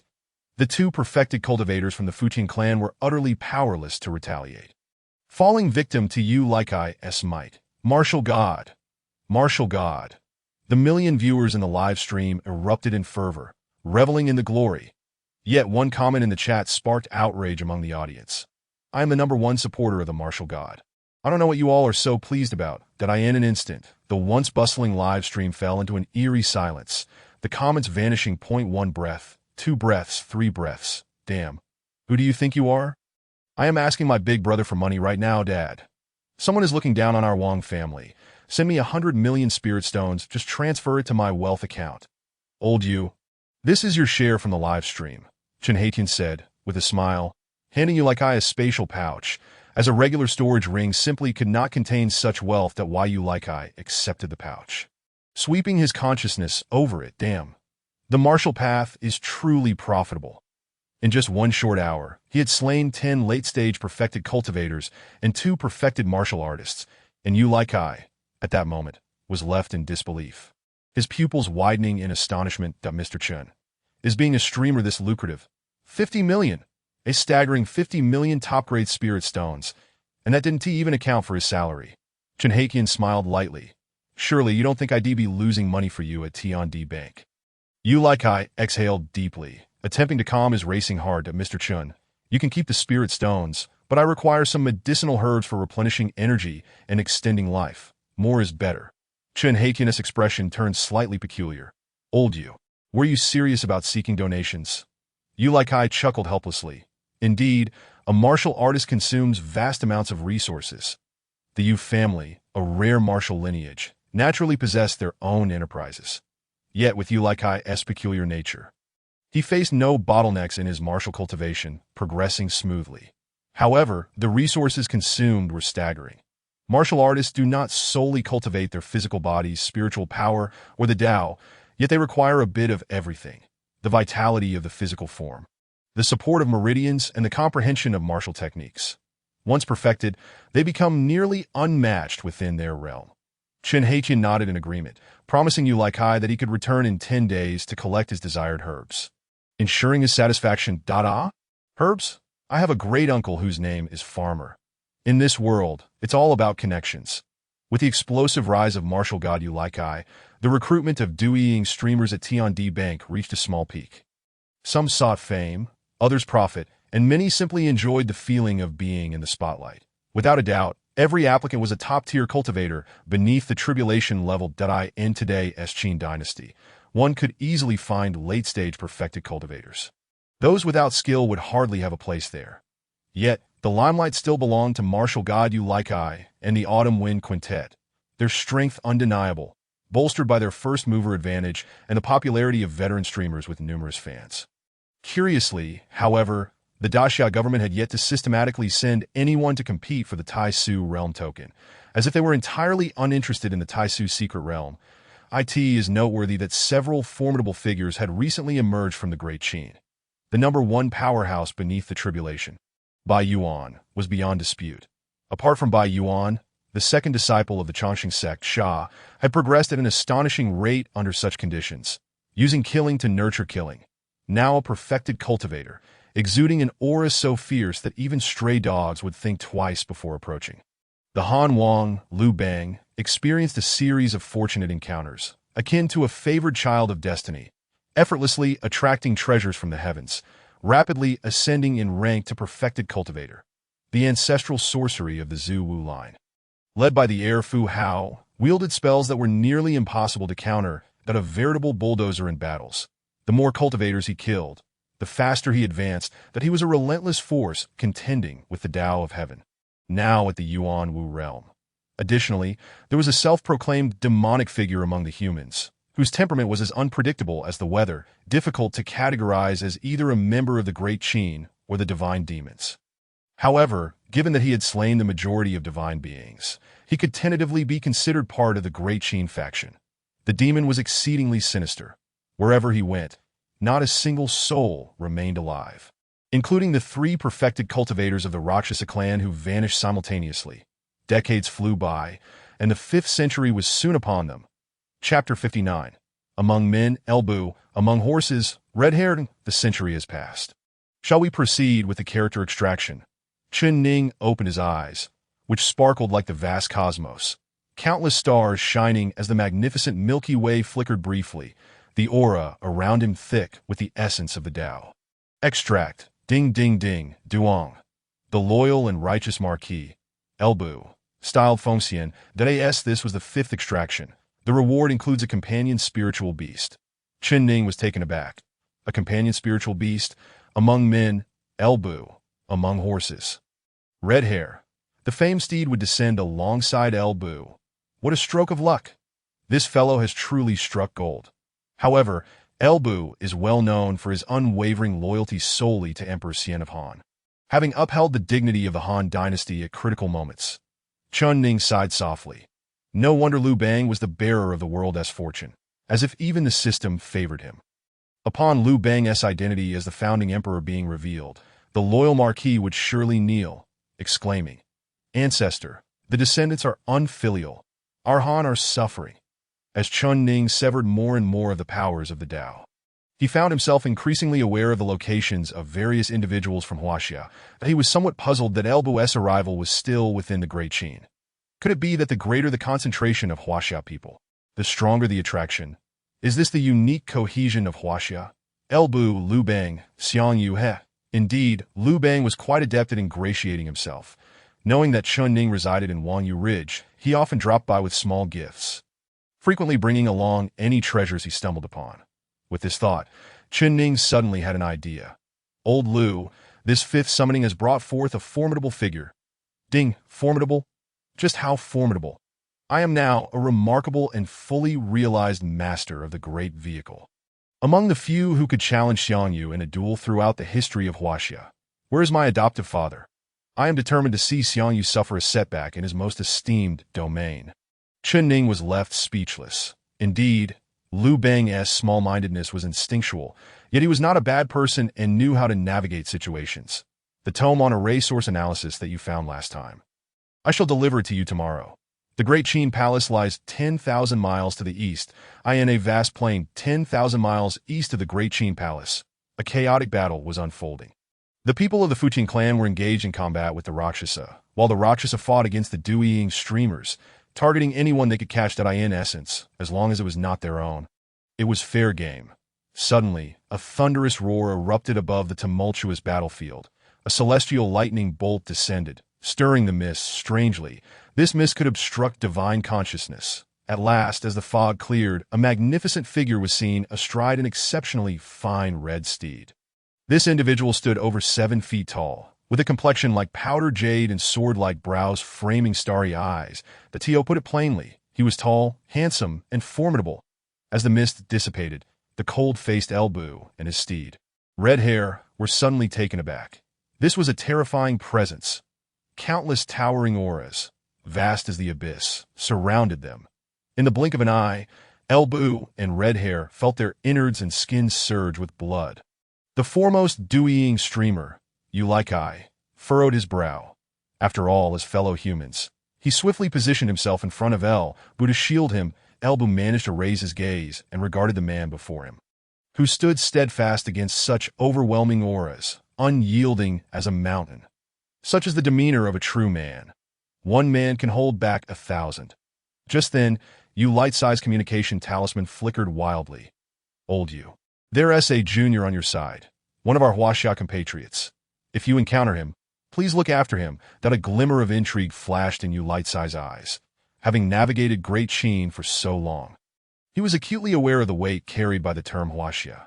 Qin Huang, Han Wang, Song Wang, including the later arriving female warrior, Fu Hao.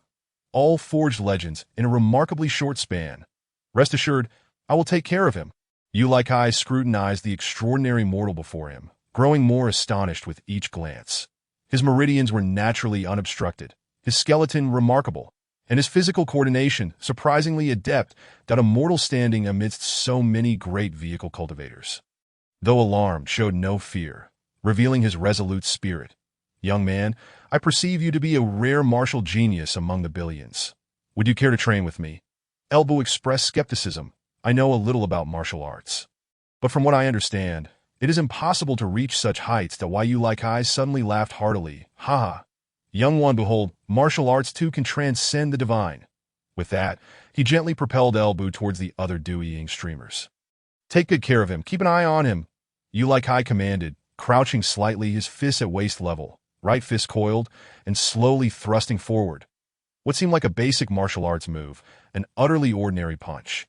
Upon release, felt as though a towering divine mountain were crashing into the beings of the celestial and demonic realms. Unstoppable. Damn. This madman.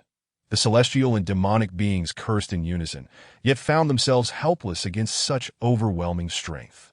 Iron manipulation technique, Golden Bell Shield. The frontline fighters hastily summoned their finest defensive techniques. Boom.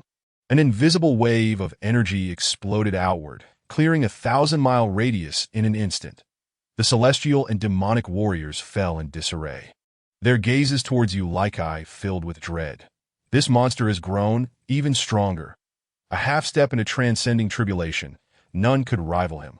Once more, the weight of Taishan, Yu Kai, crouched low, propelled himself with all his might, soaring into the sky like a cannonball.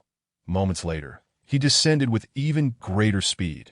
Although it was Yu Kai who had ascended, what came crashing down was an ancient divine mountain, bearing the force of 1,000 tons. Damn, this madman, we must take this young brother away. The dew-eating streamers' faces changed dramatically. Who could possibly protect this mortal from such overwhelming power? Quick, call for help. Red Hair, my brother, elder brother, lend a hand, damn, in an instant. They encircled Elbu, and a great hand of spiritual energy seized Red Hair, vanishing in an instant, that if not for Lightsai's aura locking onto the celestial and demonic beings, they would never have escaped. Bang!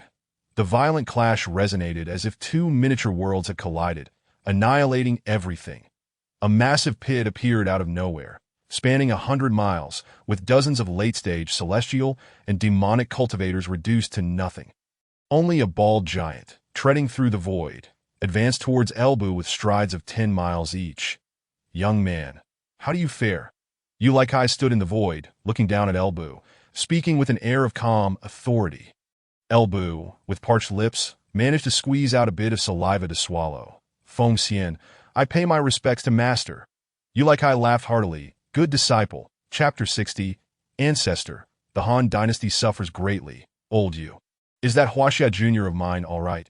A streak of light appeared, the person not yet arrived, but his voice preceded him.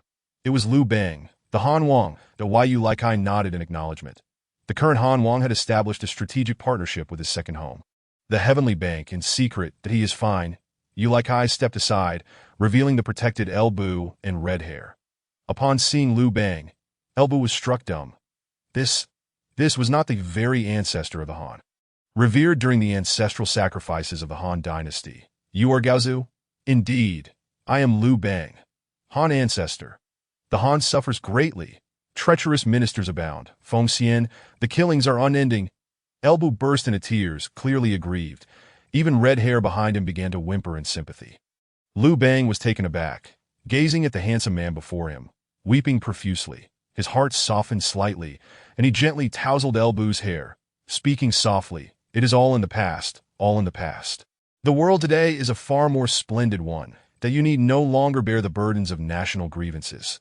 Shine forth with your unique brilliance in this world."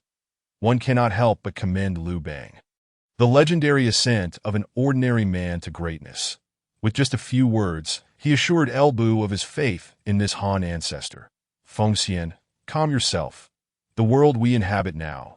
Upon hearing Liu Bang's introduction, Elbu was struck with awe and passion. Qin Huang Yingzheng, Han Wang Liu Bang, and what of Song Zhu and the first female General Fu Hao? What an era this is! Elbu sprang to his feet. Over 2 meters tall, his powerful frame naturally exuding an aura of intimidation. Without even glancing at his face, he bore an uncanny resemblance to that brute Xiangyu.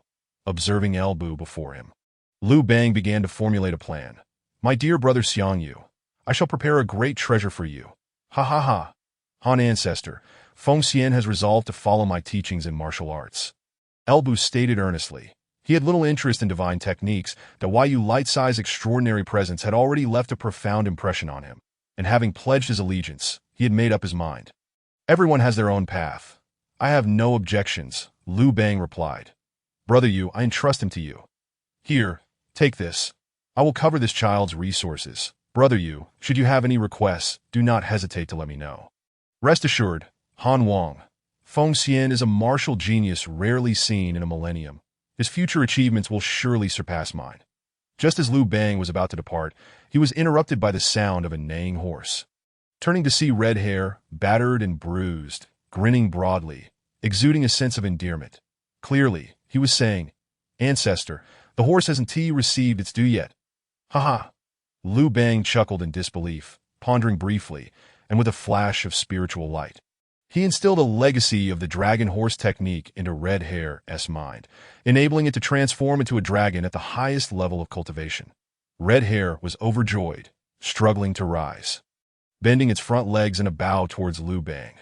Thank you, Han Ancestor. Once Feng Xian has mastered his training, I will surely come to serve you. Train well. The Ancestor awaits your return. Yu Likai felt a twinge of worry. Martial arts were not like cultivation. Training was one aspect, but practical combat was paramount. One could only improve through continuous honing in battle. However, the current battlefield of Great Qin was scarce of those in the harmonization realm, teaming instead with great vehicle cultivators. For Elbu, this was not merely advanced combat, but a divine battlefield where one could be obliterated in an instant. Feng Xian, allow me to inquire, what is martial arts? After pondering for a moment, Elbu, drawing from his previous life, replied, the essence of spirit, energy, and vigor, with momentum nurturing strikes. A martial artist must possess the power to open the heavens, achieving unity with the cosmos. Yu Light-Sai's eyes lit up. Such strong comprehension. What more was there to teach? The path of a martial artist was inherently one of insight, that Elbu had already grasped the essence of martial arts. And all he needed to do was upgrade his skills. Realizing the chaotic state of the mortal realms in Shenzhou, Yu Likai thought to simply send him there to play. Without further ado, he tore through the void, arriving within the mortal realms of Shenzhou, leaving ample resources behind. Feng Xian, I shall await you in Great Qin. He then departed with an air of nonchalance, leaving Elbu slightly confounded. It seemed he had found a master, yet it also felt as if he had not. Nevertheless, it mattered not. From this moment forth, the legend of the rise of a flying general in the mortal realms of Shenzhou officially commenced. And thus, the legends of Elbu among men and Qi Tu among horses were left behind. The grand palace of the Great Qin, the residence of the Emperor Qin. Brother, life in the Great Qin is rather dull. Isn't it? They are engaged in fierce battles. Yet I cannot intervene, Zhao Kuangyin remarked with a hint of disinterest. Yingzheng opened his eyes, and hundreds of Dao patterns emerged around him, that in an instant. It provoked a reaction from the heavenly Dao.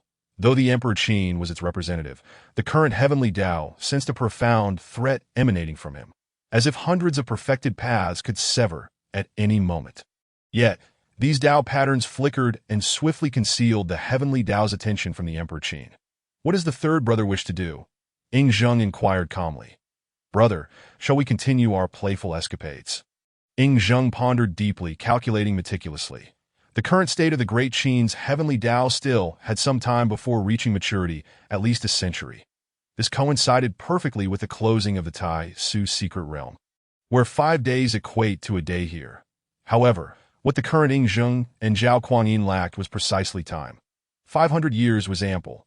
A glint of determination flashed in Yingzheng's eyes as he gazed towards the direction of the Great Xia. He immediately summoned Liu Bang and conveyed certain instructions. Brother, why not simply rename it to the Great Han? Look at you. How long have you truly spent here since the establishment of the Great Qin? Liu Bang lamented with a mournful expression. The celestial beings abound, and the pressure is immense. Ing Zheng smiled slightly. That is not out of the question. In any case, it is entrusted to you that I shall accompany your third brother for a brief moment. That very night, two figures quietly departed from the Great Qin Palace, unbeknownst to anyone. Brother, I know a place that is quite easy to enter, in the land of the divine Zhou. Let us go. Meanwhile, the white ape meditating in the Great Qin Palace felt a stirring in his heart, opening his eyes to watch the direction in which the two departed. Until we meet again, if you do not provide me with an explanation, do not blame me for retaliating. I am indeed a sister from Kunlun Chuan Shu that I in the western region of the Great Qin. Amidst the gathering of the Rakshasa clan, 5 furtive figures were outside the Rakshas's stronghold, burying something. Brother, will this thing work? There is not a hint of spiritual energy fluctuation. Chun Batian held a round object in his hands, examining it closely. Chen Daotian nearly lost his composure upon seeing it. According to the fifth brother, once these items collided, they would unleash a cataclysmic force that is this how the second brother plays around. Just do as instructed. We shall see if it is useful or not. Elder brother, it's all set. A total of 1,824. Chen Daotian laughed maniacally, a fierce grin on his face. You bunch of unruly beasts. Today I shall deliver something monumental. Chapter 61. The Old Boys Retreat. Retreat. Retreat. Further back. The Autumn Wind Quintet retreated a staggering distance of 100,000 miles. Subsequently, Chen Daotian pulled out a communication talisman and sent a group message. Everyone, prepare to witness the fireworks, codename Old Boys, as requested by Qin Ning. Chen Xiaodian activated the Duiying Stone. He would never dare to broadcast this live that if discovered, he would surely face a military tribunal. But recording a video posed no significant risk. Point 10. At Wangyu Ridge, Chen Haitian, Qin Ning, Haizi, and Bai Yujing flew to the highest edifice, the headquarters of the Heavenly Bank, gazing westward. Point 9. The leading streamer of Duiying, Yu Like I, was frantically fleeing, having lost all demeanor of a grand master. Damn it, there are still 10 seconds before I can escape. You bastards, I swear if I catch sight of you, you're in for it. 8. In the Great Qin Palace, Han Wang, the White Ape, Fu Hao, and several disciples of the Chongqing sect were seated on small stools around a rising circular table, which was gradually ascending, resting atop the Lingyang staff. 7. 6. Boom. The deafening roar of the explosion rendered ears deaf. A blinding white light obliterated everything, and gentle spiritual energy ignited instantaneously. Wow! Billions of miles away at Wangyu Ridge, an evident tremor was felt. Even the spiritual tea beside Chen Ning was knocked over slightly. At such a distance, the group could see a dazzling white light shooting skyward. The endless expanse of the heavens was illuminated in that instant. Meanwhile, the inhabitants of the Great Qin, who had just arranged their spiritual tea and melon seeds, were immediately blown away by the violent heat wave. Their experience was far more intense than that of Chen Ning and his companions, that in their eyes, as the white light erupted, an invisible force of annihilation radiated outward, obliterating all in its path. The instigators, the Autumn Wind Squad, were blown several miles away by this invisible wave, their hairs singed. The flames resembled those of apocalyptic fire. Fortunately, the distance was indeed sufficient, and they were only slightly affected.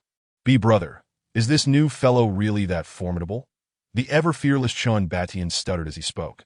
Chen Daotian felt a prickling sensation on his scalp. Realizing they may have gone too far, he turned to inquire of Chen Xiaodian. Third brother, did the fourth brother never mention anything to you? With a scholarly demeanor, Chen Xiaodian forced himself to suppress the fear in his eyes, trying to recall. Third brother, remember, use at most 3 pairs, totaling 6 pieces. Its material is uranium, which in itself is not frightening. However, upon collision, it produces a peculiar flame capable of igniting spiritual energy. I have roughly calculated that 3 pairs are enough to incinerate spiritual energy within a 100-mile radius. That kind of power could obliterate a perfect Great Ascension cultivator. The crucial point is, this substance does not follow simple addition. Its power exponentially increases with quantity. Damn it. Why didn't you say this sooner?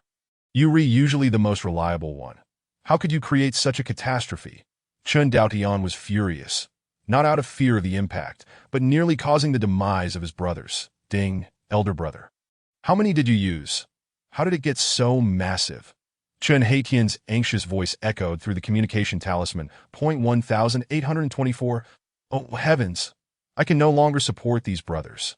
Despite the enormous impact to those ancient beings crossing tribulations, it was merely a minor incident that I in the past, during the battle of the G Emperor against the 9 ancestral demons. A single sword strike carved the Tian Duan Grand Canyon, spanning millions of miles. What an overwhelming force!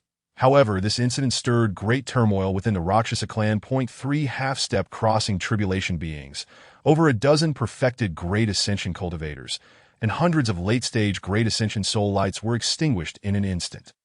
The 5 elders of the Rakshasa clan convened an emergency meeting, with the Grand Elder Tian sitting at the head, his face shadowed with gloom, though we initially thought our monopolization of the Tai Su secret realm would be beneficial, propelling the Rakshasa clan to prominence. Who could have predicted the direct severance of our Great Ascension ranks? What do you all think? The Grand Elder's face was dark, suppressing his rage.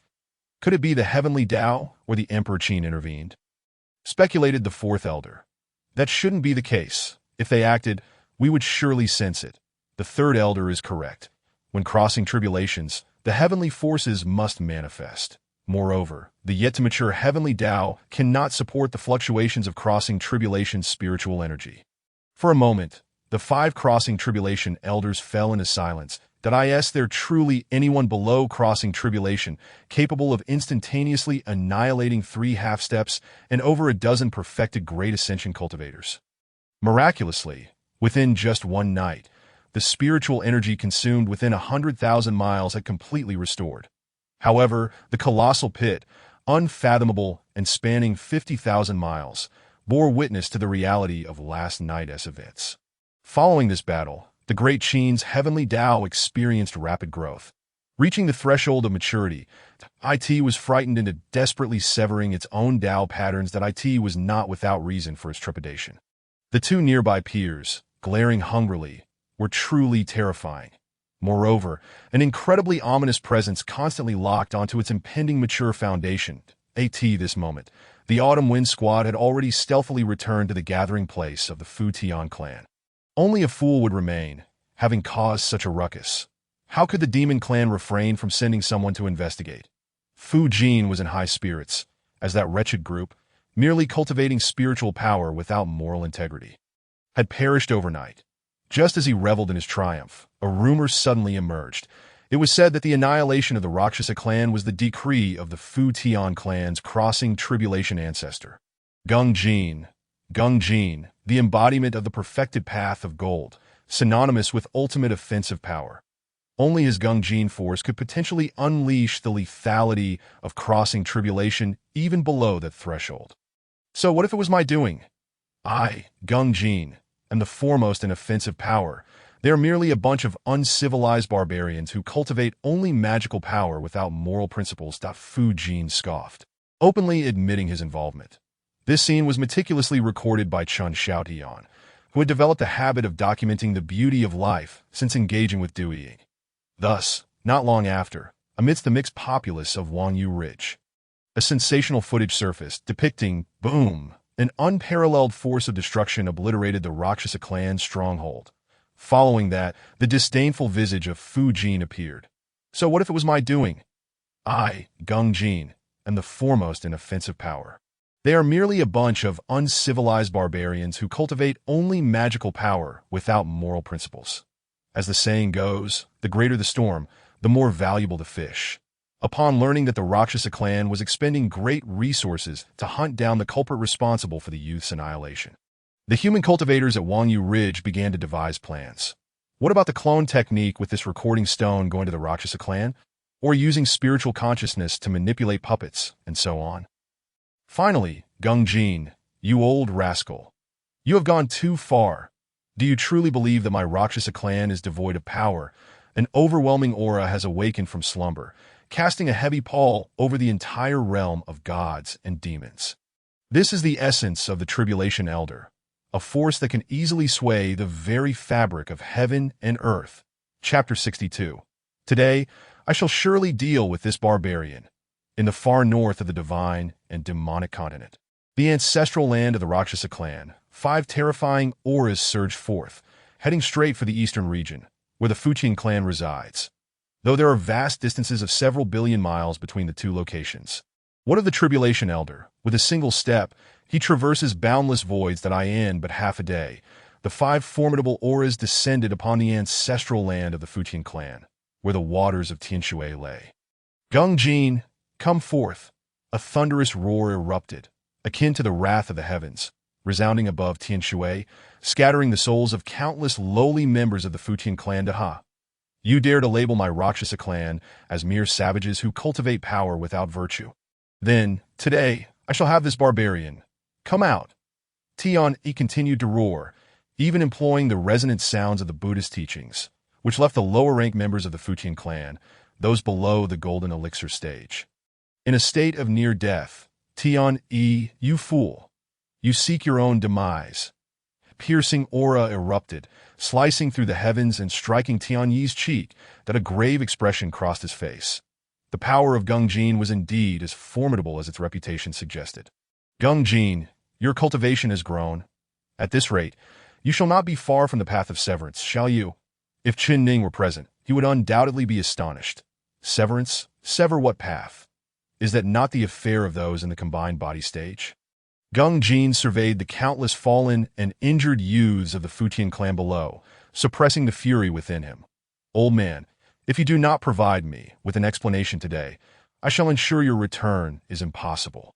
The fiery wrath of Binghe behind Gung Jin surged uncontrollably, his violent fire essence erupting forth, ready to charge ahead. Elder brother, what need is there for words with them? To so brazenly humiliate the Fuqian clan?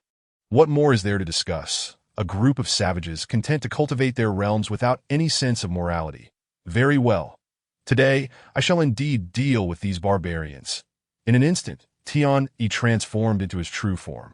Towering 12 zhang high, with 3 heads and 6 arms, his visage grotesque and fierce, exuding a powerful and savage aura. Gung Jin's complexion paled. What madness has overcome the Rakshasa clan to fight so recklessly from the outset? Tian Yi, have you lost your senses? Do you not fear the wrath of the White Emperor? Wrath. My clan's youth have been utterly decimated. Do you think I fear repercussions? Boom! Tian Yi charged forward, propelled by the raging flames of his aura, breaking through the encirclement of the 5 ancestors of the Fuqian clan with sheer physical might. Clang! The ultimate power of Gung Jin erupted, a radiant golden light cleaving through the air, sending Tian Yi flying 1,000 miles away. Yet, despite this assault, only minor wounds marred Tian Yi's form, while the ancestral land of the Fuqian clan suffered greatly. The might of a Tribulation Elder is truly terrifying, capable of invoking the very forces of heaven and earth. And this is merely the confrontation of 2 such elders that a destructive aura radiated from the 2 of them, leaving nothing in their wake. Fortunately, this occurred within the ancestral land of the Fuqian clan. The protective Grand Array was activated instantly, shielding them from the tumultuous energies. Had this transpired in an unprotected location, even a single strike could annihilate 1,000,000 miles of land. Elder 3, report to the White Emperor, stating that the Rakshasa clan has gone mad, recklessly instigating war. Despite his rage, Gung Jin did not lose his composure, that if they truly engaged in a life-and-death struggle, the advantage of home ground would surely be theirs. However, should it come to that, the entire Fuqian clan might be reduced to just the 5 of them, mere empty shells. Tian Yi sneered, disregarding everything, claiming he would exact vengeance for his juniors, appearing utterly foolish. Elder 2, Elder 3, Elder 4, form the Qian Yin Kunyang formation. Elder 5, take the center. Very well. The 4 great elders of the Rakshasa clan positioned themselves in an unusual formation, enclosing Ling Wu in the center. Swish! An ancient and vast world phantom gradually emerged above Tianshui, that a force of overwhelming pressure, impervious to resistance, intensified as the world phantom became clearer. Even the formidable protective array of the Fuqian clan began to show signs of cracking. And at this moment, even the usually fiery Binghe was filled with trepidation. What do these fools intend? Do they wish to perish alongside us in the Fuqian clan? Could they be spies from the human faction? Kuei Shui wore a serious expression. Regardless of their intentions, we cannot allow them to continue. If they truly summoned the Qian Kun Yin Yang realm, the consequences would be dire. Prepare. Today, even if it means losing these youngsters, I shall ensure these barbarians are slain here. 5 elements of life and death. Rumbling. The ground trembled as a divine mountain of yin and yang rose from Tianshui, suffused with the essence of life and death. Deep as an abyss. Any ordinary cultivator who gazed upon it would have their 3 souls and 7 spirits consumed. Do they truly believe we, the Futian clan, lack resolve? A fierce glint flashed in Gung Jin's eyes as he fully unleashed his vast spiritual power.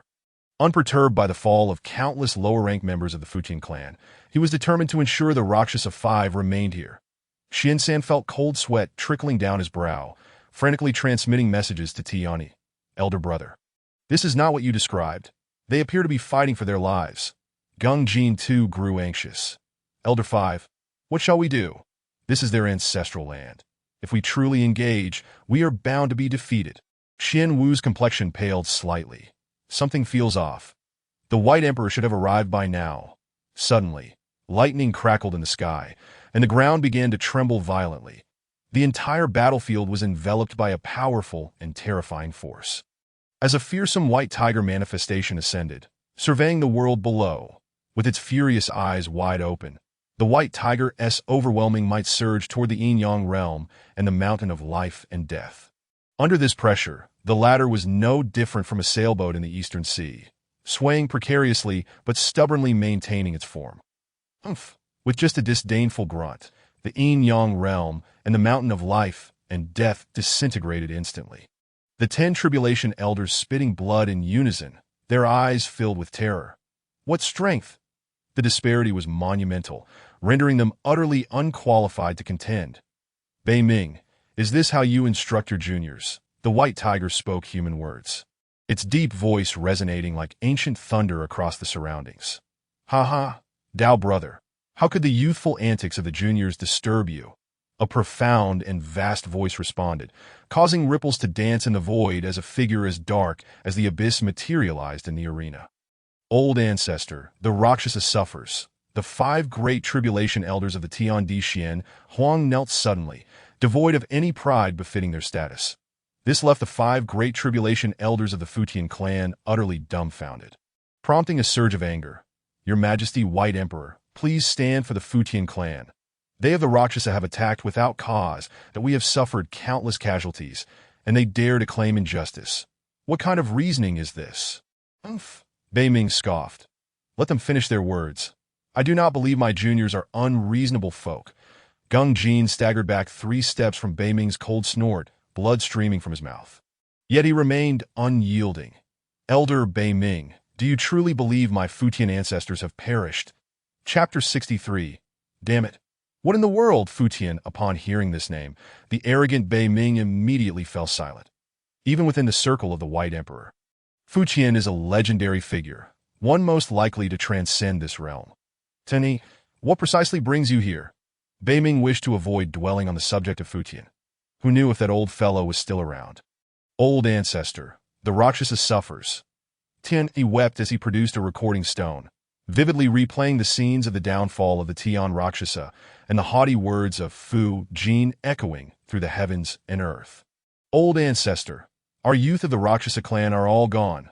We have been severed. It is unbearable. The irritable Bing cursed vehemently. Last year I bought a watch, and now I suffer. Which of your eyes saw this as Gung Jin's doing? This method of burning spiritual energy, does it belong to Gung Jin? Not only Bing Hua, but even the White Emperor and Bei Ming exchanged glances, both aghast. This could hardly be attributed to Gung Jin's power. As for Fu Jin's words, even a fool could see he was boasting. The White Emperor shot a discontented glance at Bei Ming, signaling him to handle the situation if that old monster were truly still alive. A wave of unease washed over Bei Ming, prompting him to feign nonchalance. Let this matter be settled here. Tenny, go and apologize to them.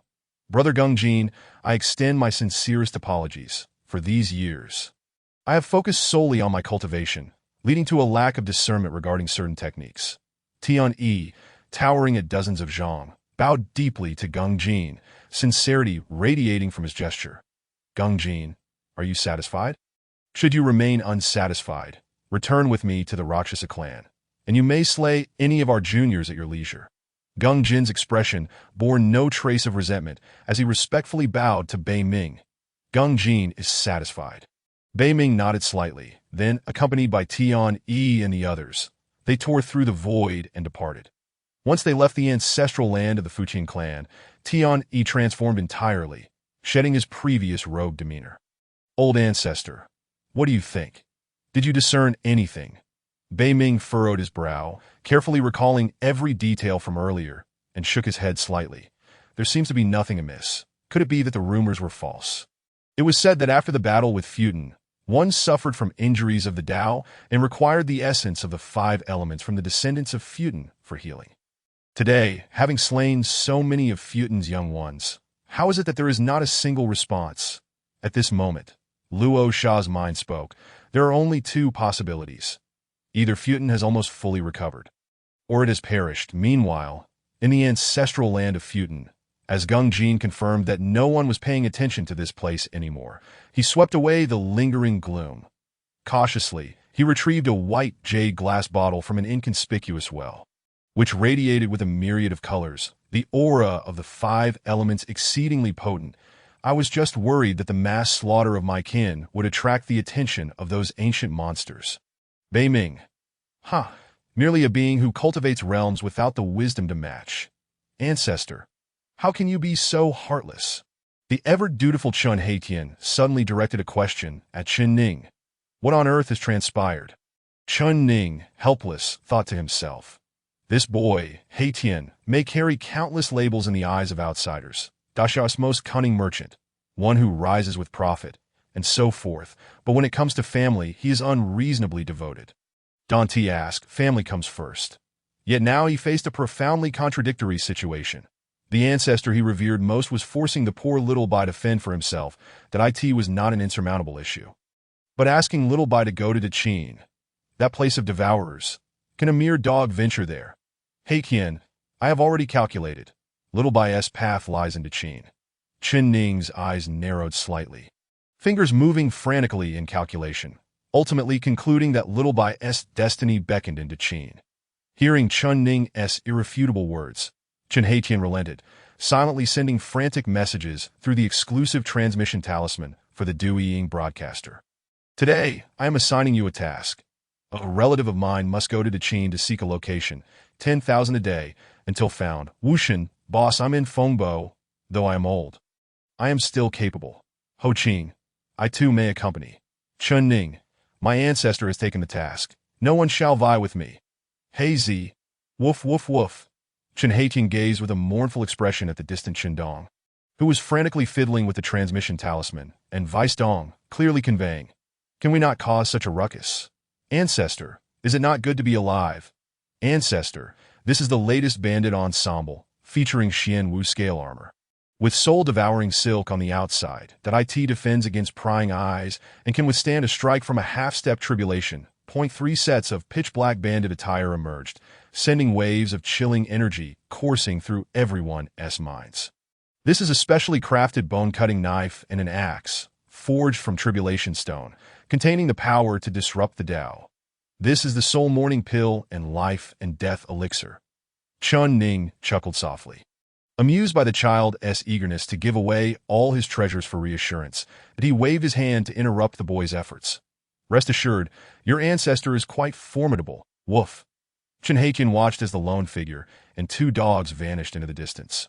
Feeling a pang of loneliness that in truth, since his advent, his desires had been simple.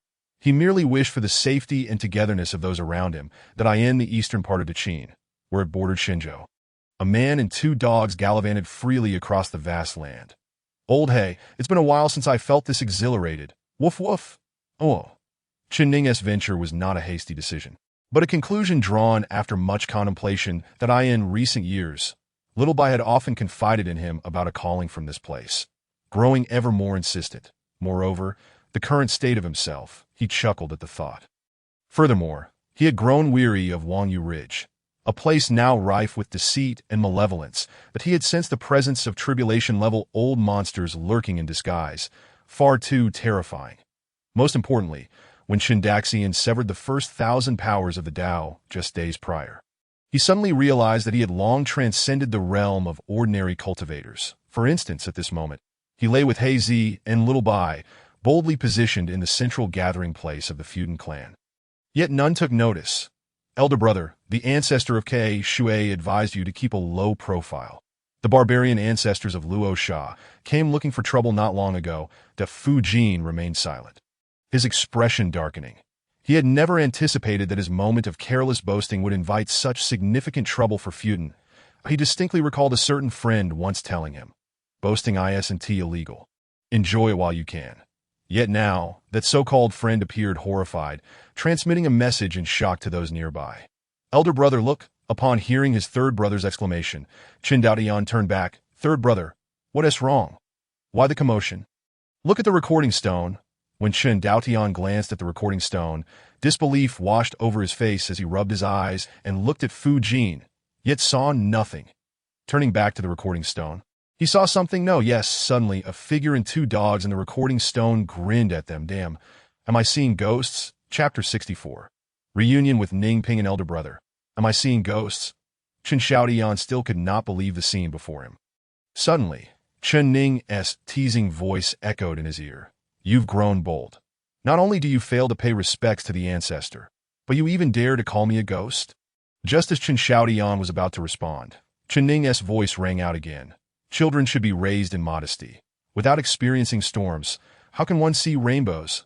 I'll grant you 10 breaths to flee 10. Flee? Chen Xiaotian's expression shifted dramatically as he stowed away the recording stone. Run.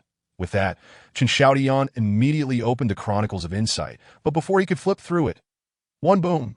In an instant, dozens of strands of Dao power surged from Chen Daotian, each at the minor completion stage, capable of breaking through to tribulation. When had Chen Daotian ever experienced such a thing? It was overwhelming. He could hardly control it. The Dao rhythm burst forth, instantly revealing the hiding place of the few.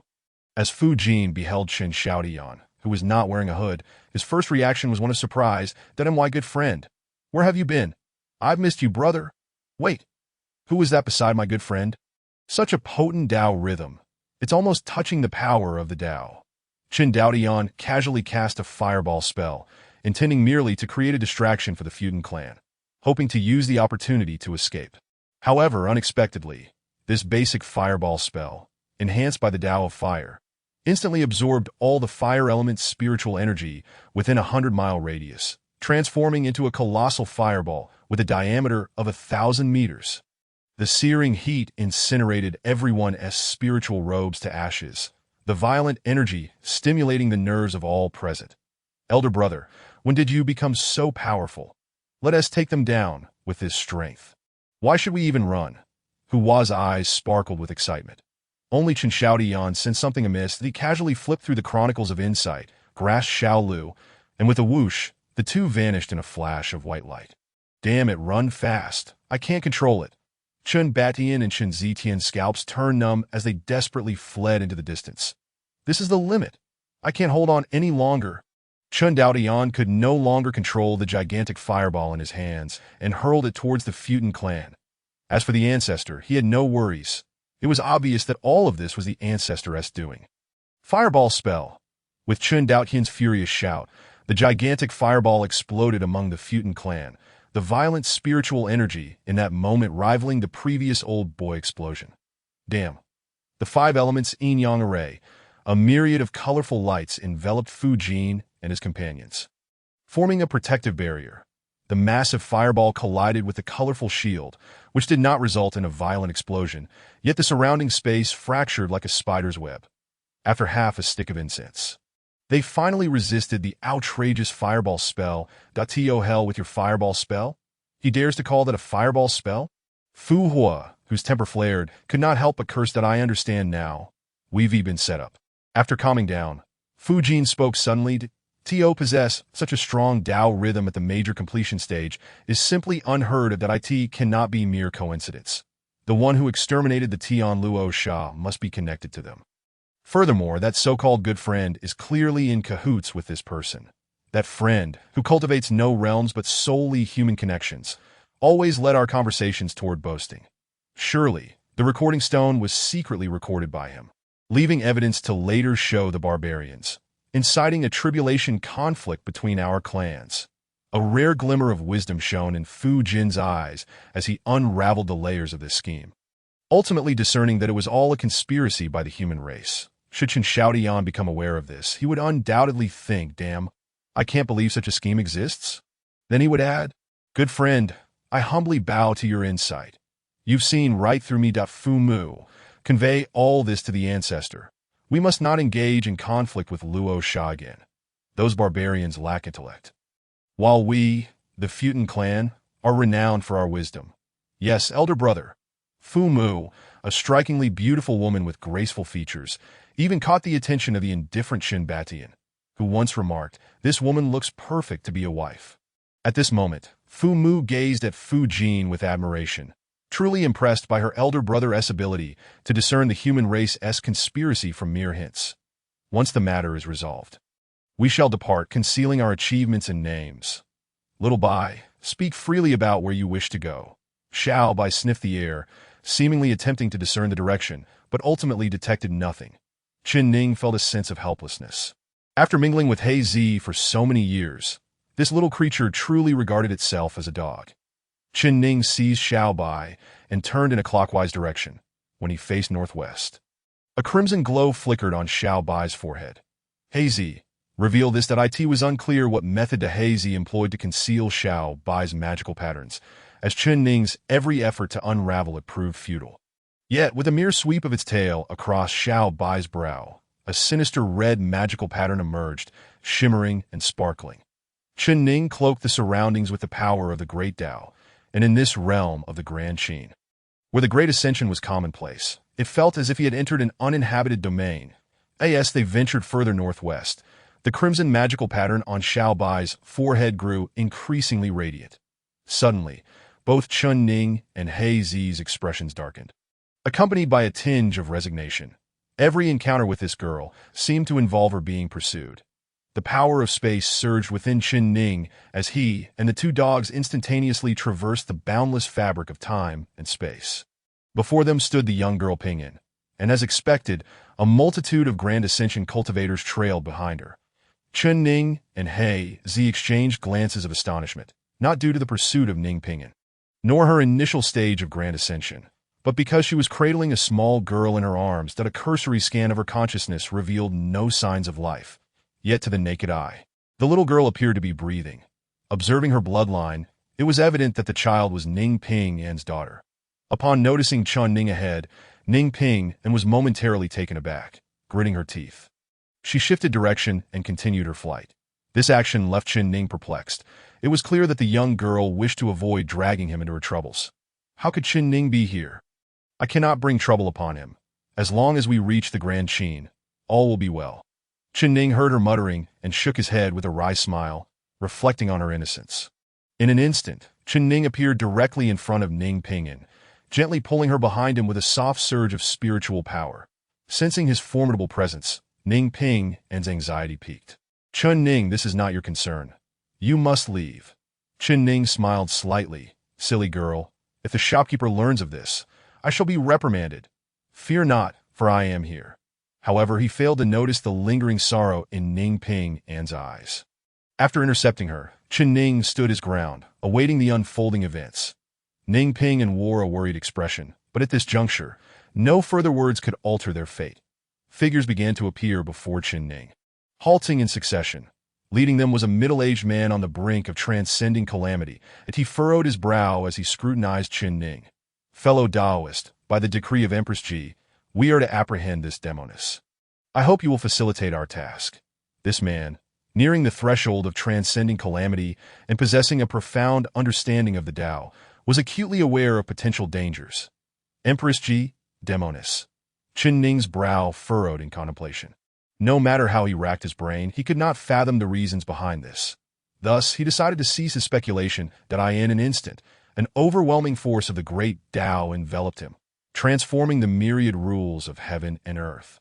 A cascade of radiant light descended from the heavens, flooding the area with spiritual essence.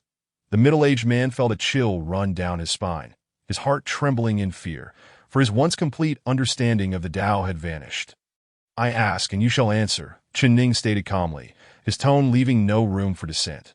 The man swallowed hard, nodding vigorously. Why do you label our Pinyin as a demoness? The man glanced nervously at Ning Pinyin, seemingly weighing the potential repercussions of his words. This woman was once the consort of the fourth prince, but not long ago, she gave birth to a child devoid of a human soul. The high priest declared that the child is a being of extraordinary essence, thus labeling her a demoness. Ning Pinyin, who had remained composed until then, suddenly erupted with a torrent of grief and rage. A side of her Chen Ning had never witnessed. You lie. When Zhao was born, she was perfectly fine, crying so loudly. How could she have changed overnight? As she spoke of her child Zhao, tears streamed down Ning Pinyan's face. Filled with anguish, the second question, was it Ji Qianhuang who ordered the pursuit, or was it her husband's command? The middle-aged man hesitated, seemingly unsure whether to respond, that in an instant, a wave of oppressive power surged around him, leaving him no chance to resist, and he was reduced to nothingness. Speak. Chen Ning gestured casually towards another individual, continuing his inquiry. It was the fourth prince. Impossible. Ning Pinyin staggered, her eyes glazing over as memories of their encounters flooded her mind. Young lady, how can one leave without money? I am Ji Zhao. May I ask your name? Elegant and graceful maiden, a gentleman seeks your companionship. It's a pleasure to meet you again, Ning. Pinyin. Will you be my companion on the path of cultivation? With you by my side, I shall never be lonely. Pinyin, should we have children in the future, our daughter shall be named Ji Ping Zhao, and our son Ji Zhaoping. What do you think? As Ning Pinyin wept and laughed simultaneously, her tears turned to crimson, a manifestation of a heart shattered beyond measure. Suddenly, the words of her father echoed in her mind. My daughter. Being an immortal is not as easy as it seems. Father, master, Pinyin is unfilial. Let me follow you.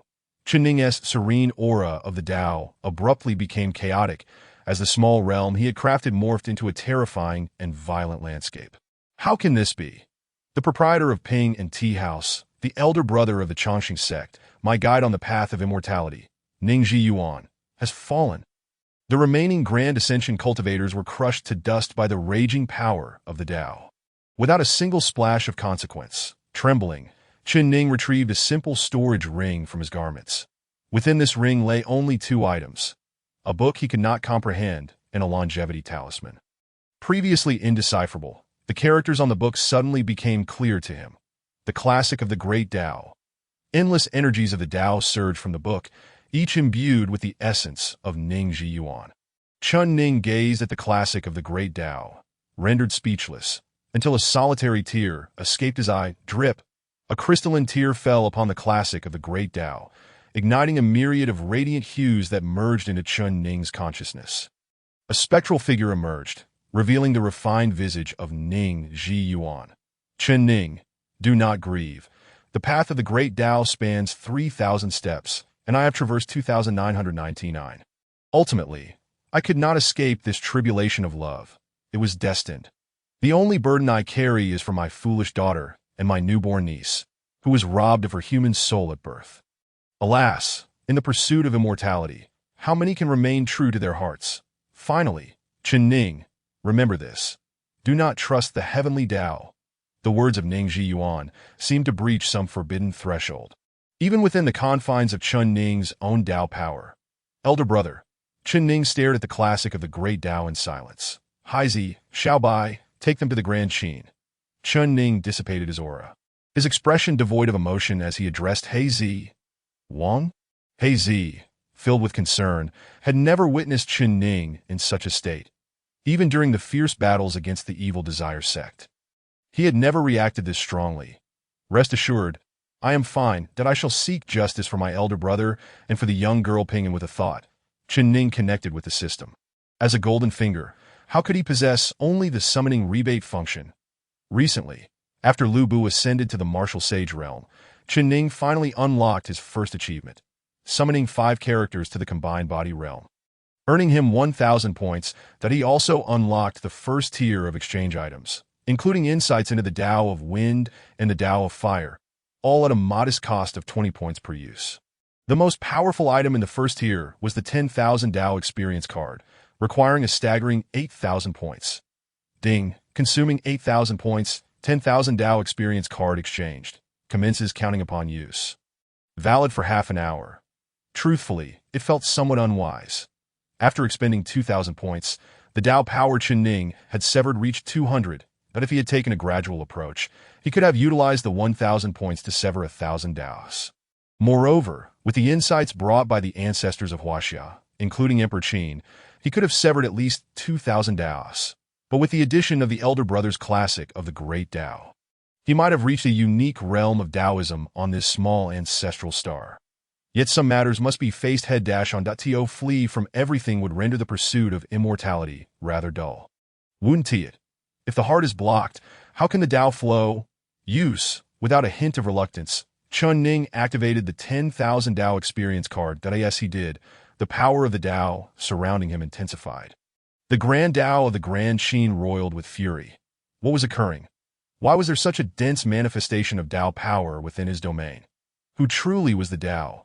Just as he intended to unleash heavenly tribulation as punishment, he was interrupted. Begone, the surge of myriad powers erupted, causing the great Dao to tremble, the sky to shatter, and the very foundation of the heavenly Dao was nearly shattered by a single utterance.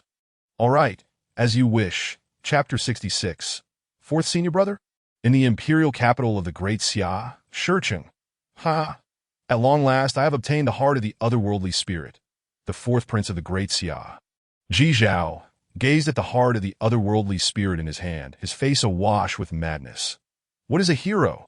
He embodies it, as long as he can ascend to the pinnacle of the Great Dao. What do women and his own daughter matter? At this juncture, Ji Zhao still marveled at his own fortune. The rare heavenly spirit body had come into his possession, and he fortuitously held the otherworldly true soul, knowing precisely how to cultivate the extraordinary spirits of the world. Yet the only regret was that he had not anticipated the old man's ferocity. Despite being in the transcendent stage, he was able to focus on 10 tribulation experts and rescue that wretched girl. Recalling Ning Zuan, a flicker of trepidation crossed Ji Zhao's eyes. However, all that was in the past. Without a moment's hesitation, Ji Zhao swallowed the heart of the otherworldly spirit, Xing. An aura not belonging to this realm permeated the atmosphere. The Dao's resonance vanished, and the great Dao faded from view. Haha, Father, what does it matter how strong you are? Once the heavenly Dao has set its sights upon you, you shall remain confined to this place for eternity. Only I, Ji Zhao, can transcend this world. Ji Zhao's face twisted into a grimace, devoid of the elegance remembered by Ning Ping and Boom. The firmament was torn asunder. The great Dao was thrown into turmoil. At that moment, the entire celestial order of the Great Xia descended into chaos. All cultivators in Shicheng stood agape, desperately swallowing their saliva. Who is that? Clad in a black hood and tight-fitting attire. With an 18-pack of abs, he was strikingly vivid on either side. A bone-chopping knife and an axe hung casually at his waist that a violent aura battered the surrounding space, as countless great Daos descended from the boundless void. Yet none dared approach. Ji Qianwang, I grant you 3 breaths' time. Should you not emerge, I shall obliterate Shicheng. The resounding voice reverberated throughout Shicheng, lingering without end. 1. Ji Qianwang? 3 breaths? The black-clad rogue unsheathed the axe from his side, swinging it with a single stroke. Empowered by myriad Daos, a towering blade of light erupted from the void, and the matured heavenly Dao of the Great Xia dared not touch it. Duang. A complete force of the Great Dao equated to an ordinary tribulation expert at full circle. Multiplied by 10,000, the entire Shicheng crumbled like tofu. With one swing, it split in 2, and even some cultivators who failed to escape were cleaved in half beneath that strike. Hiss! Who on earth is this? Could it be that damned heavenly Dao has transformed into human form to trouble the Great Xia? Without pausing, Chen Ning swung again. 3 breaths. Wait! A figure appeared. It was Ji Qianwang, seemingly oblivious to the half-split Shicheng. Fellow Daoist, what is it that you seek? Please speak freely. Chen Ning's eyes, exposed to the outside world, fixated intently on Ji Qianwang, easily discerning whether he was lying through the amplification of the Great Dao. Do you know Ning Pinyin? I do. Ji Huang frowned. What does this have to do with her? That little girl is naturally known to me. She is the wife of fourth brother. What of Ning Ziyuan? A flicker of unusual color flashed in Ji Qianwang's eyes. Yet he replied, I do not know. Chen Ning nodded slightly. Very well. Understood that in that case, there is no longer a need for the capital of the great Xia to exist. Once more, Chen Ning raised the axe in his hand, and a resonant blade sound shattered the heavens and earth. The vast Shiqing's laws of nature instantly became chaotic, cleaving directly towards Shiqing. Ji Qianwang's expression changed drastically. For Chen Ning's strike was aimed precisely at the resting place of Jiangyu, that he could watch Shiqing perish. But how could he bear to see Jiangyu fade away? Zing! Ji Qianwang extended his right hand, and a colossal emperor sword soared from the earth, landing in his grasp. Without a moment's hesitation, he spat a mouthful of essence blood onto the sword's blade. The emperor's sword erupted in boundless golden light. The dragon's luck of the great Xia frantically converging upon it. Block! Ji Qianwang wielded the sword horizontally before the blade of light. Where the blade passed, the void collapsed entirely, pushing forward relentlessly, while resisting. Ji Qianwang spat blood. Hold it back! Veins bulged on Ji Qianwang's forehead, blood vessels burst. Yet he still could not withstand it. The myriad powers of the great Tao were overwhelming. Burn the source for me. Ji Qianwang ignited his essence, carrying the endless fortunes of the great Xia, and finally managed to block the strike before the crystal coffin of the Weiyang Palace. At that moment, Ji Qianwang bore no semblance of the mighty ruler he once was. His hair was disheveled, his golden dragon robe torn to shreds, his aura feeble. Yet he paid no heed, still kneeling before the crystal coffin with a dazed expression to Ewer. It is all right, it is all right. Chen Ning felt no sympathy. Having so grievously wronged my Chongqing sect, do you truly believe I, Chen Ning, fear to take a life, wishing for death? That is quite simple. Drawing forth the bone-chopping knife, a chilling killing intent erupted, hell descending. All cultivators in Shiqing displayed faces of despair, having just witnessed the scene. That was the Ji Emperor. The Ji Emperor who had not tasted defeat for 100,000 years. If even he had no power to resist. What chance did these small fish and shrimps have to survive? Unless this formidable opponent before them chose to spare the entire Eastern Brother. At this moment, the most despairing was Ji Zhao, Ning Pinyin, and Ning Xuan. He naturally knew who it was, that he also understood that all of this had nothing to do with his hapless father. He had just obtained the heart of the otherworldly spirit, and the path to the great Tao lay before him.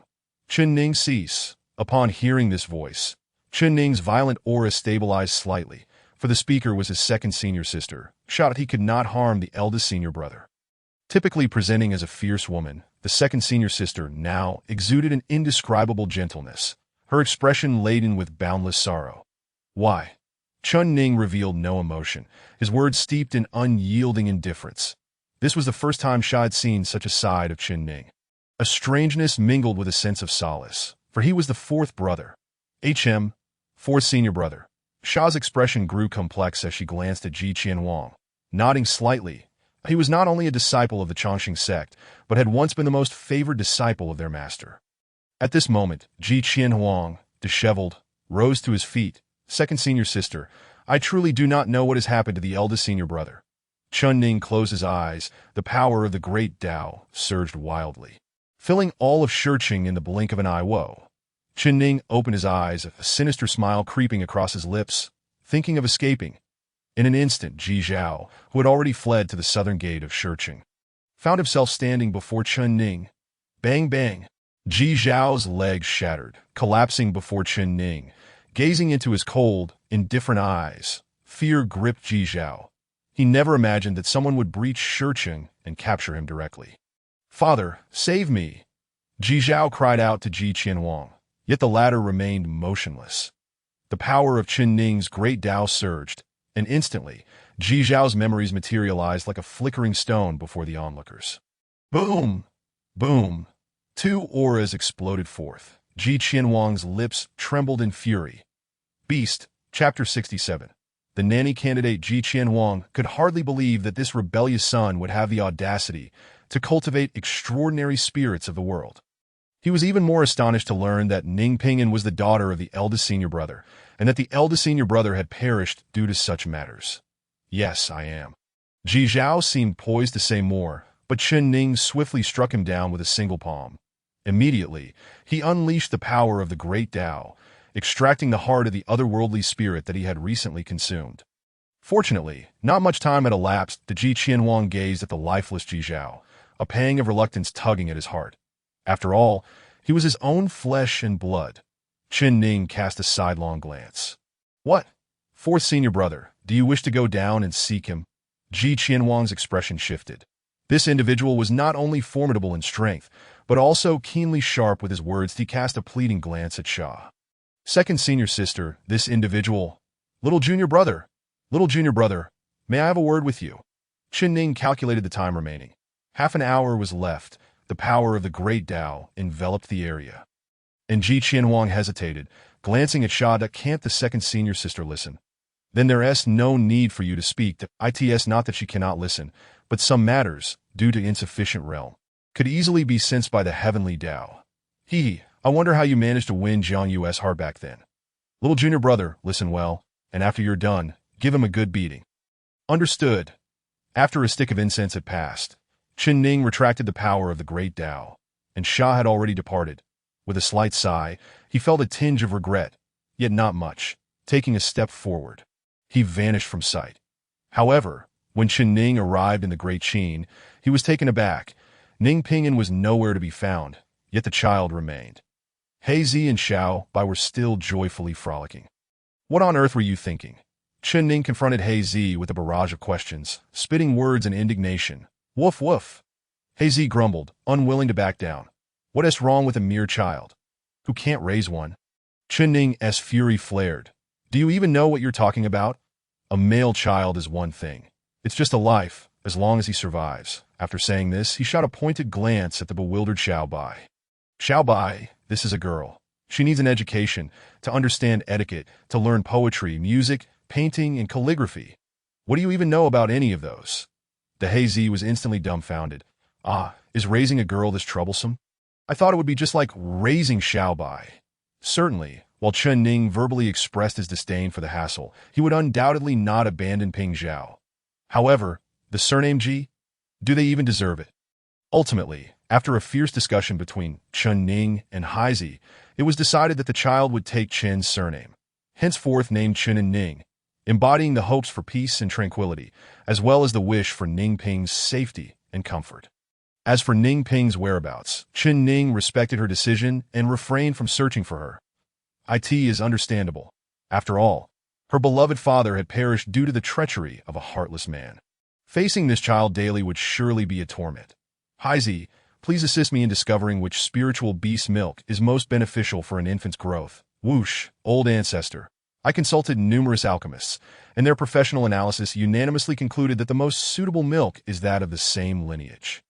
Old ancestor, is your child human? Damn. Old He, keep a record. Chen Heiqian's ungrateful son insulted our Ning, questioning her humanity. He Zi narrowed his eyes, nostrils flaring as hot waves of breath escaped them, revealing his genuine anger. He swiftly took out a notebook and began recording. Insulting Chen Ning is one thing, but daring to insult a Ning? A human, mother's milk. Suddenly, Chen Ning's eyes brightened as he recalled the tempestuous woman he had encountered previously at the Fu Tian clan, who appeared to be a master of the water path. Old He, I shall return shortly. With a surge of power, Chen Ning appeared at the location where the Fu Tian clan once resided. Regrettably, he found that the members of the clan had already departed. Meanwhile, 1,000 miles away in a valley, 5 half-step tribulation cultivators of the Fu Tian clan gathered together, separate from others. They had believed that with their half-step tribulation prowess and the combined family array, they could act recklessly within the realm of Daqin, only to nearly be annihilated by a mere insignificant character. Brother, this is the Taishu realm tokens we have gathered, totaling 432. Fu Jin accepted the tokens, a flicker of joy crossing his face. Despite Daqin's notorious reputation, the rewards were indeed substantial. 4/5 of the Taishu tokens would compel the divine races seeking entry into the secret realm to part with a hefty sum. Our Fu Tian clan shall flourish. Right here. I found it rather easily that a youthful yet displeased voice echoed from the void, and without any warning, Fu Shui, sitting opposite Fu Jin, along with the storage ring containing the realm tokens. Vanished without a trace. Fu Jin looked at his outstretched hand, then at the spot where Fu Shui had been seated. Where are the tokens? Where is Fu Shui? What has transpired? Ding. A message from He reached Chen Ning, his expression turning solemn, that he was well aware of old He's temperament. Unless something catastrophic occurred, he would not communicate with Chen Ning, that as expected. Chen Ning's brows furrowed deeper, forming a frown. That Fu Shui, seized by this overwhelming aura, struggled to breathe, feeling an oppressive dread. How terrifying! But why is it a harmonization realm? Predecessor, do you have urgent matters at hand? Fu Shui cautiously inquired, feeling as though she might suffocate under the weight of the oppressive aura, akin to having the entire sky pressing down upon her. Very urgent. My little girl is crying. Little girl? Fu Shui was momentarily stunned, yet dared not to retort. Although still bewildered, she offered a feeble consolation. Perhaps she is simply hungry. After speaking, she cautiously observed Chen Ning's expression, only to find him overjoyed. Indeed, tempestuous women are adept at caring for children. Stealthily glancing at Fu Shui, and with ample resources, there should be no shortage. The output of the Grand Dao's power surged once more, hastening the rate at which they transcended the void. Meanwhile, Fu Shui's eyes widened, her heart churning with tumultuous waves. Is this how the Grand Dao's power is wielded? Does he not fear exhausting it? The sound of an infant's cries echoed in their ears. At that moment, little Ning lay in a bamboo basket, wailing incessantly, while Heizi and Xiao Bai exerted all their efforts to amuse her. Yet to no avail. Stand back. The furious power of the Grand Dao sent the two hounds flying several miles away. These two useless fools managed to upset little Ning after only being absent for a brief moment. She's in your care. Chen Ning pointed at Ning in the basket. Me? What do you mean in my care? Fu Shui was bewildered. Did he traverse countless miles just to bring me here to look after a child? What merit do I possess to deserve such an honor? Glancing down, she was astonished to find she couldn't even see her toes. Chapter 68. The Grand Dao. I have plenty. Fu Shui hesitantly replied. Predecessor, I am still but an innocent young lady. Chen Ning turned, his expression devoid of emotion, and asked, Are you implying you are incapable? Fu Shui shyly nodded. I have never experienced such a thing. How could there be milk? Oh, old He, just dispose of her. How unfortunate to find a hen that cannot lay eggs. Chen Ning was about to unleash the power of the Grand Dao to seek another target, for little Ning was crying fiercely. And there was no time to lose. Fu Shui gasped sharply, and with a speed even Chen Ning found hard to comprehend, she swiftly scooped up little Ning and conjured a barrier with a wave of her hand. So rapid was her action that Chen Ning nearly believed she intended to abduct little Ning to escape. With a surge of divine awareness coupled with the power of the Grand Dao, he crushed through her barrier. Chen Ning's face flushed with embarrassment. Splendid. After being fed, little Ning has indeed ceased her wailing. Shortly after, Fu Shui donned her attire, dispelled the barrier, and cast a resentful glance at Chen Ning. Even Chen Ning, with a face thicker than Kunlun Mountain, felt a twinge of shame under her gaze. Cough, cough. Chen Ning cleared his throat. I observe that you cultivate the water path, yet you seem to be straying from the correct path. With that, the nearly perfected power of the Grand Dao emanated from Chen Ning, exuding a rich vitality and the essence of the complete water path. Fu Shui fell into profound self-doubt. Could it be that I have truly cultivated incorrectly? But I am the direct disciple of the water ancestor. Why has she treated me this way? Just as Fu Shui was engulfed in confusion, Chen Ning casually clapped his hands, scattering her nearly perfected water path essence and leaving behind a seed of the Grand Dao. What kind of training is this? It resembles nothing but weeds. That Fu Shui's half-step tribulation aura began to wane until it plummeted beyond the Great Ascension realm, halting at the harmonization completion stage. Despite her current lack of Dao essence and diminished realm, tears of joy streamed down her face. For that singular seed of the water path of the Grand Dao was devoid of heavenly aura, uniquely belonging to her. In that moment, Fu Shui could only exclaim the hometown phrase of her Fu Tian clan to express her exhilaration. Woo, let's fly, Junior, as long as you can ensure the quantity of milk. The Grand Dao is abundant. I have plenty. Whoosh. Path of ice, path of snow, path of rain, Fu Shui. Predecessor, do you wholesale the Grand Dao? I shall refer to you as the Grand Ancestor of the Tao. Or simply Tao Ancestor. Fu Shui's eyes widened in shock. Milk. What does that compare to essence water? Oh no. Essence blood poses no issue either. For cultivators, the pinnacle of cultivation is none other than the Grand Tao. Right. Fu Shui deeply felt that this was an unparalleled opportunity in her life.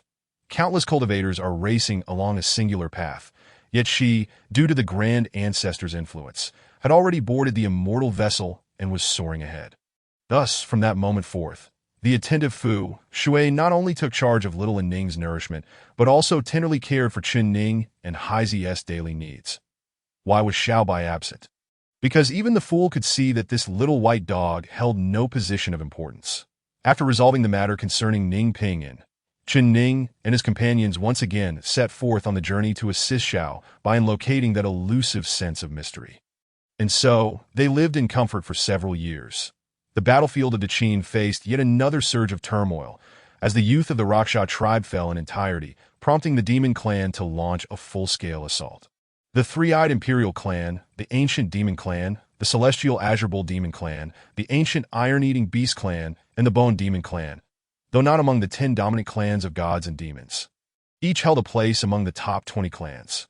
Particularly, the Iron-Eating Beast Clan, which the 10 dominant clans dared not provoke, sent forth their foremost young talents accompanied by 10 half-step tribulation cultivators and 100 perfected Great Ascension cultivators. Determined to seize at least half of the Taishu realm tokens, the Demon Clan mounted their all-out offensive. Wang Yu Ridge erupted in excitement. The Heavenly Bank had announced an auction, offering only one product, the Taishu realm tokens. Totaling 420 boom. This news was akin to a magnitude 10 earthquake. The Divine and Demon clans clashed fiercely within Daqin, while the human clans stealthily acquired over 40%. Though purchasing was necessary, even a fool could calculate that spending a little was far better than risking their lives for uncertain gains. The Heavenly Bank was truly formidable, a blessing for the great Xia. Indeed, a treasure for prosperity, Do Ing live, and now they've even secured the Taishu realm tokens.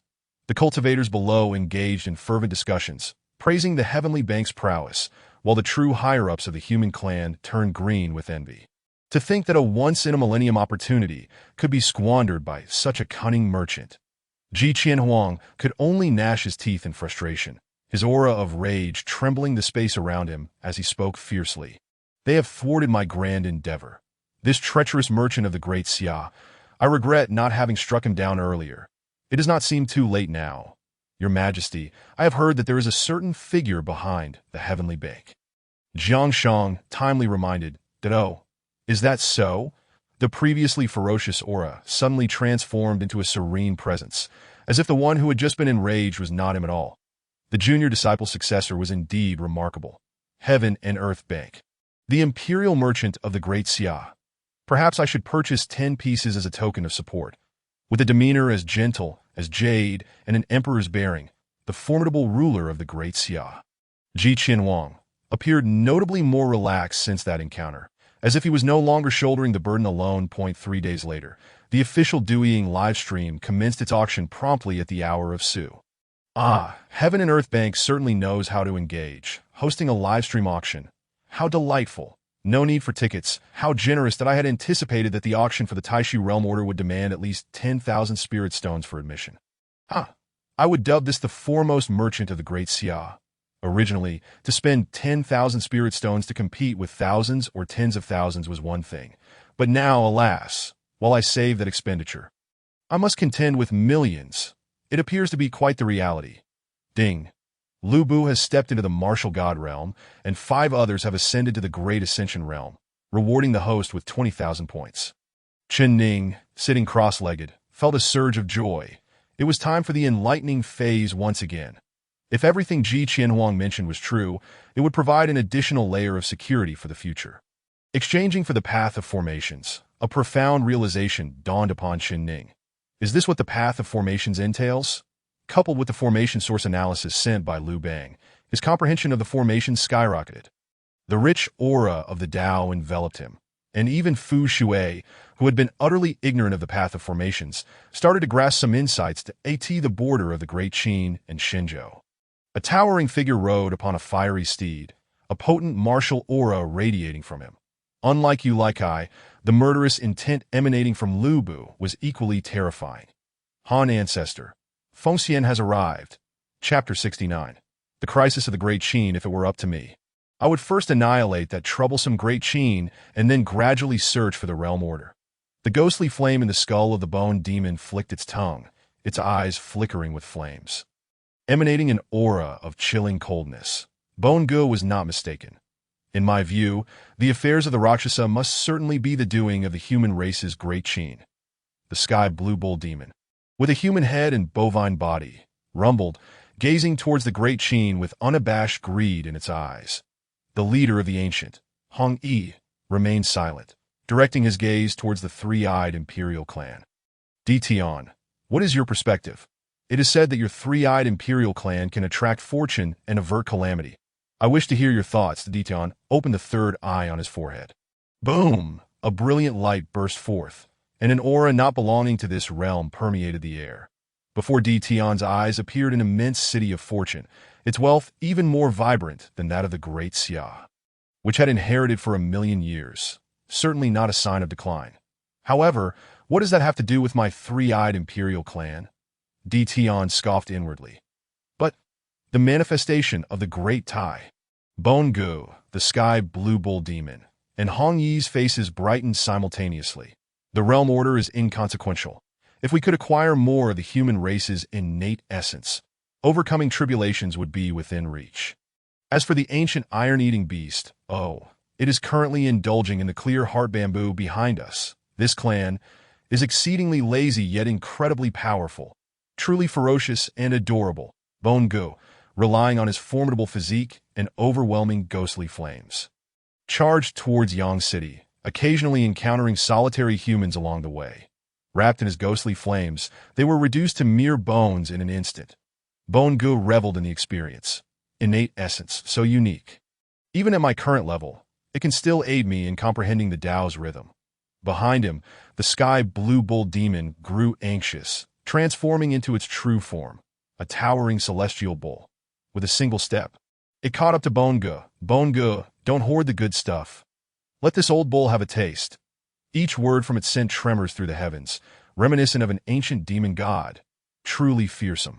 Suddenly, a colossal green bamboo appeared above the Sky Blue Bull Demon's head. Thud bang! Accompanying the thumping of the green bamboo was a soft, adorable voice, and with each strike, the Sky Blue Bull Demon shrank a bit more until it returned to its normal size. Tai Yu! The Sky Blue Bull Demon was furious, the air around it distorting under its wrathful energy. What are you blabbering about? Are you trying to keep me from sleeping? The ancient iron-eating beast, wielding the green bamboo, lounged atop a massive artificial mountain carried by 10 fully matured warriors, speaking nonchalantly, moo moo moo. The Sky Blue Bull Demon was infuriated, but it was utterly powerless. Truly, it could not match the iron-eating beast. This species was terrifying, a favored child of the heavens, inherently immune to myriad laws, with a robust physique. Fortunately, this species had a fixed limit, never exceeding 99 individuals, and was inherently lazy, preferring to reside wherever the clear heart bamboo was found. Once, during a tumultuous upheaval of the ancestral star, the jade bamboo mountain fortuitously shifted to the White Emperor's palace, the supreme figure among the demon clans. The iron-eating beast leader, Taiwa, brazenly led his clan to migrate to the White Emperor's palace. The White Emperor's face turned ashen, yet he dared not retaliate. Since that day, no one has dared to bully this ferocious yet endearing ancient beast. All right, bull brother, let us keep it down. Why bother with him? The entire ancestral star knows that the 3 clans of demons, gods, and humans regard them as auspicious beings, untouchable. The gentle voice of Tian soothed the situation, instilling a calming force, causing the Sky Blue Bull Demon to turn its head. No longer glaring at Tai Yi and refraining from speaking loudly. What is this creature even here for? It doesn't do any work. Is it just here to act cute? Hong Yi muttered softly, only daring to speak in a hushed tone. Who would dare offend the treasure of the 4 clans? Moreover, they truly could not overpower it. The enormous gates of Yang City appeared utterly insignificant compared to the Sky Blue Bull Demon in its true form. Just as the Sky Blue Bull Demon was about to launch an assault, Its movement faltered, glancing nervously towards the iron-eating beast. Phew! Thankfully, it was still dining moo. A thunderous bellow from the bull shook the heavens and startled the populace of the Great Qin. Liu Bang's expression darkened. With the Qin Emperor absent, trouble had arisen to its the sky-blue bull demon. Jin's expression turned grave as he spoke solemnly. The sky-blue bull demon ranks 12th among the 3,000. Renowned for its vast spiritual power, I shall confront it. The cloaked figure, who had been lurking in the corner, suddenly spoke up. Han Wang nodded, much obliged. The figure enveloped itself in a swirl of demonic energy and flew towards the city gates. Jun could not help but inquire, Han Wang, who is this person? The aura he emits resembles that of the demon race itself. Liu Bang shook his head slightly. Decades ago, he approached us with a single request, to assist us against the demon race. Beyond that, we have no other information. It is indeed troubling. The foundation of our Great Qin remains too shallow. Jun sighed, and the others fell silent, for his words rang true. Liu Bang's gaze flickered thoughtfully. After much deliberation, he took out a communication stone and sent a message to Chen Heiqian. Chen Zong, the demons have attacked. Can you spare some manpower? Chen Heiqian replied instantly. Yes, indeed. This lot has been collecting wages without working. They are quite idle. Liu Bang still found it puzzling, for the connection with Heaven and Earth Bank was rather inexplicable, but he had never sought them out. Instead, Chen Heiqian had proactively sent a dedicated communication stone for correspondence. Afterward, Liu Bang, with a mindset of trying without risk, initiated a series of collaborations that, to his surprise, the other party was completely open-hearted. Meanwhile, Chen Heiqian reflected on the words of his ancestor.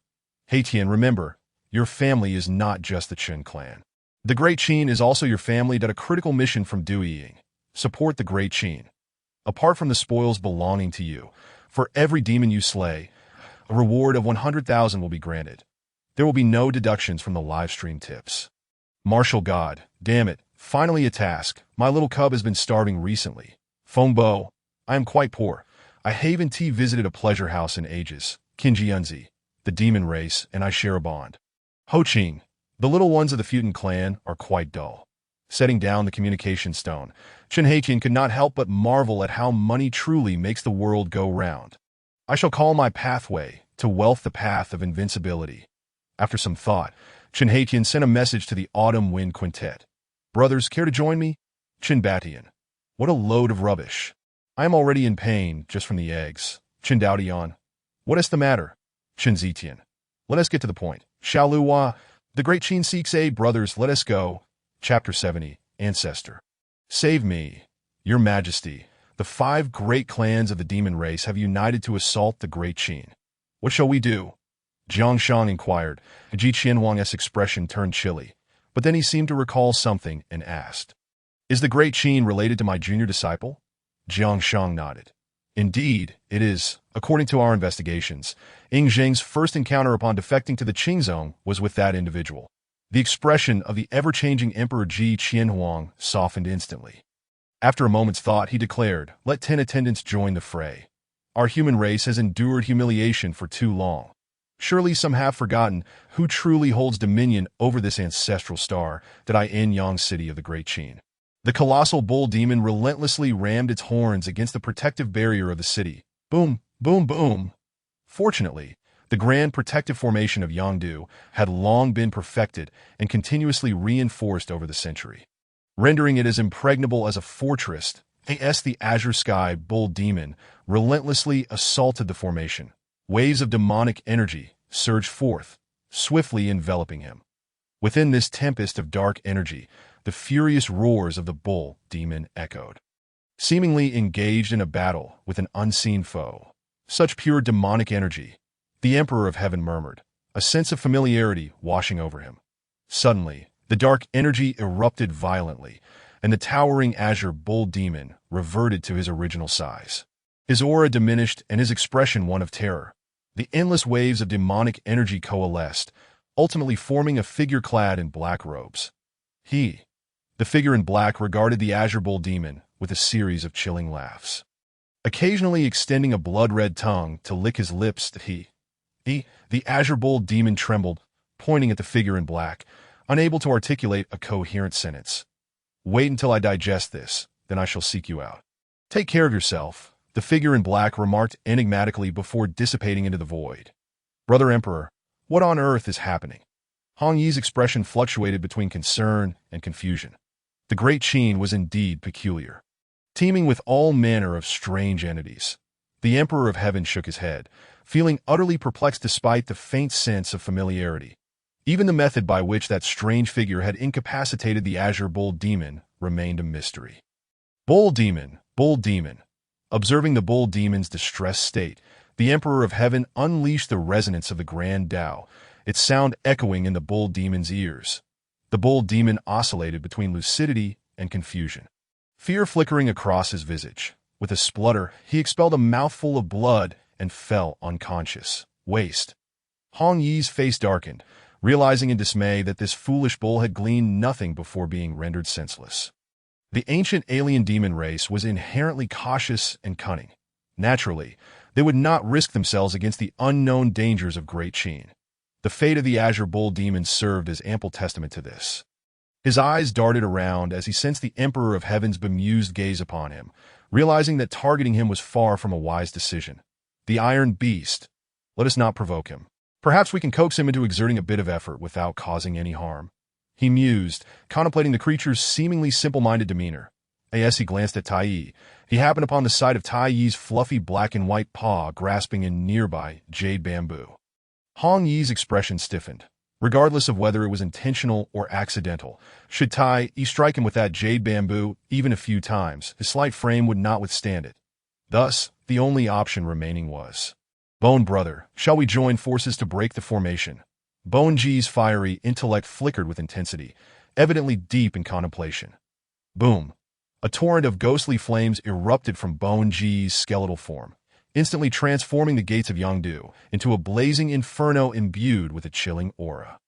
9 Nether Ghost Fire. A glimmer of satisfaction crossed Hong Yi's eyes. This great skeleton was indeed delightful. Bone Brother, I shall assist you. Hong Yi's spiritual energy surged forth, flooding into Bone Ji's body with fervor. As if without restraint, he resolutely remained grounded, focusing solely on contributing power while ensuring his life was not at risk. Well, the white ape, with a serious expression, addressed Liu Bang, tinged with a hint of apology.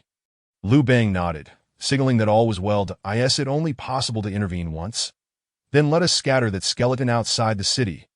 Afterward, I shall leave the rest to Second Brother. You need only focus on breaking through. The white ape nodded, brandishing the spirit's sun staff. Soaring into the sky, the city of Yang trembled as an overwhelming aura cascaded toward the gates of Yangdu, the very mountains and rivers quaking beneath its might.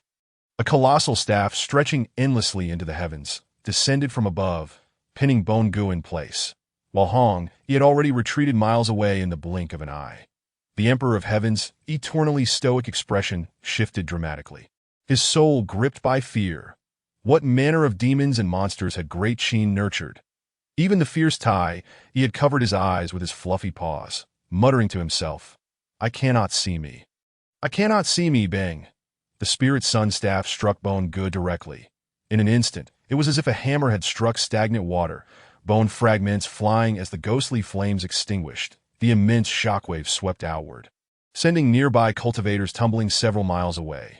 The white ape cast a cold glance at the remaining individuals before shattering the void, vanishing without a trace. Tai Yi, still shaken, muttered to himself. No wonder the ancestor said that while the mother tiger is fearsome, she pales in comparison to the mother white ape.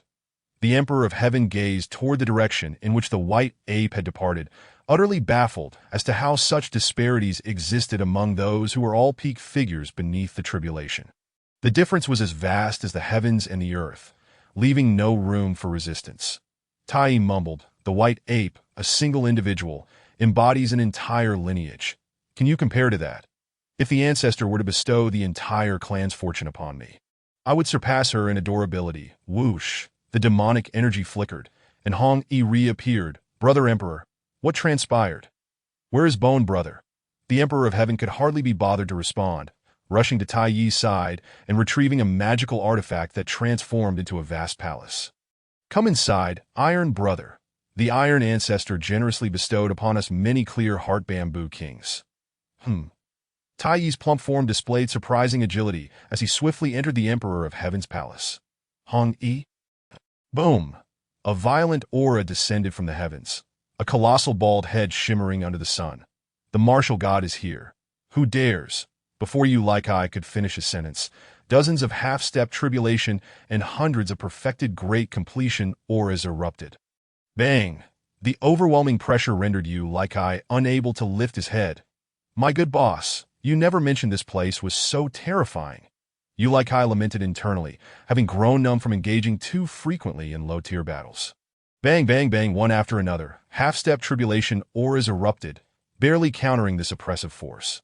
The 10 paladins of the Great Xia, the 4 ace broadcasters of Duiying, the Autumn Wind Quintet, faced off against 50 half-step demons and 500 perfected great completion beings. The disparity between the two sides was insurmountable. Our side was doomed. Han Ancestor, Feng Xian come. The newly initiated martial god El, but was left unable to articulate as the auras from both sides suppressed him into immobility. Ancestor, save me! All the half-step tribulation reinforcements sighed in relief. Fortunately, a novice had arrived to voice what they all wished to convey. Chapter 71. Divine Tomb Lu Bang, feeling helpless, thought to himself, for heaven's sake. I called you all here to help, not to complicate my situation further. And that towering oaf, what are you thinking? Daring to engage in such high-stakes battles right out of the novice village. Formation Master, General Fu Hao, I beg your assistance. The Formation Master and Fu Hao nodded slightly. Formation arise. The earth trembled violently as a colossal and boundless Bagua formation materialized in the sky, enveloping Yongdu in the 4 cardinal directions. The ethereal forms of the 4 divine beasts emerged, representing the 4 symbols. Fu Hao stood at the center of the formation, the power of the primordial which manifesting upon her. Through the transformation of the formation, she bestowed enhancements upon the cultivators of Great Qin. Physical strength, spiritual energy, and Tao resonance all received augmentation, resulting in an epic elevation of combat prowess among the cultivators of Great Qin. Naturally, those outside the city besieged by the demon race also received enhancements. Yu Light-Size bald head gleamed even more brightly, and his martial aura reached an unprecedented level. I am now terrifyingly powerful. Activating the Duiying Stone, he completed the prelude and plunged headlong into the ranks of the demon army. Akin to an ancient demon god wreaking havoc, the perfected great completion entities were no match for him. Everywhere he tread, not a blade of grass remained. Wind rose, the ethereal wind master, floating amidst the skies. Had his wind Tao resonance amplified by the grand formation, nearly possessing the might of the Tao itself, in an instant, a tempest erupted, and even the perfected great completion cultivators struggled to withstand it. Meanwhile, Yu Likai found his speed and strength further enhanced within this wind Tao resonance, propelling him forward. I too shall experience the power of the Tao. A smile as enchanting as a blooming flower graced her lips, embodying the very essence of allure. The demon race cultivators, already lacking in mental fortitude, found themselves utterly disoriented beneath the sway of her charm. Xiao Lu. A golden opportunity presented itself, and Chen Daotian bellowed. Primal Qi. His articulation was clear, showcasing significant improvement.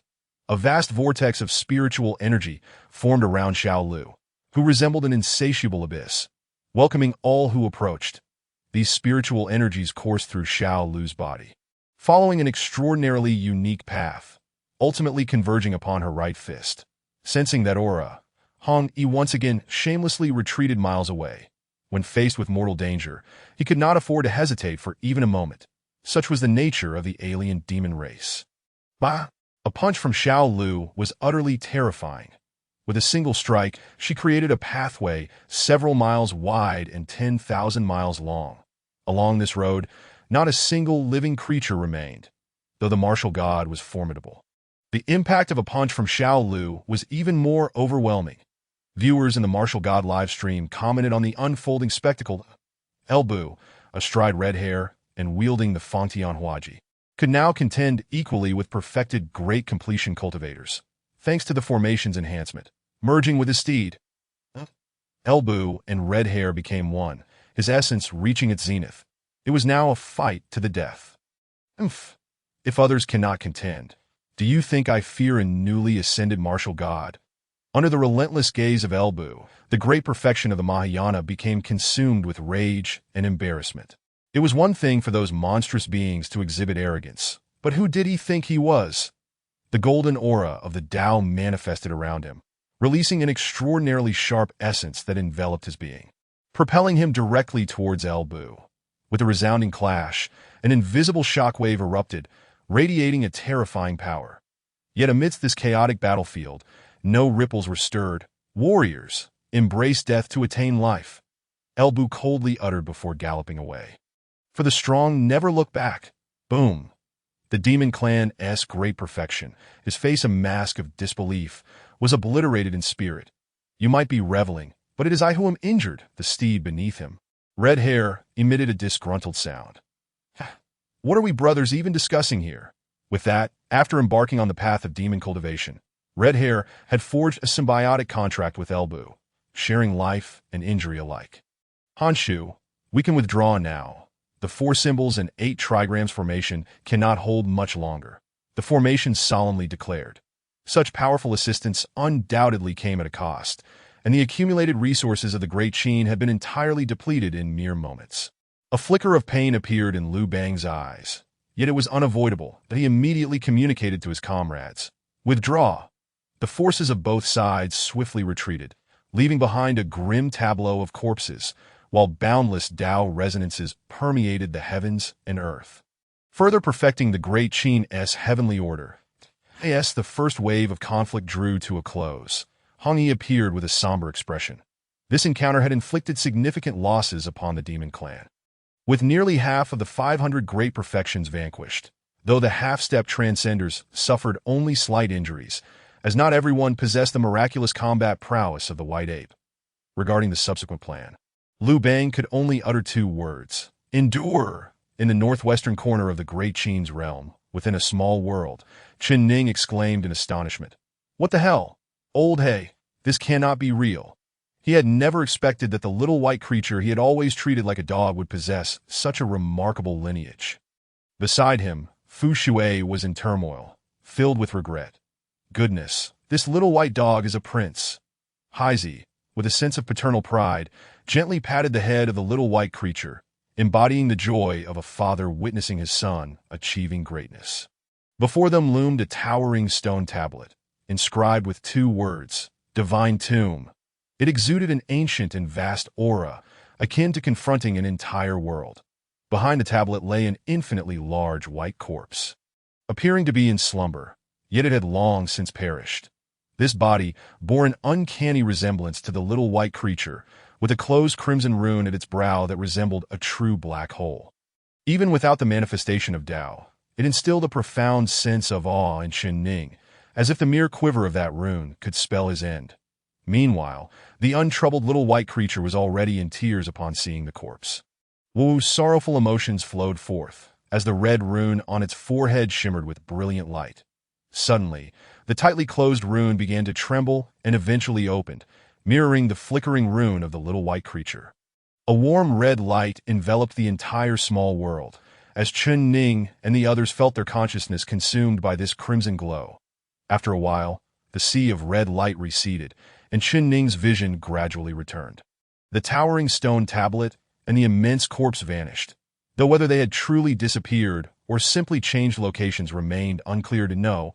They had indeed shifted to another place, and he found himself in a magnificent palace, teeming with the potent auras of countless senior cultivators.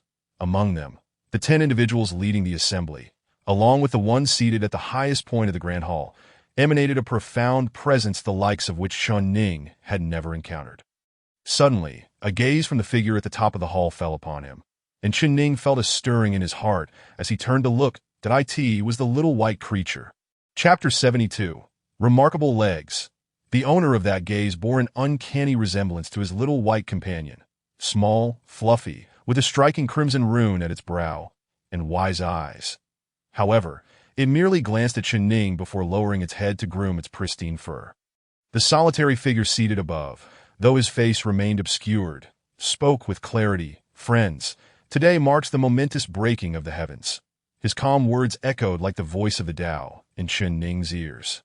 Breaking the heavens, breaking the heavens. The assembly erupted with fervent shouts, some even displaying a hint of fanaticism. The scene shifted again, seemingly into the time of the great heavenly rupture, as described by the figure. Atop a towering mountain peak, countless formidable presences akin to Ji Qianhuang were unleashed. Chen Ning stood at the summit, cautiously gazing down at the layers of clouds that stretched endlessly below him. I shall sacrifice my body for the peace of future generations. I vow not to return until the firmament is shattered. Beneath Mount Buzhou, we bury the loyal souls. The indistinct figure led the charge, soaring towards the sky, with thousands following in its wake. Chen Ning wished to follow, but an unseen force bound him in place, rendering him immobile. From that moment forth, the sun and moon ceased to shine. The mountains and rivers crumbled, and an endless void dripped with various forms of blood. Time passed, and the sky bore no more anomalies, while the indistinct figure plummeted from the heavens. Ha, a ruse. It was all a ruse. The heavenly order is unjust, and the Tao itself is a deception. With a resounding crash, the figure collided with the mountainside of Buzhou, splitting it asunder. The heavenly order is unjust, and the Tao is selfish. What use is this pillar of heaven? The scene transformed once more, and Chen Ning found himself back in the small world. The Fu Shui stared at him in a daze, while Haizi, seeing him return to normalcy, yawned disinterestedly and resumed his pretense of sleep. However, the little white creature was nowhere to be found. Tao ancestor. Fu Shui expressed her concern, having never encountered such a scene before, leaving her utterly bewildered. Chen Ning waved her off, reflecting on the events he had just witnessed. In his heart, he had come to a conclusion. Ji Qianhuang had not lied.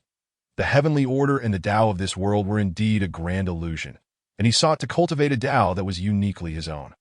It must be said that this was both a mad and brilliant idea.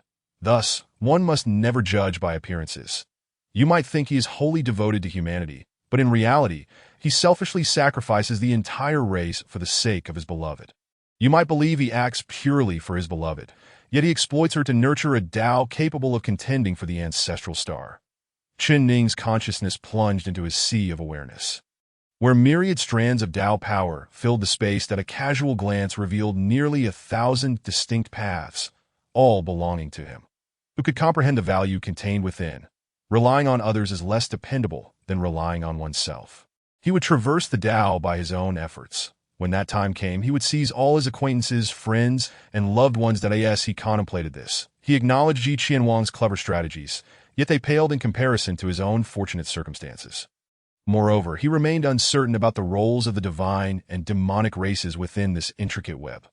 Should they play a nefarious role, then, alas, they would face obliteration. This group of schemers truly had too many tricks up their sleeves, leaving one with a headache. Nurse Noah Shui, that doesn't seem right. Where is that little white creature? Tao ancestor. Little white was drawn into that red seam. Each time he heard her call him Tao ancestor in such a soft, sweet manner, not feigned at all, it brought him immense comfort. Understood. You may go and cultivate. The system. Insights gained from the power of exchange. IT mattered not where one cultivated. This tranquil place was ideal for focused training. In the capital of the Great Qin, just outside Yangdu, Liu Bang raised a cup of spirit wine atop the city walls, feigning ease as he called out to the demon clan below. Hey, brothers of the demon clan, lingering here accomplishes nothing.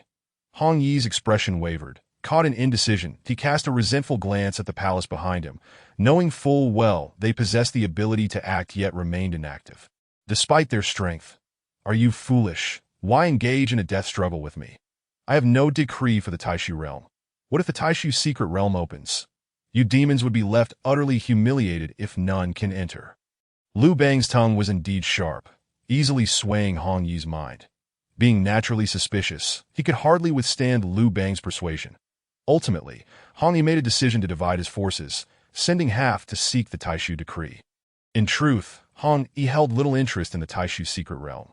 The legendary master of the Taishu secret realm, the Taishu Sword Emperor, had already reached the level of immortality to an immortal, not the kind of immortal perceived by mortals, but one recognized by cultivators. How could there be no interest from cultivators? Yet since records began, the Taishu secret realm had been opened countless times, while treasures such as innate spirit treasures, postnatal sword embryos, and longevity herbs were indeed valuable to cultivators without a backing. For the great clans of heaven and earth, they were merely of moderate worth. What truly piqued their interest was the inheritance of the Taishu Sword Emperor. Yet there had never been a single account of such a legacy being found. Within the Great Qin Palace, Liu Bang withdrew a sword inscribed with the words Taishu. This sword fell from the void when I first stepped into the realm of great transcendence. Ever since he acquired this blade, an inexplicable knowledge has invaded his mind. Does the Taishu sword technique truly have any connection to the Taishu secret realm? If that is indeed the case, those deities and demons outside, vying for the Taishu realm order, must be regretting their choices profoundly. With the Heavenly Bank continually supplying various resources, Liu Bang has grown increasingly formidable, unyielding. Let them come. After all, it is not my own money at stake. Thus, after a rare period of tranquility lasting several decades, suddenly, boom! In an instant, the essence of the great path of the Qin dynasty became remarkably refined. Thunderous roars when one person ascends. Even the dogs and chickens rise alongside them, not to mention the unprecedented occasion of a fabricated great path. Endless rhythms of the Tao cascaded from the void, seemingly in celebration as countless cultivators began to break through, merging into the great transcendence, and those in the early stages of great transcendence ascending to the mid-stages. The white ape, who had just successfully navigated the tribulation, now found that the current great path of the Qin could fully withstand her power. Second brother, a melodious voice rang out, entirely devoid of the anticipated ruthlessness. Lowering his head, Liu Bang first beheld a pair of delicate jade-like feet. As he slightly raised his gaze, he was struck by the sight of a pair of perfectly sculpted legs. Chapter 73. By Lingyun before Liu Bang stood a woman of fair complexion and tall stature. Unadorned yet strikingly beautiful, her shrunken Lingyang staff resembling a hairpin, pinned within her flowing black locks. Fourth sister. The white ape, now transformed into human form after successfully overcoming her tribulation. Utterly astonished Liu Bang, who inwardly mused on the adage that foolish people often enjoy good fortune, that it is I, second brother. I have chosen a name for myself, Bai Lingyun. Bai Lingyun spoke playfully, and one would hardly anticipate that the once formidable white ape, who wielded her staff to dominate the world, could so swiftly transform into such a stunning beauty. Lingyun, what a lovely name. Who dare say that women cannot soar to great heights? If third brother were to see you now, he would likely abandon his avoidance of you. Liu Bang jested. I'm just a lecherous fool, Bai Lingyun retorted, her lips betraying her dissatisfaction, yet a hint of blush graced her cheeks, revealing her anticipation. Second brother, shall I deal with those insignificant pests outside? Bai Lingyun's countenance turned cold, causing the temperature within the grand hall to plummet by 8 degrees. Liu Bang shivered, reflecting. Fourth sister truly remains the same. Then I must trouble you, fourth sister. Suddenly, an extraordinarily beautiful woman appeared at the gates of Yangdu. Capturing the attention of all the demons present, that a glint of astonishment flickered in Hong Yi's eyes. He had encountered many beautiful women, but to find one so exquisite, possessing both beauty and grace, alongside a high cultivation level, was indeed rare. Why can I not sense her cultivation? Hong Yi furrowed his brow slightly. Regardless of who you are, I advise you not to meddle in this matter. Our demon race's tribulation experts are soon to arrive. When they do, no one will be able to save the Great Qin. Such beauty, should she perish, would be a true tragedy that if only she could join me. Within the palace, both Di Tian and Tai sensed an unusual aura and, after a rare moment, stepped outside to investigate. The Di Tian furrowed his brow, having never seen this individual before. Just as he was about to speak, he caught sight of Tai rushing back into the palace without looking back. Tai brother, mother tiger, no, mother white ape. She has navigated the tribulation and is utterly ferocious. Di Tian's heart sank. It was her, whoosh. Utilizing unparalleled body techniques, he instantly entered the palace. Bang! The grand doors slammed shut as one human and one beast peered through a small window, observing the unfolding events. Bai Lingyun slowly removed the hairpin from her head. Holding it tightly in her hand, boom! Her eyes flared with fury, releasing an unparalleled aura that surged forth, causing the debris outside the city to flow backward. An invisible force instantaneously seized control of the surrounding space. The might of the path of power amplifying the gravity in this realm 100-fold. Behind her, a colossal white ape phantom emerged, mirroring Bai Lingyun's every movement. The hairpin in her hand expanded exponentially. Gripped by the phantom of the white ape, Taizu's 36 strikes, vertical slash. Hong Yi's soul quaked with fear, his hair standing on end. What in the world? How can this be the embodiment of a killing deity? You've grown so powerful, yet you still choose to deceive me with this guise. Just as the colossal Lingyang staff struck Hong Yi and the others, an enormous bird descended from the heavens, engulfed in blazing flames. Humph. A mere cold snort was enough to halt the Lingyang staff a mere 10 zhang from Hong Yi's head, rendering it immobile, while Bai Lingyun's small realm of the Dao shattered in a single blow. Late-stage tribulation? Bai Lingyun's lips bled as she realized that the incoming fire Dao had reached near completion, while she had only just entered the early stage of tribulation. With the aid of the Lingyang staff, she could barely match a mid-stage tribulation expert. Facing such an ancient monster at the late stage of tribulation, she stood no chance. And this great bird was none other than the golden crow Dijun, the foremost fire deity among the 10 generals of the White Emperor. Is it just you? Dijun gazed at Hong Yi, his expression flashing with disdain. Lord Dijun, the bull demon is severely wounded, and Bone Spear was slain by this woman before us at Tian and Tai. Dijun glanced toward the palace in the distance, quickly grasping the situation that a hint of exasperation crossed his features. These two, not even little Hong Yi could be helped, let alone himself. The White Ape, the current demon race, has already united as one. As the head of the White Ape clan, why cling to the ancient heavenly court? Dijun refrained from engaging in combat, opting instead to offer counsel. The demon race is the demon race, and the White Ape clan is the White Ape clan. My clan's teachings have never changed. Bai Lingyun's tone was resolute, showing no signs of yielding before the late-stage tribulation old monster. Ditto. Clan teachings. Even the leader of the human race has forsaken them. What do you, a remnant of the White Ape clan, have to discuss regarding clan teachings? Bai Lingyun froze, recalling the actions of the current leader of the human race, Ji Qianhuang, a trace of despondency crossing her steadfast visage. As a fellow demon, I offer you one last chance. Surrender or resist to the end. Dijun employed a mix of persuasion and coercion, hoping to shatter Bai Lingyun's resolve. Bai Lingyun slowly closed her eyes. Visions of a lineage spanning millions of years flooded her mind that a fierce aura began to coalesce around her. It was the indomitable fighting spirit ingrained in her very bones. It was the warning of countless ancestors of the White Ape, as well as her own path. The White Ape shall never be enslaved. The Lingyang staff erupted in resplendent light, channeling the invincible will of her ancestors, as the heavens trembled and the Tao quaked. Dijun's expression turned grave. It seems you have made your choice. Heck, can the heavens contend with the Tao? What a foolish decision. Just like your ancestors, boom. The fire Tao erupted, the primal flames of the sun manifesting upon Dijun, the mere heat radiating from him rendered Bai Lingyun breathless. Fight! The White Ape clan, a race born for battle, would never retreat a single step in the face of adversity. Formation. Wu Hao. Liu Bang was frantic. If something were to happen to his sister-in-law, how could he face third brother? The formation surged forth, the primal witch power erupted wildly. Every corner of Yangdu radiated with streams of spiritual light, rushing fervently toward Bai Lingyun. Fortunately, Bai Lingyun was the ancient White Ape. Otherwise, sustaining such immense spiritual power would have been nearly impossible. Her aura surged once again, allowing her to stand firm against Dijun. Interesting that Dijun chuckled lightly, transforming into his true form, an overwhelming multitude of golden crow divine birds appearing above Yangdu. As he spread his wings, the sunlight vanished from beneath Yang City.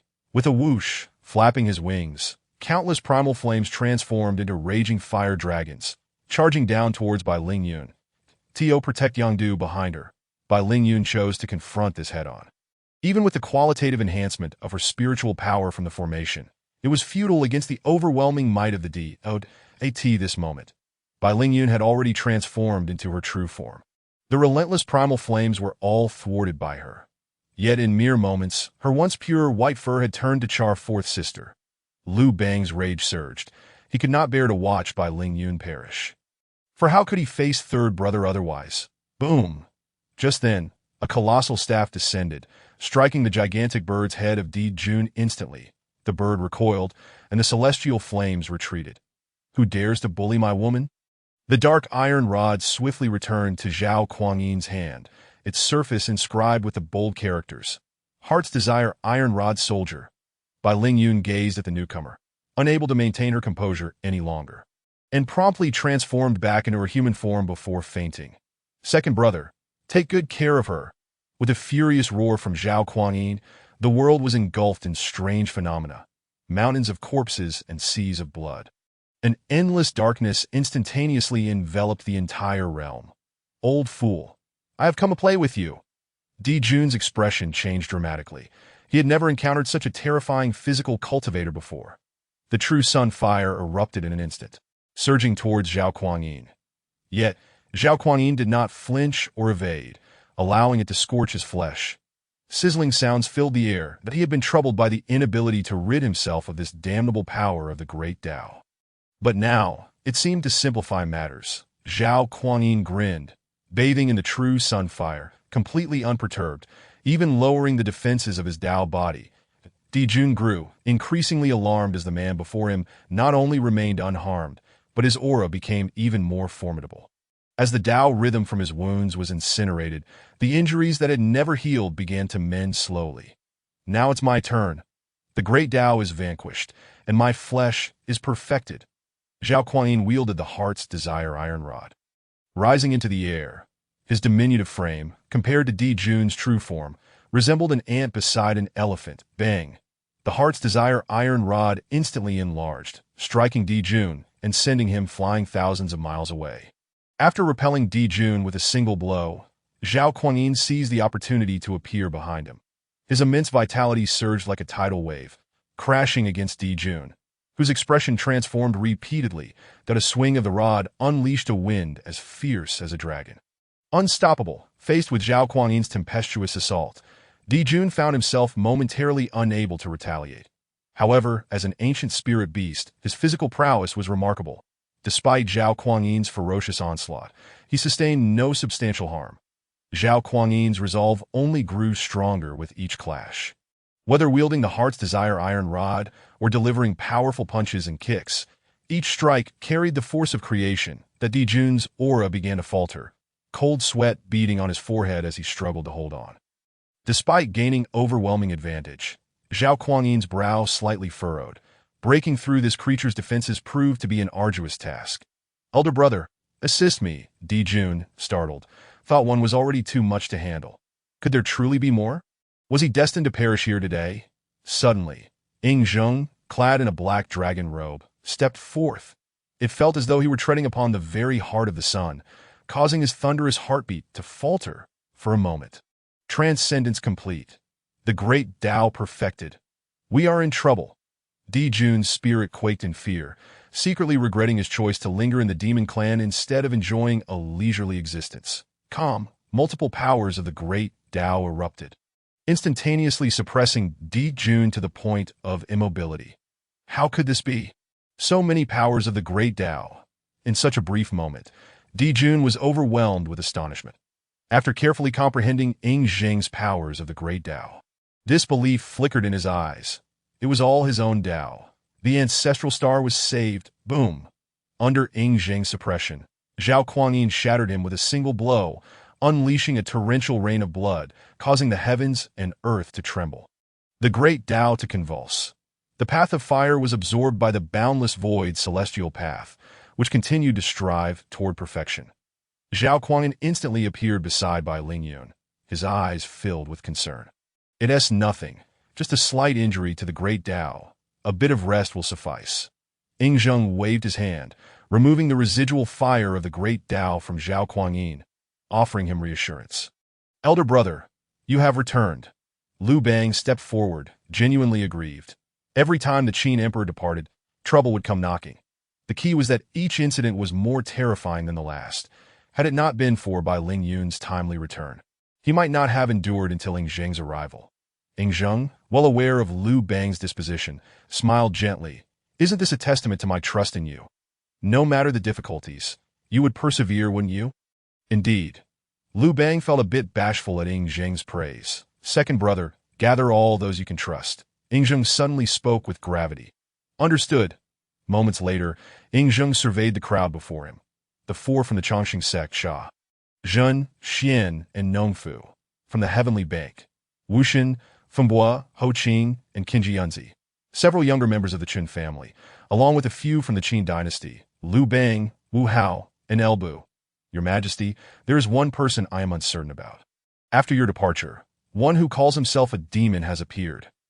Do not concern yourself with him. He is a shadow demon that emerged from the void when I transcended in another realm. If he proves uncontrollable, eliminate him. If he can be of use, let him stay. Liu Bang suddenly understood, so that's why he seems so sinister. Now, what I must convey is... Ing Zheng paused, surrounding himself with dozens of great Tao powers, completely isolating this space from the outside. The rhythms of this world, the great Tao, must not be disturbed. A hint of confusion crossed the faces of everyone except Zhao Kuangyin. What did it mean that the Tao rhythm and the great Tao should not be touched? To simplify, every cultivator in this world is akin to a piece of land. The Tao rhythm represents a seed. Once a cultivator possesses a seed, they will continuously nurture it. When the seed sprouts, it becomes the great Tao. Once it bears fruit, that signifies the completion of the great Tao, and simultaneously, Liu Bang, with his agile mind, speculated, simultaneously, it reaches the point of being harvested, and the harvester is none other than the celestial Tao. Ing Zheng nodded, his gaze toward Liu Bang filled with admiration. The others fell silent. None could have fathomed that the so-called cultivation and the great Tao were merely an elaborate ruse. Yet, soon after, they felt an overwhelming despair. After all, it was the celestial Tao, the very force governing the great Tao. Even with this knowledge, what difference did it make? Would one cease their cultivation, as long as one cultivates? They remain bound to the great Tao. Wait, since the Qin Emperor has revealed this matter, there must surely be a solution. Your Majesty, is there a way to break the deadlock? Fengbo's aged eyes shimmered with hope. From my conjecture, Ji Qianwang's cultivation of the great Qin celestial Tao is to create a Tao of his own. Whether this method will succeed, I cannot say. However, the method I propose has already proven successful. Please, Your Majesty, enlighten us. Chapter 75. This king, a transcendent being. Ing Zheng withdrew the powers of the great Tao and led the group to the shores of the North Sea. Report. The Dragon King Ao Xing, reclining in the underwater dragon palace, cast a casual glance at the diminutive shrimp soldier. What is it? Your Majesty, many humans have arrived. The Dragon King's eyes widened. They had come again. Over 100 years prior. This group had visited, back when he had yet to transcend, and they had frightened him considerably. Now boom. Ao Xing instantly transformed into his true form, a colossal azure dragon, emerging from the depths of the North Sea and soaring into the sky. Who dares to be arrogant in my North Sea? As the Dragon Lord summoned the tempest, Ao Xing's emergence darkened the skies, accompanied by his overwhelming dragon might and transcendent aura, truly intimidating. Oh, brother, there's even a four-legged serpent that has become sentient here. Zhao Kuangyin expressed surprise. He had never seen a living dragon before, a transcendent dragon. Ing Zheng's interest peaked, just as his great Qin's dragon fate had resonance but lacked divinity. Capturing this little dragon to serve as the spirit of dragon fate seemed quite fitting. Upon seeing Ing Zheng's signal, Zhao Kuangyin unleashed his supreme might, reaching the pinnacle of his Tao body, that in a mere instant, the stormy clouds were dispersed by his vigorous aura. Why not stay hidden? Must you flaunt yourself? Ao Xing, alarmed, sought to retreat to the depths of the sea. As long as he returned, even a perfected transcendent would be unable to seize him. Trying to escape. Zhao Kuangyin's cold snort reverberated, akin to the wrath of heaven, as the sound of the great Tao thundered in Ao Xing's ears. A spray of dragon blood erupted as Ao Xing found himself immobilized. The disparity was too vast. He was utterly outmatched. A colossal hand, akin to a sun blocking the sky, grasped Ao Xing as easily as one would catch a mere four-legged serpent. Little dragon, you are mistaken. Great immortal, spare my life. Ah, you are not mistaken. Otherwise, how could I have caught you so easily? After subduing Ao Xing, Ing Jing's power of the Great Tao re-emerged, transforming into a terrifying spear of the Great Tao, which he thrust forcefully into his spatial node. Open, with a booming command, a pitch-black portal appeared before everyone. Esteemed guests, this leads to a realm beyond the ancestral star, that if you enter and comprehend the Great Tao within, you will entirely cast aside the Great Tao of the ancestral star. Whether you succeed depends solely on yourselves. Thank you. Qin Emperor. Unbeknownst to them, just a bit farther west from this location lay the sacred land of the Divine Tomb. Boom. The eruption of an aura jolted Qin Ning, who was immersed in comprehending the Great Tao, causing him to slowly open his eyes. Countless powers of the Great Tao radiated from his gaze, and beside him, Fu Shui no longer dared to meet Qin Ning's eyes. Who else could claim the title of the progenitor of myriad Taos, if not he? Previously unaware, she remained silent, but now, right before her, he was undeniable. Her large, captivating eyes had remained fixated on Qin Ning. Akin to a child learning to read, grasping each character with ease, and similarly, Qin Ning's understanding of the Great Tao required little time, that in the brief span of just a couple of months. It was unfathomable how many aspects of the Tao he had comprehended. With a flash, a white figure appeared before the two. Xiaobai has grown up, so incredibly handsome, with robust and powerful limbs. A tall and lean physique exudes an aura of both beauty and strength. The enchanting red patterns on his forehead resemble a closed celestial eye, imbued with an air of mystery. Elder brother. Suddenly, Xiaobai spoke up, his voice youthful, yet tinged with a hint of timidity, as if cast in the shadow of Qin Ning. Second brother, and he then bowed respectfully to He Zi, who had shown him kindness among the group. He Zi, immensely satisfied, gently patted him with a paw, that we are all family here. No need for formality. At that moment, the small realm trembled violently, and the gigantic form of the ancestral Xiaobai gradually dissipated into countless specks of starlight, coalescing into a spiritual entity. Eventually, this spirit took on the shape of Xiaobai, and as the spirit opened its eyes, the entire miniature world was suddenly illuminated. Millions of years ago, the Emperor of Humanity failed in his battle against the heavens. I have waited here for 1,000,000 years, anticipating the arrival of future generations. Though there have been occasional trespassers, none have been true initiators of the heavens. The ethereal voice resonated, as if echoing through the endless corridors of time. Dare I inquire, Venerable One, what constitutes a true initiator of the heavens? Qin Ning asked. Only those who remain untouched by the great paths of this world may be considered initiators. Indeed, it aligned with his own conjectures. Qin Ning suddenly recalled the actions of Ji Qianwang and posed another question. If the heavenly path is artificially cultivated and subsequently manipulated by humans, can such a path still be deemed as belonging to this realm? The ethereal spirit paused, furrowing its brow in contemplation, uncertain. The current generation is remarkable, capable of devising such methods, a feat never before attempted. Yet I sense you have a significant potential to achieve this, untouched by causality, unbound by the great paths that in all my years, you are the first I have encountered. Qin Ning remained silent, choosing to keep certain thoughts to himself, that I was once the Jade Wolf God, a progeny of the 4 celestial divisions of the heavenly court. In the battle against the heavens, the demon race was annihilated. I wonder how they fare now. After a moment's reflection, Qin Ning replied, the demon race is now flourishing and coexists harmoniously with the human race. That is good to hear. Do you have any further inquiries, young one? My time is limited. None at all. The ethereal spirit appeared momentarily taken aback. Was that truly all? Did he not harbor any curiosity about the heavenly court? Who was its ruler? Did the heavenly court still possess any relics? The spirit gazed into Qin Ning's clear eyes, confirming once more that no trace of curiosity resided within him. Very well, I must have misjudged. The past is but a shadow now. Xiaobai, follow your elder brother diligently. The spirit regarded Xiaobai with a gaze filled with affection before gradually dissipating. Xiaobai remained silent, yet his trembling form and reddened eyes betrayed his emotions. Why weep? At the very least, you have met an elder. Look at me and old He. We have never encountered our family elders.